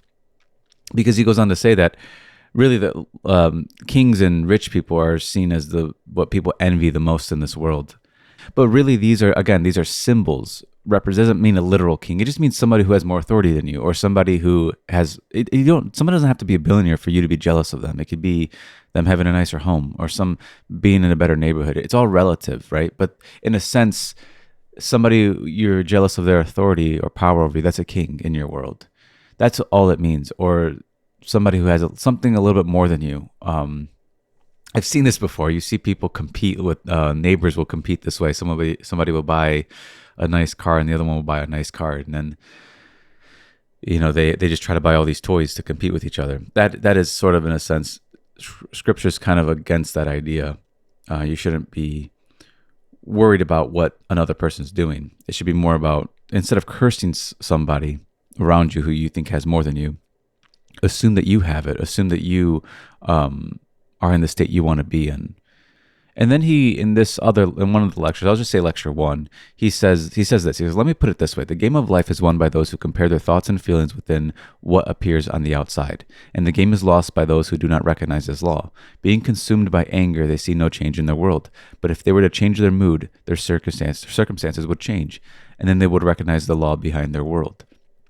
Then he goes on to how in his own personal life, Neville's, he said that when he was back in New York, because at this time he was in Los Angeles, he would walk around the streets, and at that time he would bump into a lot of his friends, because New York's kind of more of a smaller space than Los Angeles, and he would actively avoid people who would come to him with depressing stories. He says he just knew people who were constantly giving him sort of a story of where something wrong is happening constantly. And he said he just didn't want to be sort of surrounded or around it anymore. And so he would actively try to avoid them. And he goes, they just can't see a connection between how they are and how their world is. And so they stay the same. Now that can be challenging to hear when you otherwise are in that mood. But I understand it. you want to spend some time thinking about what is happening within me and also what's happening outside of me. And is there a link there? And if I were to change what's within me, does it actually reflect on the outside of me? And Neville says, the people might think this is stupid. He's like, you might think this whole game is stupid, and it might be stupid, but like that's the game. I never thought of it as stupid, to be honest. I never thought that. It actually made a lot of sense to me that the connection would be as within, so without first. That always made sense to me. I just had no direction nor way of changing my inner world. I didn't know how to do that. But I always had that in the back of my mind, that what I'm doing within me matters. I always knew that. But it didn't. But just knowing it, as I said in the first video, you can know imagining creates reality. You can know this and give lip service to it, but it doesn't mean you're actually practicing it. And he speaks about this in this lecture, that this is, a friend said this to me. He goes, that this is like the simplest thing, but the most difficult thing to practice, because it's so simple. What is happening within me is also happening without. And being sort of in discipline about what you're doing inside of yourself can be a challenge. But he says it just takes some time to get used to it. He speaks about how we're playing this game morning, noon, and night, and you can be in a strong habit of sort of what we've talked about, thinking things that otherwise aren't fulfillments, thinking of sort of complaining about why we don't have what we want. He says that, this doesn't really work if you are in a constant state of complaining about how you don't have enough of this or enough of that. And it can be difficult to be around people too, as well, who always are complaining. I mean, even as well for me, speaking for my own, just self-reflecting, I was difficult to be around when I was constantly complaining. And complaining never got me anywhere. It just didn't, not inside of myself. The only ways I've ever moved inside is what we do is what we assume. We assume we already are the thing inside. That's how we move. That's the only way to play the game effectively, that I've noticed. To be actually a good player on this field is to really imagine from the state. What did he say? He said, it doesn't work under compulsion. It works under fulfillment. When you have imagined the wish fulfilled, that's when imagination starts to work in your life, not under compulsion. So you can become scared and try to imagine with all your might, but it doesn't seem to work that way. It seems to work when you imagine the wish fulfilled. When you go to the end, that's where you begin. And that's where things start to unfold.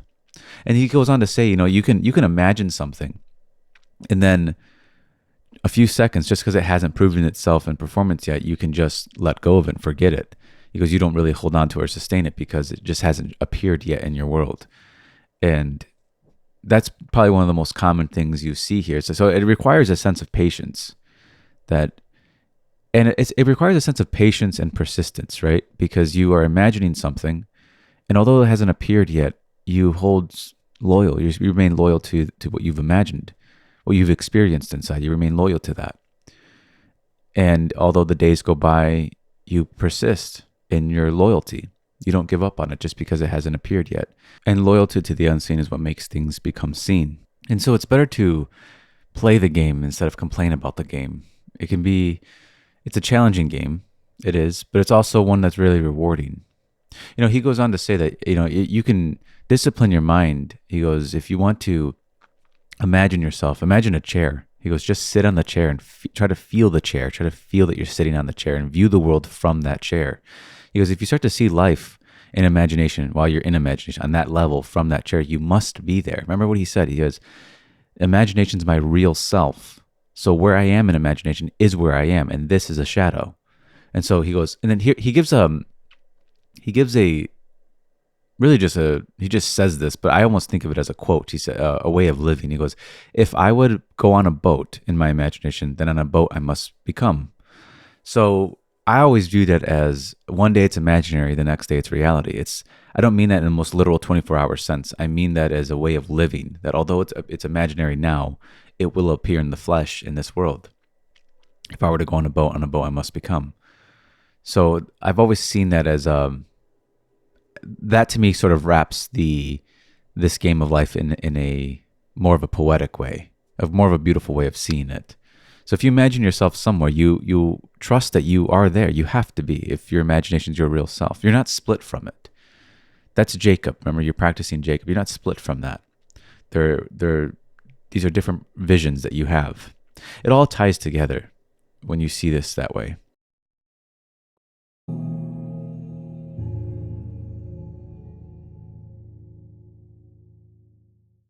So welcome back for part 2. This is The Game of Life from 1963 by Neville. And then he does give a warning, as I explained before, with the habit of complaining. He goes, there's a positive and a negative side of this game. You could be in the habits of feeling sorry for yourself and constant complaining, or cursing your kings and rich people in your world. You could be in that habit. And Lord knows I've been in that habit for a long time. And it could take some time to break that habit.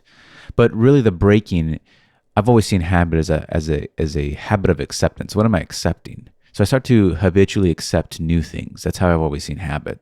So again, all the work that I've ever noticed from Neville's teachings is that it's actually always a more freeing approach. That's how I've always seen this, is that when you actually start to practice it, it's always more and more freeing. The only real discipline is when he speaks about those areas where you want to add sensory vividness, or you want to imagine yourself right into the act, or you want to participate and have intensity. Those are more disciplines, but it should always free you. It should always be something freeing. It should always be something moving. It should always be not stagnation, but moving in inner movement to the positions you want to be in that actually free you. That is what I've always seen. And then he goes on to speak about the story of he goes on to say, like, when you imagine these things and they start to happen in your world, you internally thank the being within you that presented you in this case, this woman imagined flowers, not just any, a huge bouquet of roses. And she ended up just receiving, she wanted to try it out, and she tried it on a small scale, and she received these roses, and she thanked the being within her. Neville told her, thank the being within that presented you the roses, because it's sort of like although you can thank the person for doing it, of course, you also want to thank the being within you, because that's really the one who did it all. And so there's no other to go to but the one within you.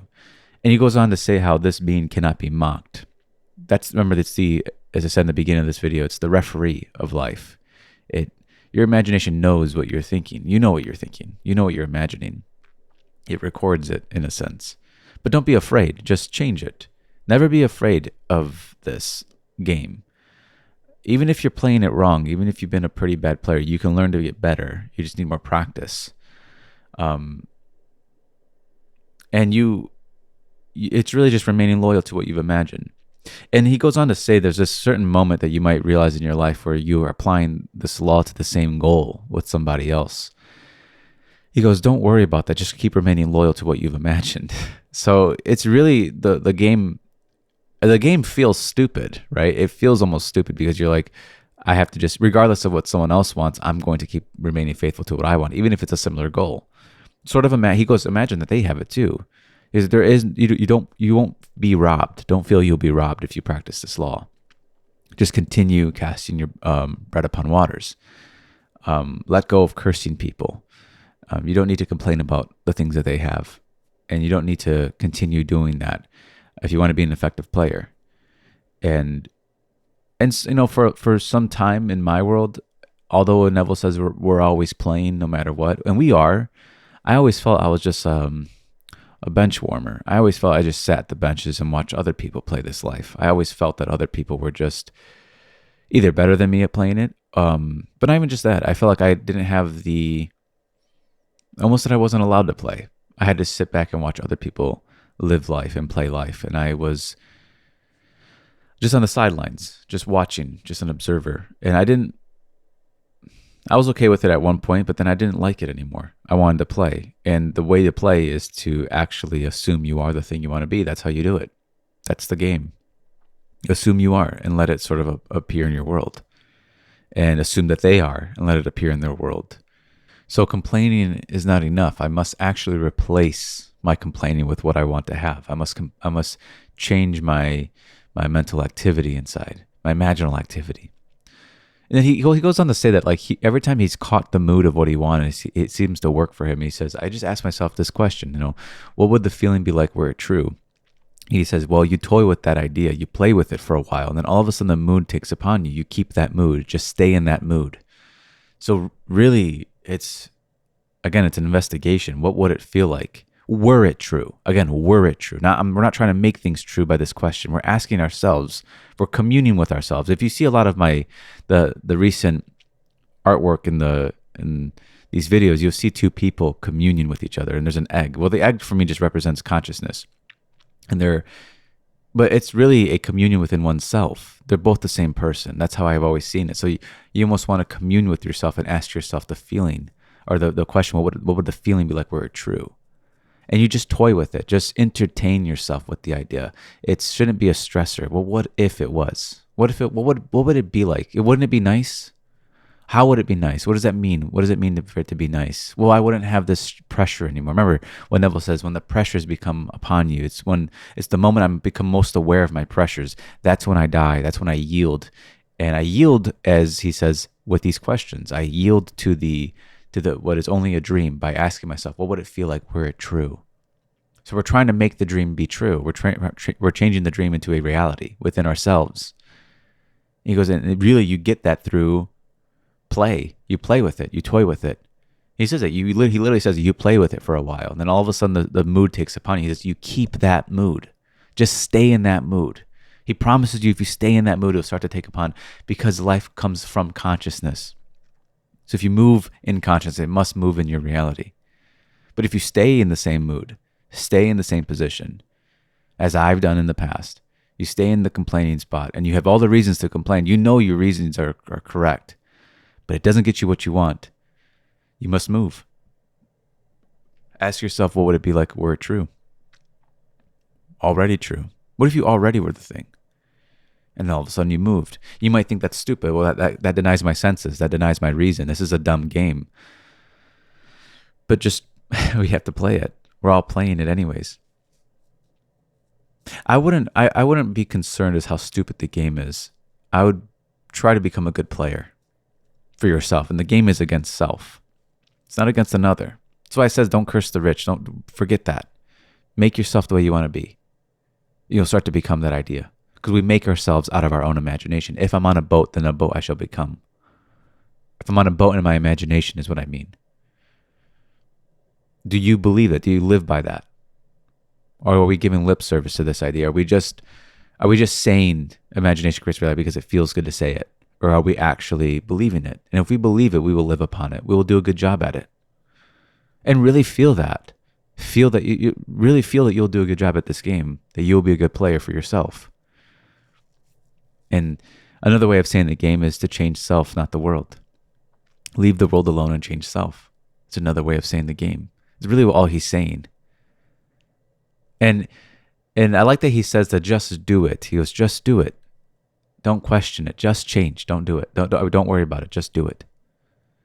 And keep that mood and stay in that mood. And that mood is always, for me, it's always a very freeing mood. It's always a mood that, see, it's interesting because Neville says you must be intense about it. You must have passion. And although I think that that's correct, I've noticed just from my own practice, every time I've ever asked myself the question, what would the feeling be like were it true? It always washes over me a deep sense of relief, a deep sense of the pressures being gone, a deep sense of change, a freedom, a deep sense of stillness, stability, composure. It always seems to bring that mood within me, and I keep that mood. That's the mood I keep. But if that's what he means by passion, then I guess I have that same passion. But I've always felt intensity and passion meant more like the word suggests, intensity and passion. For me, this is more like calming and peaceful. Although it's an intense piece, it is intense. I've never been like fired up about it. It's always sort of soothed me, if anything. And he speaks a lot about relief as well. So I don't know exactly the word intensity and what we mean in the context of it, but just from my own experience, just because there are many people, we're all very similar, right? We're people. We might have a very similar idea. Is when you ask yourself, what if something were true that is otherwise causing you many, many pressures? You would feel relief. You would feel freedom. You would feel composure. You feel composed. You wouldn't feel out of control. You would feel in control. And so I'm going to end that one here. And I suggest you read this, this lecture. I'll put it in the description. I'm going to try to put sometimes the lectures aren't in the, online. the ones that I read sometimes are in books, but what I'll try to do is post them on archive.org. I made an account there, and then that from there, you'll be able to download it and read it there. You can download it as a PDF for yourself. So I'm going to try to do that for every single lecture. That way you have it as well for you to read and do your own reading and see what you find out of these lectures that you take away. I just try to take away simple points from them that just struck me. But there's a lot of mystical works involved that are woven in that I want to talk about in the future as well.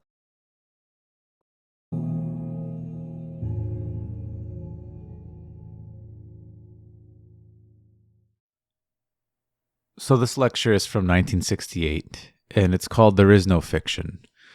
I think this lecture is, I would claim it's pretty famous. I think a lot of people know this lecture. I would recommend you study it as well. It's in the description if you want to read it. But he starts off this lecture by actually defining fiction. He says, fiction is defined, and I think he's quoting probably the dictionary. It says, an imaginary construction, fabrication, as opposed to the truth or reality. So it's a fabrication. It opposes truth and reality, which is what you should not do, as we're told constantly. You should not do this. But then he goes on to say, but the distinction between what is real and what is imaginary is one that cannot fully be maintained, for all existing things are in a sensible sense imaginary. That's his claim. And then he goes on and gives a scripture from chapter 11 from Mark, and he speaks about how they passed this fig tree, and then Christ curses the fig tree. And then he goes on to say how that imaginary act had no support in any fact, and yet it was cursed the following day. So the imaginary proved itself in performance the following day.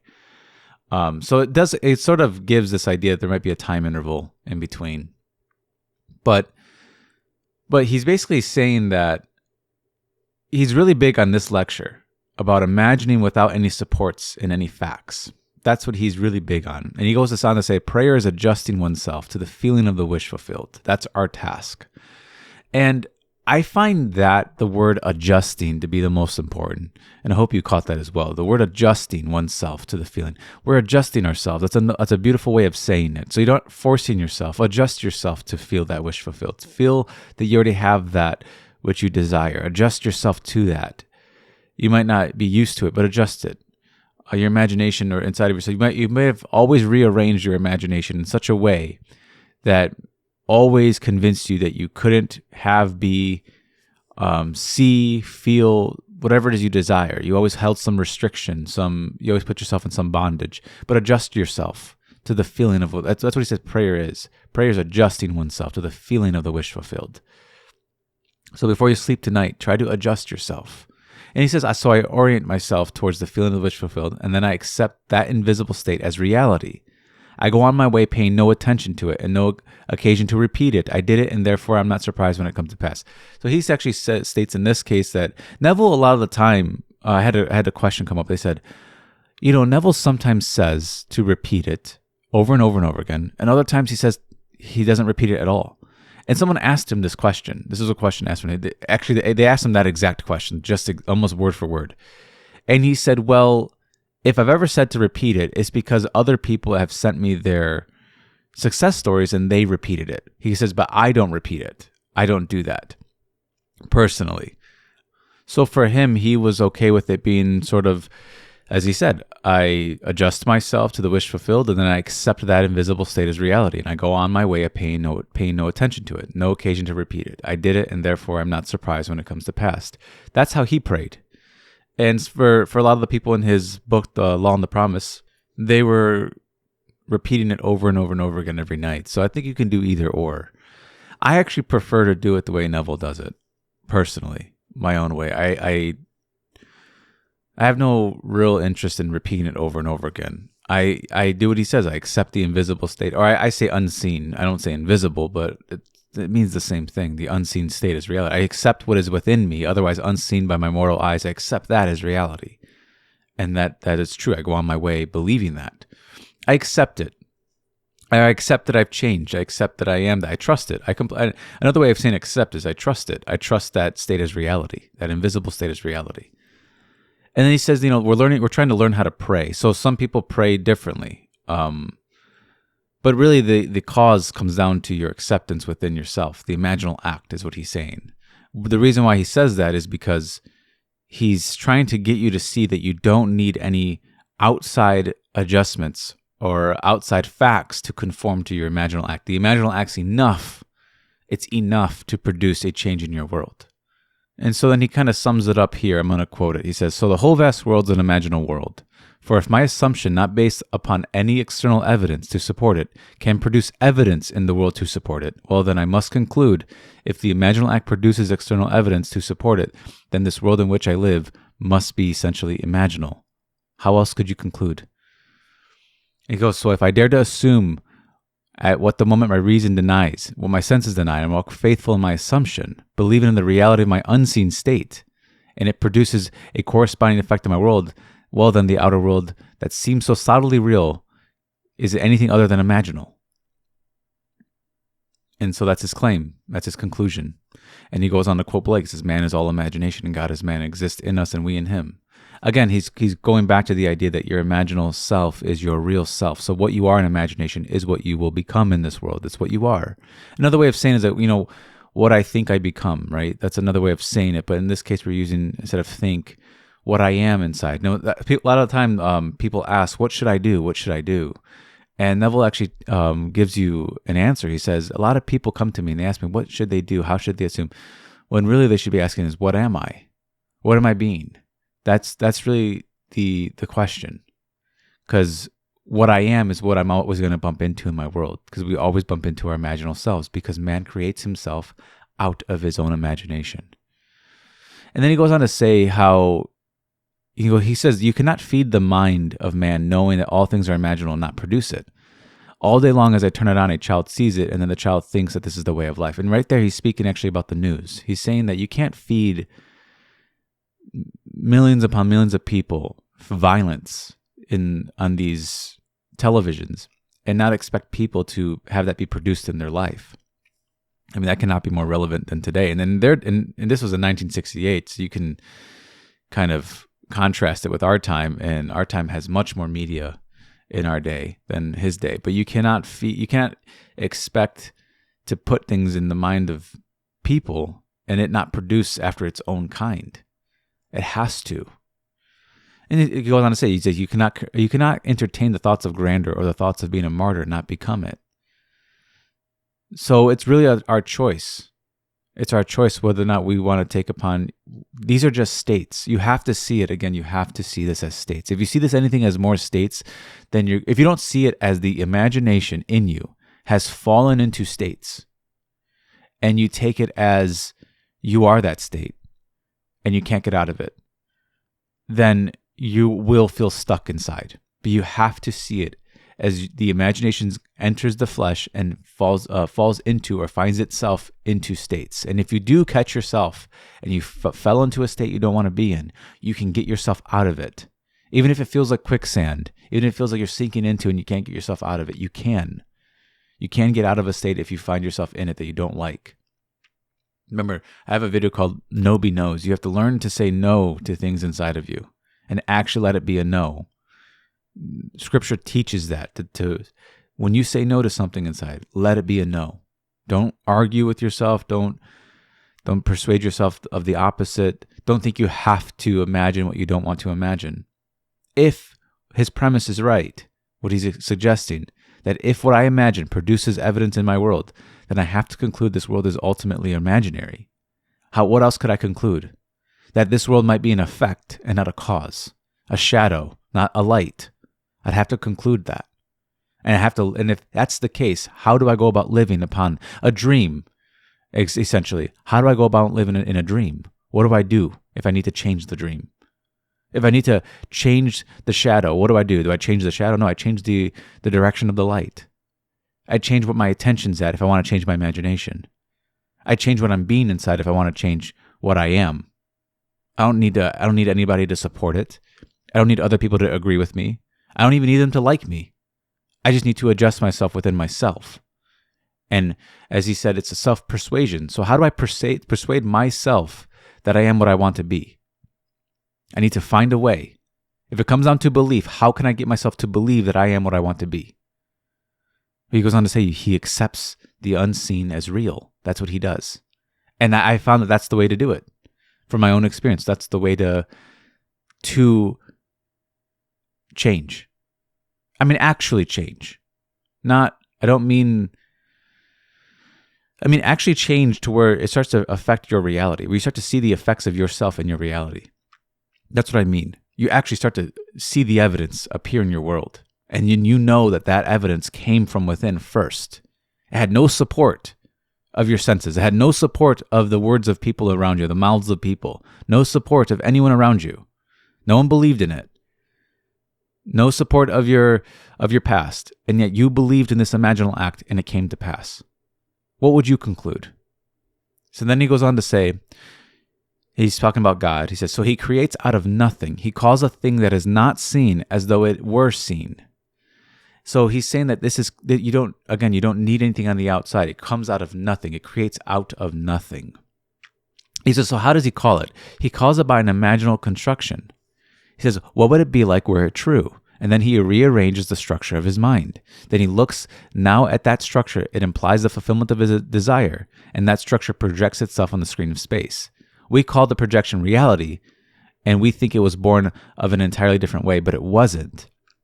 So there's always this invisible trace, invisible string that attaches itself, that if you take it all the way back, if you were to pull it, it would lead you towards the cause, which is your imagination. So although the facts might appear as physical realities, if you try to find their cause, you'll find it in something imaginary. So I'm going to end it here on this one. This is going to be part 1. I'm going to do a part 2, maybe a part 3 on this one. It depends on how long it goes. But I just want to thank everybody again for listening. I appreciate you guys, chiming in and giving me your ear and your time, because I do find this stuff fascinating. I can't think of something more interesting to speak about.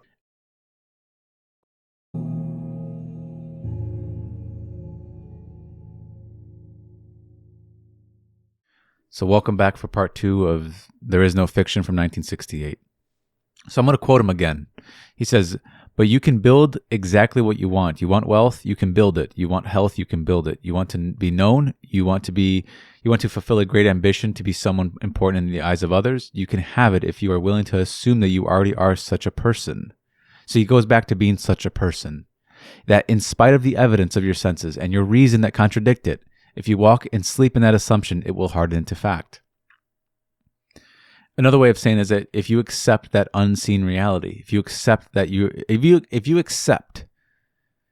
the unseen you, if you can accept that, you will become that unseen you. The unseen you will become seen, in spite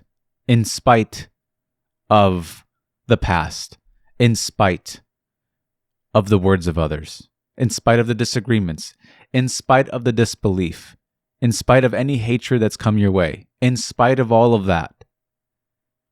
If you can accept the unseen person in you, or the unseen you, you will become that.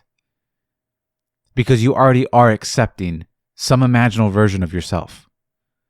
You are entertaining some imaginal activity inside of you that implies something about you all the time. So next time you find yourself going down paths that you don't like inside of yourself, ask yourself, what does this reveal about me? Who am I being? Not what should I do about it? What do I have to do about this fearful thought? No, it doesn't matter. Who am I being? Am I being powerless? Am I being small as a grasshopper? And all I see is giants in my mind. What am I being? Am I lost? Am I being lost? Am I not feeling found? Did I lose myself? Did I forget what I value? What happened that I'm being, that is otherwise causing these ideas to come into being? Because they're coming from somewhere. It's coming from some dreamer. And if you go into a dream, the dream always shapes itself around the dreamer. It's because it's the dreamer dreaming it. So if he wants to change the dream, he has to change himself. That's the way to do it. And so you have to accept the unseen, imaginal you. Then he goes on to say, for to the degree I'm self-persuaded of what I'm imagining, to that degree a thing works. So the secret is how to imagine to the point of self-persuasion. Can I really believe it? So he speaks about degrees in this case. To the degree I believe I am the thing I want to be, to that degree it comes into my world. So I must really accept and believe that I am what I want to be in order for me to see it, not just a little bit. And you might do that. You might dip your toes in the pool of your unseen self and maybe feel what it feels like to be the imaginal you for a bit. And then you back out. And so to that degree, you're not really convinced yet. You're not really convinced that you haven't persuaded yourself that you're that thing yet. You haven't yet embraced it. And then you try it again and try it again. And that might be why some people have to repeat it. Well, in Neville's case, it seems like he just accepted the unseen. He didn't have to have much more. He just had to accept what was unseen. That was it. And then he goes on to say, but while we're practicing it here, he means prayer, believe that there is no fiction. Do not for one moment think that you can sit down and idly entertain a thought and think, well, now that was just a thought. I believed it when I did it, but after all, it was only a thought. It wasn't based upon fact. And so while you're trying to imagine yourself different, if always you think in the back of your mind, if it's always itching at you to tell you that it's just your imagination, it's not real, you can't be that, then you haven't persuaded yourself enough. And you have to learn to not always scratch every itch. You don't have to answer every doubt. You don't have to answer all your doubts. You don't have to answer yourself. You don't even have to tell yourself anything else other than I've accepted that I am this unseen reality. And I know that the things that I've accepted are unseen become seen. That's all you really have to know. But the practice of it can be a challenge when you think you have to answer every doubt and you think you have to entertain the facts. If you forget that the facts were once created by imagination and you think there's another cause, well then yeah, you're going to think that it was just a thought. Doesn't really matter. Just because I had this thought, I had this imaginal act and I didn't see any of the evidence come into my world immediately, well then this doesn't work. But it always seems to work instantly, just in a ways we don't. It seems to be a seed that we've asked for when we imagine something. It seems to be a seed that we've planted, and then it starts to grow in our worlds, and it grows immediately. It starts to sprout. You'll see the effects if you pay attention and don't try to just dig it out, and you just pay attention to your world after you assume something. You'll see all of a sudden the conversation slightly shift in the direction you've imagined. All of a sudden you find yourself in a different spot. And things start to reflect what you otherwise have moved into, and just accept it. You don't have to get nervous about it. You just have to accept it. Just accept that it's starting to enter your world. Let it be. Let the world be. That's like one of the best advices that Neville gave was leave the world alone and change the conception of yourself. Leave it alone. Even if you feel that you must attack it, leave it alone. You don't have to attack it. The best way to overcome a dire situation is through assuming that you're out of that dire situation. And so then he goes on to speak about how Scripture actually supports permissible lies. So, and he says, isn't an assumption that it's not based upon fact a lie?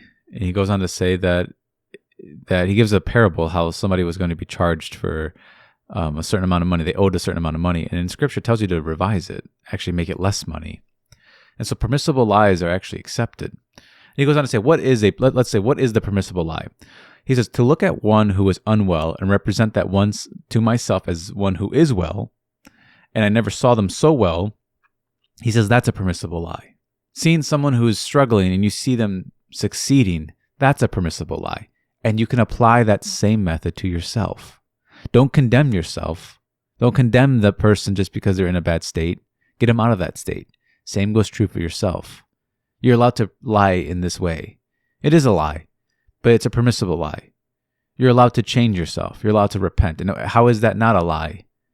But if you really think about it, if you really feel, if you've ever practiced this material, and I say practice because you can just listen to it and not practice it, but if you've ever practiced it, you know that there is some level of truth in that permissible lie. You feel it. That when you imagine yourself differently, the way you want to be, you know there is some truth in it that you can't ignore. You feel it, and you know it, and you can't doubt it. That's why you can't let go of it. Because on some level, you know it's true. It's just simply unseen, but you know it's true. There is a level of truth that is almost glaring when you look at it. And when you look at it, look at the truth. Ask yourself, why am I wanting to change myself this way? Why do I want to be this? and you'll see some truth in it. And when you see the truth in it, why you want it, why it's important to you, why it matters, then you won't doubt it. You'll accept it. And then when you start to become that, what are you going to conclude about the world? That doesn't matter what others think? That's what Neville says actually in this lecture. He says, if there's evidence for a thing, what does it matter what others think? Does it matter what others say? Does it really matter? The circumstances? Really? Does it? I mean, they might be difficult, but do they matter? Do they matter? The words of others might be harsh, but do they matter? The thoughts that they think about you might not be lovely, but do they matter? Does it stop me from going beyond this realm and assuming something that is otherwise an unseen state? Does it stop me? If not, if it doesn't stop me, and that unseen state starts to produce evidence in my world, then I don't think it matters. So then you're free. You start to become more and more free. You don't condemn yourself anymore. You don't allow yourself to live within the structures and frameworks of the ideas of others, because everyone has their own idea of you. You can't, if you took the accumulation of everyone, what they think about you, and you try to live in that mold, you would never live up to it. It would change tomorrow. It'd be like the clothing that people wear. One minute they wear this, and the next thing you know, something else is in fashion. They tell you to be this thing, and then they tell you to be that thing the next day. So you can't listen to that. So if I can't go outside to trust somebody on what I should be, and I can only go to myself, then how can I persuade myself that I already am that thing? Well, you first have to let go of the labels that you were given. You have to let go of what you otherwise were taught about yourself. It doesn't matter what others think in this case. Once I accept this unseen state, it calls into question everything of my senses, my facts, my doubts. It brings it all to the table, and I must give it up and buy that pearl or buy that state. That's how I buy the state. It says you have to, the price to pay for your state is your worry. The price to pay is your doubt. It's your clinching of what other people have said about you. Can you let this go? That's what it's asking. That's the price to pay. And so he starts to end this lecture and he says, so tonight you sit down and write your glorious tale about yourself and those you love, and believe it as you write it. He says, write it in first person so that you can, you can write it as something that you have accomplished, then actually live in that state, for imagining creates reality. So he's telling you to change your story, essentially. Just change it. Believe in whatever you write it, and believe in what you've written. And then you will learn what it means to believe yourself. You'll learn what that means. And then you won't need to go around trying to find a new master to believe in, trying to find some new leader. You would believe in yourself. And then he sort of goes on to reiterate the point too, that he gives a story about how he grew up with ducks, and this one time he fed these ducks fish, and when they went to go eat the ducks tasted like fish. And he goes on to say, like, we're not ducks. You and I aren't ducks. We're persons, but we feed on ideas. And so it's important that we feed on the ideas that we otherwise want. We're always eating every day. We have 2 meals every day, a physical one and a mental one. Well, what are you eating inside? What ideas are you actually feasting upon? You can radically change them. That's open. Always remember that's open. Don't ever think you can't change it. But what are you eating? And when you see that you might be eating things that otherwise imply a certain way that you are, that you don't like, know that you can change that. You can change your mental diet. And the true diet is, what am I being? What am I inside? What am I being inside? That is what I'm eating. That's what I'm feasting upon. And then he gives this sort of, I don't want to say warning, but he shows this importance that you can't be double-minded. Don't go back and forth. As I said, let your no be no in part 1. He says, the double-minded man is unstable in all his ways. And if there's one thing that I relate with the most, it's being double-minded. I know what I want to be. I've believed in it, and yet I go back. It's the most difficult thing in the world when you're double-minded. To be single-minded, to believe in yourself, to be of one mind within yourself. It feels like you have 2, 3, 4, 5 people speaking to you, and you want to silence all of them, and you feel unstable in your ways, in all your ways. But you're told, don't be a double-minded person. He says, don't think that you're going to imagine something and then go back on it. He says, you don't go back and forth. You can't go back and forth. He says, he gives this idea. He says, the minute he turns away from what he sees, he forgets and goes back to his former state. So then he goes on to say, he says, he looks into a mirror and then he sees what he likes to see. And then he turns back and forgets what he looked like. So don't do that. Imagine that. Imagine you put on an outfit, a beautiful outfit, and then you looked in the mirror and then you looked away from the mirror and you forgot what you just put on. You forgot what outfit you're wearing. Nobody does that, right? But you can do that within yourself. You can do that internally. You will see yourself. You'll see the unseen you. You'll believe in it 1 minute, and the next minute you go back and you believe in what you formerly were. You forget it completely. Don't forget the unseen you. Don't forget it. That's what I would say. Learn from my mistakes. Learn from the mistakes of people before you. Don't forget it. That is you. You were allowed to believe in it. And so I'm going to end this one here. I think this is just going to be 2 parts. I might go over these again because I know that there's a lot more I can go over as far as different. I'm just kind of reading through and going through certain things I'm highlighting. And I'm sure I could do this again and again and again. There's so much to extract from this. But again, thank you guys for listening.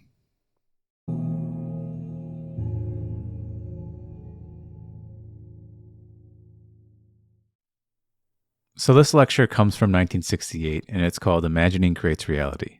It's pretty obvious in the title there what we're going to speak about. But I actually think that this lecture is quite interesting as far as a lecture that has this kind of title, usually from Neville, will be very practical, and this one is, but he also gets into things that I haven't heard him speak much about in the ending of the lecture. So I'm going to go through a few of these stories that he gives and just simply talk about it, things that I found interesting in it.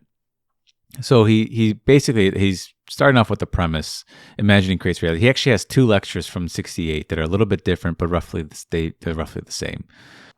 So in the beginning of this lecture, he quotes Edward Douglas Fawcett, which Edward Douglas Fawcett is an interesting read. If you don't know about him, he's been basically went through a lot of philosophies and dismantled them and really figured out that imagination may be the core of our reality. And he quotes him. He says, God the Creator is like pure imagining in ourselves. He works in the very depths of our soul, underlying all of our faculties, including perception, and he streams into our surface mind, least disguised in the form of creative fancy, basically daydreaming. And Neville says that when you catch yourself daydreaming, you catch yourself imagining something, you have caught God in the act of creating. It's really yourself, but he would say that you've caught God creating something. And so while you're going through your daytime and you lose yourself in a certain image or a certain idea, you're creating something. And when you see it that way, you might become more selective on what you're doing on the inside. And we get into that later in the lecture. And so he speaks about finding this name of God, which is I am. And he quotes Exodus and how God says that my name is I am forever. And so that's God. And you would say that when you're imagining something, if I said, who's imagining that? You would say, I am. I'm imagining it. Well, that's God's name. So you're catching God in the creative act, but it's your very self. And so he says to not ever forget his name when you discover it. Don't forget it. You can imagine something, forget his name, and then when you reap your harvest, good, bad, or different, you don't remember. And so you've forgotten who you found. And then he goes on to say that you don't have to be rich to travel. You just have to be imaginative. And I remember that was something that always, when I have a video called No Conditions, and I speak on this because I was somebody who placed many conditions in my life. I thought I had to be a certain way, dress a certain way, act a certain way, be a certain way before I could imagine myself having the fulfillment of what I want. I thought I had to have some condition met first before I could otherwise imagine the fulfillment of it. And in this case, he's saying you don't have to be rich to travel. You just have to be imaginative. And the imaginative person who's traveling would assume that they're already in the place. Regardless of wealth, regardless of money, they would assume that they're already there. And he gives an example here. He gives a story of this woman. He's told the story many times because I understand why. It's a great story. It's about a woman whose father apparently was wealthy. But when she was 16, he passed away. And then they discovered, her and her mother discovered that they didn't have anything left.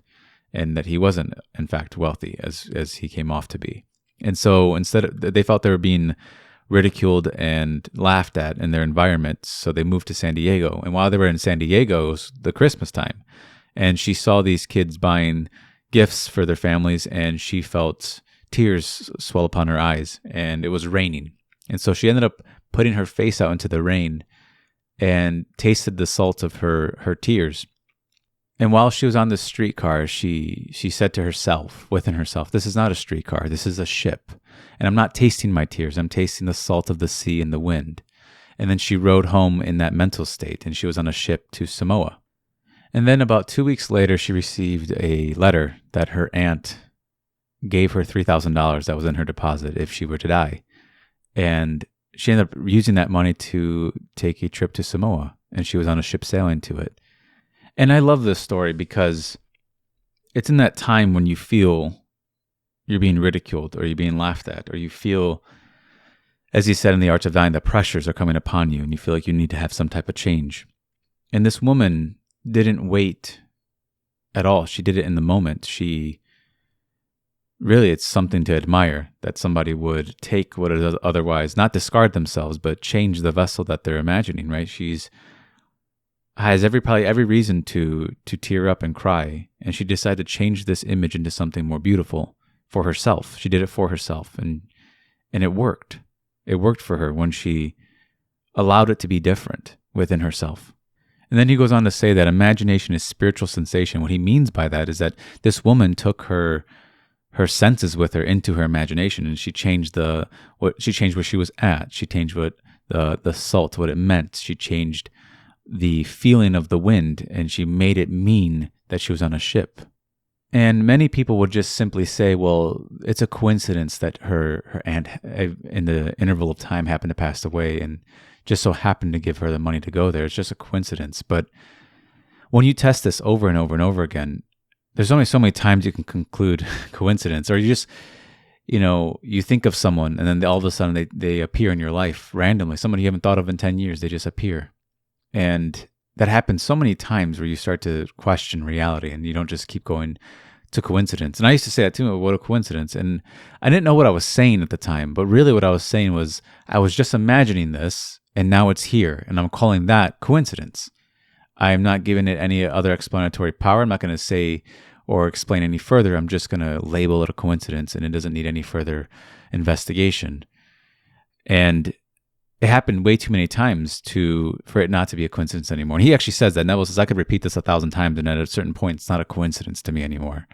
And he says, but man won't believe that. They'll believe a coincidence before they believe imagining creates reality. They will accept this before they'll ever accept that what they're doing within themselves actually affects their life. And so that story was interesting. I think it's something to dwell upon as well for yourself, to think about that story, because we've all been there. We've all been in that spot where it can be difficult to ever assume something, and that's the moment when she did, and it worked. And then he goes on to give another story about, he gives an example. Suppose you're in business and your boss said to you, you're not doing what you ought to do. And basically saying to you, like, you need to pick it up or else I'm going to let you go. And he says that you can take that outside information, dwell upon it, and then form that image upon yourself of what he said, right? So you can take what someone says about you and then in your imagination, accept that to be true, and then make an image of yourself based upon that, on what he said. Or you could not discard yourself and forgive yourself and forgive those words and change them. That's what I mean by forgiveness. You can change and reshape that image, reshape the image of yourself, and have him describe you in the manner that you wanted to be described as. And accept that in place of what happened on the outside. So you actually rearranged what the employer in this case said about you. And he says this. He goes, and this describes it perfectly right here. He says, what do you want the world to see you as? How do you want them to describe you? He goes, answer that and then start to describe yourself in that manner. Start to see yourself in that light and believe it and walk in that assumption that it's true. And so if you want the world, I do this all the time. I mean, without even knowing it, before I even knew about Neville, I was doing this in my head. I really practice often. I don't know why I started to practice this. I can't tell you why. I just remember years ago, I started to imagine in the ways of eavesdropping. I would just simply hear people speak about me. I would have them describe me the way I wanted to be described as. I believed in it. Sometimes I didn't believe in it. Other times I did. And the times I did believe in it, it shaped me. And I can't tell you exactly why I was doing that all the time or why that developed, but it started to develop in me. And then when I heard him speak about it, it was like, it was a coincidence. But it really showed me that there's other people who are doing this as well. They're actively using their imagination, not simply passively using it. They're not just sitting as a bystander in their mind, just watching their thoughts go by. There are people who are actually being proactive and not just reactive, but taking action inside themselves, eavesdropping, changing the words that they're hearing, rearranging the mind in the ways that they want, into the images that they want. They don't just take life on the basis of facts alone. They see facts are created by the imagination. And then he goes on to speak about a friend that he knows that imagined for his barber. This barber of his loved to cut hair, and he ended up seeing him have a trophy in his barber shop. And they ended up winning 4 out of the 9 prizes. And then eventually there stood a 7-foot-tall trophy in this man's barbershop. And Neville said that his friend of his, he didn't burst a blood vessel to make it so. He simply saw in his mind's eye a trophy implying that they won first prize. And so he didn't, Neville speaks about how it's not something that you have to try really hard. Oftentimes I hear people, as Neville said, I try so hard and yet it doesn't work. And you don't have to burst a blood vessel. You just have to imagine the implication of it. What does it imply? And then you accept that implication. You accept what it implies about you. It doesn't matter what it is. What does it imply? What are you imagining? What is the implication of what you're imagining about you? And this man who imagined for his barber, Neville says he imagined for what seems like another, but really there is no other. He imagined for himself. In the end, we're just really this one being here. Because you can't divide I am. You can try to divide I am, but you can't divide I am. You can put us in different labels, but the I am always remains one. It always remains the same. And so he says you can take someone, whatever, you have to see them as a state, whatever state they're in, take somebody and lift them out of that state. Imagine them and represent them as you would want them to be. And don't ask for help at all. Just see them, implying that they're already healthy or wealthy or kinder, whatever it is what image that you see that's lovelier, just see it. You don't have to burst a blood vessel to make this happen. You just need to have the implication of it happening. That is the most important part. What does it imply? Does he see a trophy? Then I'm looking at who's creating. I am, and I'm looking at a trophy, which implies some prize must have been won. That's what it implies, and I just accept it. I don't do anything beyond it. I just accept it. And you can do that with really anybody in this world. And so I'm going to end this one right here. This is going to be part 1. This might be 3 parts. I kind of have this set up for 3 parts because they go into there's different themes, it feels like, in this lecture that it seems that the first theme is just mainly about these people who are imagining, and it seems to work. And he gives 2 different examples. One is for oneself and the other one is imagining for another. And in this next one, he kind of gives more of this idea of the drama that's being unfolded within us. And then in the end, he actually gets into more of dreams and visions. So I want to kind of do a 3-part on this one. But again, thank you guys for listening.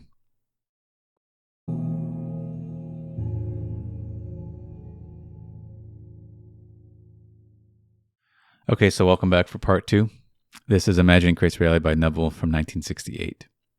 And so I'm just going to continue. He basically speaks about how when you come back to yourself, which is in this case, I am, and it's revealed to you that you are this state of the Father, you will recognize that you've played every part, every state in this world. And so you have to forgive everything. It's not something that you work your way to do it. It just sort of happens. You realize that you've been the thief, you've been the murderer, you've been the one being murdered. You played every state here because the I am is behind every state, whether it's good or bad. It doesn't really matter. Every state has been played by the same actor. And so you eventually will forgive it all because you're essentially forgiving yourself. And so you're the author. He says you're the author of the whole play and you're playing every part in the world. Now, he's saying that on a broader level, not on this realm, on this level here. We, again, as I said, that and I read in the Egyptian Book of the Dead, that we're walking past each other without recognizing each other, that we're the same being. But on this level, on this level here, it feels that we're different. But on a different level, we're really the same being playing every single role here. And it's a drama that eventually when it ends, you'll see yourself as that being that is playing all the parts, not just this little, but on this level, it feels like you're this smaller being that you're just sort of walking through life. You don't know anything. You feel like everything's sort of hidden from you. You're trying to figure everything out, but you're only seen in part in the moment. But he says, while you're here and before you even recognize who you are, you can take upon this idea of imagining creates reality, and you can still rework yourself into a new self-concept, into a new idea of yourself while you're here. If you know that you're playing the parts, that you know that you are the I am that's in states, you can move from states that you want to be in. If you recognize yourself in a state, if you see it as something else, if you see it as a superstition, or you see it as some thing that is holding you back that you can't let go of, or you see that you put your faith in some cards or something outside of yourself, if you don't see it as a state, well, then you're going to remain stuck in it. But you are just in a state. If you have to see it as simple as that it's the I am, or the imagination finds itself in states in this world. And when someone comes to you, and so he gives an example that someone writes him a letter and they're sort of telling him what's going wrong. He goes, if I just put the thing down, the letter, and just like move on with my day, then nothing happens. I have to act upon it.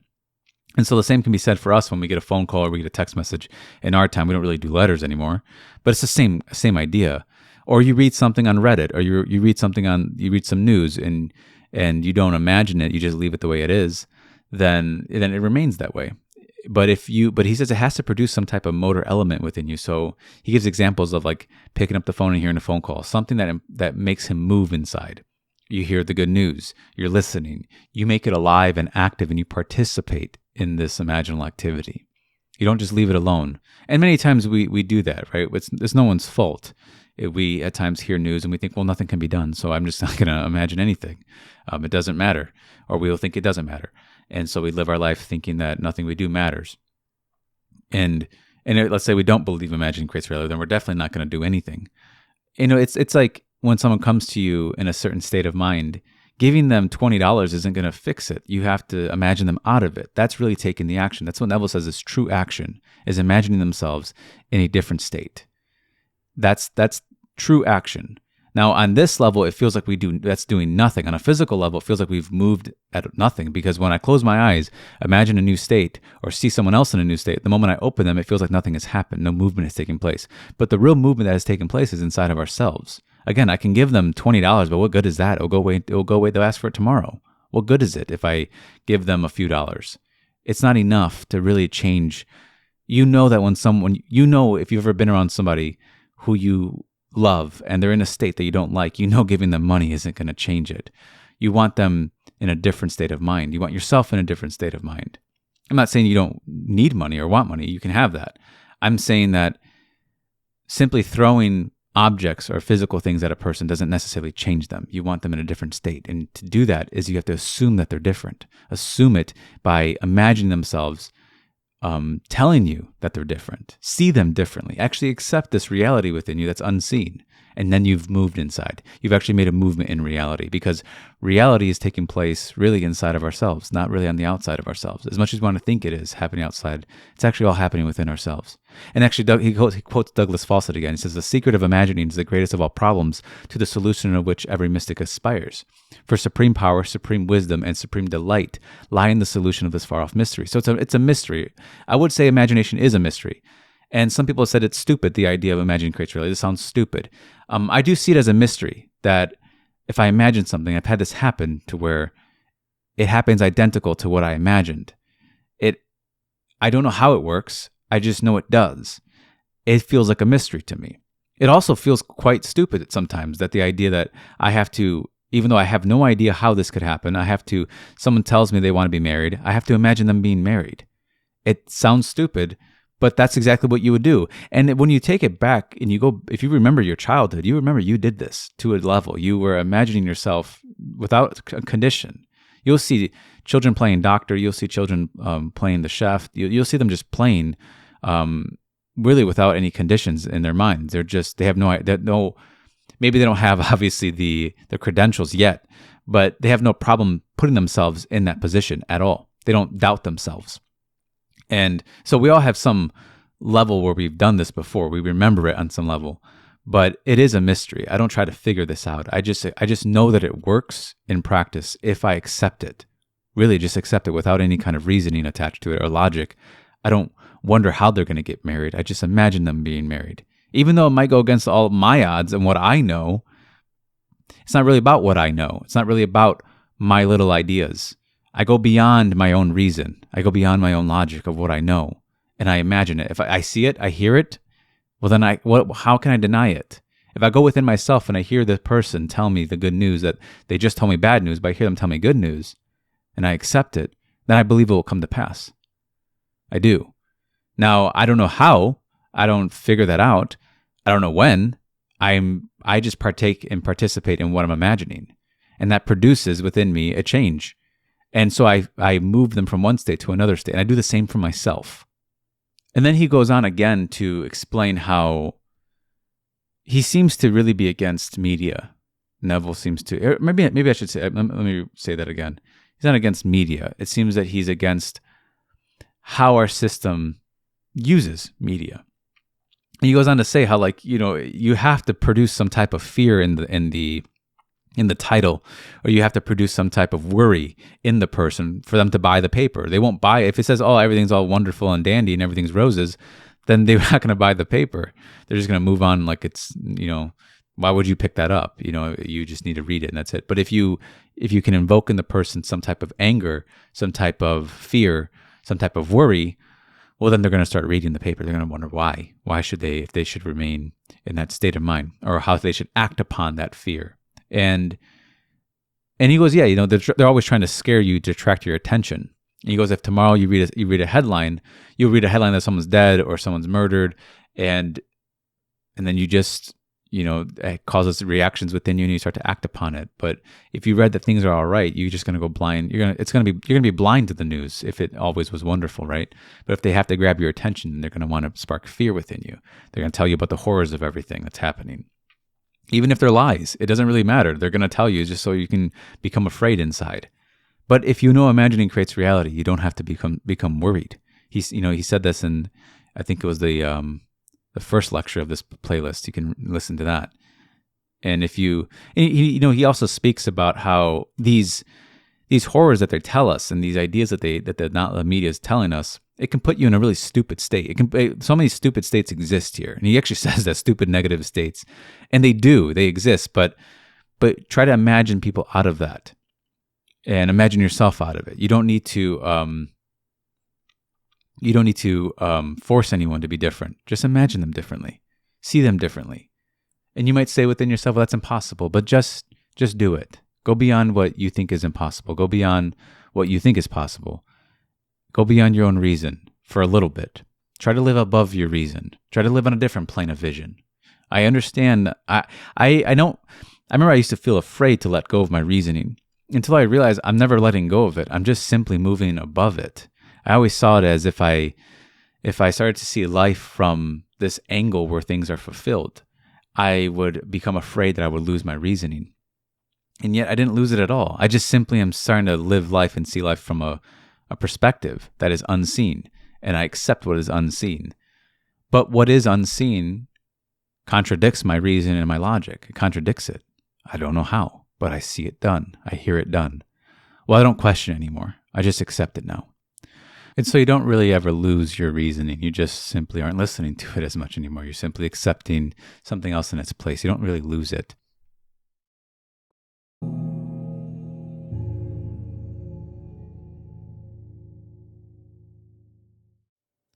Okay, so this lecture comes from 1968, and it's called Imagination, the Real Man.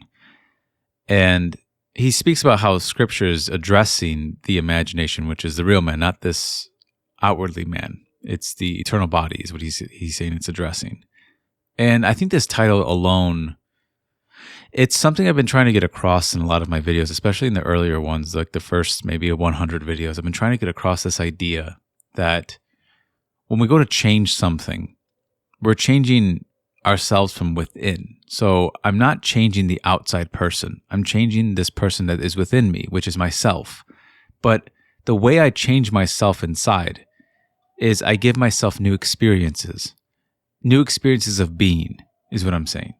And so when Neville says to imagine something, he's saying to partake and experience the being of it. Instead of doubting it or wondering when or how, you just partake. You simply be that thing that you want and you experience it within your imagination.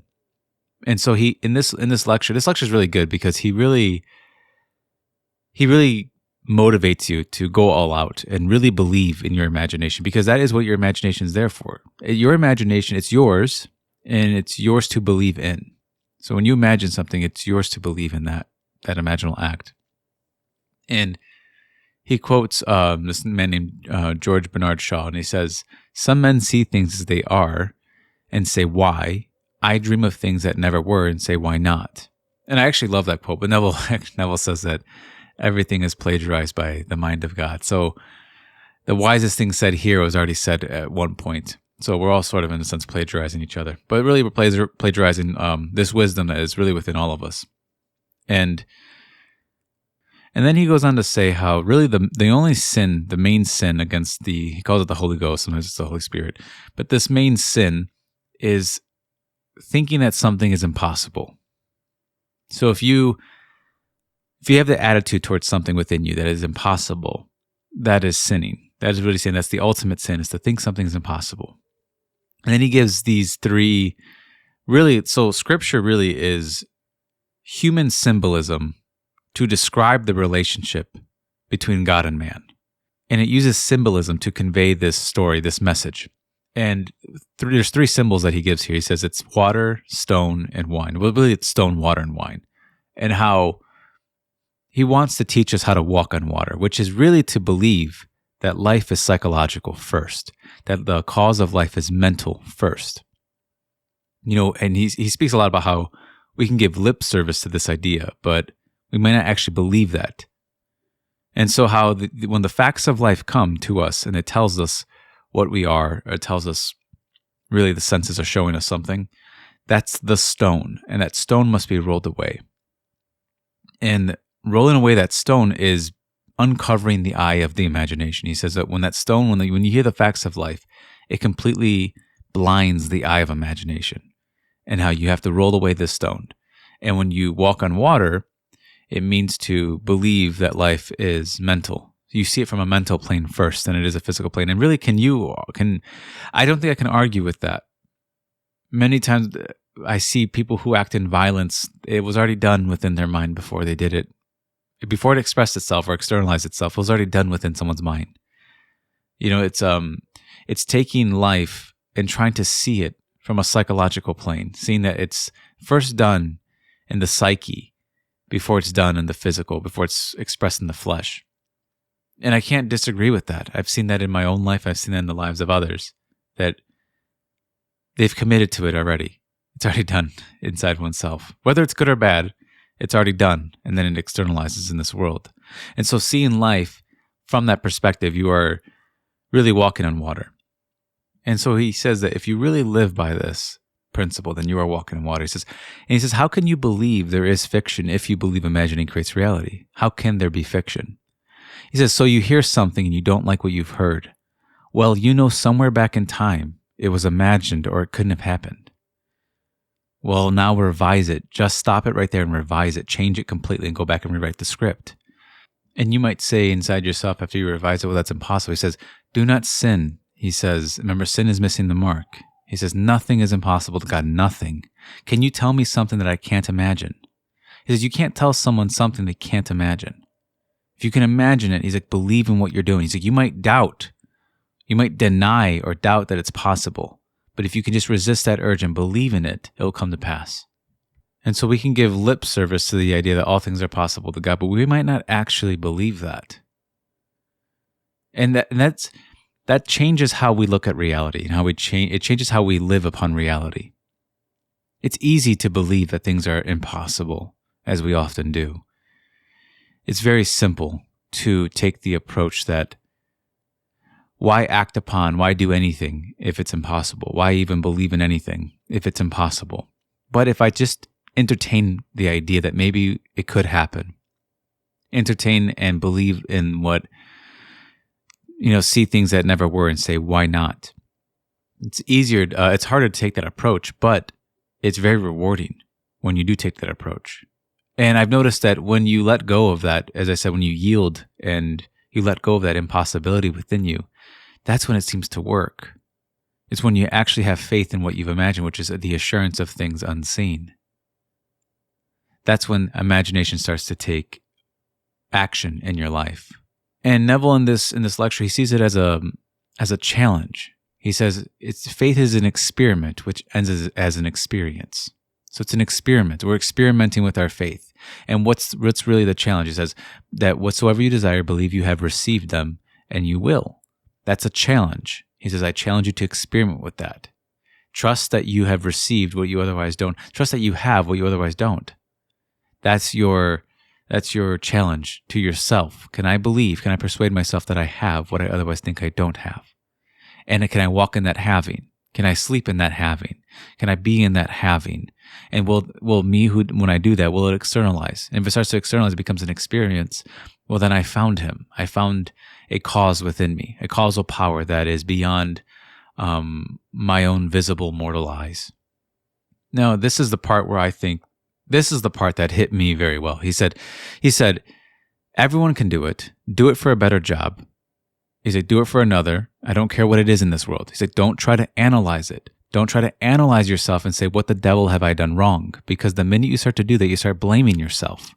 Because who in this world can honestly look at himself in the face and not find unnumbered things that are unlovely?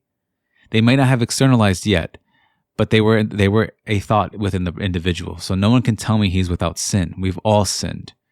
And he says, so no man without guilt, but no one's without guilt, but no one. So don't analyze yourself, because you're going to find something to be guilty about, and you cannot get off that base. So forget what you've done. What you've done will come up, and you'll reap it. The whole thing will come. All things are coming. The good and the bad are coming. The tares and the wheat are coming together. But start planning fresh.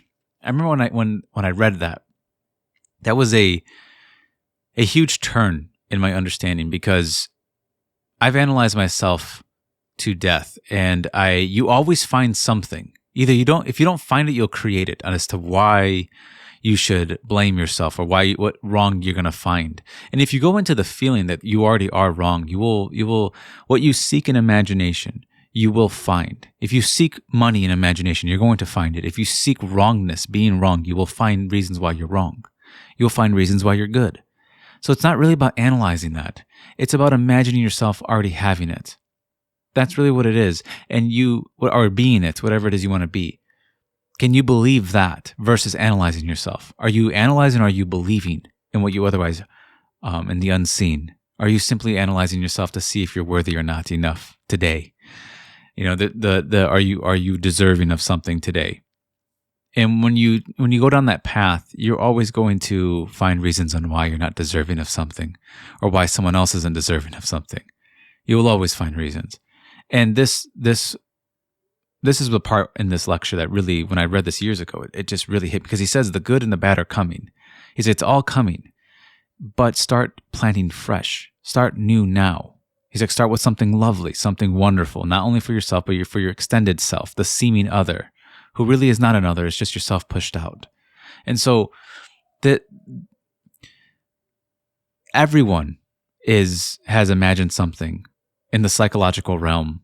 Everyone has done something otherwise wrong in the psychological manner. He says you can steal someone's good name by speaking ill of them, right? It could be a lie, and yet you're stealing their good name. That's psychological theft. We've all done this. Everyone's done this. But start now. Start fresh now. Forget what you've done. It doesn't really matter what you've done. Just forget it and start planting fresh. The harvest is coming no matter what. It's always going to arrive. You're always going to have to reap. That's really what the world we're in. We're in a world, psychological world, where we are constantly reaping what we sow. Regardless whether we want to or not. It's just like imagining. Regardless if you want to imagine or not, you have to partake in this game. You have to imagine. You might think the game is stupid. We might not want to play the game, but you have to be a part of it. And so start now to plant fresh. Don't wonder if you're a good or a bad person. Just forget that for a moment and start imagining something lovely for yourself and for another. There's really no time to waste on analyzing yourself to bits and finding all the shame within you. You'll find it, but you'll also will find the good. You'll also find the poverty and the wealth within you. You'll also find the fortunate and the unfortunate things within you, but start planting fresh. You don't have to search for it to see if it's there to try to dismantle it and remove it. It will remain there. They're just states within you, but start to plant new states now. And so I'm going to end that one here. This is going to be part one. I'm not sure how many parts this is going to be, but yeah, there will be a part 2 on this lecture. I really like this lecture. It really pushes that word when Neville says dare to assume. It really focuses in on that word dare, which it really is a dare. You have to really do it.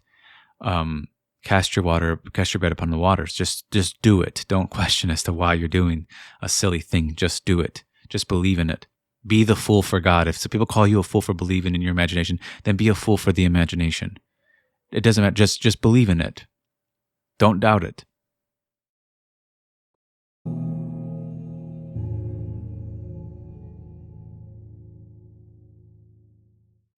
So welcome back for part 2. This is Imagination, the Real Man from 1968. So just to pick up where we ended, it was that the good and the bad are coming. The tares and the wheat are coming. They're going to be harvested. So, but you can start planning fresh.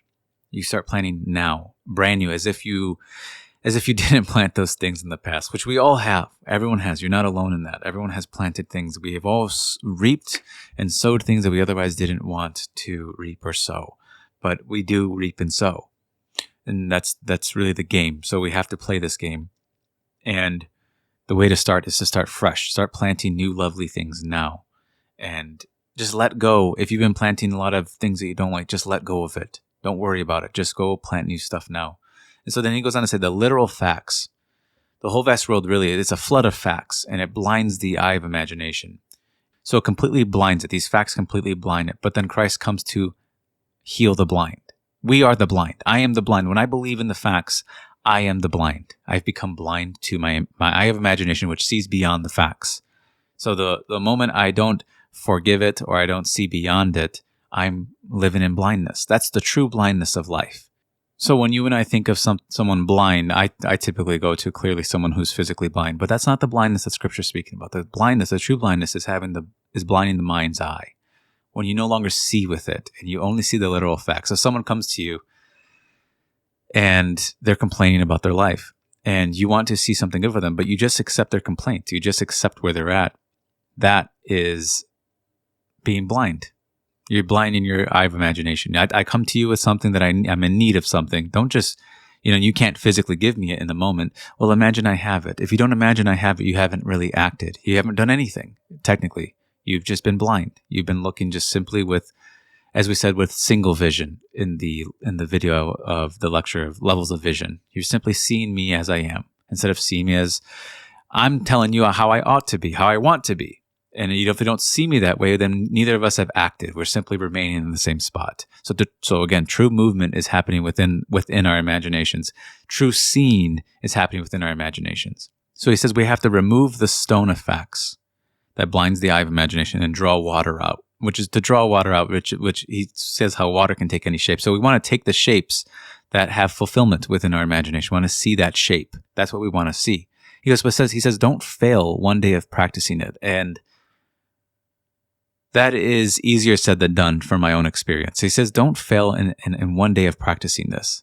Every time you use your imagination lovingly on behalf of another, you're actually mediating God, which is your own marvelous human imagination, to the seeming other. You're actually doing that. But he says you can use this for evil. You can believe in curses. You can believe in superstitions. You can curse people. People have done this. You do that. You've seen this when someone feels that they've been slighted in life. Well, they will curse that person. You'll see that all the time. And people imagine all sorts of things that aren't necessarily lovely, and we will reap them. That's just that's the life we're in. But again, start now and start imagining something.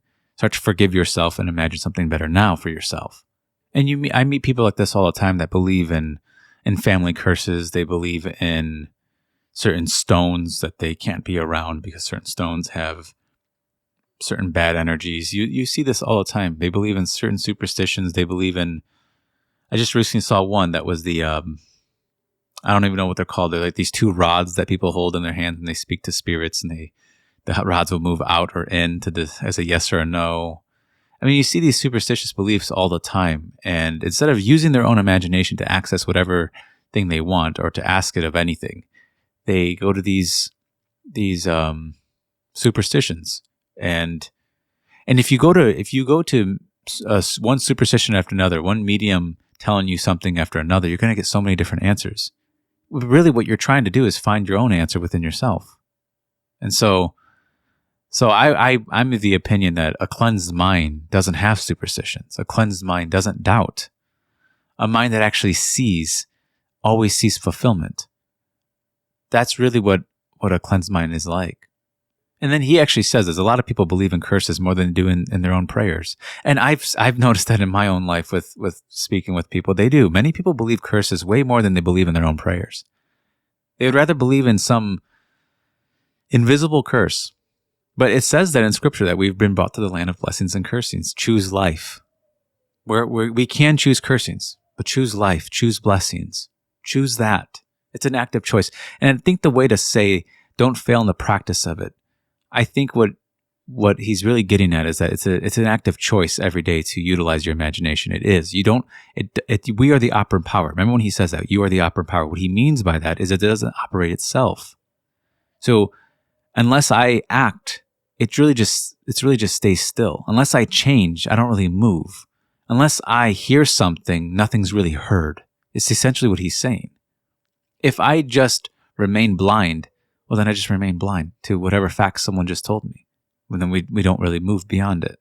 And it doesn't have, you don't have to burst a blood vessel, as we said. We don't have to burst a blood vessel, but we can, then we can certainly, but then I need to imagine effectively. Well, how do I imagine effectively? He says it has to have some type of movement inside. There has to be some type of movement. So in that case, the man saw his barber with a trophy. Somebody heard the good news. I think in this lecture, he speaks about a woman who was having difficulty finding a partner. She had a very negative view of people. And this man decided to imagine her with the most marvelous man. And then she came back and was still saying the same things. And he imagined it again. And then she came back and said the same things. He imagined it again. And then eventually she came back and said that she met a marvelous man. And so in that case, he revised what she said multiple times. You know how we said, and Neville would just imagine it once. So I think there is leeway here. So don't feel like you can't, there's this strict rule, but know that it's imagining. If you just know that imagining creates reality, you will imagine, you will practice it. It's when we forget the name of I am. We start talking about he is and she is and they are, and we forget the name, that we forget the cause. We find him one moment, then we forget him the next moment. And we can forget that imagining creates reality. I mean, Neville admitted to himself that he did that. I've done that. You know, you get caught up in a lot of isms. The next thing you know, you're arguing all this meaningless stuff that you don't even really believe in. But you argue because you think you have to argue or something, but you don't have to argue it, right? And he says, you don't need to ask anyone because it's all yours for the appropriation. You appropriate it. You simply completely appropriate this state. And the whole thing becomes yours. So, I mean, that cannot be said more simply. It's all yours for the appropriation. If you don't know what appropriation is, try to really understand what that word means. It means for yours for the taking. You take the state. You don't try to figure out when the state is going to arrive or how it's going to arrive. You take the state within you. It's a state of consciousness. See it as it's an imaginal state there for your imaginal taking. Take it in imagination. You, the real man of imagination, take it in imagination. Take that state upon yourself. Don't worry about how it could come about. It goes beyond your limitation here in the physical. It goes beyond the physical. We're in a different realm now. We're in a realm of imagination. We're no longer in the realm of earth. We're in a realm of imagination, and in this world, you are a different state. Believe in it, and it becomes your reality. Credit it with reality, as Carl Jung did. You credit it with reality, and it starts to become your reality. That's what happens here. And really go all out and believe in it. Really go all out, completely yield to your belief in it. And you'll experience that. And now I'm going to quote Neville here. He says, but tonight, treat this seriously. You know what you want tonight? Well, then construct a scene that if it were true, it would imply the fulfillment of your desire. Just construct a scene. Bring it into your mind's eye and try to the best of your ability to see it as clearly as you would were it true. Then try to feel the naturalness of it. Try to feel that it is true. That's the experiment. So it's really like an experiment of self-persuasion. Can you lose yourself in it? Can you forget it's an imaginal act? Can you forget you're dreaming? Can you forget? Just the same way you forget when you're dreaming at nighttime. Can you forget and be there? That's, he says, now to the degree that you completely believe it, well then, and it will end as an experience. You will experience it as true. Don't stop there. Just keep on doing it and share what you did with others. So he says to feel the naturalness of it. So It's partaking in it in the same way you would partake in it in this world. How do you live naturally in this world? You experience things in the flesh. So you try to mimic the flesh within yourself. That is what you're doing. And he says, take this seriously. And if tomorrow you have something that confronts you that is not pleasant, do not accept the fact. That blinds the eye of imagination. Just simply remove the blinders. And then he says, now what would it be like? Now what would you like in the place of what it seems to be true? Well, then conjure it and revel in it as fact. Persuade yourself that it is, and then it will become real within your world. That is what we're doing. We're calling the unseen as though it were seen. And so I'm going to end that one. This is part 2 of this one. I'm thinking I'm going to do a part 3 on this one, just because there's more that he said in this that doesn't really have to do fully with just imagining, oneself to be different. So again, thank you guys for listening.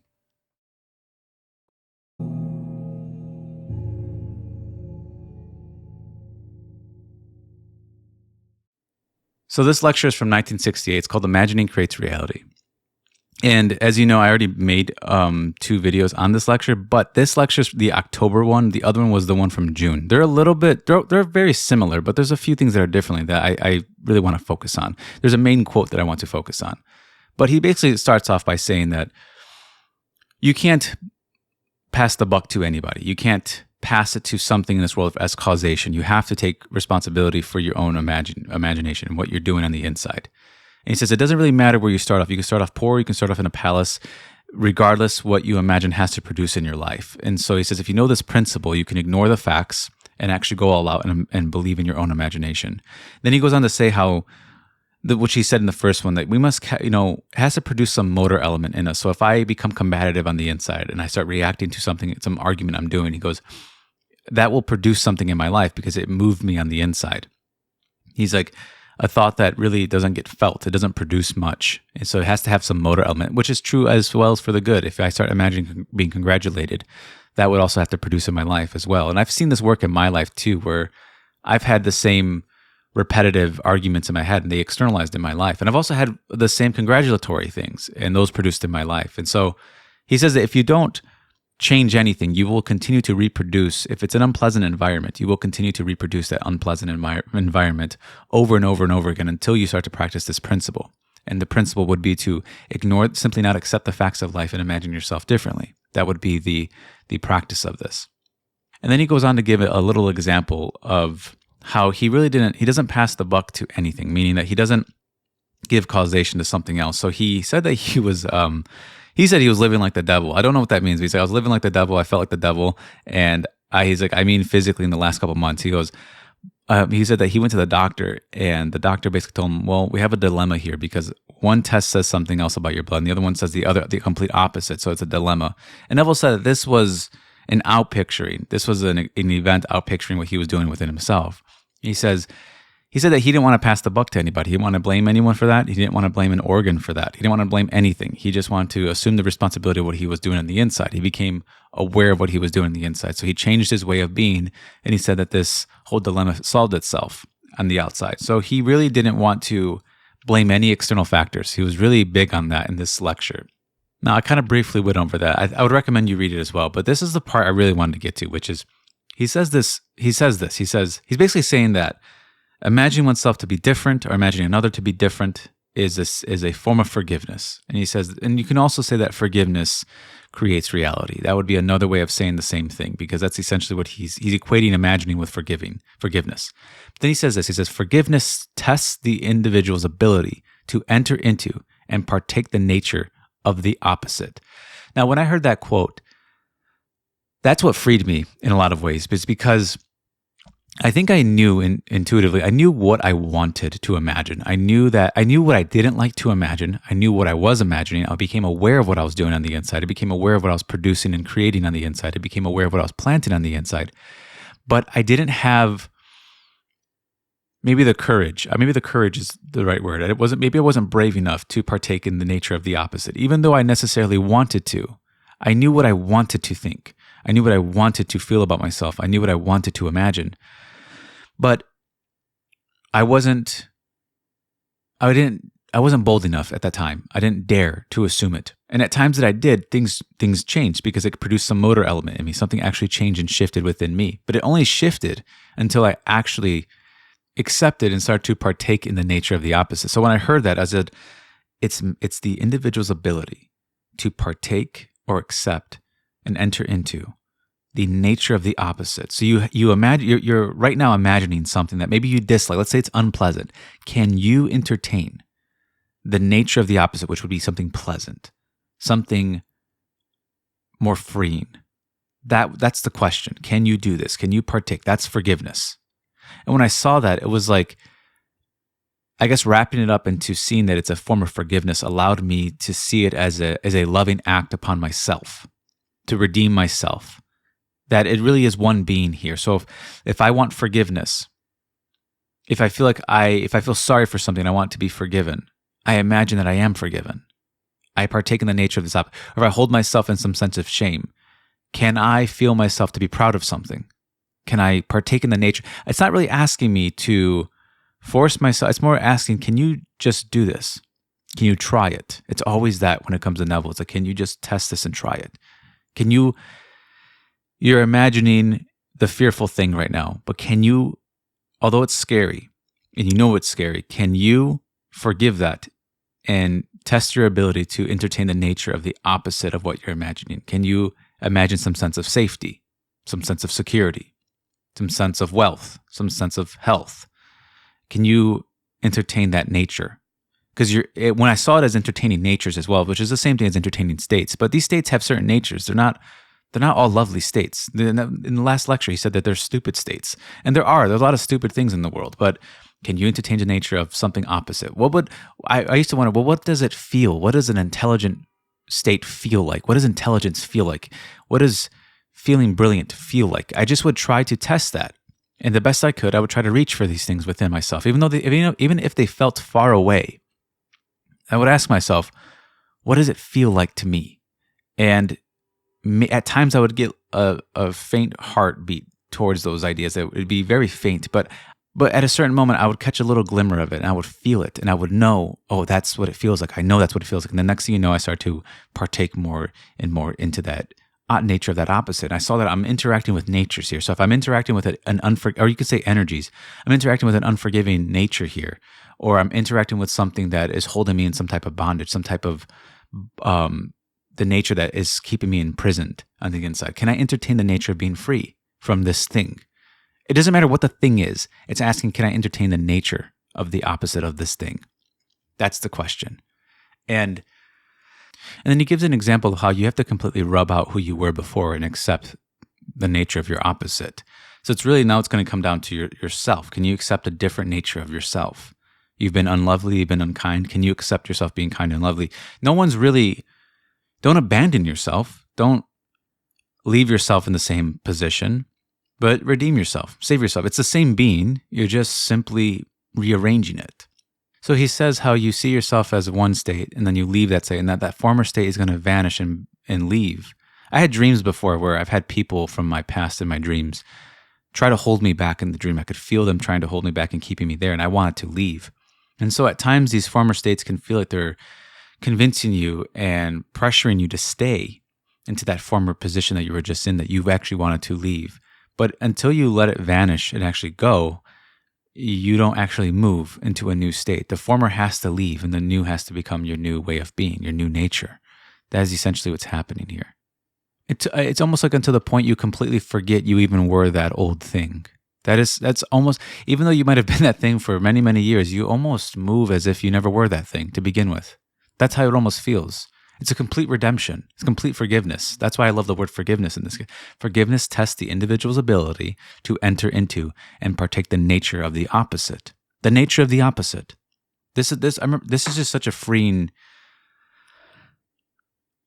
I don't even want to say a quote, but just a truth that I heard from Neville. This really was the moment where it just hit me one day. It dawned on me that I'm always trying to figure out why I'm thinking what I'm thinking. I'm always trying to figure out why I'm doing what I'm doing, or why do I keep going back to a certain position, or why do I not let myself just leave? All these questions, but I never really entertain the nature of the opposite. Can I just entertain the nature of its opposite? Do I have to figure this all out, or could I just imagine myself differently? Can I imagine myself the way I want to be? I'm in an undesirable position. Can I imagine the desirable as if it was as if it was the case right now? Can I do that? Can I just entertain it? Now, this quote, in another quote, he said forgiveness is the ability to entertain the nature of its opposite. Now, he doesn't say entertain in this one, in this lecture, but he said entertain in another quote that's very similar to this one. But the word entertain got to me as well, because it's like you're just playing with it. You're toying with it. You're entertaining yourself with this idea of being different. Can you just play with it? Don't pressure yourself so much. Just play with the idea of being a bit different. Be a different character on the inside. Be something you want to be. It's a part of you. Remember, I am is in states, and these states are different facets of the same I am. So you can think of it as your imagination is in states right now. So if you imagine yourself differently, that's a state. You might doubt the state. You might see yourself differently in the state, but it's still a state, meaning that the state is never superior to, it's always subordinate to the I am, to the thing that brings it life, that expresses that state. Can't really have a state expressing itself from nothing. It expresses through man, which is the expressor of states. But the man chooses what states his imagination is going to be in.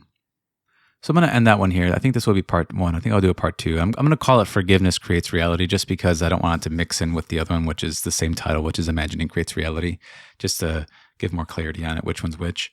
But I hope that this kind of motivated you to not just see imagination or imagining as almost, sometimes it can almost feel like there's no human element to it. It almost feels distant and cold, but you can see it as an act of forgiveness towards oneself, which is a more loving way of seeing it. And it's actually just as true, if not more true, to oneself when you see it this way. But thank you guys for listening.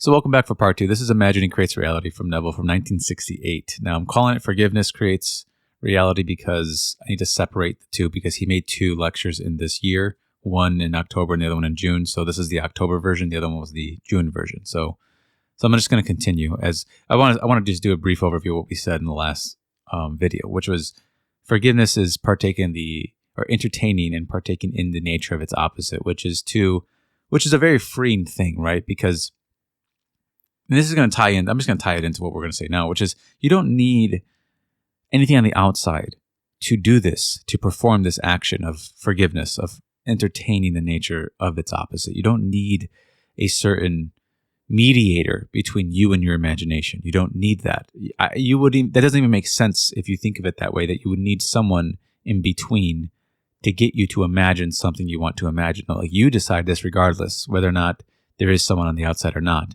And that's why he says, when you found this truth, the price to pay for this truth is all your isms. It's all your outside gods. It's all the false gods that you've created. All these ideas, it goes above any organization, any religion, any isms, as I said. And that can be quite a hefty price, because many people in the world will believe in a God on the outside, praying to one. Really, when many people pray, even who practice this work, they might feel in the depths, they might claim something on the inside, but in the depths of their being, they really hope and feel that some outside God is going to give it to them. And that's not how we pray. That's not how this works. The way it works is by appropriation, by taking it, by accepting it, by partaking into the nature of its opposite.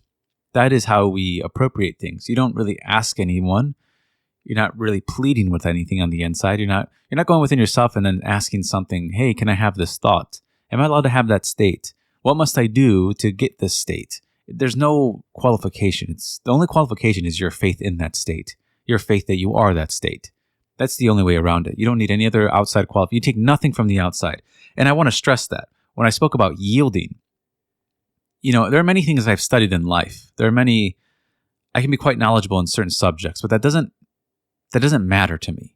I don't take any of my ideas that I know about the world or how anything works. I simply imagine it regardless. So when I go within myself, because at times I've noticed that certain topics I've studied can almost come off as bondages on the inside in me, because while I'm imagining, I will think about what I learned from certain people or certain ideas from a topic that sort of place an impossibility on what I'm imagining. And sort of I'll take that into account and give it sort of authority over what I'm imagining. And so I never really believe in it. I sort of hold that reserve. Well, I did learn that this wouldn't work, or this is how things work here. And you ever hear like when people say, like, that's life. That's how life is. This is just how life works. I grew up always hearing that, well, that's life. And it was something bad would happen. They would just say, well, that's life. And I just never liked that answer. I could never follow along with that answer. I just could never do it. There's an old song called That's Life. He says, you're riding high in April and then you're shot down in May. And he says, but I know I got to change that tune. And I really like that because, again, it's what tune am I singing inside? What am I saying inside? I have to change what I'm doing, or else I'll continue to reproduce the same. And you want to just say the inner environment, right? Producing the same inner environment over and over and over again until I decide to move inside to a new inner environment. That's why I like to view it as like move inside first. And what I mean by that is like the same way you would do that physically, try to do that mentally. You literally move into a new space of mind where one is more fulfilled. One that is,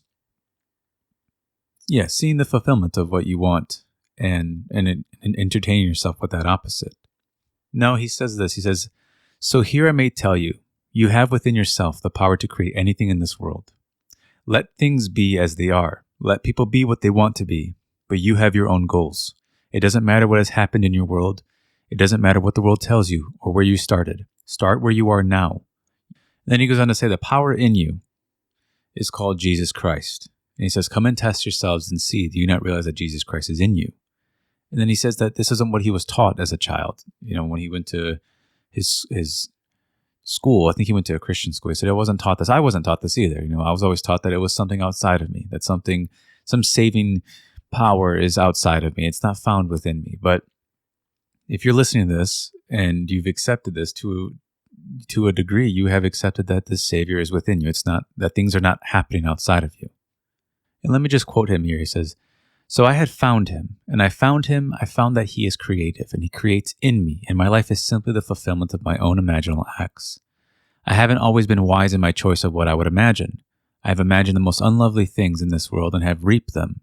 I became the fulfillment of what I was imagining, for imagining is always fulfilling its imaginal state, always.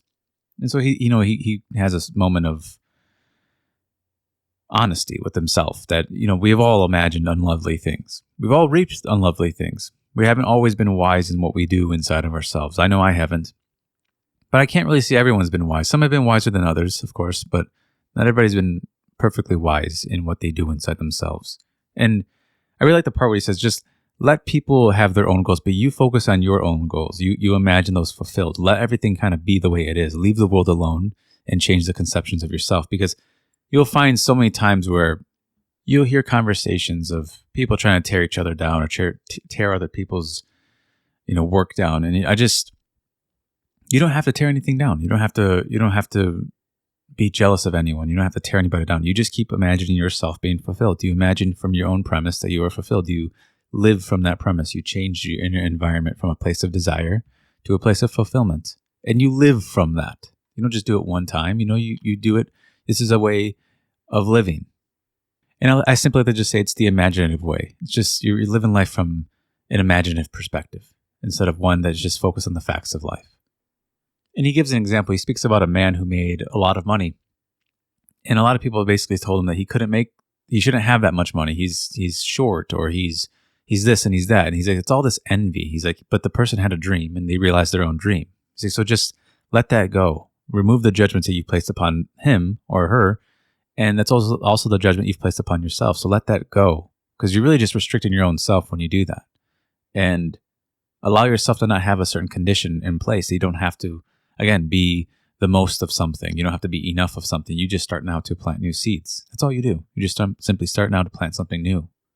Now, this is where I think it gets a bit more, serious, where he says, so I ask you to take it seriously and don't limit yourself by anything that is happening in your world now, no matter what it is. You want to be this. Well, it's what you want, not what the other thinks you should want. You want this in the world? Well, conceive of a scene that would imply that you have it. Persuade yourself that you are it, and walk blindly in that assumption that as though it were true. And may I tell you, it will come to pass. It will not fail you.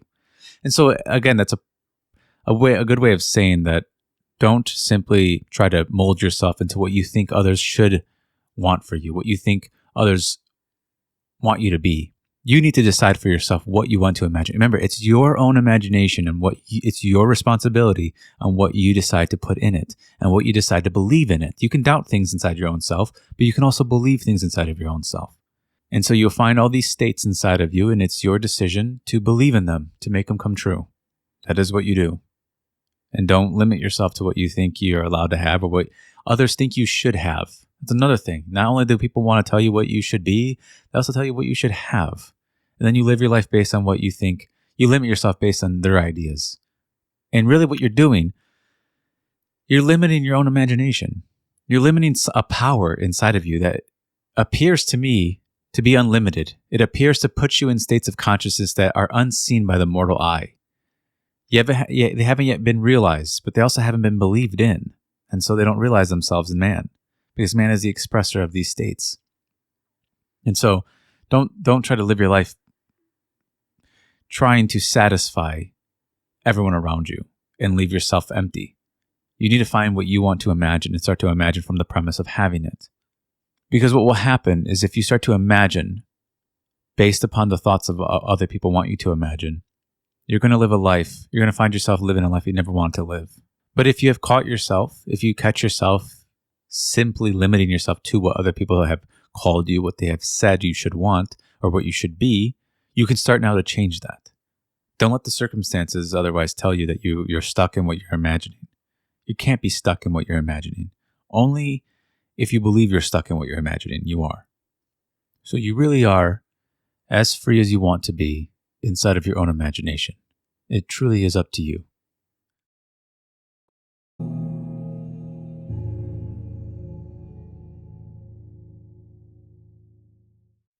And I just want to go to just give an overview in all of these, just to give a refresher on everything we've talked about, which is, so we start off with our real beliefs are what we live by, that if we really believe in imagining creates reality, we will live by this premise in our life. We will become imaginative rather than striving to be some type of anything other than that, which would be perfection or enough or something, where some insecurity that the world gives you that you have to somehow follow by and fix. You don't have to fix the world's insecurities. You just need to start to become an imaginative for yourself. And then we spoke about Esau and Jacob and how these are real states of consciousness that we fall into when it's a drama that we practice when we imagine. And when we start to imagine and exercise the inner man of imagination, we start to exercise Jacob. And then we talked about counting the cost, which ties together with the Pearl of Great Price. We can almost put those two together. And the Pearl of Great Price, which is really what it's talking about. The counting the cost, to me, you can kind of shape that towards a state of mind where if I'm going to move into a state of consciousness, I would have to let go of the state of consciousness I'm in, which is causing me whatever stresses and pressures and worries. I have to let all this go to pay the price for my new state. Now, the Pearl of Great Price is from a more foundational standpoint that there is no other cause other than my own imagination. Now, that is from in a sense, one's addressing a state and the other is addressing God or the cause. And you have to buy the pearl. The pearl is God in this case. You have to buy the Pearl of Great. You have to give up all your beliefs and see that the foundational phenomena of life is your imagination. And we spoke about the art of dying, which I would say that ties into what I just said about moving into one state of consciousness is really, he says it as a way of death. You must let go entirely of your own ideas of what you think you are. You completely cease to be those things. You no longer are those things and you imagine yourself the way you want to be. And then in the Holy One, he spoke about how he used this law to get out of the army and how this was an illustration of how when you are in Egypt, when you feel enclosed and you want to be freed, you are in Egypt at that point. It's just a metaphor. And Pharaoh has said no to letting yourself go, to letting yourself be free. And you basically have to go to God. He went to his own I amness instead of going to some person in authority. He made, in that case, this was a story to make his own I amness become his own authority instead of going to some power on the outside, some man on the outside. And then we talked about the levels of vision, how there's single-fold, double-fold, a threefold, and fourth-fold vision, and how one represents just the plain view of a tree as a tree, or fire is a fire, a candle is a candle. And then the second vision is to see those things as symbolic representations of one's life. And the third would be to take certain states of consciousness or these symbols and create a narrative in the story that represents and implies a change about you. And then fourth vision is basically you've actually moved your consciousness into a different place. Meaning that, let's say you have a dream, you are actually there. You're completely conscious in that dream. You are there, you're in another place, and you are interacting in that world. But really all you really needed was threefold vision here to rearrange certain states and weave them together to create some image, and that image implies something about you. And then in the Vision of the Night lecture, we spoke about how Carl Jung had this vision, and he decided to credit it reality, and it became real to him. And so that is what we must do when we imagine something. We have to credit. We have the power, or the operant power, to grant reality to states within us. We might have states within us that we don't believe, we doubt them, but they are within us regardless, and we have to believe in them. Credit them reality to make them a reality.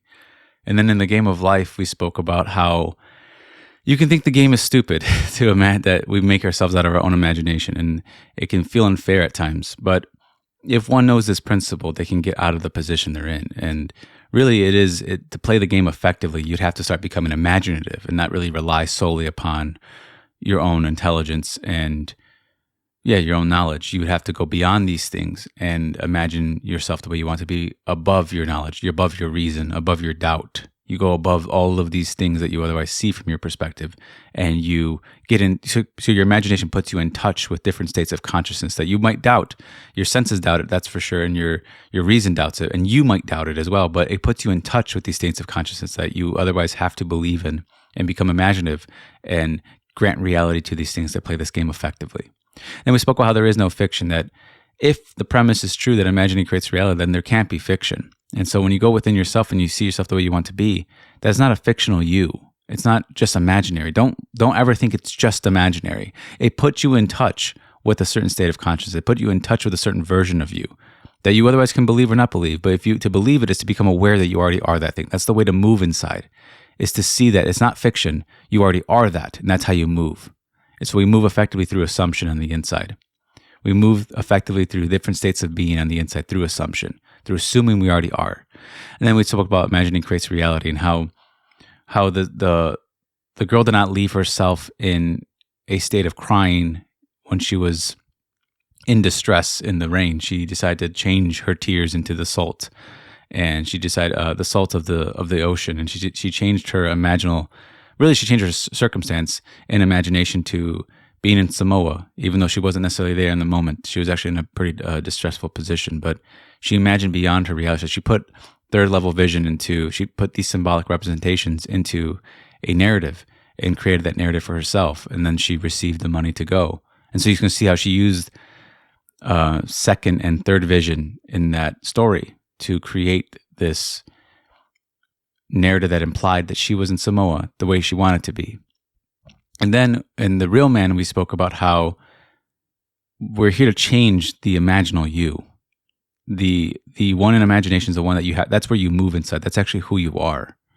And that's more core to you than simply the flesh and bones that we wear.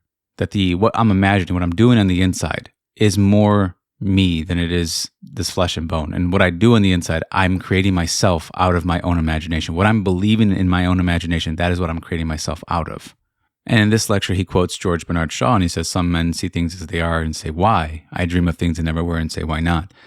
And he relates this to the story of Christ, that Neville says, I just believe in the story of Christ. If that's the pattern to save me, then I'm going to believe in it. I say, why not? But he also relates that to, on this level, he relates that to, again, changing and moving in the inside, that you imagine yourself the way you want to be and say, why not? Why doubt it? Why doubt the dream? Why doubt a dream? Dreams are not meant to be doubted. They're meant to be believed in. And you're just like Carl Jung, you credit it reality. And then to move on, I'm just kind of going through this quickly. We talked about, I really changed the title of this one, which is Forgiveness Creates Reality, but he really equates imagining in this case to forgiveness, which is, can you partake in the nature of its opposite? Forgiveness is and the individual's ability to partake in the nature of its opposite. And so you see how all of this, remember, the nature of its opposite isn't a fiction. The nature of its opposite is the way you play the game, is to entertain yourself with it. The nature of its opposite is using third level vision. You're crediting it reality, the nature of its opposite. You're counting the cost, which requires you to let go of what you otherwise are thinking and entertain yourself with the nature of its opposite. If you do practice this, then you are living by this belief. You are exercising Jacob. You can see how all of it starts to link together. It's really just, it's saying the same thing, just differently. But for me, that has always helped me. Saying something really simple in a one quote fashion just never did it for me. I had a lot of questions and I needed a lot of answers. And so for me, this really paints a beautiful story of what I'm supposed to do. And because certain scenarios feel different than others, but in reality, it's the same practice. It's the same discipline. And you can see how all of what he's saying, and really to me, what it's coming down to is, again, it's yielding. It's the real practice for me. You can call it forgiveness. You can call it imagining. I always see it as a form of surrender, a form of yielding. That is what I've always seen this. I've seen it work as. Crediting reality is a form of, to me, yielding to it. You know, when I say that, when Carl Jung credited reality, he started to follow the man in his imagination. He was, in a sense, surrendering to his imagination. Like, he was going to allow it. He was going to entertain itself. And in this case, he entertained the opposite, right? Because at first he called it a fantasy. He called it an apparition. But then he decided to entertain it for a moment. What's the nature of this opposite? What would be, you'd have to say it's reality. And so he entertained it as reality. And so there are other people who decide in their moments in life to credit their own imagination as reality. Even if you don't know this work, people do this all the time. They decide to just do it one day. They just cast their bread upon water. They just do it. They just entertain the nature of its opposite. They say, oh, this is a fantasy within me, but I'm just going to allow it for the moment to be a reality. And so the way I practice it too is like, before you fall asleep, feel after something. Feel after some type of brilliance or some type of beauty or some type of wonder inside of you. Don't try to solve a problem.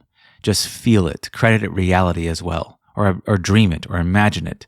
And just entertain the nature of that opposite, which is, in this case, fantasy or reality. If you see it as fantasy, try to entertain it as a reality within you. And you'll see that you'll start to follow that man in a sense. You start to follow the dream. So I just wanted to give a brief overview on this just to kind of, it's good to have this kind of overview where you see how it's all kind of linked up. And I'm not picking these lectures on purpose to do this. It's more that I've just noticed a pattern in a lot of his lectures, and I try to just bring that thread and weave some type of image together. And I'm noticing that there's always a correlation, but he says it differently in different lectures that really spark clarity to me. So yeah, I hope that this kind of helped give an overview, and that if for those who are following along, and if you haven't followed along too well, I mean, this will kind of just jumpstart and help you understand what's really happening in these lectures. Again, thank you guys for listening.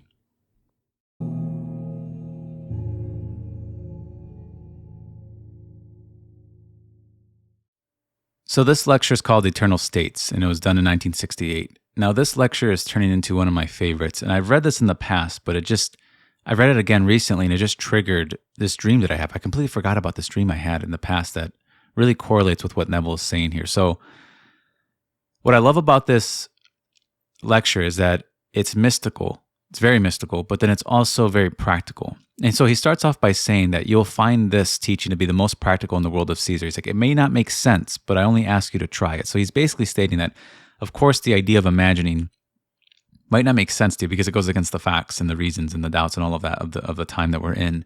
But he says that just test it. And here's the premise that he starts off with. He quotes Blake. He says, man is all imagination, and God is man, and exists in us, and we in him. The eternal body of man is the imagination, and that is God himself. Now, he says he's going to go into eternal states, but he first wants to define what a state is. He says a state is a body of beliefs. He's like, you sit quietly with yourself and you ask yourself some very permanent questions. He says, who am I? You may be wrong in the answer, but who am I? Where am I? What am I? And all these questions you ask self, they form a body of beliefs. He goes, you don't see them, you believe in them, but you don't see them. And he's like, you also don't see them the way a mystic would see them. He's like basically saying a mystic sees things as personified. The mystic sees states as personified. And an example of that would be wisdom. You take the idea of wisdom, this thing that is inside of man. It's not a person, but the mystic will see it as a personified being. So in scripture, you'll see in Proverbs, wisdom is a woman speaking out to the men of the world that basically that they should be with her because she's wisdom. And so the mystic will see states as persons. And so, but that's not the full important thing here. He's just sort of mentioning that in the passing. But then he quotes Blake again. He says, eternity exists in all things in eternity, independent of creation, which is an act of mercy. So he says creation. He says this eternity exists, and creation is an act of mercy. So he's basically stating, and I'll just quote Neville here. He says, so when he says eternity exists and all things in eternity independent of creation, which is an act of mercy, he meant that everything that you see in this world is a part of the eternal structure of the universe. And I want to share a dream that I had. And this is when I read this, I remember it triggered this dream, and it correlates so directly with what he's saying that I want to share. So I had a dream about 4 years ago that really shook me out of my sleep, and I remember it clearly. And I found myself in a garden, and it was this, in a sense, an empty land. It was just basically just green grass, and there was nothing really growing. But I knew it was a garden, and it was a really bright sun. I remember the sun being overly bright in this dream. And yet in the middle of this land, there was one flower that was being grown here. And I could feel that this garden was like the foundation of love itself. I could feel that this was a symbol of love. And I saw one flower that was growing in the middle of it. And so I went to this flower, and it looked gorgeous. It was a gorgeous little flower. And I stared at it, and I cupped my hand underneath the petals. And I could feel that this flower was forgiveness. And then it said, I just knew that forgiveness is the first flower that blossoms in the garden of love. That's what I felt in the dream. And then all of a sudden, I heard a voice within me. It felt like it was within me and also outside of me. So I heard it in both directions, and it said, forgiveness is an act of mercy. And then I heard, life is conquered by forgiveness. And it was not exactly my voice, but I knew it was almost my voice, but it had more authority to it. And then I started having sort of a thought, and then next thing you know, I would feel this almost intensity in my body. The sun would brighten, and then I'd feel this intense energy in my body. It felt great, but it was this building. So it'd be a thought, and then it would get brighter, and then I would feel this almost vibration in my body building even more. And then another thought would come, and then I'd feel it even more. And this is essentially what it was saying. So it would say, what is forgiveness if it's not forgiving the unforgivable? And then it would get brighter, and then the feeling would build even more. And then it would say, it is an act of mercy because you have the power to destroy yourself, but out of mercy you show forgiveness to yourself. And then it got brighter and brighter again, and then it said, forgiveness is giving yourself exactly what you love, regardless whether you think they or you deserve it. And then it got brighter and brighter and more intense feeling. And then it said, once you forgive, you no longer see what once was, but you see what is, and what is what you love. And then it got brighter and brighter. And I can barely see anything at this point. The feeling was overwhelming me. And the voice got so loud, and it said, life is conquered by forgiveness, and forgiveness is an act of mercy. It is the first flower grown in the garden of love. And at this point, all I could see was just light. That's all it was at this point. And I felt within myself like, I'm about to die. This is it. Like, I'm about to explode. And the moment right before I was about to explode, I woke up, and the next thing you know, I felt my body just vibrating as I woke up. And I had to really think about this dream. I started to think about what Blake said, what he just said right here. It's an act of mercy. And this dream really changed my attitude on this idea of imagining. As I stated in the last video, I said forgiveness creates reality, or this idea of forgiveness, which is imagining oneself to be different. I knew in a sense why, I had all the reasons why I shouldn't imagine myself, all the reasons why I shouldn't forgive myself, all the reasons why I didn't deserve it. But it's an act of mercy. I can hold myself in this bondage. That's how I took the dream. I could hold myself in a bondage my entire life. And I know I can, because I have. And yet out of mercy, I can give mercy to myself and release myself from this judgment, release myself from whatever is really keeping me in that bondage. I remember this game I used to play when I was a kid, and you'd basically put your fingers in each other's hands, and then you would you would flip your arms, you put palms up, and then you would press against each other, and it would pull on the muscles of your forearms, and it would hurt. And whoever would say mercy would otherwise, in a sense, lose, but you would let go of the person, whoever said mercy first, the game would stop. But that's what it reminded me of, was this, it's an act of mercy. I can hold myself in a bondage my whole life. I can come up with every reason why I'm not allowed to imagine something, why I'm not allowed to be something. But I must show forgiveness as an act of mercy to myself, And so I'm going to quote myself here. I said, you want to feel free, but you're not allowing yourself to feel the feeling because of all these reasons you can think of. Show yourself mercy and forgive yourself entirely to the feeling of freedom. If you're feeling after the things you dislike, show mercy and forgiveness and give yourself up to the feeling that you want in full. You have the power to stop yourself from receiving beautiful things, but I urge you to show mercy towards yourself and forgive. Forgiveness means you give yourself entirely to the feeling and the thoughts you desire. You don't look back. You forget entirely what you just forgave. That's what I mean. You almost move on as if you forgave. But really that's what forgiveness means. It's in our culture, we have this idea of forgiveness, which is just saying that it's okay. Even if it is, you can still hold yourself, even if you say it's okay to yourself, you still hold yourself in a bondage, then you haven't really forgave it yet. And another way of saying you haven't yet yielded to the new idea of yourself. You haven't fully forgave it. It's a complete act of mercy. It's, you feel deep within you that you have all the reasons why you shouldn't forgive yourself, all the reasons why you shouldn't imagine this or imagine that. But it's an act of mercy. You do it regardless, whether you think you deserve it or not. It's the first flower that's grown in the garden of love. So if you start to build this garden within you, in the garden of love, the first flower you start with is forgiveness. The first acts you start doing is forgiveness, and it's an act of mercy. So whenever you think you don't deserve to forgive yourself, you're not understanding what forgiveness is. It's an act of mercy.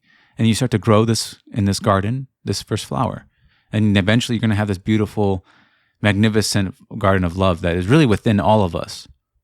But the first flower that's grown is forgiveness. And it starts with an act of mercy, seeing it as an act of mercy. And so you never hold yourself in bondage. Remember there's a video I wrote, Never Bar Self, and Neville speaks about how he didn't bar himself. And that is forgiveness. He didn't hold himself to some little idea that the world gave him why he couldn't have something. Well, he wasn't educated enough. He wasn't smart enough. He wasn't this. He wasn't tall enough. And you can give all your reasons why you're not enough. But regardless, you never bar self. It's an act of mercy. You can hold yourself in bondage for your entire life, but you decide not to. And that's the first flower that's grown in your garden.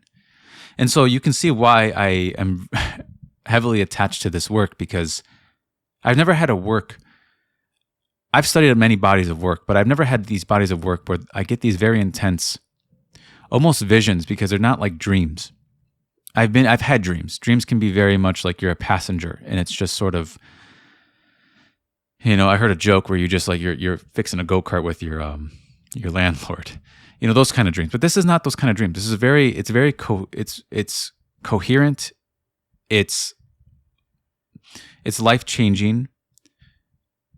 It gives me more intense feelings than really anything in this world. And it's vivid. So I can't say it's simply a dream. It feels more than a dream. And I would just call that a vision. But it's practical. Even though it's a symbolic representation of love and forgiveness, it's very practical to my life. And it's very practical to anyone's life, because who doesn't need forgiveness? Who doesn't need to forgive themselves? Neville said it in the other lecture. Like, who can look at themselves in the mirror and say that they've never thought anything unlovely in their life? They never thought of anything hateful, anything evil in their life. Everyone's done it. We're put in a land of good and evil. Everyone's entertained evil. But regardless, you forgive yourself. And if you don't forgive yourself, you don't know that forgiveness is an act of mercy. And so I'm going to do obviously more parts on this lecture, because he gets more into the law and practicing it as well. But this is what I took from this part. This is just the first page of the lecture that I'm reading. So a lot more to come on this one. But I'm going to end this one here. I do hope that my dream sort of also freed you, and you could see how impactful that would be to the dreamer himself, which was me. It was very impactful to me, and so I hope it was impactful to you as well. But again, thank you guys for listening.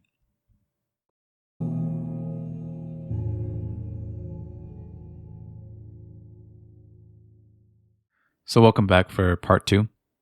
I'm actually going to stick on this first page real quick still, where he speaks about the body. The important questions you ask yourself is who am I? Where am I? What am I? And he does say that even if you have these answers wrong, you're always going to come to this conclusion that you are. You might not know who you are, where you are.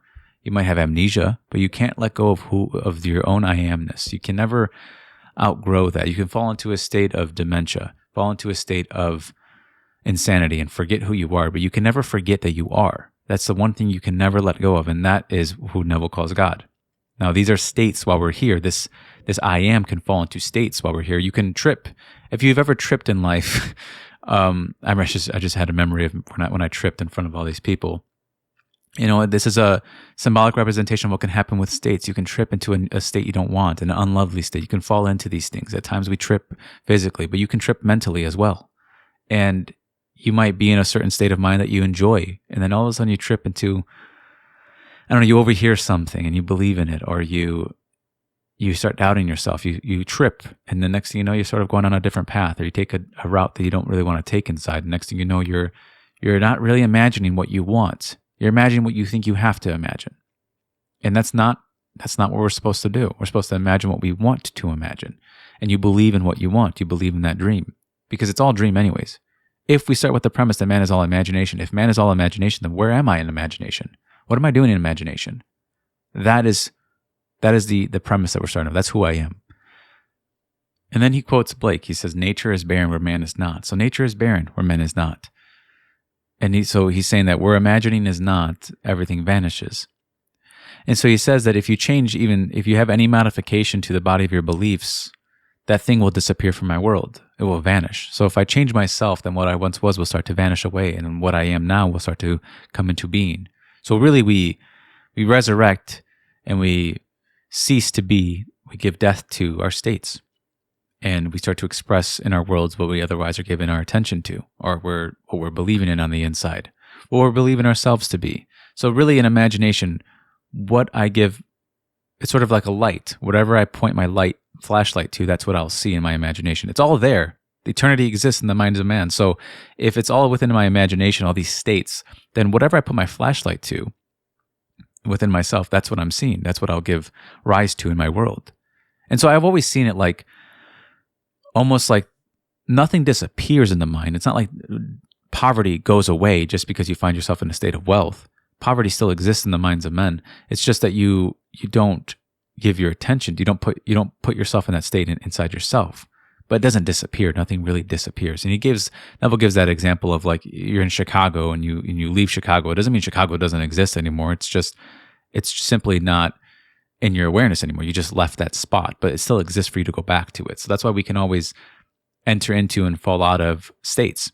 We can go back into states. They don't disappear. So that's why it's very important that you say no to the things you don't want inside, because you can go back. You're allowed to go back, but you move out of an act of mercy. You forgive yourself out of an act of mercy. And he speaks about this man who was born from above. And he speaks about how this man in this, I want to say it was almost a vision, where he gave this woman, she needed money, she needed all these things, and he gave it to her without being thanked. And Neville says he really loved that he was thrilled because there was so much compassion and mercy and love in this dream. But then he says, but we're born in the world of Caesar. We're also born in the world of Caesar. So he brings it back onto this level. He says, suppose I'm in New York City, but I want to be in Los Angeles. He goes, what would I do? He goes, if I tell myself I can't afford it, I don't have the time, I don't have the means, but I want to be in Los Angeles, but I'm in New York City. He says, I don't ask myself if I have the means or I have the money or the time. I ignore all of that. He goes, and what I do is in my imagination, if I know this principle, I will sleep in Los Angeles while I sleep in my bed. He goes, so I assume I am sleeping in Los Angeles and I start to see the world from Los Angeles instead of seeing the world from New York. And he says that someone sleeping next to me might see me just sleeping in New York, but I know what I am doing. Remember, he equates his I am with his imagination. So he's saying, in imagination, I'm adjusting myself to that state in Los Angeles. I'm seeing the world from that state. So he's saying that although physically people see me sleeping in a certain spot, I know where I'm actually sleeping. I know what I'm actually doing.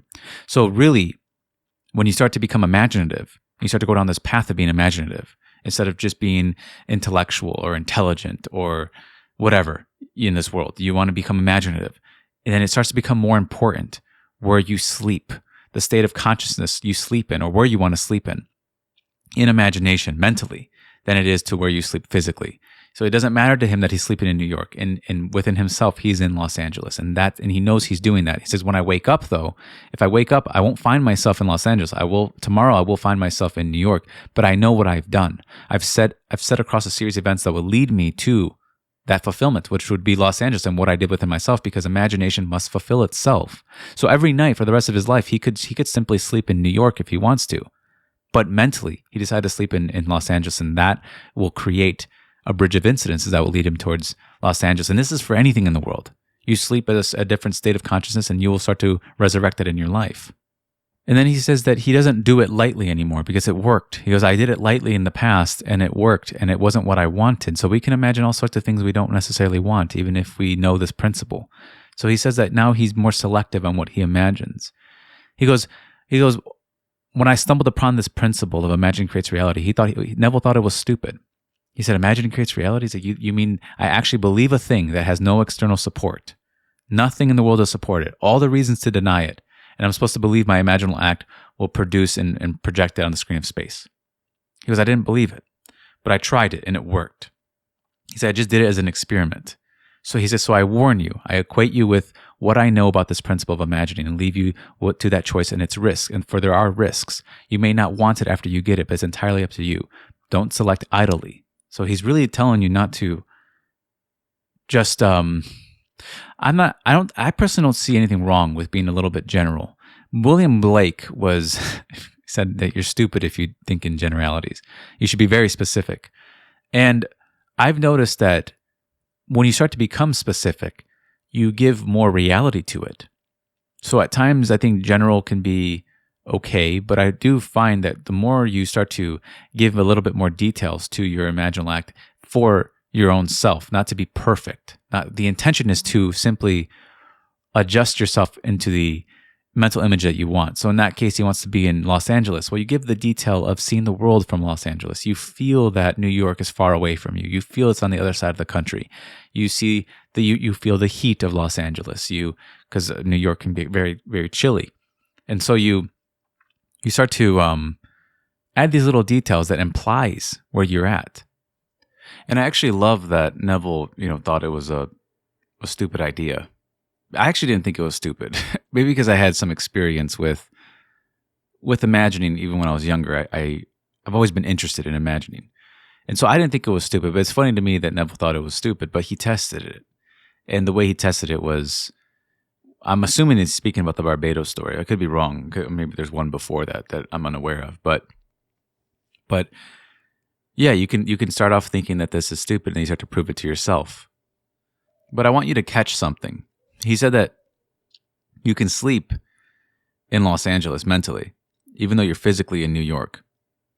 But tomorrow morning, you will wake up in New York. But you've set a change of events in your life. So he trusts in what he has done. You see the difference between I have to be perfect, I have to perfectly imagine myself all day long. No, he just trusts in the internal action he did. I slept there mentally, so I will be there physically. It will start to form in my life. Now, he could probably do it again, but of course, Neville was very persuaded and convicted of his one-time imaginal act. And again, he's saying this imaginal act, it already has no support. It has no support in the world, and all reason denies it. So you don't have to try to get your reason to accept it. You don't have to try to get your world to support it. It's unsupported. There's no external evidence to this, and yet you still imagine yourself there. You, the imaginal you, place yourself in the imaginal Los Angeles. Remember, it's all imaginary in here. But you sleep in that imaginal bed in a different location within yourself, and you see the world from that location. Then you had to have moved. Mentally, you had to have moved. Now, tomorrow morning, your reason and your senses, when you open your eyes, it will deny what you've done, but you trust it will come to pass. And so it's more of a faith in what you've done, a complete acceptance in what you've done, or a trusting or a knowing in what you've done, and you're persuaded by what you've done, and you don't let tomorrow's morning the senses dictate what you've done. You don't let it. You don't get rid of. You don't remove it from yourself and say, "Well, it didn't work." You trust it, and you'll start to notice that. I've had this happen with me, where all of a sudden you get a phone call, or things naturally lead to that direction. And so you really don't know imagining creates reality until you actually move or change. Because once reality starts to move and change in that direction, then you're going to know it does.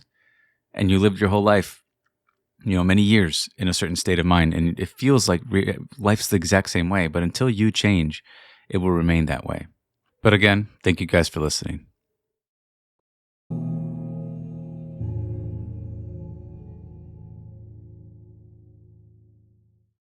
So as an ending announcement, I do hope you enjoyed listening to that and hope that you got some more clarity from that. And, I just want to thank Agape Leuther Psych, who was the person who edited this whole compilation. So I want to thank them for taking their efforts and their time to put this together for all of us to listen to. But again, I just want to announce that if you do want to purchase my book, it's in the description. I do one-on-ones and live streams. It's all there if you want to join.